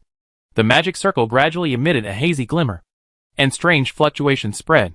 Sunan instantly sent out a magician's hand, picked up the materials next to it one by one, and threw them into the magic circle. As soon as they came into contact with the light of the magic circle, the materials melted quickly like butter in the heat. When all the materials were thrown in, there was already a layer of silver-white liquid in the magic circle, which looked like mercury, but it glowed slightly. Immediately afterwards, under Sunan control, these liquids floated up out of thin air, quickly formed silver needles, and then quickly engraved runes on his skin. The runes seemed small, but they were extremely mysterious and complex. There were at least thousands of interlaced lines in a rune that was only the size of a fingernail. You must not make a mistake in one step. Otherwise, if you are lucky, it will just lose its effect and become an ordinary line. And if you are unlucky, it will explode with a bang. One of the functions of the alchemical body is to ensure that the body will not be too seriously injured when the engraving fails. With the blessing of the magic item manufacturing skill of up to level 5, Sunan completed the engraving smoothly. The moment the last stroke fell, his entire upper body almost turned silver white, and countless silver white lines were like winding long snakes wrapped around his chest and back. The mysterious runes emitted a faint light, strange and full of beauty, like the ultimate art. In times of crisis, these lines can be activated instantly with just one thought, giving the engraver powerful abilities. Sunan looked at the alchemical engravings on his body with satisfaction. As his thoughts flashed, the silver-white lines quickly dimmed and disappeared, and reappeared with his thoughts, which was very convenient. Unlike magic tattoos, which cannot be hidden and can be seen through by the enemy at a glance. After calming down his joyful mood, Sunan began to test the effect of mental storage, and injected mental power into it. However, until the alchemical engraving was full of mental power, his mental power was consumed by about 20%. So little? Sunan frowned slightly, but he quickly understood it after a little thought. The reference given in the information is based on a second-level gasification wizard who has constructed 2 lower-level talent crystals, and he constructed a super talent crystal, or 2. So the amount of mental power he has naturally far exceeds this benchmark. In practice, it is not surprising to have only 20% mental power. After figuring this out, Sunan was a little disappointed. If it was only 20%, then the effect of the mental storage capacity on him would be greatly reduced. Unless the effect of the mental storage capacity is improved. Synthesize the alchemical marks? Sunan looked at the silver-white lines on his body, and a thoughtful look appeared on his face. Alchemical marks have no entity, but use the flesh as a carrier. They cannot be synthesized by putting them into the Rubik cube like other physical objects. You can't put him into the Rubik cube to synthesize. Right? That wouldn't be enough. However, this is not the first time that Sunan has experienced this situation. Before this, he had encountered a similar situation. Talent crystal model. The talent crystal model is also an object without a physical body. At the beginning, it was also synthesized after being fused with the divine energy crystal and having an actual carrier, so as to successfully strengthen it. This method can also be applied to alchemical marks. Thinking of it, Sunan took out the element crystal core, extracted the divine energy and condensed it into a crystal, and then began to peel off the alchemical marks on his body, and finally integrated them into the divine energy crystal. At the moment of successful fusion, the divine energy crystal suddenly burst into dazzling silver light, and the whole body was dyed with bright silver. Sunan also smiled. As long as the fusion can be successful, the synthesis will be no problem. After verifying the feasibility, Sunan did not immediately synthesize the spiritual storage, but chose to synthesize the talent specialization. Compared with the former, the latter has a more immediate effect on his combat effectiveness. He must first determine the synthesis limit of the talent specialization. Sunan then engraved the talent specialization and conducted a practical test. The test results are not bad. After activating the talent specialization, Sunan liquid metal and absolute forbidden zone were strengthened by more than 20%. Although it is less than the data given in the information. Considering the level of his talent crystal, this effect is already very good. After that, Sunan successively created more divine energy crystals that were fused with talent specializations, and then synthesized them. Each time it is synthesized, it must be reintegrated into the body to test the load. And then a practical test is conducted. Only when it is confirmed that there is no problem can it be peeled off again, and the synthesis is continued. What makes Sunan happy is that the load increase of the synthesized alchemical marks is not very obvious. On the contrary, as the effect of the talent specialization is gradually enhanced, the greatly enhanced talent ability after activation has gradually exceeded his control limit. Weapons are too sharp and will hurt yourself. After synthesizing the fifth talent specialization and conducting a practical test, Sunan decisively terminated the synthesis. If it continues to be strengthened, the talent specialization will no longer be a means of gain, but will become a poison that harms itself. Fortunately, the enhancement of the talent specialization after the enhancement has skyrocketed to nearly 60% of the talent ability. The key is that the load is only about half of the limit, and Sunan is very satisfied with this. After solving the talent specialization, Sunan then continued to synthesize the mental storage capacity. After synthesizing 6 mental storage alchemical marks, its load reached his remaining half limit. The effect did not disappoint him. The synthesized spiritual storage capacity can almost accommodate all his spiritual power.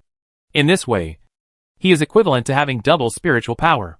The 2 alchemical marks almost made Sunan's alchemical body reach its carrying limit, and he could not engrave more alchemical marks. But he was already very satisfied with these 2 alchemical marks. Even if he faced a 3rd-level gasification wizard, he had the confidence to fight him. Engraved gems, magic tools, and alchemical marks. These are the trump cards he has now. There are not many, but each one is more powerful than the other. Chapter 239 Frusco Stone. Shadow Realm. Sir, this is the exploration result of the secondary magic stone vein in the past 6 months. In the study, Otto used the magician's hand to put the document on the desk. Lisa hummed, first approved the document in her hand, and then picked up the exploration document and read it carefully. Otto stood aside and waited quietly. The magic stone lamp hanging on the wall cast a bright yellow light, reflecting her body with an illusory translucent texture. Otto thought that her luck was still good. Although she failed to successfully promote to a wizard, she survived the transformation of the ghost with a very low success rate and could continue to live in this world as a ghost. And the teacher also promised to reshape her body in the future. By then, she can still sprint to the wizard again, and there may be hope for promotion. Otto knew very well that under normal circumstances, the Star Alliance would not spend such a huge price for a wizard apprentice. She was able to receive such treatment thanks to her teacher and Lord Xingyun. For this, she was very grateful to the two and worked even harder to repay their kindness. Not long after, Liz finished reading the document and nodded slightly. Yes, the cultivation progress is very smooth. It seems that it should be possible to mine in more than 10 years. Liz looked up at Otto and ordered, "Start preparing now. The mining equipment and clay golems must be prepared in advance. When your vein is formed, all will be put into mining immediately. The preheating of the sub-magic energy technology has been completed, and the effect is extremely good, whether in the civilian field or the military field. The sub-magic energy technology represented by the magic energy machine has been extremely popular, and the feedback is excellent. Now the entire Starlight continent is like a volcano about to erupt. As long as there are enough secondary magic stones invested in it, it can be detonated immediately, allowing the sub-magic energy technology to usher in a gushing development. Within 100 years, the sub-magic energy technology will inevitably sweep the entire Starlight continent and completely realize the transformation of productivity. After that, the development of the Starlight continent will definitely reach a higher level, and the Star Alliance will also have a broader space for development. Otto wrote down Liz's instructions one by one, and prepared to arrange them immediately after leaving the study, to mine more than 30 large mineral veins at the same time. The mining equipment and clay golems required are not a small number, and they must be prepared in advance. It is related to the development of sub-magic technology, and no details can be ignored. There is one more thing. Liz suddenly changed the subject. The Star Alliance is preparing to form a new puppet army, which requires a huge amount of materials. A new puppet army? Otto was puzzled. The Star Alliance now has a total of 2 puppet armies. One is the Star Alliance regular golem army, including 3 large golem armies and 4 medium golem armies.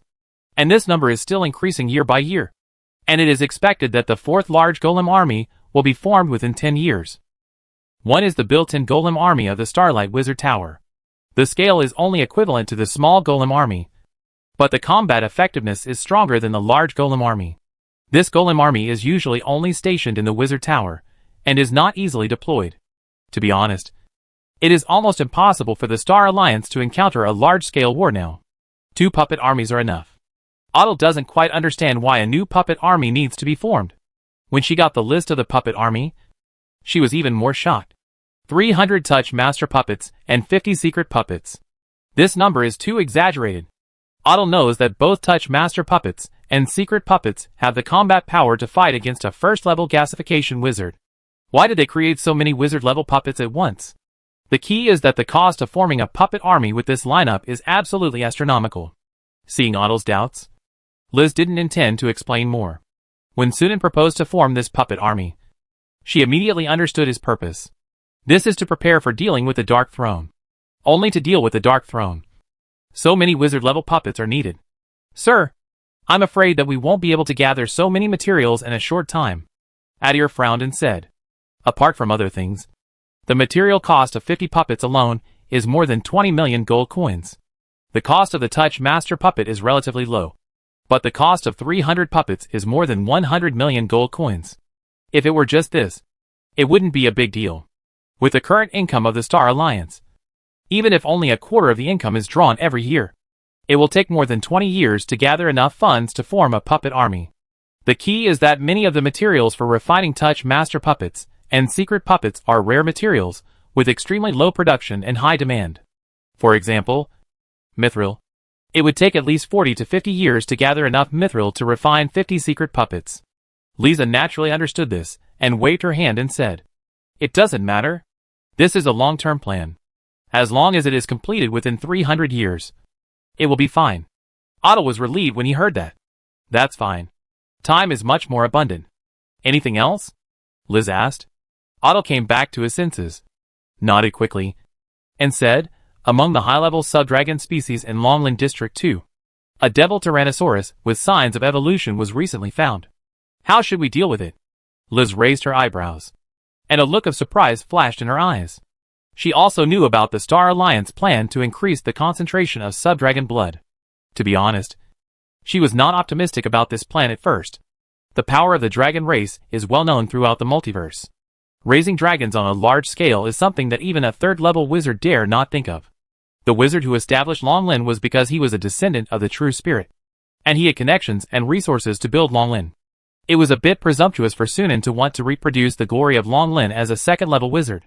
In addition to this, another reason why Li Zhe was not optimistic was the difficulty of increasing the blood concentration of sub-dragon species.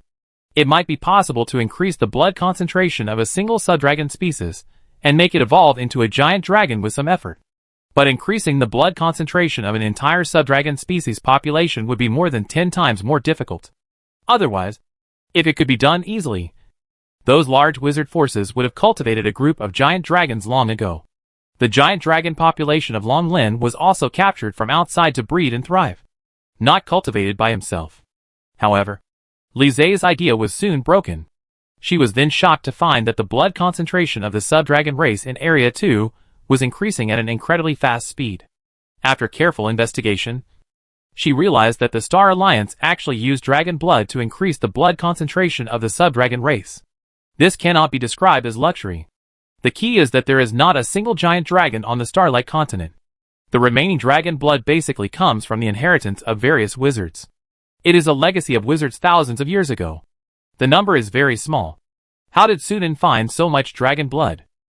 Lisa was puzzled. However, after learning about this, her view on the plan to increase the blood concentration of the sub-dragon species has also changed. Perhaps this plan really has hope of success. And what Otto said at this time undoubtedly verified this point. In just less than 400 years, individuals on the verge of evolution appeared in the sub-dragon race. In another 200 or 300 years, maybe a group of giant dragons can really be cultivated. After thinking for a moment, Liz said, temporarily isolate the devil Tyrannosaurus from the tribe. Choose a secluded place to place it. And allocate 100 standard units of dragon blood from the warehouse to transform and strengthen it to speed up the evolution process. After a pause, she added, the transformation experiment is in the hands of wizards, and is issued in the form of tasks. Yes. Otto immediately wrote it down. Then, as if she had thought of something, she frowned and asked, my lord, if the devil Tyrannosaurus evolves into a giant dragon, will it become difficult to control? Lisa also looked thoughtful when she heard this. Unlike the sub-dragon race, the pride of the giant dragon is innate, and has penetrated into the bone marrow. They are difficult to be tamed, and they are unwilling to be tamed. Once evolved into a giant dragon, the devil Tyrannosaurus is indeed very likely to become resistant to the domestication of the dragon forest and thus rebel. Although the Star Alliance has enough power to suppress this resistance, doing so is only a temporary solution and does not address the root cause, which is inconsistent with the original purpose of the plan. The Star Alliance hopes to cultivate a group of giant dragons that can obey orders. Leisha has several methods of controlling strange beasts, but these may not be effective against giant dragons. I don't know how the founder of Longland solved this problem. Let's put this problem aside for now. Leisha thought for a while and said, I'll discuss it with him after Sunan comes out of retreat. Is the teacher going to break through again? Otto looked surprised. In her impression, the teacher would only go into retreat when he was about to break through or when he had to do a time-consuming experiment. Yes. Leisha also sighed a little. Even though she had seen it many times, Sunan's terrifying speed of strength improvement was still difficult for her to understand. It has only been more than 200 years since he was promoted to a second-level wizard, and he is about to break through again. You know, it took her more than 1,500 years to break through from the second-level gasification to the second-level liquefaction, which was already quite outstanding. And Sunan estimated that it would take at most 300 years to break through to the second-level liquefaction. In such a harsh environment in the Starlight continent, it can only be described as a miracle that she can break through so quickly. Coming out of the study, Otto reunited with the secret puppet holding the codex and teleported directly to the warehouse area. The container she used to fuse her soul was a codex. Just like Master Xingyun, it was made by the teacher himself, and it recorded all the spells from 0 ring to 2 rings, which was convenient for her to use. Arriving at the warehouse area, Otto began to count the materials used to refine high-level puppets, preparing to sort out a plan and hand it over to Master Xingyun after returning. She couldn't practice in ghost form, so she had plenty of time to do these tasks. When she came out of the warehouse area after finishing her work, Otto ran into Tatiana. Jana, what a coincidence. It's not a coincidence. I came here specially to find you. The dark elf girl smiled faintly, and her silver eyes were as bright as gems. Tatiana has now been promoted to a wizard, and is the only alien wizard of a non-human race in the Star Alliance. Thanks to this, her reputation in the Star Alliance is louder than many wizards. This is the Frost Ghost Stone I found by chance. I remember you said that this thing is very useful to you, so I thought of sending it to you. Tatiana handed over a light gray stone the size of an egg. Frost Ghost Stone. Otto was surprised. She had seen this kind of thing in books. It was a stone from the Frost Ghost River in the Shadow Realm, and it was a very precious negative energy material. More importantly, this is one of the key materials for reshaping the body. Jana, where did you find the Frost Ghost Stone? Otto asked with shining eyes. Seeing Otto's importance, Tatiana didn't keep him waiting and said truthfully, I found it in a cave near Bank City in the underground world. Later, I asked teacher Chungwei for advice, and found out that it was Frosco Stone. Otto thought back and vaguely remembered that Bank City seemed to be on the edge of the southeast region, not far from the Spider City. Thank you for your information, Jana. You helped me a lot. After coming back to his senses, Otto smiled and gently hugged Tatiana. I'm glad I can help you. Tatiana smiled and hugged her friend back. After the sacrifice incident, the Dark Elves were basically useless, and she also cut off contact with her own people, although she enrolled in Starlight Academy later. Because of her identity as a foreign race, it was difficult for her to truly integrate into the circle of people around her. In the entire Star Alliance, the only person she could really talk to and call her a friend was Otto. Therefore, she cherished Otto as a friend. After parting with Tatiana, Otto immediately returned to the study and found Liz to report the matter. Frosco Stone? After hearing Otto's report, Liz's expression immediately became serious, as it was related to the reconstruction of the body. She also attached great importance to it. After thinking for a moment, Liz quickly made up her mind. Send people to search around Bank City, focusing on investigating the cave where the Frosco Stone was found, and report any findings to me immediately. After Otto took the order and left, Liz stared at the Frosco Stone on the table, with a thoughtful look on her face. Was it revealed from a wizard's inheritance, or from the Shadow Realm? If it was the former, then Tatiana's discovery of the Frosco Stone was just an accident. But if it was the latter, the meaning would be different. Although the Starlight Continent is still under blockade, the Shadow World is not a special world like the Elemental Plane, so it is impossible to connect to the Starlight Continent. But it is better to be safe than sorry. If this bottle of Frosco Stone really comes from the Shadow World, it means that some existence brought it out of the Shadow World.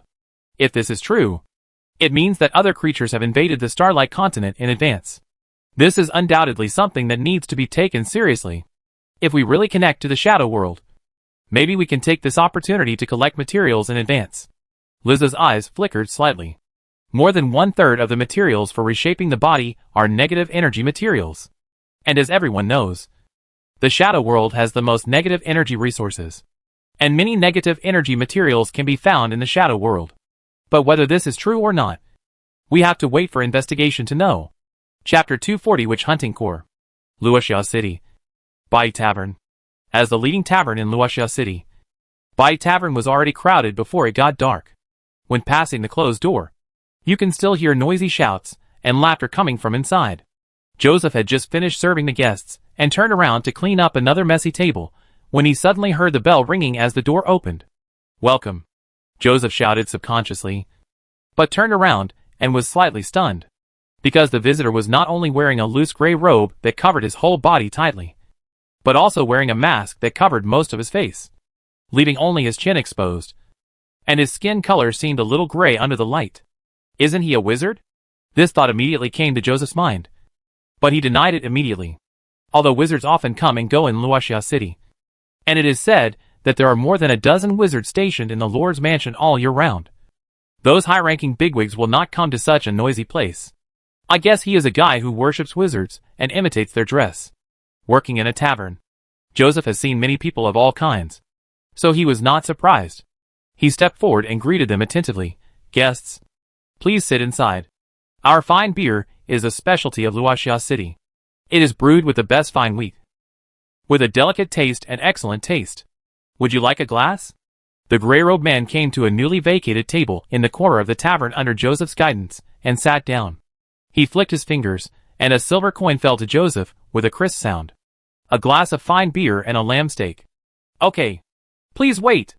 Joseph quickly caught the silver coin and retreated with a smile on his face.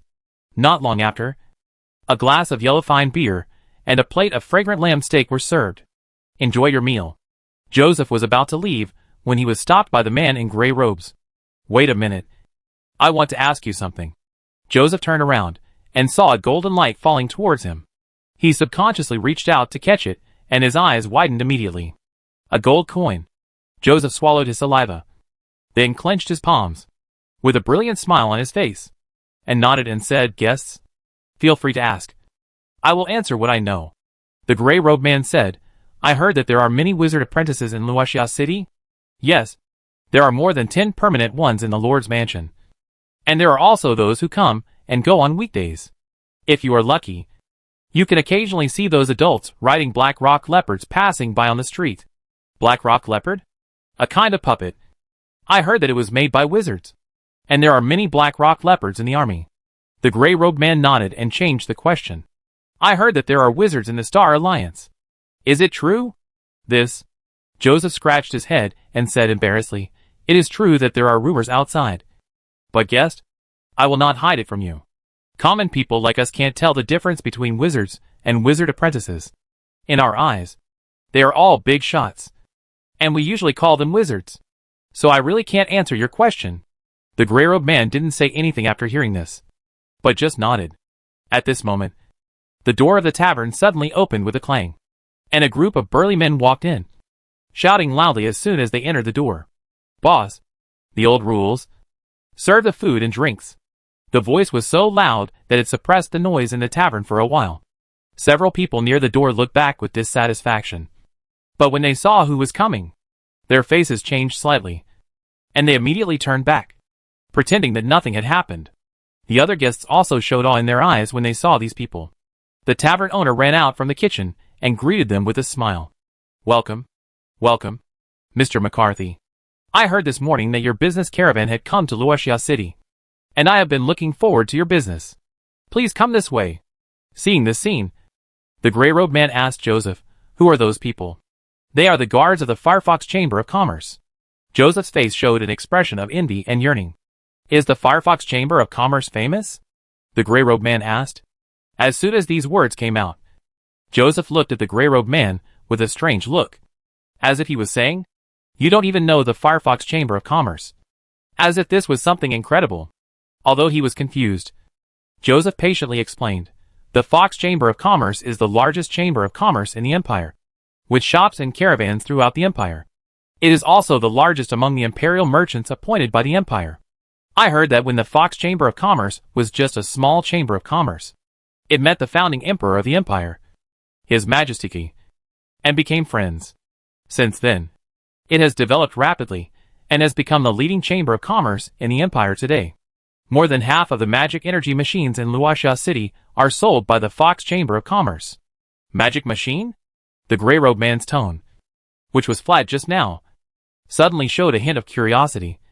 What is that? Joseph's expression became more and more strange. It's okay that he hasn't heard of the Fox Chamber of Commerce. But how come he doesn't even know about the magic machine? You know, even the villages in the countryside are using magic machines now. Could this person just come out of some remote mountain area? Joseph secretly complained. But for the sake of the gold coins, he still explained, the magic machine is a machine. As long as you put in a secondary magic stone, it can provide powerful power. For example, magic carriages, magic airships, and military cannons are all made of magic machines. According to those nobles, this seems to be called some kind of secondary magic technology, which sounds very powerful. I see. The gray-robed man was thoughtful. Bang! A wine glass suddenly hit the table heavily, and the golden wine spilled out, splashing Joseph's sleeves who couldn't dodge in time. And there were a few more wet spots on the chest of the gray-robed man's robe. Hey, kid. We brothers want this table. Get out of here. The speaker was a big man with a rough face, full of flesh, and a pair of triangular eyes squinting at the gray-robed man. 4 or 5 men followed behind him, all with a playful look, looking up and down at the gray-robed man with unfriendly eyes. Once he saw the scene, the experienced Joseph didn't understand it. He looked around the tavern and saw that all the tables were full, leaving only one guest sitting at this table, which was a bit eye-catching in the crowded tavern. Seeing this, Joseph couldn't help but curse himself for being confused. He should have taken the guest to the counter just now, which was the area where single guests usually sat. It was just that he felt that the gray-robed man was not an ordinary person at first, so he specially arranged a table. But he didn't expect to encounter such a situation as fighting for a seat. In a hurry, Joseph was about to speak to ease the atmosphere, but he saw that the gray-robed man didn't even raise his head, didn't even look at the strong man and others, and just said in a deep voice, "Get out." Joseph's heart skipped a beat, and he thought it was going to be bad. But what happened next stunned him. The strong man and others actually listened to the gray-robed man's words, and turned around and walked towards the gate without saying a word.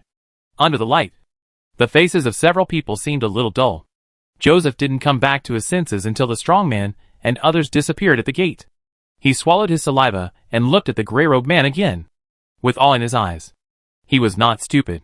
Considering the various powerful and magical abilities of wizards in the legend, he naturally guessed that the person in front of him must have used the legendary spell just now. This guess turned out to be a powerful wizard. My lord, thank you for your information. The gray-robed man interrupted Joseph's stuttering words and picked up the fine beer on the table. Joseph immediately understood and said flatteringly, "Please enjoy it slowly. If you need anything, you can tell me at any time." After that, he left tactfully. The gray-robed man tasted the wine and food slowly. Although his movements were elegant, his eating speed was not slow. After a while, he ate all the food on the table. He placed a gold coin on the table and left the tavern without looking back. It was already dark outside. The deep night enveloped the entire city. The silver moon hung high in the sky, and the moonlight fell on the street, as if a thin veil was spread. For some reason, not long after leaving the tavern, the figures around him gradually became sparse, and in the end, he was the only one left on the huge street. It was silent around, as if he was the only one left in the world. The gray-robed man keenly noticed something was wrong and stopped to look around.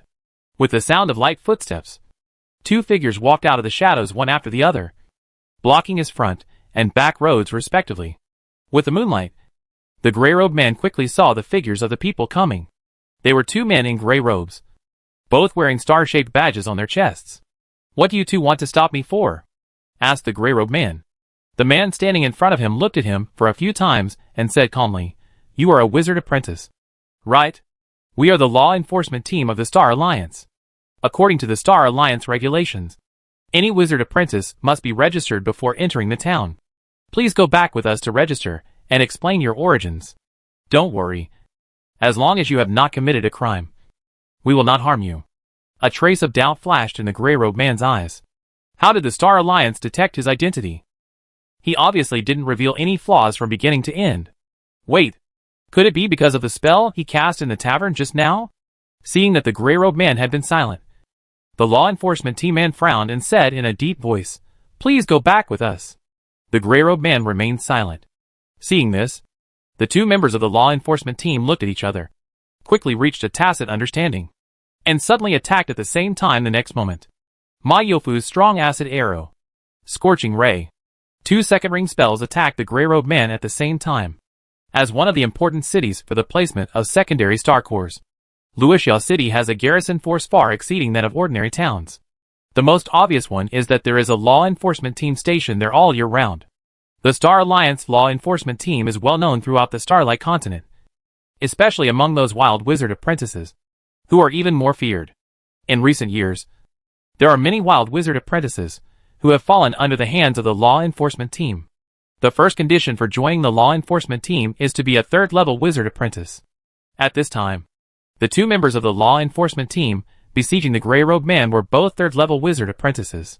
The two had teamed up to deal with many wild wizard apprentices and had never lost, and they were as confident as ever about this action.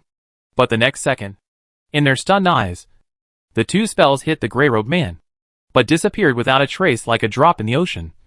Without any reaction. What happened? The two of them showed horror at the same time. Before they could react, the gray-robed man raised his hands, and two lightning bolts suddenly burst out, tearing through the night sky like sharp arrows, hitting two members of the law enforcement team respectively. Instantly, there were a series of thin puffs, and the protective force field and energy particle protection layer on the two people were almost instantly broken, and the lightning swam all over their bodies like a little snake. Plop! The two people were instantly paralyzed and fell to the ground. It took a long time for them to recover, but when they looked up again, they found that the gray-robed man had disappeared. What kind of spell was that just now? It's not a spell. It's just pure energy particle manipulation. How is it possible? Only using energy particle manipulation to instantly knock down their two third-level wizard apprentices. Only wizards can do it. Could it be that the gray-robed man was actually a wizard? The two immediately realized the seriousness of the matter. One of them immediately took out a book and opened it. Countless slender rays of light floated out from the pages, interweaving to form a human-shaped phantom, vaguely recognizable as a middle-aged man. What happened? The middle-aged man asked in a deep voice. Captain, we didn't catch the target. The law enforcement officer holding a book quickly told the story. After hearing this, the middle-aged man also realized that something was wrong and immediately said, "You come back first. The target is not something our team can deal with. I will ask for support from above." As soon as the voice fell, the shadow disappeared. The two law enforcement officers looked at each other and smiled bitterly. I didn't expect to encounter such a difficult target. Where did that person come from? No matter where he came from, his life breath was recorded by the eye of stars. He can't escape the pursuit even if he runs to the ends of the earth. After knocking down the two law enforcement officers, the gray-robed man immediately left Luoxia City and went away from the main road into the remote mountains and forests. Star Alliance? I didn't expect that this plane has been controlled by wizard forces, and the other side seems to be quite large. You can find 2 third-level wizard apprentices in any city. It seems that I have to find a place to hide for a while to avoid the limelight. The gray-robed man just thought of this and suddenly stopped. 2 tall and slender figures slowly walked out of the shadowy woods in front of him. The moonlight fell on the 2 people, reflecting 2 delicate faces that seemed to be carved out of the same mold, and their exquisite figures that were almost indistinguishable. Who are you? The gray-robed man asked in a deep voice. Unlike the 2 people just now, the 2 beautiful women in front of him gave him a very dangerous feeling, so that he no longer had the leisurely mentality before. Star Alliance Witch Hunting Corps. The woman on the left said, "Give up." The woman on the right followed closely and spoke. The gray-robed man's eyes twitched. What happened? Why was the Star Alliance able to locate his location so quickly and send people over? Isn't this efficiency too exaggerated? Chapter 241 Traveling Wizard. The gray-robed man was puzzled. It was the same in the tavern before. He only cast a spell once, but was noticed and targeted by the Star Alliance. Could it be that the Star Alliance happened to have some means in Luoxia City that could sense energy particle fluctuations over a large area? The gray-robed man's thoughts turned rapidly, thinking about how to get out of the current situation. However, the 2 girls on the opposite side did not give him any chance. Seeing that he was silent and did not respond, they did not hesitate to attack. Chi-chi. Countless dazzling silver lights swept out in an instant, attacking him like a tide. The piercing sound of sonic booms broke the silence of the forest in the middle of the night. The gray-robed man flashed and disappeared in an instant. When he appeared again, he was already 100 meters away. However, those silver lights also turned around and chased after him. The gray-robed man raised his hand and quickly drew an illusory rune in the air, then stretched out his hand and pushed it. The rune flew out in an instant and exploded after hitting the silver light. The violent shock wave and flames instantly tore the silver light into pieces. But before he could catch his breath, 2 knights' long swords had stabbed at him from both sides at the same time. The 2 girls actually caught up with him in an instant. Flash. The gray-robed man was shocked. The 2 girls actually cast the same 3-ring spell flash as him. Could it be that they are also wizards? This guess was soon verified in the next battle. Seeing the 2 girls cast 3-ring spells one after another, the gray-robed man was shocked. The only thing that puzzled him was that the 2 girls' innate abilities, that is, those silver lights, seemed a little weak. But in any case, the 2 girls did have wizard-level strength. Seeing this, the gray-robed man did not dare to hold back and cast his innate abilities without hesitation. In an instant, countless black threads escaped from his body and spread rapidly towards the surrounding void. In an instant, the woods within a radius of 400 or 500 meters were like thick black ink poured into clear water, and were stained with a layer of black color at an astonishing speed. In just a blink of an eye, the surroundings became pitch black. What I saw was darker than the night, and I couldn't see my fingers. The 2 girls fell into endless darkness in an instant. Their dark vision couldn't even penetrate this strange darkness, so they could only spread their mental power to try to find the location of the gray-robed man. But the surrounding darkness seemed to block even mental power, and mental power could only spread to 5 or 6 meters around them, and could not spread out any further. The 2 girls made a quick decision and flew up into the sky, trying to break out of the coverage of darkness. But the next second, the darkness around them suddenly surged. It was as if there were many beasts hiding in the darkness that were attacking silently from all directions. In just a moment, the 2 girls suffered hundreds of attacks, and the invisible protective force field of the extreme protection ring on their bodies was almost instantly broken. Fortunately, the 2 wrapped their bodies with the magic pattern core in time to block the subsequent attacks. while the two girls were unable to escape. The gray-robed man retreated silently. The wizard force called Star Alliance was obviously not a good thing. He did not intend to offend the other party completely. So he did not kill them, but just held the two girls to buy himself time to escape. But just after performing the levitation technique and flying more than 200 meters, the gray-robed man suddenly stopped again, and his face under the mask showed a look of doubt. In the night, one girl after another walked out of the woods and surrounded him in the middle. What was shocking was that all of these girls looked exactly like the two girls just now. Their facial features, height and body shape were just like they were measured with a ruler. Every detail was exactly the same. Even the sense of danger they gave him was exactly the same. The gray-robed man was stunned and motionless. At this point, even if he was slow, he understood it. These girls, including the two who had just fought with him, were not human beings at all, but puppets. Wizard-level puppets. After realizing this, he immediately lost the desire to resist. The wizard force that could refine so many wizard-level puppets must have energy that he, a traveling wizard, could not resist. In addition, there was a strange method that could sense the fluctuations of energy particles. As long as he was still in this plane, he would probably not be able to escape. In this case, it would be better to just admit defeat. Judging from the other party's performance, it seemed that they were not some evil wizard force. If he surrendered obediently, he might be able to save his life. I surrender. The gray-robed man sighed and said loudly, feeling helpless and confused. I don't know when such a wizard force appeared in the multiverse.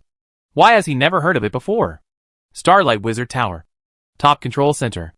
Sunan sat cross-legged beside the element pool, his eyes closed, holding an element crystal core in his hand, concentrating on absorbing divine energy. After years of practice, his spiritual concentration has long been on the verge of a breakthrough, as more than 10 standard units of divine energy were gradually assimilated and fused. This step was finally taken. In the depths of the sea of consciousness, the gaseous spiritual power that was slowly flowing around the talent crystal suddenly stagnated, and then condensed into small drops of water, as if it was cold, falling like rain. Not long after, the mist disappeared completely, replaced by water flowing around the talent crystal like a galaxy. The water flow was crystal clear, flowing slowly around the talent crystal, and it seemed that you could still hear a pleasant sound of splashing. It's done! Sunan opened his eyes, and a look of joy flashed in his eyes. It took more than 200 years to finally break through to the second level of liquefaction. It's much more difficult to improve the spiritual concentration of the second level than the first level. Sunan breathed a sigh of relief, calmed the excitement in his heart, and concentrated on sensing the changes in his body. The higher the level of the wizard, the more difficult it is to improve. But every breakthrough brings an amazing increase in strength. For example, even if a second-level liquefied wizard is constructed with lower-level talent crystals, he can easily beat a second-level gasification wizard who has constructed 2 higher-level talent crystals. High-level talent crystals can only make a wizard the best in the same level, or even invincible in the same level, but cannot make a wizard challenge a higher level. Of course, the super talent crystal synthesized by Sunan is not included. Now, even if he does not use the engraved gems, magic tools, alchemical marks and other trump cards, he is enough to fight against the second-level crystallization wizard, and the chance of winning is not small. If he adds various trump cards, he will not be afraid of the third-level gasification wizard. When he breaks through to the second-level crystallization, Sunan is even confident that he can defeat the third-level gasification wizard. But the difficulty of breaking through to the second-level crystallization is not low. Sunan originally hoped that he could be promoted to the third-level wizard before the plane blockade was lifted. But later he found that he underestimated the difficulty of going from the second level to the third level. It took more than 200 years to go from level 2 gasification to level 2 liquefaction. So it will take more time to go from level 2 liquefaction to level 2 crystallization. It is now the 1705th year of the Starlight calendar, and there are less than 300 years left before the invasion of the Dark Throne. It is impossible to be promoted to level 3 wizard in such a short time. Even if he breaks through to level 2 crystallization, Sunan is not 100% sure. Under normal circumstances, this is impossible. However, the concentration of energy particles in the Starlight continent has been continuously increasing. According to the detection of the eye of the star, the current concentration of energy particles is about 1.6 times that of when he was just promoted to wizard. In addition, The number of wizards in the Star Alliance has been increasing. So far, there are 18 level 1 wizards. And this number will gradually increase in the future. This means that there will be more and more tools for him to collect elemental crystal dust. And the divine energy he can absorb will also increase. With these two blessings, it is difficult to break through to level 2 crystallization within 300 years. But it is not completely impossible. Yes, if it was so easy to get promoted, third-level wizards wouldn't be so rare. A third-level wizard is a top-level wizard even in large wizard forces such as the Deep Blue Alliance and the Wisdom Code. If placed in a third-rate wizard force such as the Falling Stars, he is more than enough to serve as a core senior or even a leader. This level of existence is also very rare in the vast multiverse. Shaking his head, Sunan shook off the extra thoughts, left the element pool, and teleported to the workshop. With the realm breakthrough, the engraved gems, wizard tools, and alchemical engravings can also be further strengthened. First of all, the engraved gems. After some experiments, the number of synthesis is limited to 60. Since there is no suitable test subject, Sunan can only conduct a simple test. And the final evaluation is roughly the level of being able to severely damage the second-level gasification. The cost has also soared to nearly 16,000 gold coins. But compared to the power, it still seems to be good value for money. It's a pity that using the imprint gem requires enough mental power. Otherwise, if each touch master puppet and secret doll is equipped with it, the combat power can at least be multiplied several times. Sunan thought with some regret. Not to mention the imprint gems with a synthesis quantity of 60. The touch master puppet and secret doll cannot use the imprint gems with a synthesis quantity of 20 or 30. The result of forcibly using it is that you will also be backfired by the imprint gems. And you may even be hurt more seriously than the enemy. Wait! Sunan suddenly had an idea. If you don't care about the damage caused by the backlash, then can't you force the use of the imprint gem? For example, equip each touch master puppet and secret doll with an imprint gem.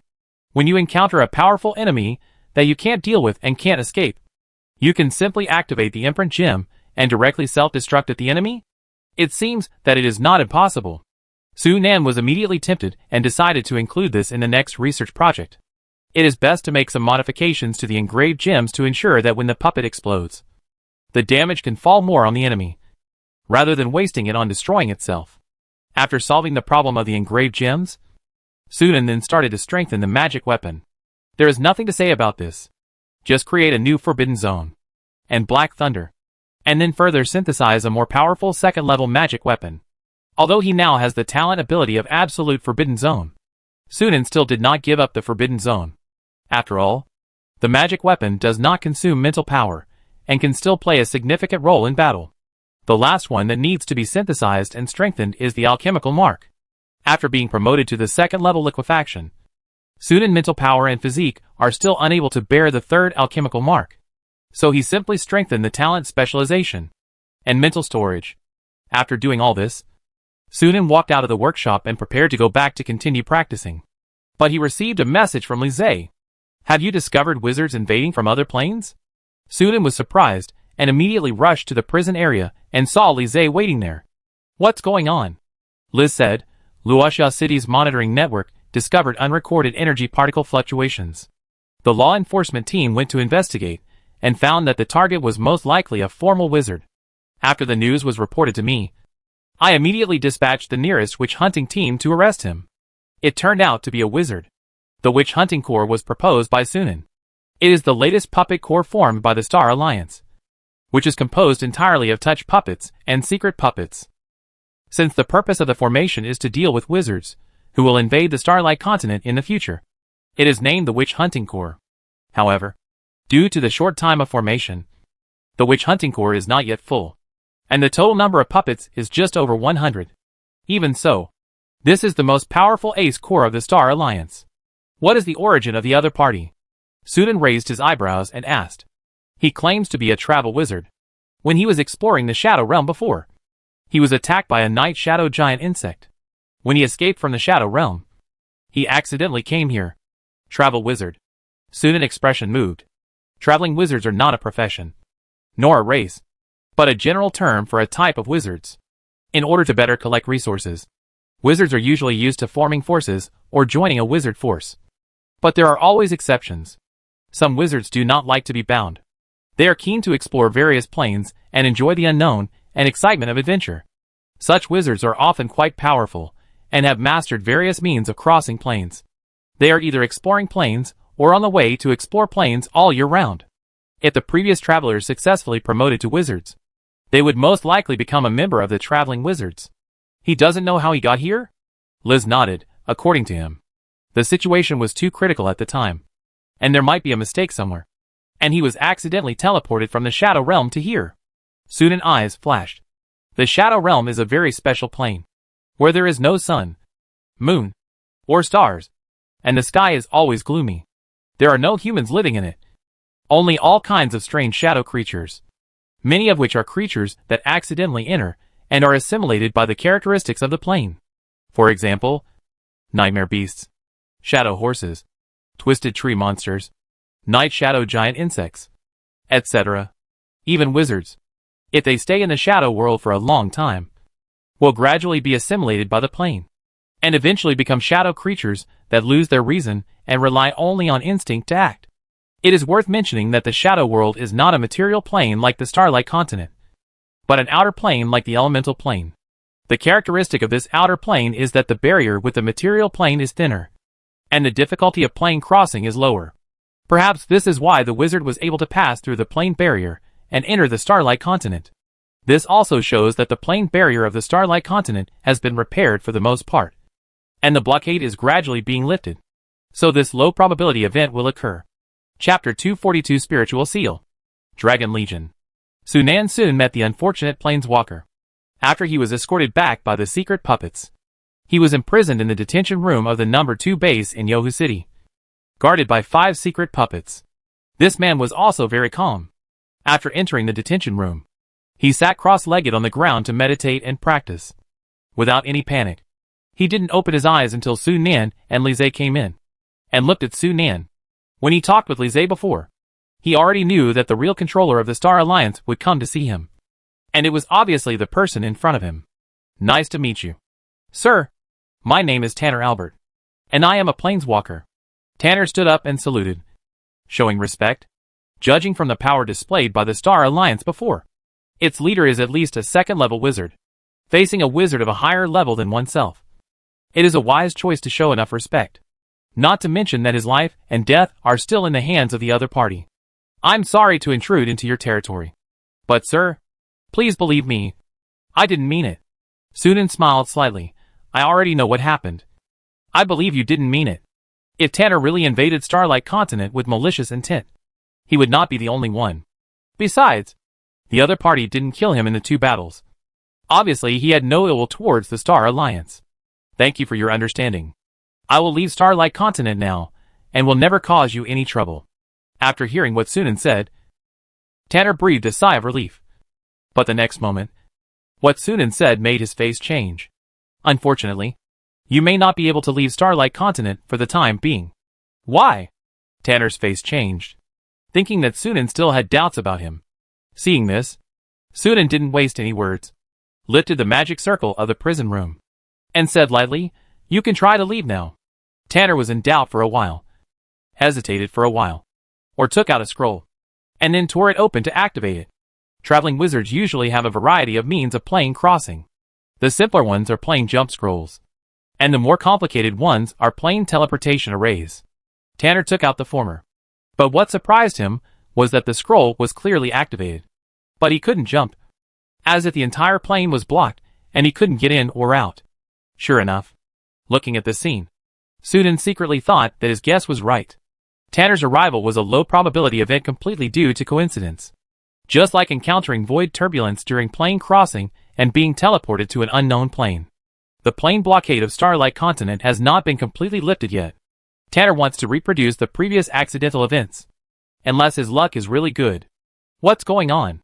Tanner looked at Sunan and the others in astonishment. He could sense that Sunan did not secretly make any moves, using spells or arrays such as Dimension Anchor to restrict plane jumps.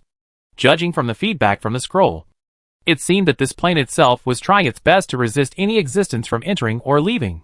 Liz glanced at Sunan, and seeing that he had no intention of speaking, She took the initiative to explain the current situation of the Starlight Continent. When he heard that the Starlight Continent was in a plane blockade, and it would take nearly 300 years to complete the repair and lift the blockade, Tanner was in a bad mood.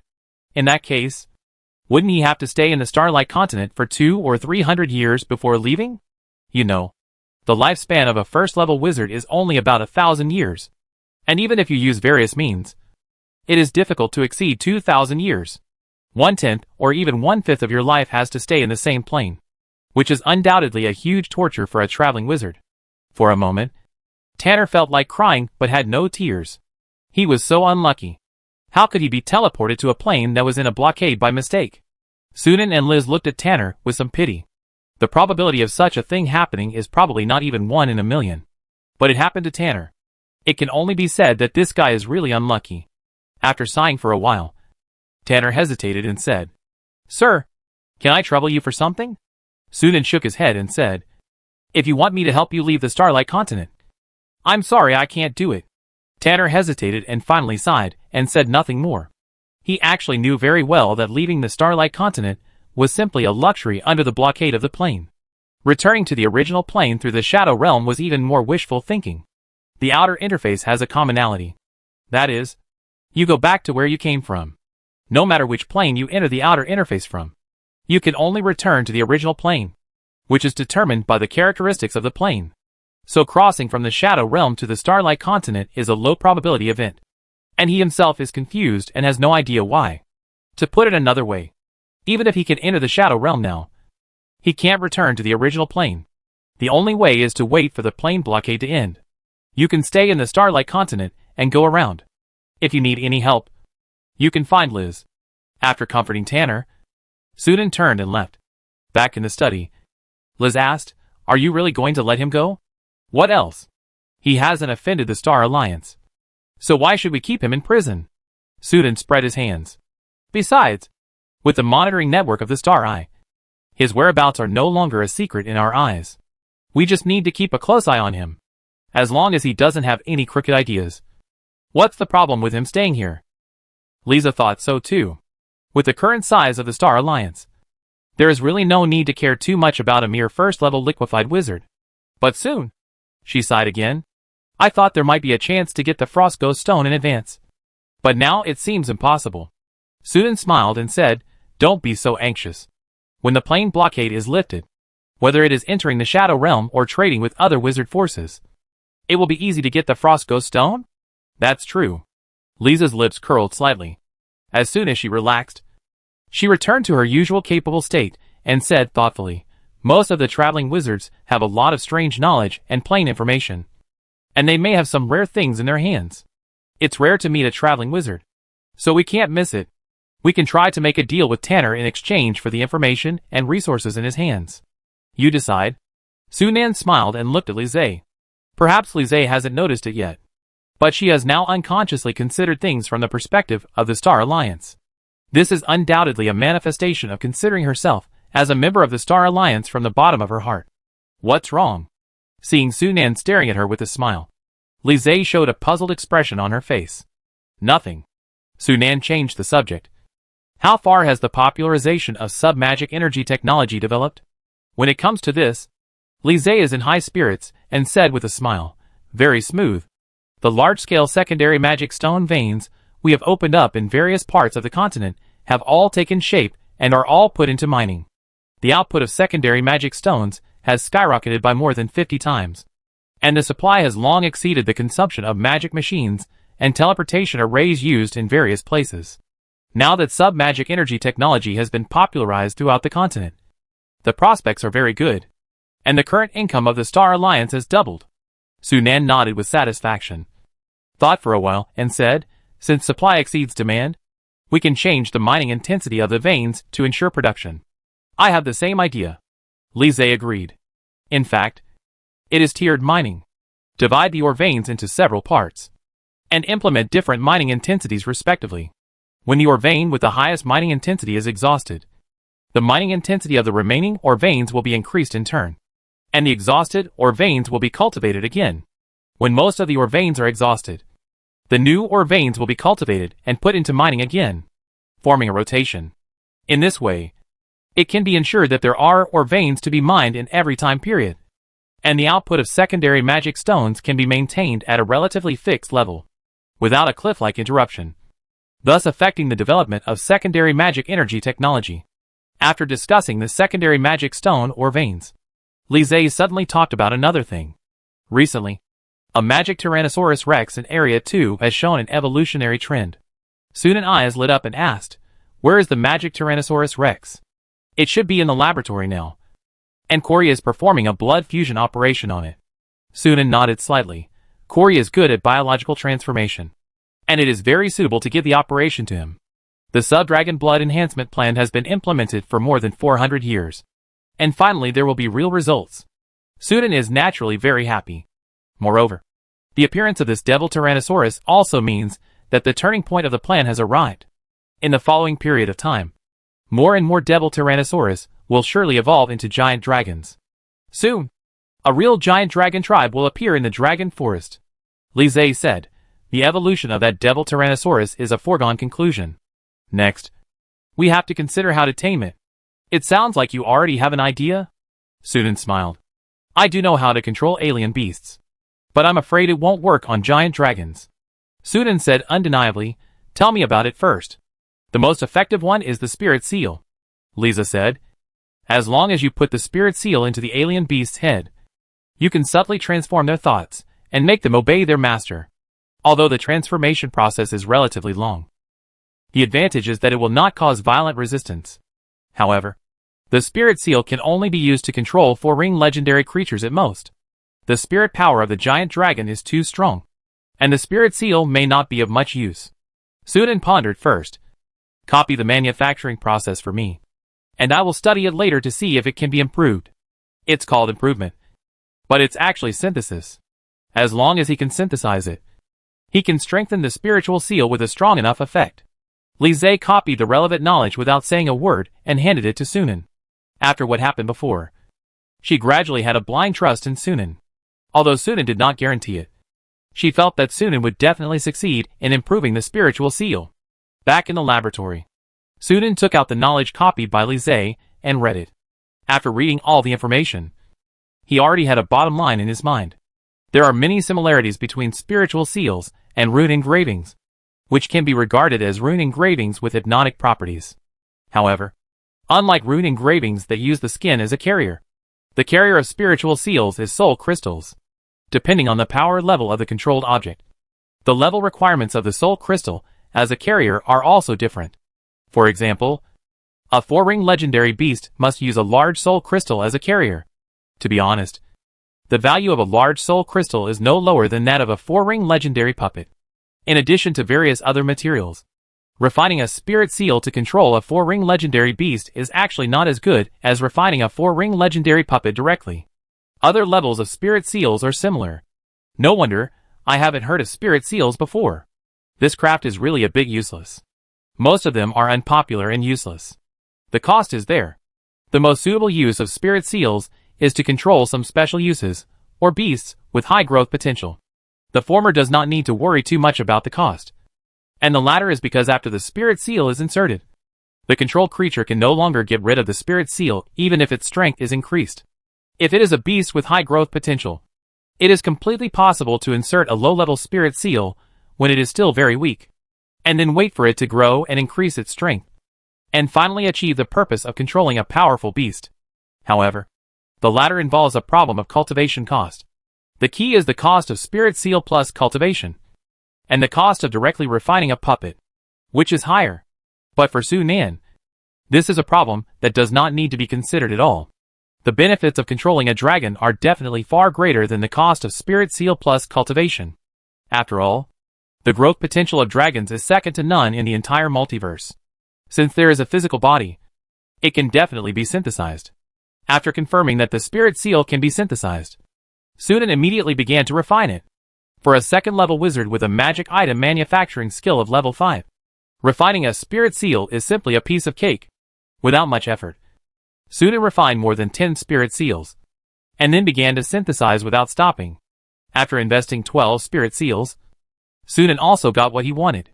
After the spirit seal is injected into the body of a living being, It can be integrated into its soul, subtly transforming its thoughts and gradually improving its loyalty to a specific target. It is ineffective for creatures whose soul strength reaches the level of a first-level liquefied wizard. And it is ineffective for humans, humanoid creatures, or bipedal creatures, and virtual creatures that are similar to humans. Not bad. Sunan smiled with satisfaction. The soul strength of a newly evolved dragon is estimated to be equivalent to the level of a first-level gasification wizard. And this spirit seal is enough for use. After the final calculation, the cost is about 520,000 gold coins, which is slightly more expensive than the secret doll. But considering the growth of the dragon, it is acceptable. Now we have a way to control the dragon. When Sunan placed the improved spiritual seal in front of Liz, the latter showed an expression of awe. I knew it. Which made Sunan laugh and cry. What do you plan to do with the dragons you cultivate in the future? Sunan thought about it, and said, let's form a separate legion. He actually thought about forming a dragon knight group. But knights with wizard-level power are extremely rare. At least there are certainly no knights in the Starlight continent now. And it is difficult to cultivate them in large quantities. So he had to give up. After thinking about it, he could only form a separate dragon legion. Chapter 243 Playing Community. Dragon Forest. Above the forest, Rose stood hundreds of meters above the sky, overlooking the dense treetops below. At a glance, it was all lush green, spreading to the horizon with no end. Extremely spectacular and magnificent. Looking at this scene, Rose felt relaxed and happy. And the boredom brought by more than 10 years of continuous seclusion was swept away. Roar! At this moment, a deafening roar suddenly sounded. There was a faint sense of breathtaking pressure in the roar. Rose immediately recognized that it was a dragon roar, and her expression could not help but move. I heard that the magic Tyrannosaurus group in Area 2 has begun to evolve. And several magic Tyrannosaurus have evolved into giant dragons. This is one of them. Out of curiosity, Rose came to the place where the sound came from, and saw a ferocious dragon pacing in the forest, with its huge head looking around, as if looking for prey. The dragon was extremely large, with a height of more than 50 meters. It was covered with a layer of red copper scales, shining with a cold metallic luster in the sunlight. You can still vaguely see the appearance of the former devil Tyrannosaurus, but it looks more ferocious and terrifying, even though it is wrapped in scales. Its limbs and torso still show clear and smooth muscle curves, and you can feel the explosive power contained in it at a glance. At this time, a stream of light suddenly rushed from a distance and stopped beside Rose. The light dissipated, revealing the figure of the scepter. I was still thinking about whether you would come out of retreat when Lord Xingyan summoned wizards. And you really came, the scepter said with a smile. Rose looked at him carefully for a few times and said in surprise, You broke through? The scepter smiled more deeply and nodded. It's not long since I broke through. Congratulations. Rose was secretly envious. In addition to Lord Sunan, the scepter is the second wizard in the Star Alliance to break through to the first level of liquefaction. The scepter smiled and said, The concentration of energy particles in the Starlight continent has been increasing, and everyone's spiritual concentration has increased a lot faster. I think it won't take long for you to break through to the liquefaction stage. Rose smiled slightly. Then I will accept your good words. The scepter looked at the dragon below. That is the newly evolved dragon. Rose nodded.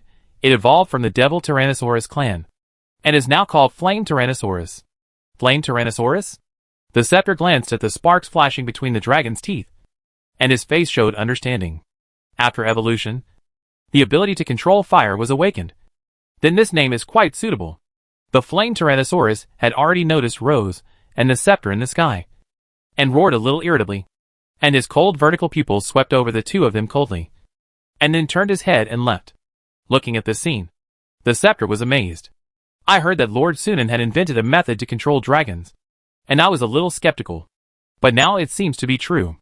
If it were any other dragon, seeing someone dare to stay above their heads and point fingers at them, they would definitely not let it go because of their pride. But this dragon was able to control its temper, which shows that it has been tamed. A trace of surprise flashed in Qiangwei's eyes. Taming a dragon. In the past, they could not even imagine it, and only Lord Sunan could do such a thing. A roar suddenly came from the distance, accompanied by a strong pressure that made people's breath stagnate. Qiangwei looked out and saw a huge black shadow flashing through the forest in the distance. But it soon disappeared. It's Lord Sunan Pet. The staff immediately guessed the identity of the shadow, and a sigh appeared on his face. I heard that Shiamon and Corey had a fight with it a while ago, but they joined forces and were still defeated. Rose heard about this for the first time, and said with surprise, "So powerful? Then its real combat power is about to reach the first level of crystallization?" Shiamon and Corey are talented, and they are taken care of by Sunan. They have more resources than other wizards, so their strength has increased rapidly, and now they are not much inferior to her. When the two join forces, ordinary first-level liquefied wizards may not be able to defeat them. Yes, the staff sighed. Lord Sunan Pet is much stronger than these dragons. Rose sighed secretly, and suddenly she had the idea of contracting a sub-dragon pet and then cultivating it into a dragon. After chatting for a while, seeing that it was getting late, the two flew towards the Starlight Wizard Tower. When they entered the meeting hall of the Wizard Tower, more than 20 people had gathered inside. The Scepter looked around and found that except for Lord Sunan, all 26 wizards of the Star Alliance had arrived. Seeing the Scepter and Rose coming, everyone exchanged pleasantries again. During the chat, someone brought up the topic of the traveling wizard. That traveling wizard is also an unlucky guy. He was teleported to the Starlight Continent by chance and is now trapped here. He encountered such a low probability event. His luck is really bad. What is that person doing now? Exploring everywhere in the Starlight Continent. I heard that he is now in the Rainbow Sea. I've seen him before. He was wrapped up tightly. I don't know what happened. That's because he was assimilated and eroded by the shadow. His appearance changed drastically, and he covered his face and body to avoid scaring people. The last sentence was said by Fakato. After hearing this, Xiangwei was surprised and asked, "How do you know?" "I talked to him once," Fakato said with a smile. He was chased by the night shadow giant insect in the shadow world, and he never had a chance to escape. As a result, he stayed there for a long time and was assimilated and eroded by the shadow. But he should be able to recover after a while. Everyone suddenly understood. As they were chatting, the door suddenly opened, and a secret doll girl walked in holding a book. Countless slender rays of light escaped from the book, interweaving to form the figure of Li Zhe. Lord Xingyun, the wizards present stood up and saluted, with respect in their expressions. Although Li Zhe was only a ghost, she was a second-level wizard in her lifetime. She was also valued and trusted by Lord Sunan. She was second to none in the entire Star Alliance, and no wizard dared to neglect her. "Please take a seat." Li Zhe came to the seat at the top and raised her hand. After everyone sat down again, she spoke slowly. "I called you here this time because I have something to tell you." All the wizards were curious when they heard this. What was the matter that required such a big battle to call all the wizards of the Star Alliance? According to my and Sunan observations, the time for the plane barrier to be completely repaired is approaching. It is estimated that there will be about 150 years. That is, around 2000 in the Starlight calendar, and the plane blockade of the Starlight Continent will be lifted. As the voice fell, everyone present looked happy. They were looking forward to the Starlight Continent returning to normal as soon as possible so that they could practice normally.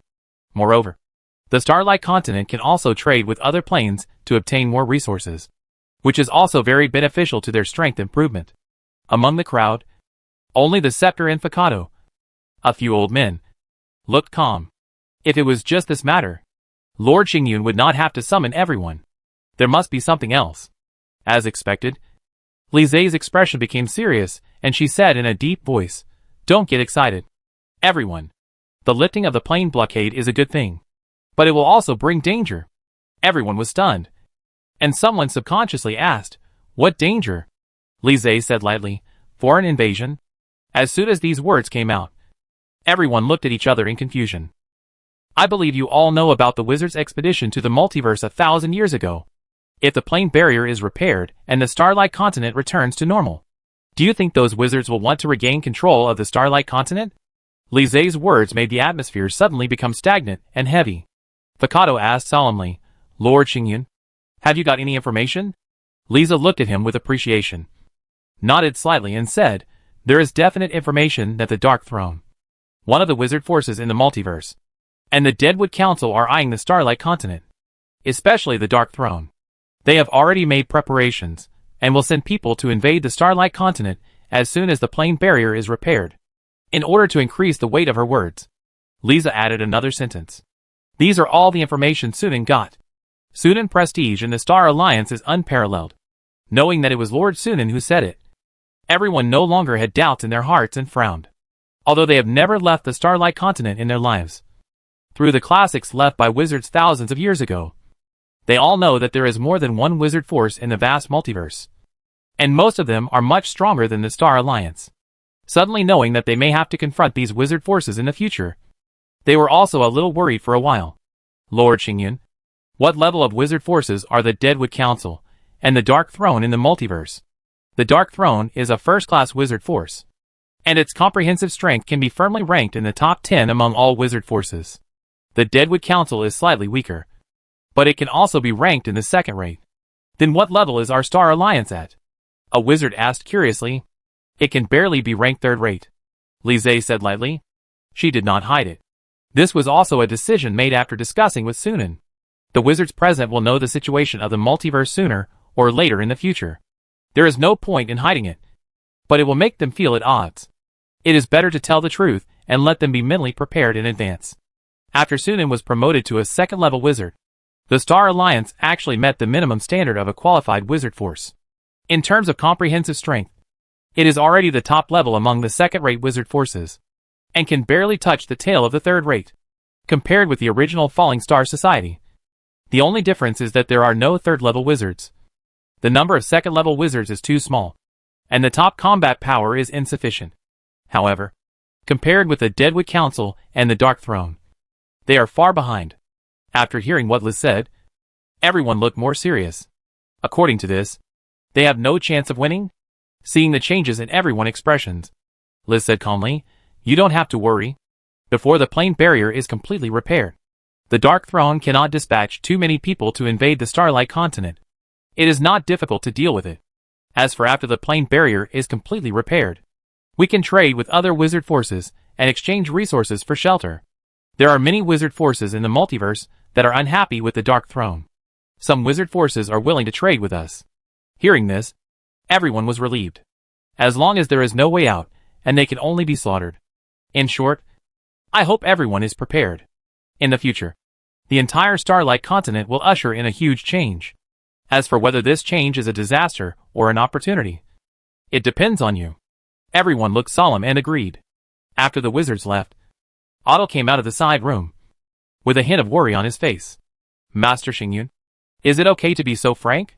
Liz said lightly, it is meaningless to hide it. It is better to let them prepare early, so as not to panic when the matter really happens. Besides, some people have been a little slack in their training recently. It is a good opportunity to re-stimulate their motivation. Hearing this, Otto nodded thoughtfully, and said nothing more. Liz asked, where is Tanner now? He went to the Rainbow Sea, Otto replied. Liz nodded in understanding. She had just made a deal with Tanner a while ago, exchanging puppets and construction potions for more than 10 Frusco stones from him, as well as a lot of useful information. It can only be said that he is worthy of being a traveling wizard who likes adventure. He knows many playing communities in the multiverse like the back of his hand.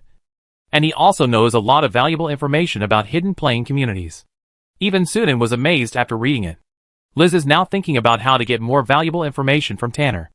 For example, the coordinates of some playing communities that have not yet been unified. The so-called playing community refers to an area composed of one or more main planes and many secondary planes. Compared with the secondary plane, the main plane has more complete plane rules, higher energy particle concentration, and richer resources.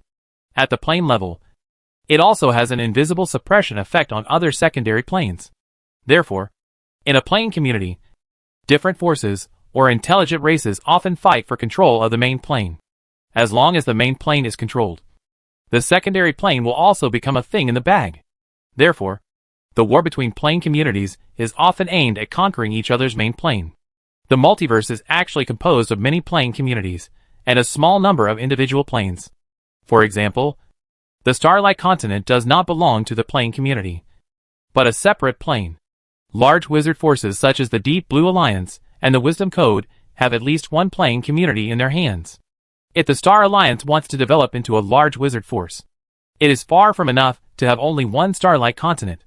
In the future, it must conquer a playing community.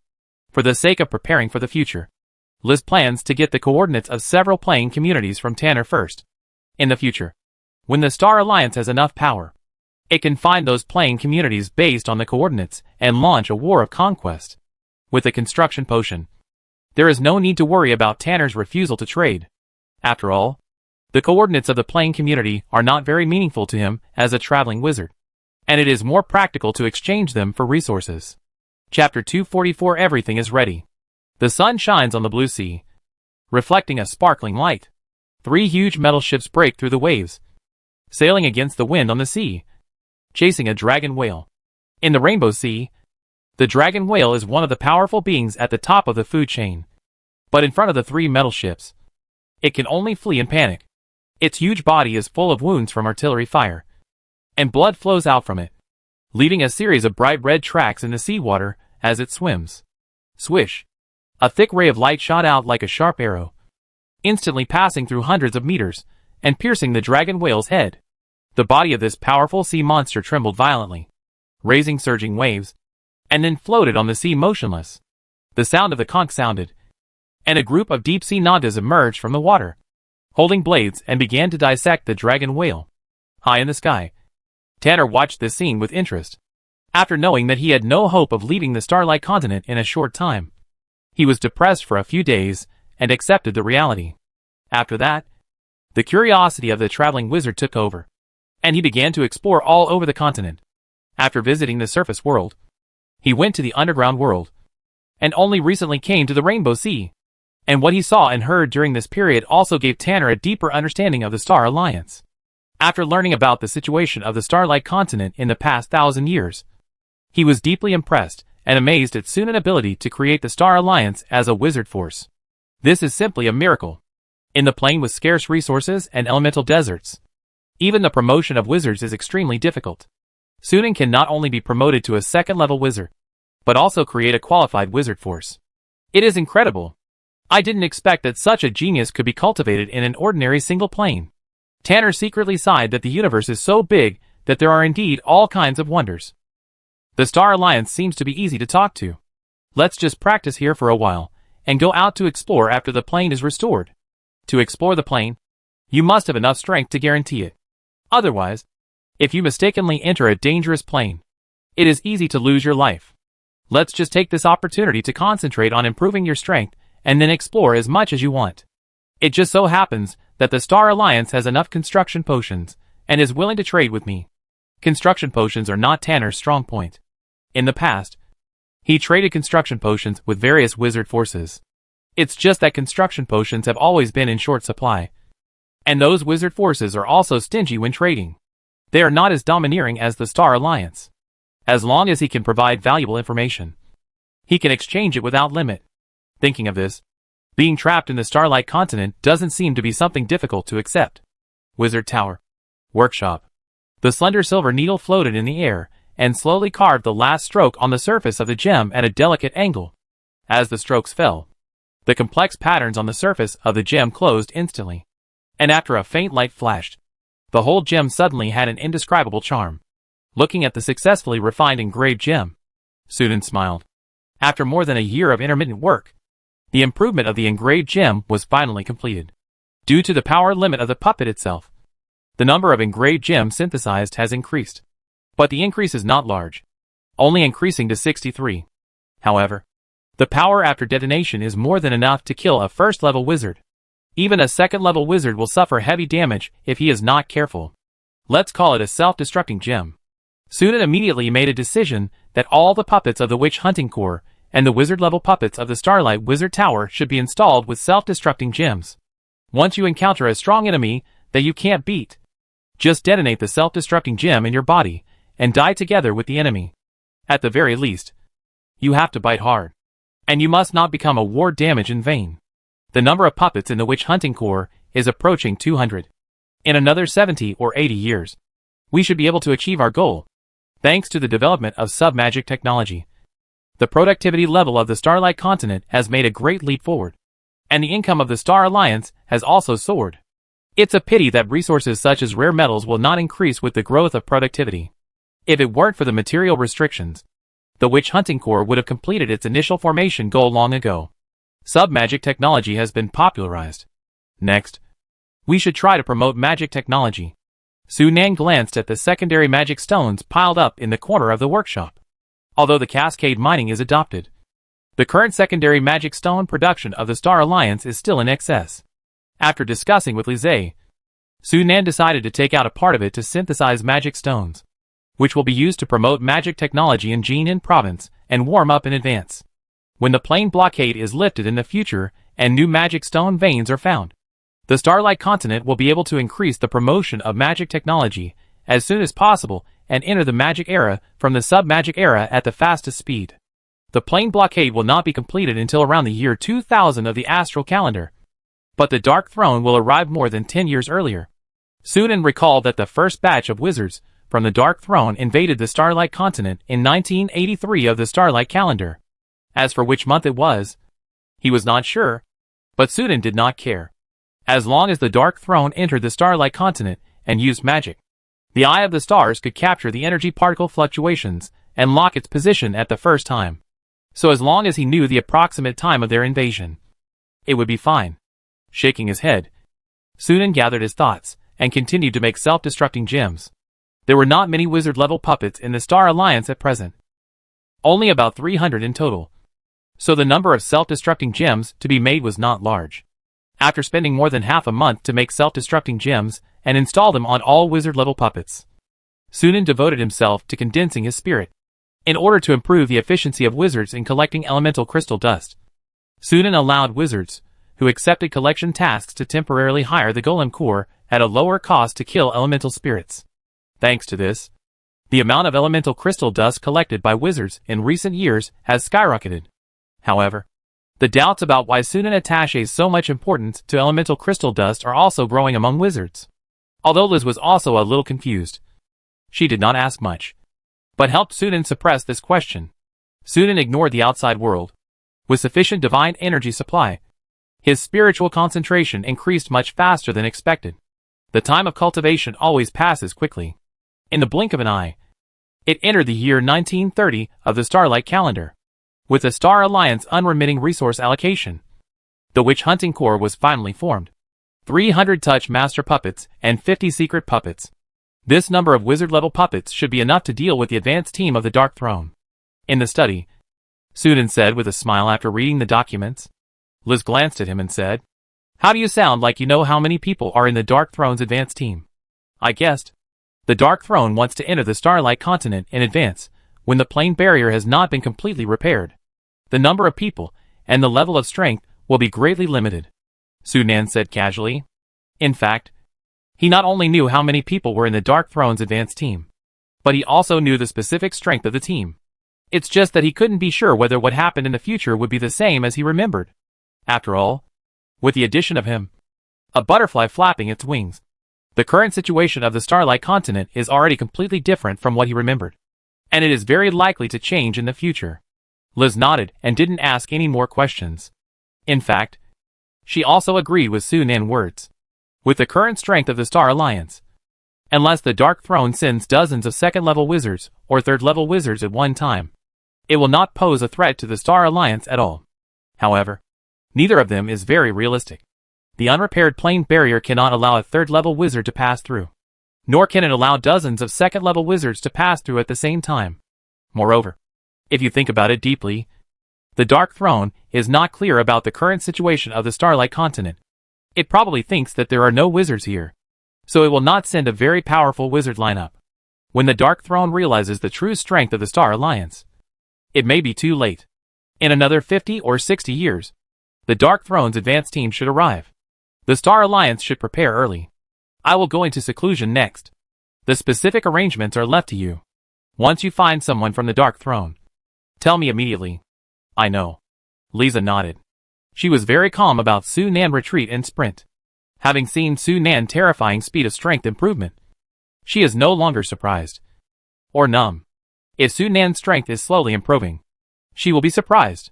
Back to the top floor of the Wizard Tower, Su Nan saw the hidden dragon lying next to the element pool. Looking drowsy, Amy lay on its back, licking her paws boredly. It was not until it saw Su Nan that it perked up, leaped over a distance of more than 10 meters in an instant, and appeared on Su Nan's shoulder. Meow. Su Nan. Why did you come just now? Yin Long and I have been waiting for you for a long time. The crisp shouting woke Yin Long up. It opened its eyes and saw Su Nan, and came over to rub its head against its master. Growling softly, Su Nan smiled and patted Yin Long's head. Dragons originally have the characteristic of gradually becoming stronger with age. Coupled with Su Nan's long-term supply of synthetic dragon blood, Yin Long's strength has increased far beyond ordinary dragons. Now his strength is no less than that of a first-level crystal wizard. In the entire Star Alliance, except for Su Nan, Yin Long is the strongest. Why did you suddenly think of looking for me? What's the matter? Su Nan asked Amy. The little guy knew he was busy and rarely came to disturb him. Most of the time he stayed with Yin Long, and occasionally went to find Li Zhe, as people who had experienced the heyday of wizards 1,000 years ago. Li Zhe and Amy had a lot in common. For Amy, the appearance of Liz gave her a friend to chat with, and the little girl was very happy about it. Liz was also very interested in this magical pet that had almost no combat power, but could travel through space. She was even more curious about Amy's mysterious master, and often took the opportunity to ask for information. Therefore, the ghost and the cat got along quite well. Is the plane barrier of Starlight Continent about to be restored? Amy asked expectantly. Who told you that? Shemin told me. That's true. Sunan did not hide it. He knew very well that Amy was actually eager to see her master. In about 70 years, the plane barrier will be completely repaired, and Starlight Continent will be restored to its appearance 1,000 years ago. Amy was immediately excited. Then can I see my master? Of course. Sunan smiled and nodded. Even if your master doesn't come back to Starlight Continent, I will help you find your master. Amy helped him a lot, and he would still try his best to help Amy realize this wish. The master will definitely come back to find Amy. Meow, Amy said without hesitation. The little guy still firmly believes that his master did not abandon him on purpose. There must be a reason behind it. Sunan smiled and echoed the words. Amy left a lot of magic items where she was sleeping. Obviously, she didn't have time to take them away in a hurry. So the little guy guess is still possible. However, Amy's master is a descendant of the true spirit, and his strength is not weak. How urgent must it be for her master to leave in a hurry without even taking the magic pet? Or did Amy's master deliberately leave it to avoid it from being involved in danger? Sunan didn't hesitate. Anyway, he would know when he found Amy's master. After getting confirmation from Sunan, Amy was in an extremely high mood. She took Yin Long to play somewhere crazy again. Sunan smiled and didn't care. As a giant dragon, Hidden Dragon does not need to practice.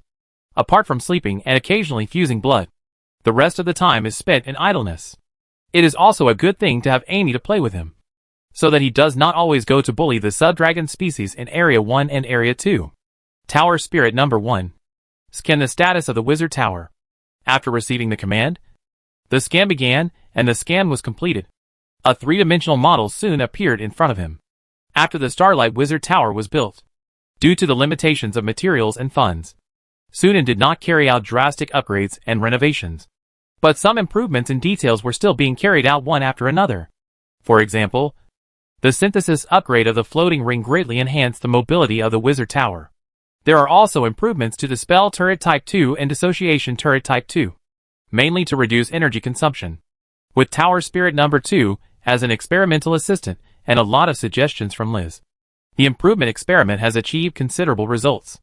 The number of Spell Turret Type 2 in the Starlight Wizard Tower was originally a bit excessive, with a full 300, which was a considerable burden on energy. However, after the improvement, the energy consumption of 300 Spell Turret 2 salvos was less than 10%, which greatly reduced the burden. In addition, the energy consumption of Dissociation Cannon 2 was also reduced to less than 8%, which was about one-third less than before. A significant improvement. After the plane blockade is lifted, we need to collect the manufacturing process of plasma cannons and pulse cannons to improve the long-range strike firepower. Sunan waved his hand to disperse the three-dimensional model, sat cross-legged next to the element pool, took out the element crystal core, and began to absorb it. His spiritual concentration has exceeded 70%. According to the current progress, he can break through to the second-level crystallization in another 70 to 80 years at most. By then, even if the Dark Throne really finds a way to send a third-level wizard over, he will not be afraid at all. Now everything is ready. And the next step is to wait for the enemy to arrive. Chapter 245. The Dark Throne arrives. Northwest of the continent. Sar Plain. A horned deer was nibbling on the grass leisurely, and suddenly seemed to sense something, and raised its head to look around.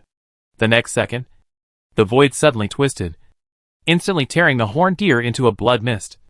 And then a black hole expanded rapidly from small to large, and quickly expanded into a door about 3 meters high and nearly 2 meters wide.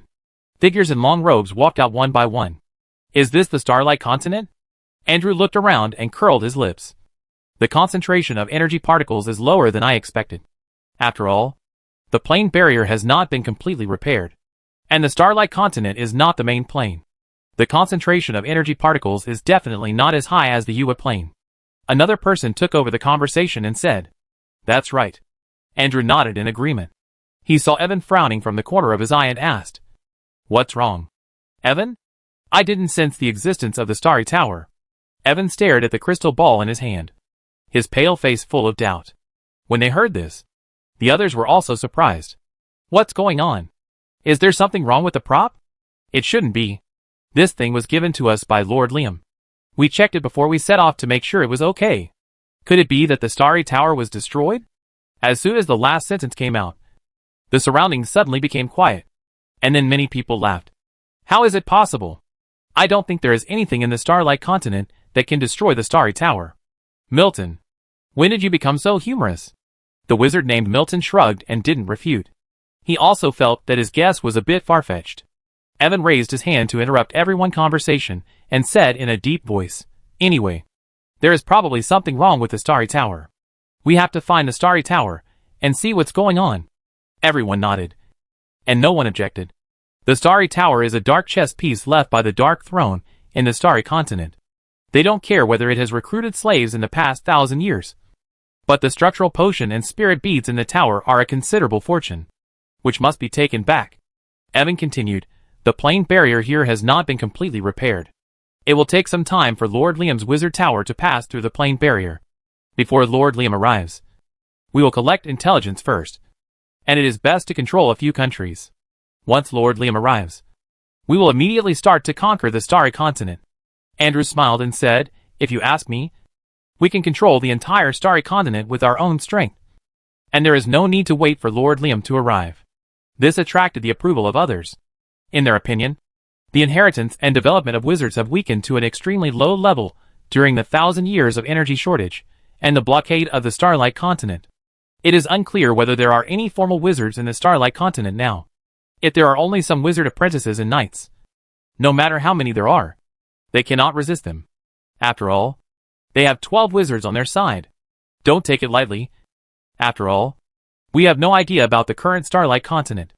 Although Evan agreed with Andrew's words in his heart, he still spoke maturely.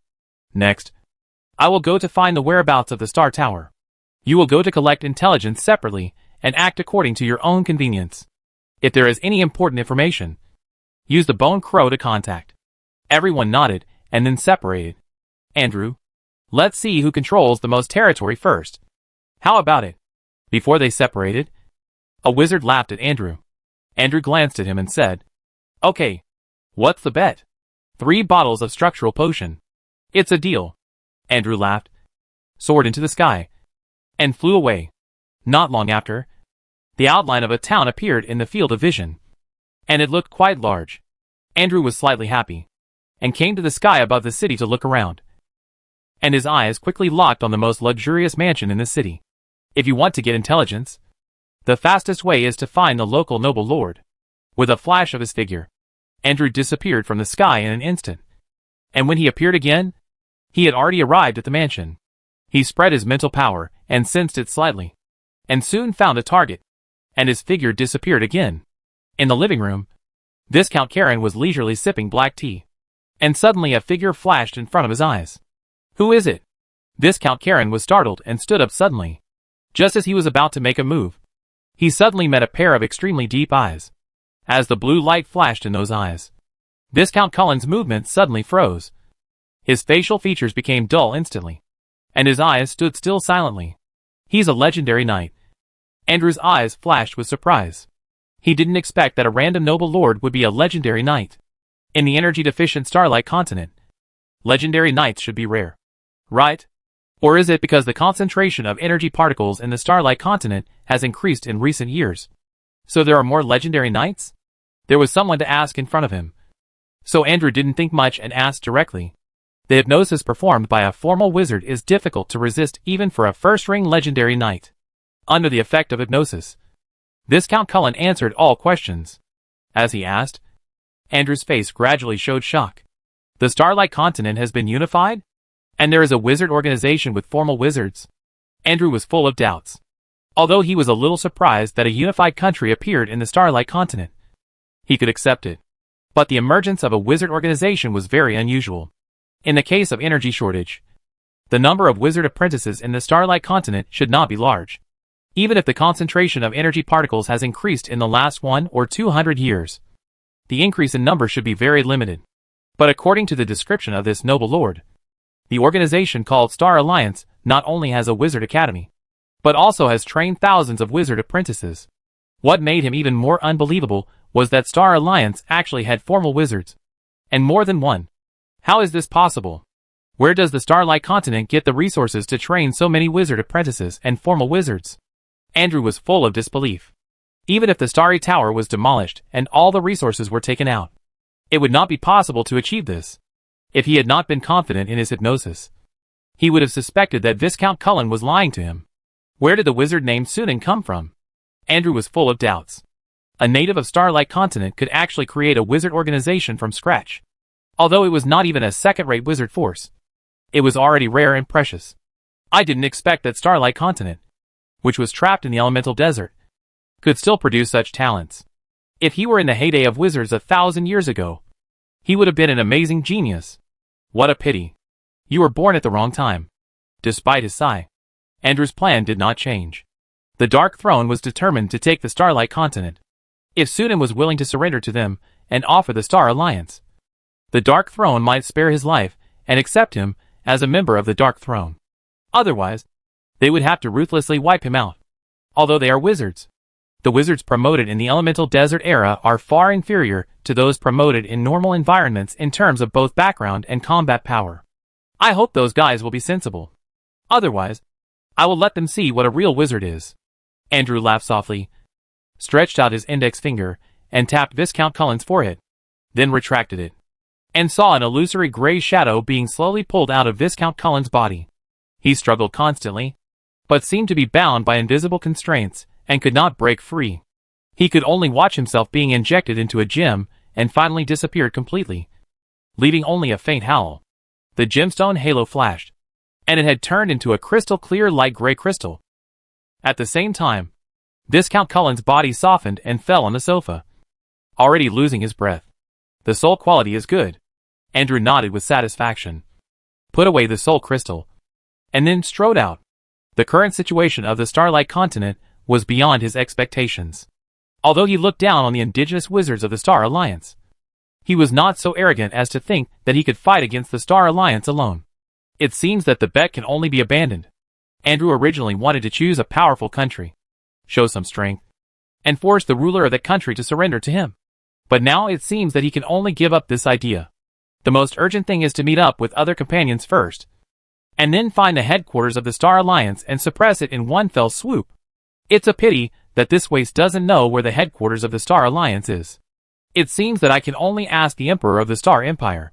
Walking out of the living room door, Andrew no longer covered his tracks and soared into the sky. At the same time, the crow pattern on the back of his right hand suddenly lit up with a faint light, and the next second it seemed to come alive, falling off the skin, and quickly expanded into a human head size. The crow, with only the skeleton left after the flesh was removed, flapped its white bone wings and flew away into the distance. The bone crows of the Dark Throne are very good at finding, as long as they are in the same plane. Even if they are thousands of miles apart, the bone crows can find wizards, apprentices, who are also members of the Dark Throne, and communicate remotely with the crow's breeder. In fact, it is equivalent to a remote communication tool with automatic tracking function. Andrew released the bone crow in order to find his companions as soon as possible. However, just after the bone crow flew less than 100 meters, A lightning suddenly came from a distance, like a meteor, and smashed the bone crow to pieces with a bang. Andrew's eyes fixed, looking at the direction where the lightning came from. But it was a man in a robe, sitting cross-legged on the back of a strange dragon beast. The dragon beast was more than 10 meters long, and its scales shone with a pearl-like luster. If you look closely, you can see a faint golden light flashing, and a pair of silver wings are almost translucent. Andrew immediately recognized the origin of the dragon beast, a high-level subdragon species called storm dragon beast, also known as cloud dragon or wind dragon. Usually lives in the clouds and has the power to control storms. Judging from its size and the luster of its scales, the blood concentration of the storm dragon beast in front of him is definitely not low, and it is likely that it is not far from blood evolution. It has reached the 4th ring legendary level in 9 out of 10 cases, and being able to subdue such a storm dragon beast, the identity of the man in front of him can be imagined. A wizard from the Star Alliance. Andrew narrowed his eyes slightly. The man smiled slightly and said, "You are a wizard from the Dark Throne. I have been waiting for you for a long time. By the way, where are your companions?" As soon as these words came out, Andrew's face changed slightly. What's going on? How did the Star Alliance know that he was from the Dark Throne? And from what he said, it seems that the Star Alliance knew that they would invade the Starlight Continent in the near future? For a moment, Andrew was full of doubts. Don't talk nonsense with him, Shemin. A cold voice suddenly came from behind. A man with a cold face slowly rose into the air, blocking Andrew's retreat, and surrounded him with Shemin from the front and back. We are lucky that we were able to stop this guy nearby. If we don't deal with him quickly, the hard-earned achievements will be gone when the witch-hunting army arrives. Shemin was stunned, then smiled and nodded. You are right, Corey. We have to fight quickly and decisively. Witch-hunting army. It's too arrogant and overbearing to call it witch-hunting. But what annoyed Andrew even more was that the two people in front of him looked like they had him in their mouths, and they didn't take him seriously at all. What a big tone. Andrew sneered. I want to see how powerful the wizards of the Star Alliance are. Just 2 indigenous wizards, who were promoted in the elemental desert era, and at most the first gasification stage, really thought they could win 2 against 1? The battle broke out almost in an instant, and the 3 people uttered short syllables at the same time, casting spells at the same time with the spell-casting technique. In an instant, dazzling magic light burst out in the sky. Crack! Countless hideous thorny bones emerged from Andrew's cracked skin, quickly wrapped his whole body, and quickly expanded and grew. Although he disdained the so-called witch-hunting army in the enemy mouth, Andrew did not intend to face more enemies, so he used all his strength as soon as he attacked, and used his innate ability without hesitation, intending to get rid of the 2 people in front of him as soon as possible, and then go to meet up with his companions. In a blink of an eye, there was a dog-shaped beast with a length of more than 20 meters from head to tail in the sky, and its body was made up of layers of white bones. The surface was covered with dense bone spurs, and the rich negative energy swept over, as if the whole sky was dyed with a layer of light black-gray. White bones. Are they the crystal of talent? Shemin's eyes flashed, and a silver light emerged from his eyebrows, and then spread rapidly, and his skin was dyed with a layer of bright silver in an instant. Crash! Countless silver liquids gushed out from his pores, condensing into sharp spikes, sweeping out like a storm, and crushing Andrew like a torrent. At the same time, Cole also displayed the same innate ability, waving silver cones all over the sky, rushing to attack Andrew. Bang!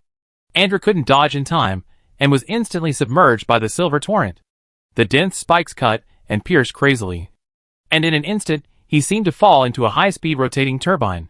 The bones on the surface of his body were ground into powder layer by layer, and his huge body of bones shrunk in an instant.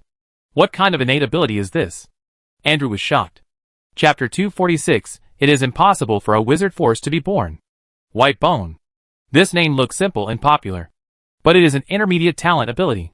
It is also one of the talents that the Dark Throne is famous for in the wizard world. In Andrew's original expectation, it was already very good for the native wizards of the Star Alliance to be promoted to wizards, and the crystals they constructed were most likely lower-level talent crystals. After all, the concentration of energy particles and resources in the Starlight Continent are not enough to support them to be promoted to wizards with upper-middle-level talent crystals. But reality slapped him in the face. The talents displayed by these 2 wizards of the Star Alliance are not only lower-level, but at least intermediate. and they are the top of the intermediate talent crystals. Otherwise the power would never be so strong. In fact, this is also the case. Shemin and Corey constructed intermediate talent crystals. It is also a lower-level version of liquid metal. Sunan used the magic pattern core as the original model to synthesize talent crystals of different levels, and put them in the exchange list for wizard apprentices to exchange. From the lower-level magic silver, the intermediate-level liquid silver, to the upper-level silver star, all levels are covered.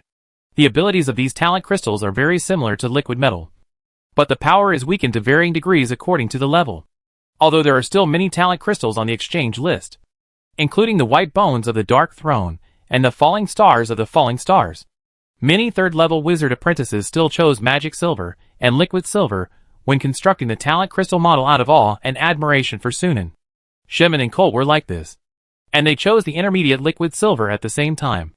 As for the upper-level silver star, no one has chosen it yet, and they all retreated in the face of the extremely high difficulty of the upper-level talent crystal model. But even the intermediate liquid silver is better than the white bones. Where did the Star Alliance get the intermediate talent crystal from? Andrew was extremely shocked. Intermediate talent crystals are generally famous, and the top intermediate ones are well known. But he has never seen or heard of this kind of intermediate talent ability in his memory. Could it be a new talent crystal model created by the Star Alliance itself? Andrew couldn't believe it. Even for a true spirit wizard, it is not so easy to create an intermediate talent crystal model from scratch. What shocked him even more was the strength of the two people in front of him. After fighting so far, he can be sure that these two people are the same first-level liquefied wizards as him. Damn. It's obviously the elemental desert plane. Why can't it cultivate a first-level liquefied wizard? And two of them. Andrew was shocked and angry. The key is that these two people are completely different from the weak indigenous wizards he expected. Not only do they have intermediate talents, but they also master a full range of spells. Any one of them is as powerful as him. Obviously, he was a wizard who was promoted in the elemental desert era. Why was his strength not inferior to that of a wizard from a large wizard force? Faced with the siege of two wizards with similar strength, Andrew quickly fell into a disadvantage, and could only hold on. At this moment, Corey suddenly pulled back, and the silver on his body faded like a tide, returning to his original skin color. Following him, he turned his wrist, and a pitch-black spear head appeared out of thin air in his palm. It's over. Corey suddenly clenched his 5 fingers, and a dark light burst out from between his fingers, quickly forming a 2-meter-long black spear. Feeling the terrifying energy contained in the black spear, Andrew's face suddenly changed. Magic weapon. This guy actually has a magic weapon. When the wizards left the Starlight Continent on an expedition, they would never leave behind magic weapons. Where did the guy from the Star Alliance get the magic weapon? You know, even he doesn't have a magic weapon. Wait! Andrew suddenly discovered that the magic weapon seemed to be very similar to the Black Thunder of the Dark Throne. Could it be a magic weapon developed based on the Black Thunder? The more Andrew looked at it, the more similar it felt. He was shocked. Where did the Star Alliance come from? First it was the crystal of intermediate talent, and now it is a magic weapon. How can an indigenous wizard organization develop so many treasures? Andrew felt that he was going crazy. Since entering the Starlight Continent, the things he encountered were more bizarre than one, which made people unbelievable. The sense of superiority when he first entered the Starlight Continent has disappeared, replaced by a strong sense of horror and uneasiness. Before he thought about it, Cole had already thrown out the spear. With a piercing sonic boom, a black lightning instantly tore through the void, and attacked with unparalleled violent momentum. In horror, Andrew only had time to condense layers of bone shields in front of him, blocking himself firmly behind. Boom! The black lightning hit the bone shield, instantly tearing the first layer of bone shield into pieces, followed by the second layer, and the third layer. In just a blink of an eye, the multiple bone shields created by Andrew with a lot of mental power were shattered completely. He could only watch the black lightning break through the sky and shatter bones, hitting him. As the dark lightning suddenly exploded, the energy particle protection layer, spell protection and magic item protection on his body were torn and destroyed in an instant, and the intense pain swept through his body like a tide in an instant. Boom! It seemed that thunder exploded in the sky. When the black lightning dissipated, Andrew was unconscious and fell to the ground. Shemin was prepared and controlled the magician's hand to catch Andrew. The achievement is in hand. Shemin was full of smiles. Cole also squeezed out a trace of meaning from the corner of his mouth and put away the black lightning. After the concentration of energy particles in the Starlight continent returned to normal, the charging of the magic weapon was no longer a problem. It can be recharged after 4 or 5 days of use. Catch this guy. The contribution points you get are enough to exchange for the right to use the superior training room for 2 or 3 years. I would rather exchange it for Crystal Soul Potion. The two were talking. And suddenly their expressions changed. They turned their heads and saw 2 figures flashing out of thin air in the void. They were the secret puppet girls of the witch-hunting army. Seeing this, Sherman smiled slightly and manipulated the magician's hand to throw the unconscious Andrew over. I leave it to you. Take him back to the detention area. Starlight Wizard Tower. Study. Lisa sat behind the desk with her eyes closed, resting until Otto walked in. She opened her eyes and spoke calmly. How is it? Sir, Shemin and Corey are just near Karen City. Before the witch-hunting army arrived, the Wizards of the Dark Throne had been captured by them and are now being escorted here by the secret puppets. Lisa smiled faintly. Those 2 little guys are quite active. Adair smiled and said, Shemin and Corey have just been promoted to wizards not long ago. There are many places that need contribution points, so they are so motivated. Lisa glanced at Adair with a smile and said, You don't need to remind me, little girl. I won't forget their credit. You can record their achievements and convert them into corresponding contribution points. Adair smiled a little embarrassedly after being exposed by Lisa, and nodded in agreement. Liz then changed the subject. What are the results of the investigation? When it comes to business, Otto's expression immediately became serious, and he said seriously, according to the monitoring of the Star Eye, in the past day, a total of 14 unrecorded energy particle fluctuations broke out in the Starlight continent, of which 2 reached the level of 2nd-level wizard apprentices, 8 reached the level of 3rd-level wizard apprentices, and only 4 reached the level of 1st-level wizards. I have dispatched the Golem Corps near the energy particle fluctuation outbreak site to capture them, and the Witch Hunting Corps is also on the way, with the teleportation array. They should be able to arrive soon. Lisa nodded with satisfaction. The Star Eye's judgment of the target's strength level is entirely based on the intensity of the energy particle fluctuations when the target explodes, which does not mean that it is the target's true strength. For example, if a wizard only casts a 0-ring spell, the intensity of the energy particles that burst out may only reach the level of a 2nd-level wizard apprentice. In the monitoring of the Star Eye, it is only the standard of a 2nd-level wizard apprentice. Therefore, the 14 energy particle fluctuations detected by the Eye of the Stars may all be Wizards of the Dark Throne. But it doesn't matter. With the current strength of the Star Alliance, let alone more than a dozen 1st-level wizards, even if there are hundreds of them, the Star Alliance has the confidence to wipe them all out. Aurora City. This was the capital of the former Aurora Empire. After the Aurora Empire was razed by the Star Empire, Aurora City was also incorporated into the Empire's territory. 700 years have passed, and all traces of the Aurora Empire have almost been completely wiped out from this city. The residents here only know the Star Empire, and are proud of their status as citizens of the Empire. A fierce battle broke out in the city that was once peaceful and prosperous. The 2 sides of the battle are a group of huge skeleton-like humanoid creatures and hundreds of golems. These skeleton-like humanoid creatures look like skeletons wrapped in dirty red cloth, revealing only 2 pale bone arms. But their bodies are extremely tall and burly, and their 5 fingers are like claws, at least half a meter long. What is even more surprising is that these slender, razor-sharp claws can be extended and retracted freely, and can even extend a distance of 7 or 8 meters without stopping, piercing the enemy body. Unfortunately, their opponents are the indestructible steel golems, and even the adamantium golems. The extremely sharp skeleton claws can only leave a gap of an inch deep after hitting the steel golem.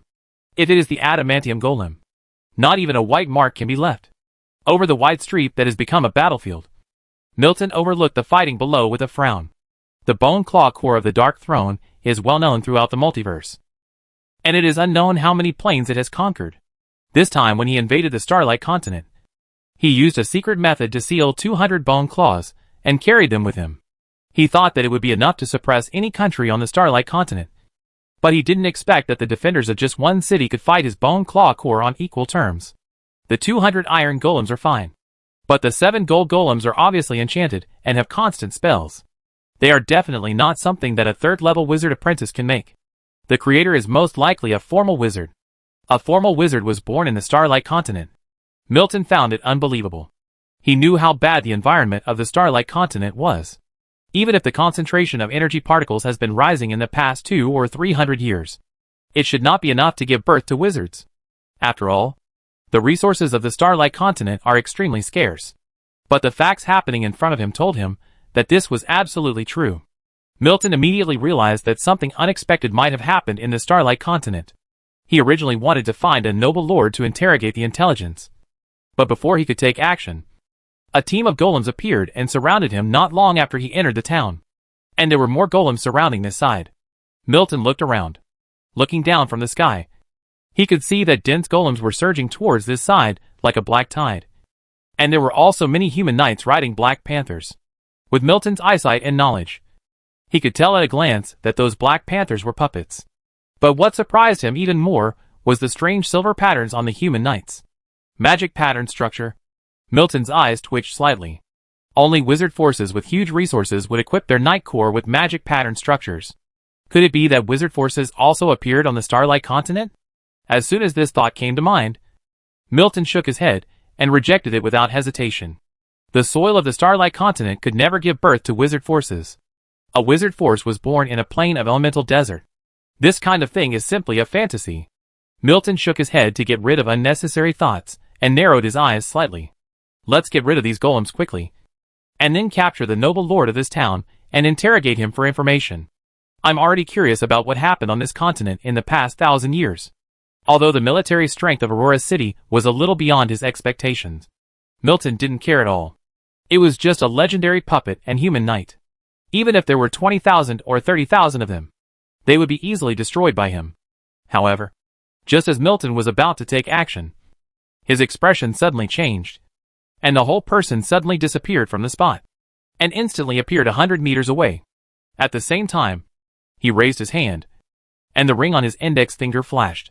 Dozens of pale and sharp bone spurs took shape out of thin air, shot out like sharp arrows, and hit where he was originally. Knock, knock, knock. It was obviously an empty void, but the bone spurs seemed to hit some invisible object, making a series of dull sounds like hitting leather. The void suddenly twisted, and then a figure slowly emerged. It was a girl in a long robe with delicate and beautiful features.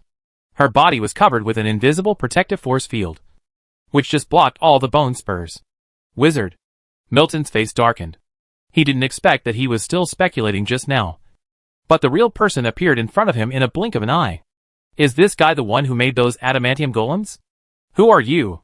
Milton asked in a deep voice, trying to get information from the girl. However, the girl just glanced at him coldly and attacked without saying a word. Silver metallic liquid overflowed from her body, turning into countless metallic spikes, following her like a tide and rushing over. Milton sneered and decisively used his innate ability. The pale bones quickly turned into a shell like a giant beast to wrap the whole body, blocking the silver spikes outside. Bang, bang, bang. The sharp silver spikes smashed fist-sized holes on the bone armor. But soon the bones proliferated and grew again to fill the holes. Milton raised his eyebrows, and a trace of disdain flashed in his eyes. After all, she is an indigenous wizard, much weaker than a normal wizard. With such talent, she can't even meet the standards of a subordinate. With a sneer in his heart, Milton suddenly jumped forward, and instantly appeared beside the girl across a distance of 100 meters, opening his huge mouth made of bones, revealing sharp bone teeth and biting down fiercely. The girl dodged sideways, but was still bitten on the left shoulder, and the whole arm disappeared instantly. Milton smiled proudly, but the next second the smile suddenly stagnated, and his eyes were fixed on the silver liquid flowing in the wound of the girl's broken arm. Mithril, you are not human. Milton changed color in horror. He never thought that the one fighting with him was actually a puppet. This girl was just a wizard-level puppet. Milton felt a chill on his back in an instant. Just a wizard-level puppet could not pose a threat to him. What really made him feel cold in his heart was the meaning behind it. Those who can refine wizard-level puppets are most likely second-level wizards. Although theoretically, the environment of the Starlight Continent will never produce second-level wizards. But the wizard-level puppet is right in front of him, and he can't help but believe it. More importantly, since he has the ability to refine wizard-level puppets, It means that there is likely to be more than one wizard-level puppet on the Starlight continent. As if to confirm Milton's guess, the house below collapsed, and dense black tentacles broke through the rubble, and violent energy fluctuations whipped Milton fiercely. In just a moment, the skeleton beast was submerged by countless black tentacles. Chapter 247. The whole army was wiped out on the first day. Bang, bang, bang.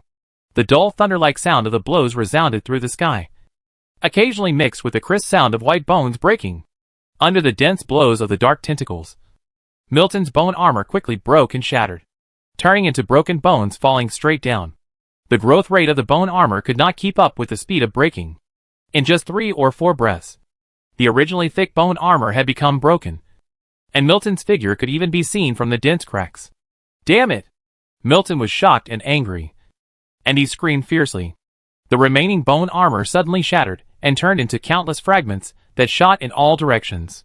These broken bones seemed to contain some kind of corrosive energy. After hitting the hard metal tentacles, they actually made pits on them. As a result of the accumulation of a few, the surrounding dark tentacles were quickly beaten into sieves, and many of them even broke directly. Chi. The tentacles quickly retracted. Milton finally got a breath, and only then did he see the attacker's figure clearly. It turned out to be 4 huge squid puppets, with dark metal bodies shining with a frightening cold light in the sun. Touch Master Puppets. How could the signature puppets of the Falling Star Society appear here? Milton was surprised to recognize the origin of the puppets. The Falling Star Society should have perished due to internal strife 2,000 years ago, and all the knowledge inheritance also disappeared with the disappearance of their Falling Star City. How could there still be Touch Master Puppets? However, reality did not leave Milton room for thinking, and the secret puppet girls soon attacked again. The 4 Touch Master Puppets also drilled out of the house, and the tentacles grew out again at some point, shining with colorful magic brilliance on the surface. Looking at this scene, Milton's heart sank to the bottom of the valley. 5 wizard-level puppets. Even if he came with 2, he would not be a match. Wizard Tower. Next to the element pool, Sunan sat cross-legged on the ground, holding the elemental crystal core in his hand, absorbing and assimilating the divine energy inside. After an unknown amount of time, he slowly opened his eyes, exhaled a long breath, and his eyes were full of joy. Finally broke through. It took nearly 300 years to finally break through to the crystallization stage. At this time, in the depths of a sea of consciousness, the mental power around the second talent crystal had condensed into crystal grains, like a star belt surrounding the talent crystal, flowing slowly, magnificent and incomparable. The mental power has increased a lot. Sunan showed a satisfied smile on his face. In this way, the engraved gems and magic tools can be further synthesized and strengthened. Talent specialization and mental storage can also continue to be synthesized and strengthened, or the 3rd mental seal can be engraved. However, these are still secondary. The most important thing to promote to the 2nd level crystallization is only one from beginning to end. Next, you can construct the 3rd talent crystal model. Sunan's eyes flashed. For the 3rd talent ability, he had already planned it and was ready to design a talent ability of extreme attack. He has also been studying the corresponding talent crystal model over the years. After more than 500 years, the new talent crystal model has been studied and completed. It is derived from the superior talent crystal model of the Falling Star of the Falling Star Society. It is based on the Falling Star as the original model, and adds inspiration from other talent crystal models and magic items on this basis. It took more than 500 years to design, although the specific effect will not be known until the construction is successful. Sunan can be sure that this talent ability will never let him down. He named it Falling Star Rain. As a super talent crystal model, the complexity of the Falling Star Rain model is only higher than that of liquid metal and absolute forbidden zone. However, with sufficient construction potions, Sunan expects to construct the talent crystal model in 2 years at most. The key is the last step of mental power filling. The mental power required to fill the 3rd talent crystal is definitely far more than the previous 2. Even if the energy particle concentration of the Starlight continent has returned to normal, and there is a large element pool buff, Sunan estimates that it will take at least 400 or 500 years, or even more. But after the plane blockade is lifted, we can trade resources with other wizard forces, and maybe we can find items that can speed up the replenishment of spiritual power. So it won't take so long. Sudan was a little excited. After calming down the joy brought by the breakthrough, he took a deep breath and prepared to start constructing the talent crystal model. But at this time, his expression suddenly changed, and the whole person disappeared in an instant. When he appeared again, he had come to the study, and his eyes fell on Lise behind the desk. "What's wrong? Why are you so anxious to find me?" Lisa did not answer, but looked at Sunan carefully for a few times, and a faint smile appeared on her face. "You broke through?" "Yes." Sunan nodded. "I received your message just after the breakthrough." "Congratulations." Lisa was not too surprised. In Sunan, her understanding of cultivation had been shattered and reshaped many times. Sunan's breakthrough at this time seemed natural to her. After calming down, Liz got down to business. "The Wizards of the Dark Throne are here."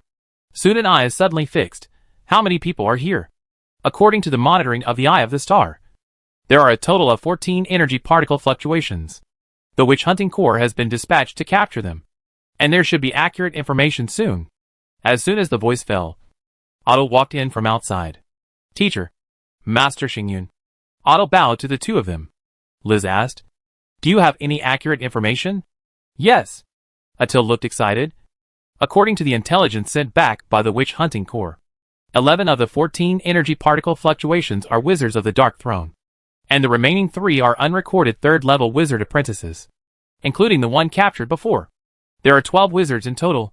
Sudan's eyes flashed. "What about their strength level?" "They are all first-level wizards, and the strongest one is a first-level crystallized wizard." Sudan was certain that the number and strength were the same as he remembered. "Without any change." Liz smiled with a relaxed look. "The Dark Throne probably didn't expect that a monster like you would appear in the Starlight Continent and build a wizard force from scratch. So they underestimated the difficulty of conquering the Starlight Continent and sent so few people here." Sudan smiled without saying anything.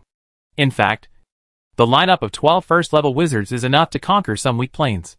The Starlight Continent, which had just recovered from the elemental desert, was considered a weak plane in the eyes of the Dark Throne. So it was not wrong for them to arrange it this way. And the Dark Throne actually sent more than just these few people. Don't take it lightly. This is just the first wave of people, and the really powerful ones are still behind. Liz frowned and said, "Could it be a second-level wizard?" "More than that." Sudan smiled and said nothing more. Turning to Adil and asked, "Where are those people?" "They have all been captured by the Witch Hunting Corps and are currently being held in the detention area." "Let's go and take a look." Detention area. In the quiet and cold detention room, Andrew sat on the ground with a listless look. His face was gray. This is a cell specially used to detain wizards. The floor, walls, and ceiling are engraved with magic circles that seal mental power and weaken physical fitness. In addition, he was also put on magic forbidden shackles. The mental power deep in the sea of consciousness has been completely silent and cannot be mobilized at all. At present, he is at most stronger than the night. Not to mention dealing with the heavy guards outside. He can't even break through the special cell door. Andrew is still a little dazed. He thought that this invasion of the Starlight Continent was an easy feat. But who would have thought that there would be wizards on the Starlight Continent? And more than one. He was caught off guard. Those two guys must be high-level members of the Star Alliance. Andrew recalled the two wizards who defeated him. Whether it is intermediate talent crystals or magic weapons, they are rare in the wizard world. In the inferior wizard forces, usually only the core high level can possess them. Since those two people have intermediate talent crystals and magic weapons, their status in the Star Alliance must be not low. Thinking of this, Andrew regretted and annoyed. If he had known that the Star Alliance had such a powerful wizard, he should not have separated from his companions at that time. Fortunately, they came with a total of 12 people this time, including Evan, a first-level crystal wizard, and the lineup was strong. They should soon discover his disappearance and come to rescue him. Andrew didn't believe that the Star Alliance could withstand the joint attack of 11 wizards. Just as he was thinking, a heavy sound of footsteps suddenly came from the corridor outside. Andrew frowned, thinking that the Star Alliance came to torture him. And he sneered in his heart and looked up. But his eyes widened when he saw it. "I saw a group of steel golems walking to the door of the prison room, each of them holding a person with a sluggish and pale face, obviously seriously injured." Coincidentally, Andrew was familiar with these people. Milton, Wilson, Hargreaves, Casper, and even Evan, who he had high hopes for. The first group of wizards from the Dark Throne who entered the Starlight Continent, except for him, are all here.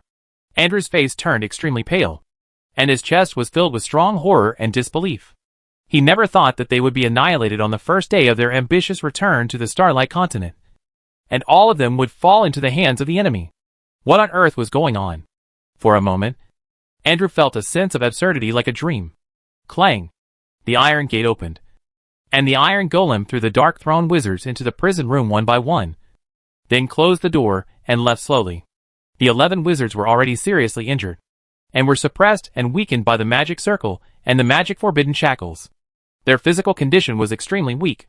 After the fall, their eyes went black and they almost couldn't breathe. After lying on the ground for a long time, they gradually recovered and got up from the ground with difficulty. The 12 people looked at each other, not knowing what to say for a while.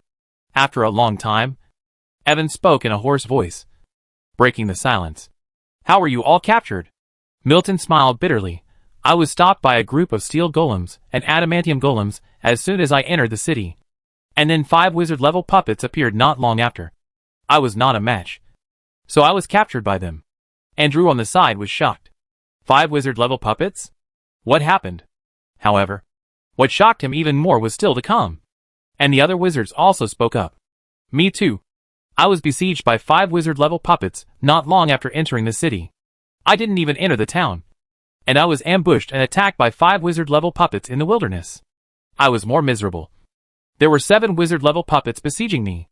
After a brief exchange, the prison room fell into deathly silence again. The stagnant atmosphere filled every inch of space. Everyone's face turned very ugly. It was obvious that they were attacked not long apart. This also showed that the enemy had enough troops to capture everyone at the same time. Roughly speaking, the enemy sent out nearly 60 wizard-level puppets in this operation. This is definitely an astonishing number. This also means that a qualified wizard force may have appeared on the Starlight Continent. Only the wizard force has enough ability to refine so many wizard-level puppets. What puzzled them was that the Starlight Continent had been in the state of elemental desert for more than 1,000 years, and it was very difficult to even give birth to formal wizards. How did a wizard force come into being? No matter how you think about it, it's incredible. Among the crowd, Andrew was the most shocked. He originally thought that the Star Alliance had only a few wizards at most, but he didn't expect that there were so many wizard-level puppets. The most important thing is that the Star Alliance can refine so many wizard-level puppets, which means that there are very likely to be second-level wizards in the Star Alliance. Obviously, his guess just now was wrong. The 2 wizards who defeated him were not the so-called high-level members of the Star Alliance at all. They were probably just 2 of the many wizards in the Star Alliance. The power of the Star Alliance is far stronger than he imagined. Seeing that Andrew didn't speak from beginning to end, Evan cast his eyes on him and asked, "Andrew, how were you caught?"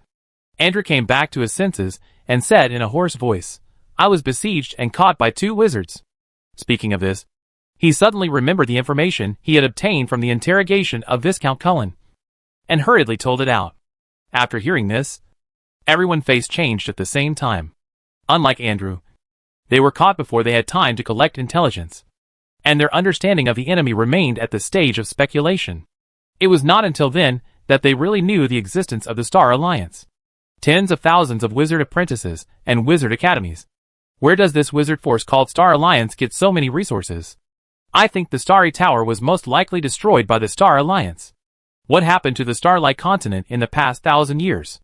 Everyone was full of surprise and confusion. Just then, footsteps suddenly sounded in the corridor outside.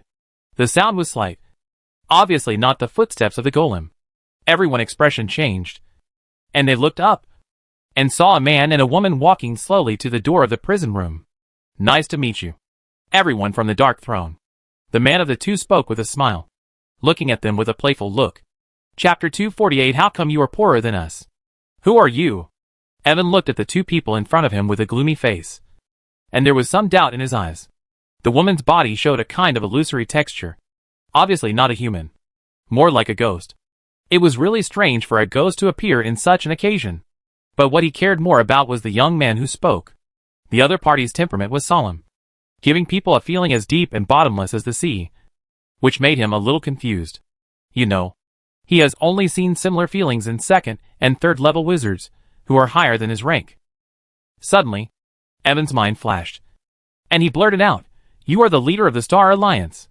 When these words came out, the other wizards of the Dark Throne were all surprised. And when they looked at Sunan again, their eyes were already filled with deep fear and doubt. According to the information Andrew obtained, it was this wizard named Sunan who created the Star Alliance and almost single-handedly developed the Star Alliance to its current level. Such a miraculous feat. Even if they have lived for thousands of years, they have never heard of it. Prisoners have no right to ask questions. Sunan did not answer Evan's question. "Tell me about your Dark Throne's action plan this time." Evan's face sank, and he said coldly, "You are a wizard who came from a plane that has been sealed for thousands of years.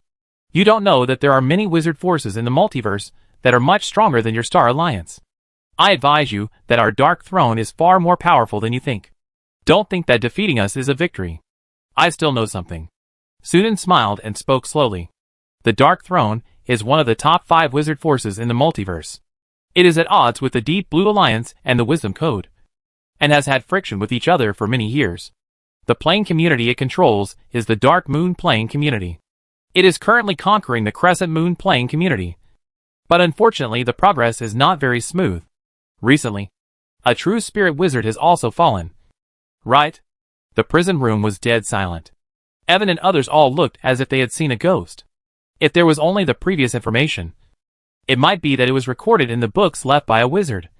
But the Dark Throne launched an aggressive war against the Crescent Moon Plane community more than 300 years ago.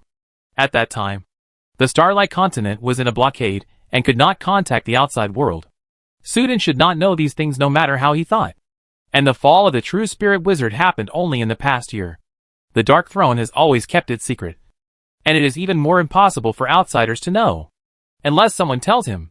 As if Evan thought of something, he suddenly turned his head and glared at Andrew.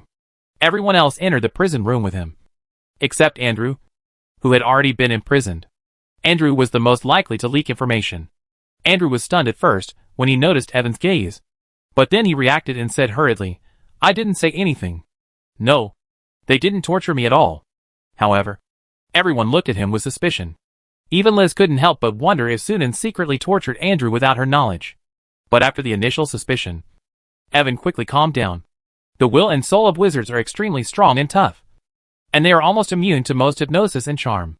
Therefore, most torture methods are useless to wizards. More importantly, wizards like them have signed a contract with the Dark Throne and cannot do anything that is not conducive to the Dark Throne. At the moment of leaking information, the soul and body will be annihilated, so it is impossible for the Star Alliance to torture Andrew to get information.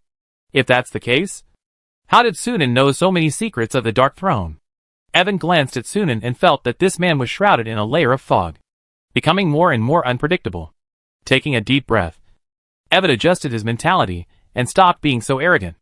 Instead, he said sincerely, "Since you know how powerful the Dark Throne is, you should know that there is no way to survive if you fight against us. May I tell you that the advanced team returning to the Starlight Continent this time is far more than us. The real main force is still behind. I admit that your Star Alliance has some strength, but it is definitely not the opponent of the main force of the advanced team.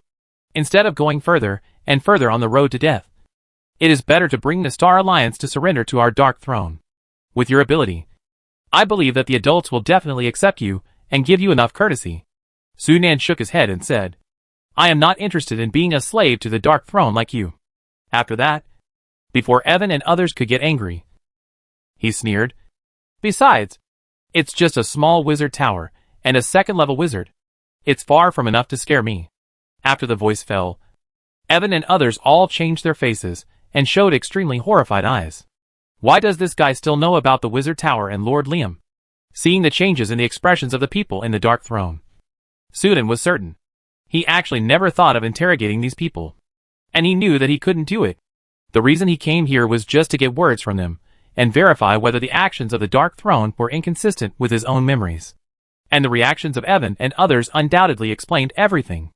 After getting the information he wanted, Sunan was not interested in testing each other with these guys anymore, and turned away. "Wait, you?" Evan wanted to call Sunan, but was completely ignored by the latter, and could only watch Sunan leave the corridor. "What is going on?" Evan sat there blankly with a blank face. Others also had similar expressions, with dazed faces. and they seem to have no secrets in the eyes of the enemy from the beginning. This feeling that all actions are controlled by the other party is really hard to accept. After leaving the prison area, Liz looked strange, looking at Sunan from time to time, and finally couldn't help asking, "How do you know so many secrets of the Dark Throne?" Sunan glanced at her and said, "I got it through prophecy." Lisa was half believing and half doubting. There are indeed wizards who are good at prophecy, and can predict some future events in advance through prophecy spells.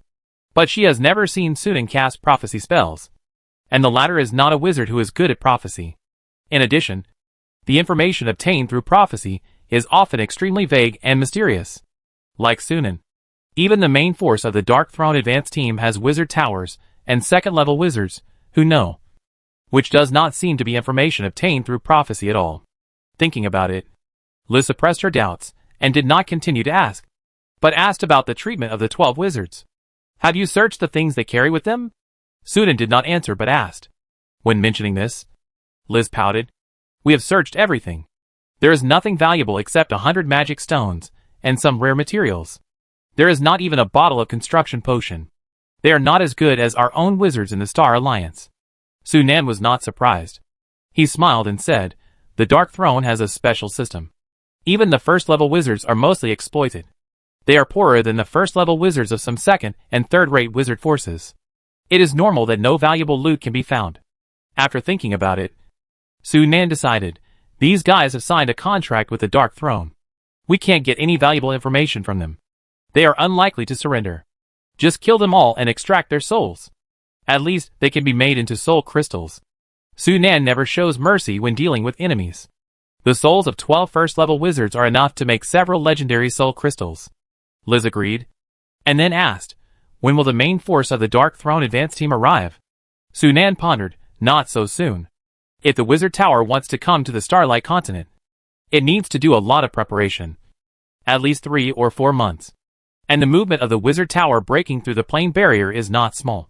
It will definitely be monitored by the Star Eye. You just need to send someone to keep an eye on it, and you will know." Lisa understood. After talking about business, the two began to chat. When the Dark Throne wizards were being captured, Sherman and Cole were just near one of the targets, and they took down the other directly. What a coincidence. Or did they pay special attention to this matter, and plan to earn a large contribution value? Who knows? But because of this incident, many wizards in the Star Alliance complained to me why they were not sent to fight the Dark Throne. The number of wizards in the Star Alliance is still too small, and each one is hard-won. It is better to let the Witch Hunting Corps be responsible for such a fight. I don't want the wizards of the Star Alliance to suffer casualties at this time." Sunan did think so. But this was only one of the reasons. Another reason is that he was reluctant to sacrifice precious tools. If a wizard died, there would be one less person to collect elemental crystal dust for him. This is undoubtedly a huge loss. In comparison, wizard-level puppets can be remade after they die, and at most they will spend more resources. He considered this when he formed the Witch Hunting Corps. No wizard is allowed to go to battle without my order. After instructing Liz to convey his order, Sunan left and returned to the element pool on the top floor of the Wizard Tower to continue constructing the talent crystal model. Although a new batch of enemies will come in a few months, he is not worried. Whether it is a small wizard tower or a second-level wizard, it is not difficult to deal with it. What really needs to be paid attention to is the possible attack of the Dark Throne during the period from the complete lifting of the plane blockade to the Star Alliance finding enough shields. As for the advanced team, after the Starlight Wizard Tower was built and Sunan was promoted to a second-level wizard, the threat to him had dropped sharply. Xiaomon, walking on the corridor of the warehouse area, Xiaomon suddenly heard someone behind him calling him. Turning back, it was the Scepter. "Scepter Mentor." The Scepter came over, waved his hand and said, "You and I are both wizards, with equal status. There is no need to add the suffix of Mentor." Xiaomon smiled slightly, did not dwell on this topic, and asked, "What do you want to talk to me about?" "I heard that you fought with the Wizard of the Dark Throne," the Scepter asked with interest. "That's right." Xiaomon did not hide it. "How do you feel?" The Scepter showed curiosity. "How strong are the Wizards of the Dark Throne?" Xiaomon pondered for a moment and said, "To be honest, they are weaker than I thought." "Weak?" "Well, the opponent does not have super magic skills, no magic tools, no powerful props such as engraved gems, and only has one bone talent that is quite good. Hearing what you said, the means of the Dark Throne wizards are not as good as those of our Star Alliance wizards? Indeed. I just talked to Otto. She said that no valuable loot was found on the 12 wizards. Only some magic stones and rare materials are worth some money. Siaman looked a little emotional. To be honest, after learning about the existence of the Dark Throne, he has always been quite afraid of the Dark Throne in his heart. After all, the opponent is one of the largest wizard forces in the multiverse. Whether it is the training environment or the heritage, it is far from comparable to the Starlight Continent that has just recovered from the elemental desert era. Siaman didn't say it on the surface, but deep down in his heart he felt like a country militia against a big city's elite soldiers. Who would have thought that after actually meeting the wizards of the Dark Throne, he would find that it was completely different. As a first-level liquefied wizard, the opponent's strength was not stronger than his, and his means and trump cards were not more than his. He didn't even have a magic weapon, so he was easily defeated by Cole with Black Thunder. This result was really beyond his expectations. It shattered the aura of the powerful and mysterious power of large wizards in his mind. Siaman even felt that the 12 wizards of the Dark Throne were not as wealthy as the secret puppets of the Star Alliance. At least the secret puppets had engraved gems, as well as the Extreme Protection Ring and the Disaster Ring that were strengthened to the limit of the Glimmer level. After hearing Siaman's words, the Scepter was speechless for a while. He was also a little scared of the Dark Throne before. After learning that the wizards from the Dark Throne had invaded the Starlight Continent, he was still a little worried. Who would have thought that he would soon receive the news that all 12 invaders had been captured? He was stunned for a long time before he came to his senses. It was not until he learned that Sherman had fought with the enemy that he hurried over to inquire. It seems that the wizards outside are not as easy as we thought. The Scepter sighed. Sherman said with a smile. Otto said that Lord Xingyan said that although those large wizard forces have more abundant resources, they also have more wizards. When the resources are evenly distributed, each wizard can actually get very few resources, so the competition is particularly fierce. On the contrary, our Star Alliance has a small number of wizards and teachers provide a lot of resources, so we don't need to compete. As long as we complete the task and get the contribution points, we can exchange for resources. There is no competition between everyone. As long as we do our own tasks, it's fine. But when the number of wizards in the Star Alliance increases in the future, there will be no such good treatment. The Scepter said with a smile. So we are still enjoying the benefits of the initial establishment of the force. That's right. The two looked at each other and smiled. Chapter 249 Unreasonable Super Firepower.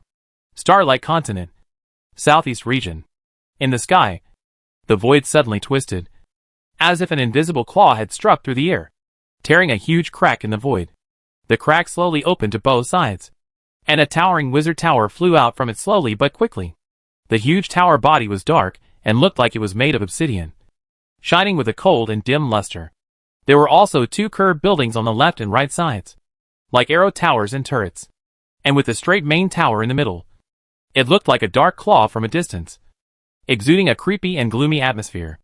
After more than 10 breaths, the wizard tower completely broke away from the crack and hung in the sky.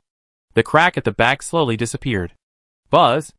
An invisible wave spread rapidly in all directions with the wizard tower as the center, and instantly covered a radius of dozens of kilometers. At the same time, a cold and monotonous voice sounded from the top floor of the wizard tower. The detection force field is turned on and is scanning an area of 30 kilometers in radius. Detecting energy particle concentration. Detecting magic aura. Detecting material environment. Scanning completed. As the voice fell, a panoramic view of a three-dimensional model emerged from the void, with dense text marked on the top of the model. Liam quickly scanned the text and nodded slightly. Yes, the energy particle concentration of the Starlight Continent has almost returned to the level of 2,000 years ago. Behind Liam, there were two wizards standing. The wizard on the left had half of his cheek flesh completely gone, revealing white bones, and looked very scary. The wizard on the right had an intact cheek, but there was a white bone head on his neck, and two green flames flickered slightly in the empty eye sockets, vaguely showing that he was a dog before birth. Hearing Liam's words, the bone-faced wizard showed a creepy smile and said in a hoarse voice, "If it weren't for the elemental desert, the energy particle concentration and resources of the Starlight Continent would be much better than many subplanes." As long as we take over the Starlight Continent before other wizard forces, we can have another resource plane. Another dog-headed wizard sighed and said with some regret, "It's a pity that the resources of the Starlight Continent have not yet recovered to their heyday. Otherwise we would take this opportunity to plunder and have all the resources for the next few decades of cultivation. Be content." The bone-faced wizard laughed. "If that were the case, this mission would not be ours, and it would have been snatched away by the tribes of the crown wizards." The dog-headed wizard curled his lips, but did not refute, and obviously acquiesced to his companion's words. The tribes of the crown wizards are a group of greedy wolves. Any high-yield and low-risk missions are snatched away by them, and those left are hard bones to chew. Occasionally, they encountered a few tasks with low difficulty, but because the benefits were too low, the crown clans looked down on them, so they had to take on the task. In the Dark Throne were the strong prey on the weak. The exploited like them usually have an awkward position. "Okay, let's stop talking nonsense." Liam interrupted the two people, his eyes dark. "After all, the concentration of energy particles here is not as high as that of the Uwa plane. If you waste too much time here, it will delay your cultivation. Hurry up and solve the problem here and go back." The bone-faced wizard and the dog-headed wizard thought the same and said no more. The latter took out a bone whistle, put it in his mouth and blew it hard.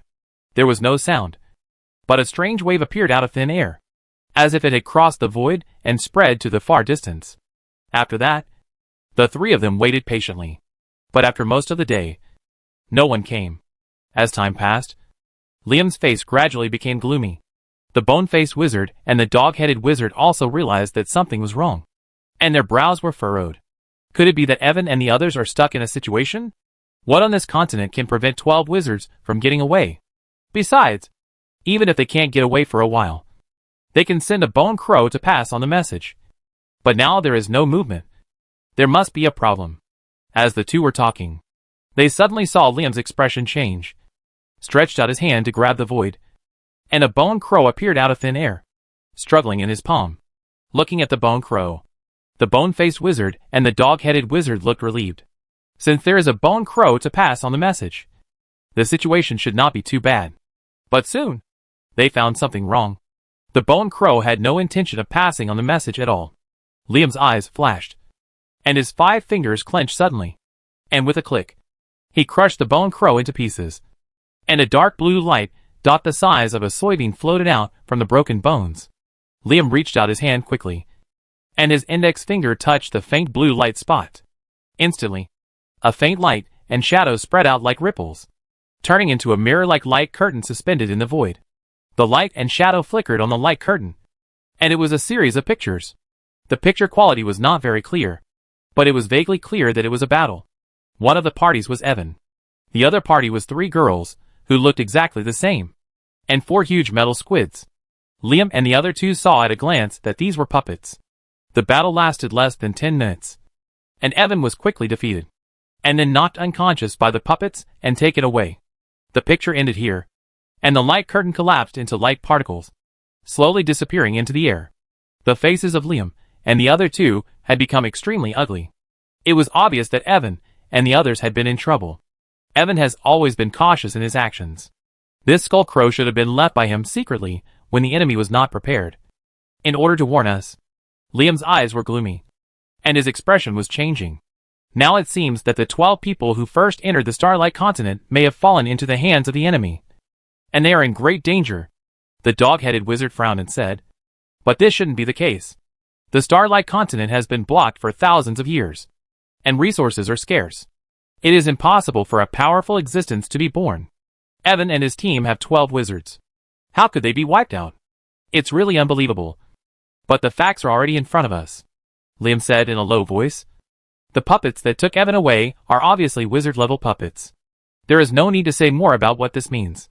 The bone-faced wizard and the dog-headed wizard were silent for a moment, looking surprised and doubtful. Of course they knew what this meant. The refining of wizard-level puppets requires resources, skills and strength.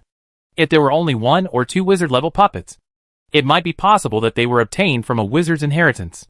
But 7 wizard-level puppets, of different types, could only be refined by a wizard force. But that's why they found it unbelievable. It is impossible for the environment of Starlight Continent to produce a wizard force. We should be thankful that a wizard was born. What happened to Starlight Continent in the past 2,000 years? It seems that we underestimated Starlight Continent. Liam narrowed his eyes. What should we do next? The bone-faced wizard asked.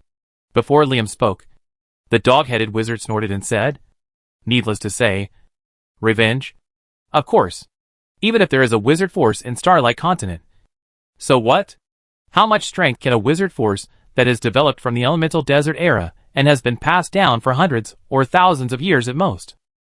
We have the wizard tower, so we don't have to worry about it. We can just crush them and let these bumpkins know the consequences of resisting our dark throne. Liam glanced at him and said lightly, don't take it lightly. The wizard force that can refine wizard-level puppets is still quite powerful. But having said that, he still agreed with the other party's words in his heart.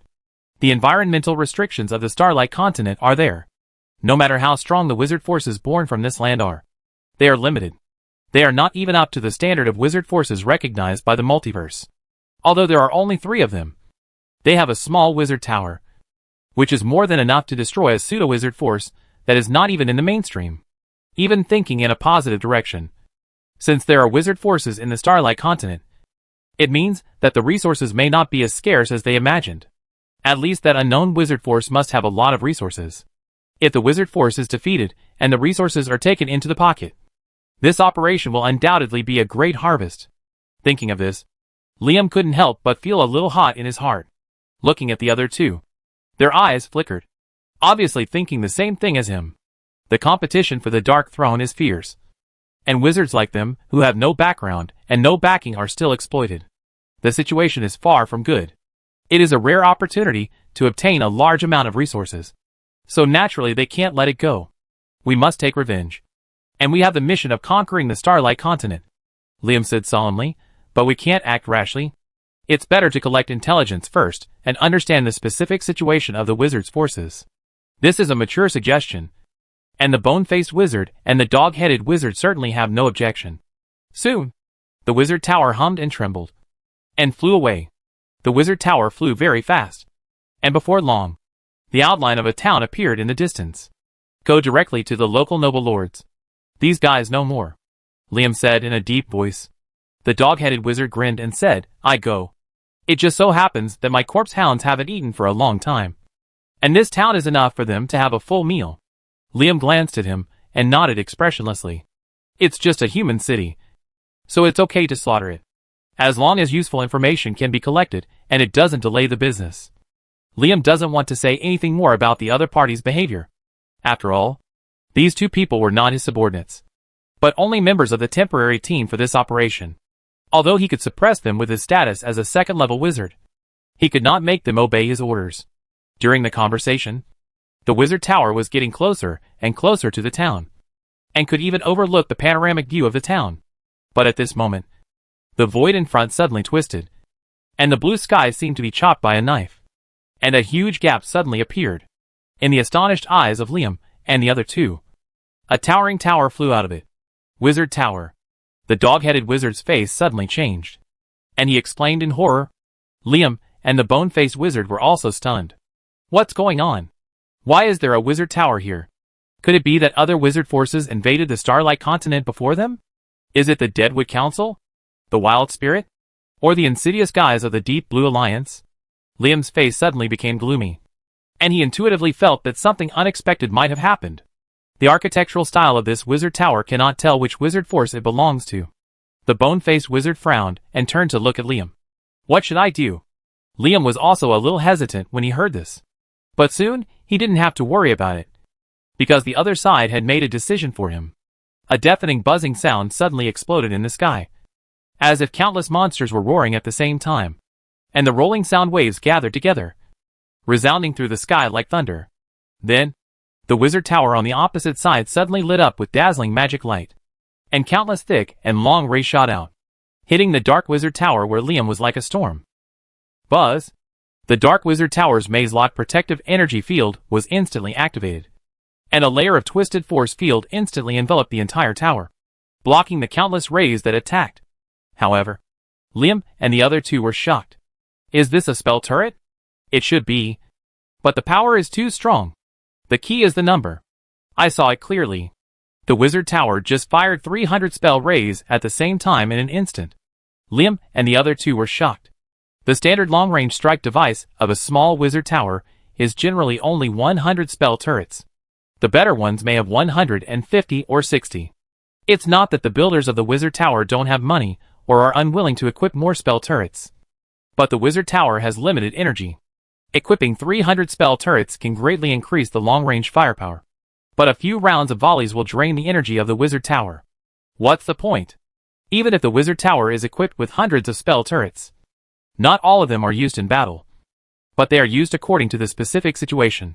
Most of the time, only a part of them is used to fire at specific targets. The size of the wizard tower opposite was obviously a small wizard tower, but it was equipped with 300 spell turrets, which was beyond the cognition of Liam and the other two. It was too unreasonable. The key was that the power of those spell turrets was much stronger than that of normal spell turrets. After the last round of volleys, the durability of the protective energy field of the Dark Wizard Tower's maze directly dropped by more than 30%. The damage from a plasma cannon was not so terrible. Bluffer. After recovering from the shock, the dog-headed wizard's eyes flashed and sneered. I don't believe that the wizard tower can support this kind of fighting style. The last round of volleys probably drained the energy of their element pool. The energy of a small element pool is limited, and it is not enough to support the intensive shooting of so many spell turrets. However, just as he finished speaking, he saw the wizard tower opposite him light up with dazzling magic light again, and dense spell rays shot out again, hitting the dark wizard tower with a bang. Chapter 250 The Source of All Abnormal Changes. How is it possible? The dog-headed wizard was stunned and horrified. Could it be that the element pool of the wizard tower opposite is not small, but medium? Liam and the bone-faced wizard also looked very ugly. After 2 rounds of volleys, the durability of the wizard tower's protective energy field has dropped by nearly 2/3. Another round of volleys. The energy field may be on the verge of collapse. At the same time, the spell turret of the Dark Wizard Tower was also firing at the opponent, but both in terms of scale and firepower. It was far inferior to the opponent. When it hit the energy field of the opponent's wizard tower, it was like a drop in the ocean, and it could not cause any waves. It's okay. Even if it is a medium-sized element pool, such a large-scale volley cannot continue for the 3rd round. The wizard tower on the opposite side. As if to encourage himself, the dog-headed wizard quickly gritted his teeth and spoke again. But just as he was halfway through his words, he saw the wizard tower on the opposite side firing countless spell rays again. This time, the dog-headed wizard was stunned and could no longer speak. Liam and the bone-faced wizard were already in a slump. They could still fire in unison. Could it be that the wizard tower on the opposite side was built with a large element pool? Looking at the opponent's energy field, it was obviously not small-sized, but most likely medium-sized or even large-sized. Add to that the 300 spell turrets that exceeded the specifications. Is this really a small wizard tower? Even medium-sized wizard towers are not so powerful. While the 3 were stunned, the wizard tower on the opposite side lit up with magic light again. Looking at this scene, the 3 of them shuddered together, revealing expressions of extreme horror. The energy field of the wizard tower was already at the end of its strength. If it was hit again, it would definitely collapse without a doubt. Liam made a prompt decision and sent out the internal legion. In an instant, mysterious magic arrays appeared on the surface of the dark wizard tower, and bone claws with skeleton wings on their backs emerged from them. After a short pause, they flapped their bone wings and rushed towards the spell ray. Bang! Bang! Bang! These flying wing bone claws are more powerful than ordinary bone claws, and are obviously higher-level puppets, but they are annihilated like fragile bubbles in front of the spell ray. But their sacrifice is valuable after all, and the spell rays shot at the Dark Wizard Tower were blocked. Seeing this, Liam and the other 2 breathed a sigh of relief at the same time. But at this moment, the opposite Wizard Tower also sent out a puppet army. Thousands of adamantine golem bodies shone with magic light, and rushed towards the flying wing bone claws with great momentum. The 2 sides fought fiercely in a blink of an eye. These adamantium golems. The bone-faced wizard frowned and stared. It seems that they have been enchanted and have constant spells. The flying wing bone claw is a top-level 2nd ring legendary puppet, no less powerful than the ordinary adamantium golem. But these adamantium golems in front of them have obviously been strengthened and transformed, and their combat power is superior to the flying wing bone claw. Fortunately, perhaps because of the huge energy consumption. The spell turret of the opposite wizard tower finally stopped firing, which made Liam and the other two feel relieved. However, the situation was still unfavorable to them at this time. Liam hesitated for a moment, but still gritted his teeth and sent out the final battle sequence of the wizard tower. More than a dozen flying wing bone claws flew out of the dark wizard tower. The difference is that these flying wing bone claws are not only more sturdy and tall, but also have dense and strange black patterns on the surface of the bones, which looks like a layer of hollow black armor. As they appeared, a chilly air suddenly filled the sky. A fine gold golem rushed towards the black bone claw and punched down, but the latter easily blocked it with his hand and tore it into pieces with a claw. Inside the Starlight Wizard Tower, Sunan looked at this scene with a flash of light in his eyes. Wizard-level puppets? He sneered and gave an order. Send out the secret puppets and the touch master puppets. After receiving the order, send out the secret puppets and the touch master puppets. A dazzling magic circle emerged, and secret puppets and touch master puppets flew out of it, rushing towards the black bone claw like a stream of light. In terms of quantity, the secret puppets and touch master puppets are more than the black bone claws. In terms of individual strength, both the secret puppets and the touch master puppets are stronger than the black bone claws. Therefore, as soon as the battle started, the black bone claw was defeated, and the situation became even more unfavorable to the Dark Throne. However, Liam and the other two could no longer care about this. They stared at the secret puppets and the puppets with wide eyes, their faces full of astonishment.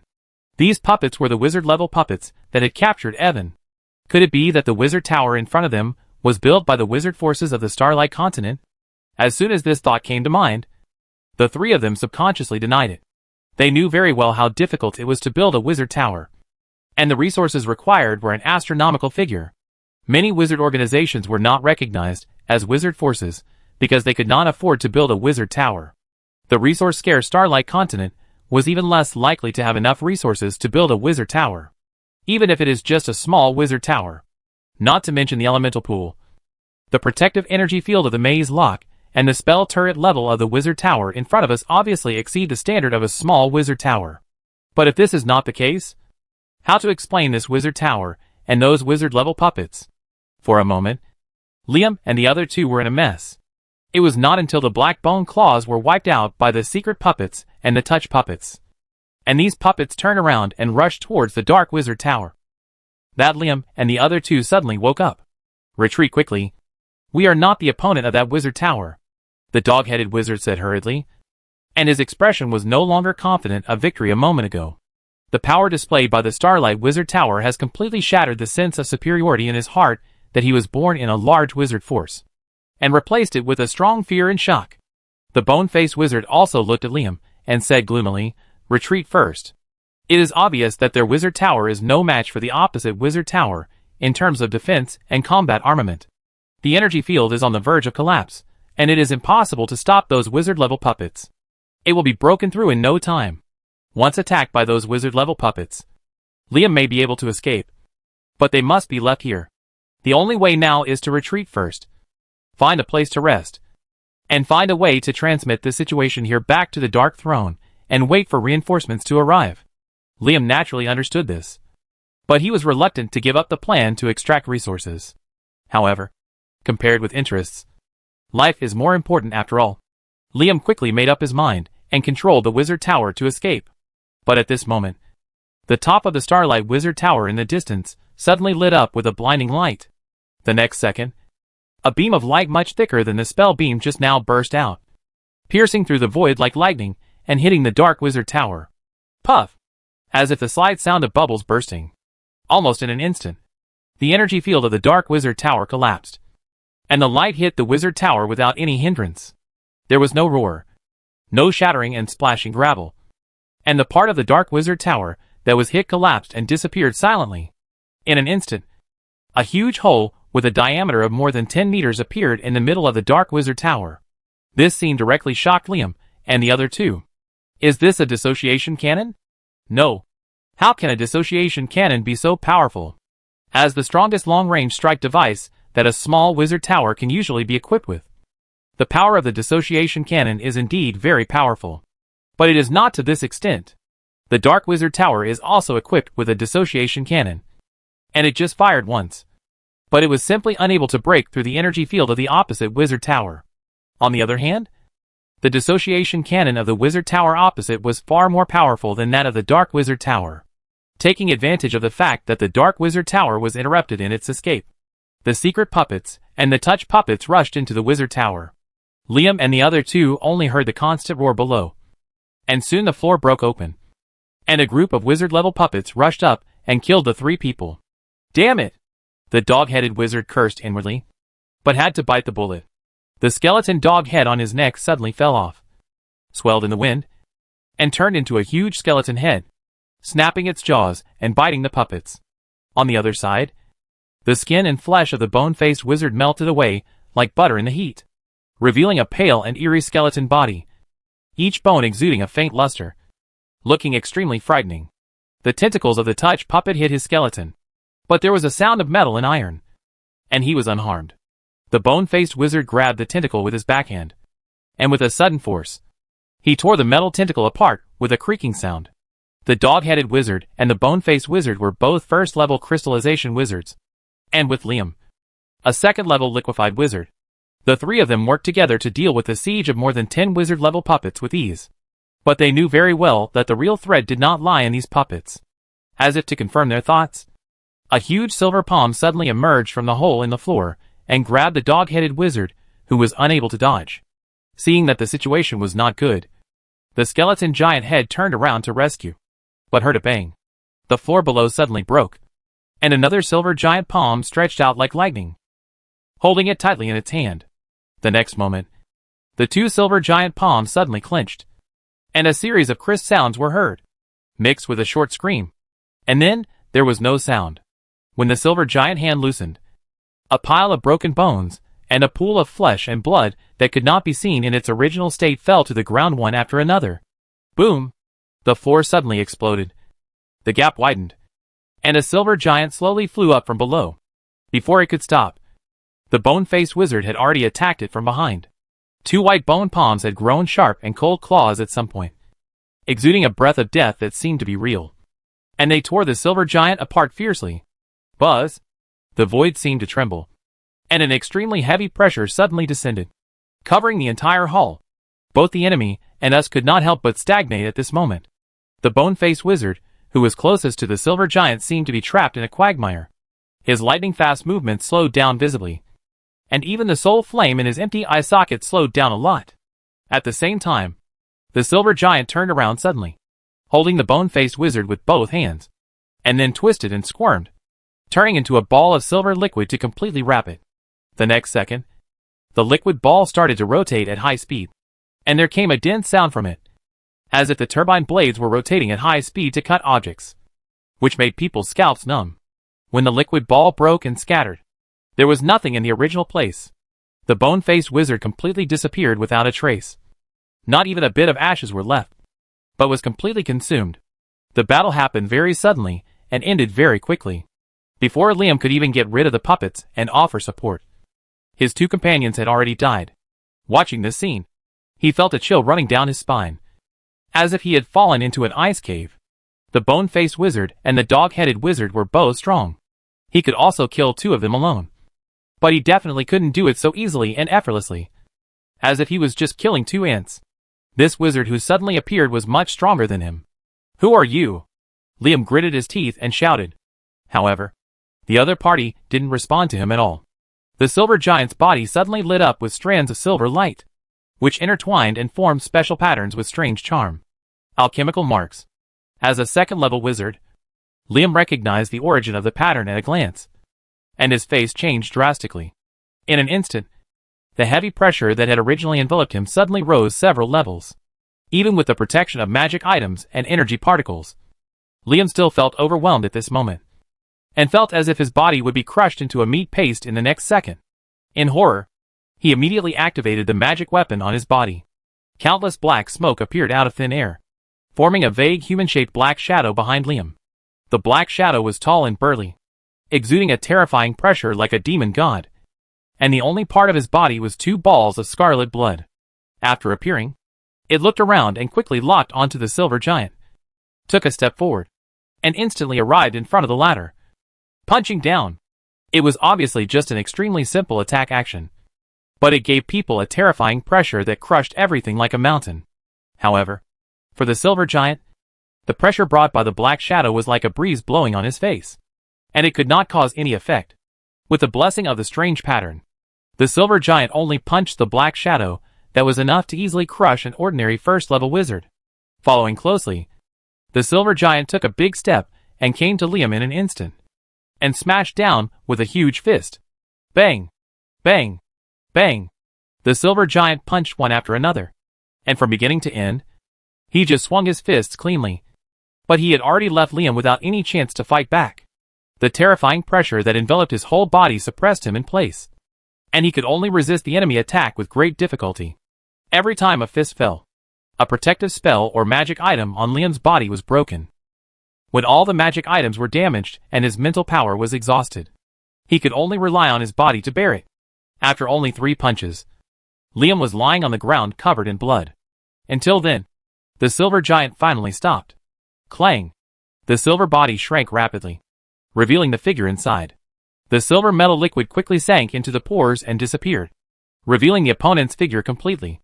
It was a young man who looked to be in his 20s. Looking at the young man in front of him, Liam had a flash of enlightenment in his mind. The source of all the abnormal changes in the wizard-level puppets, wizard towers, and wizard forces in the Starlight Continent seemed to be this person. Unfortunately, this was also the last thought that flashed through his mind. The next moment, a silver light pierced through his eyebrows. Endless darkness surged like a tide, drowning Liam's consciousness.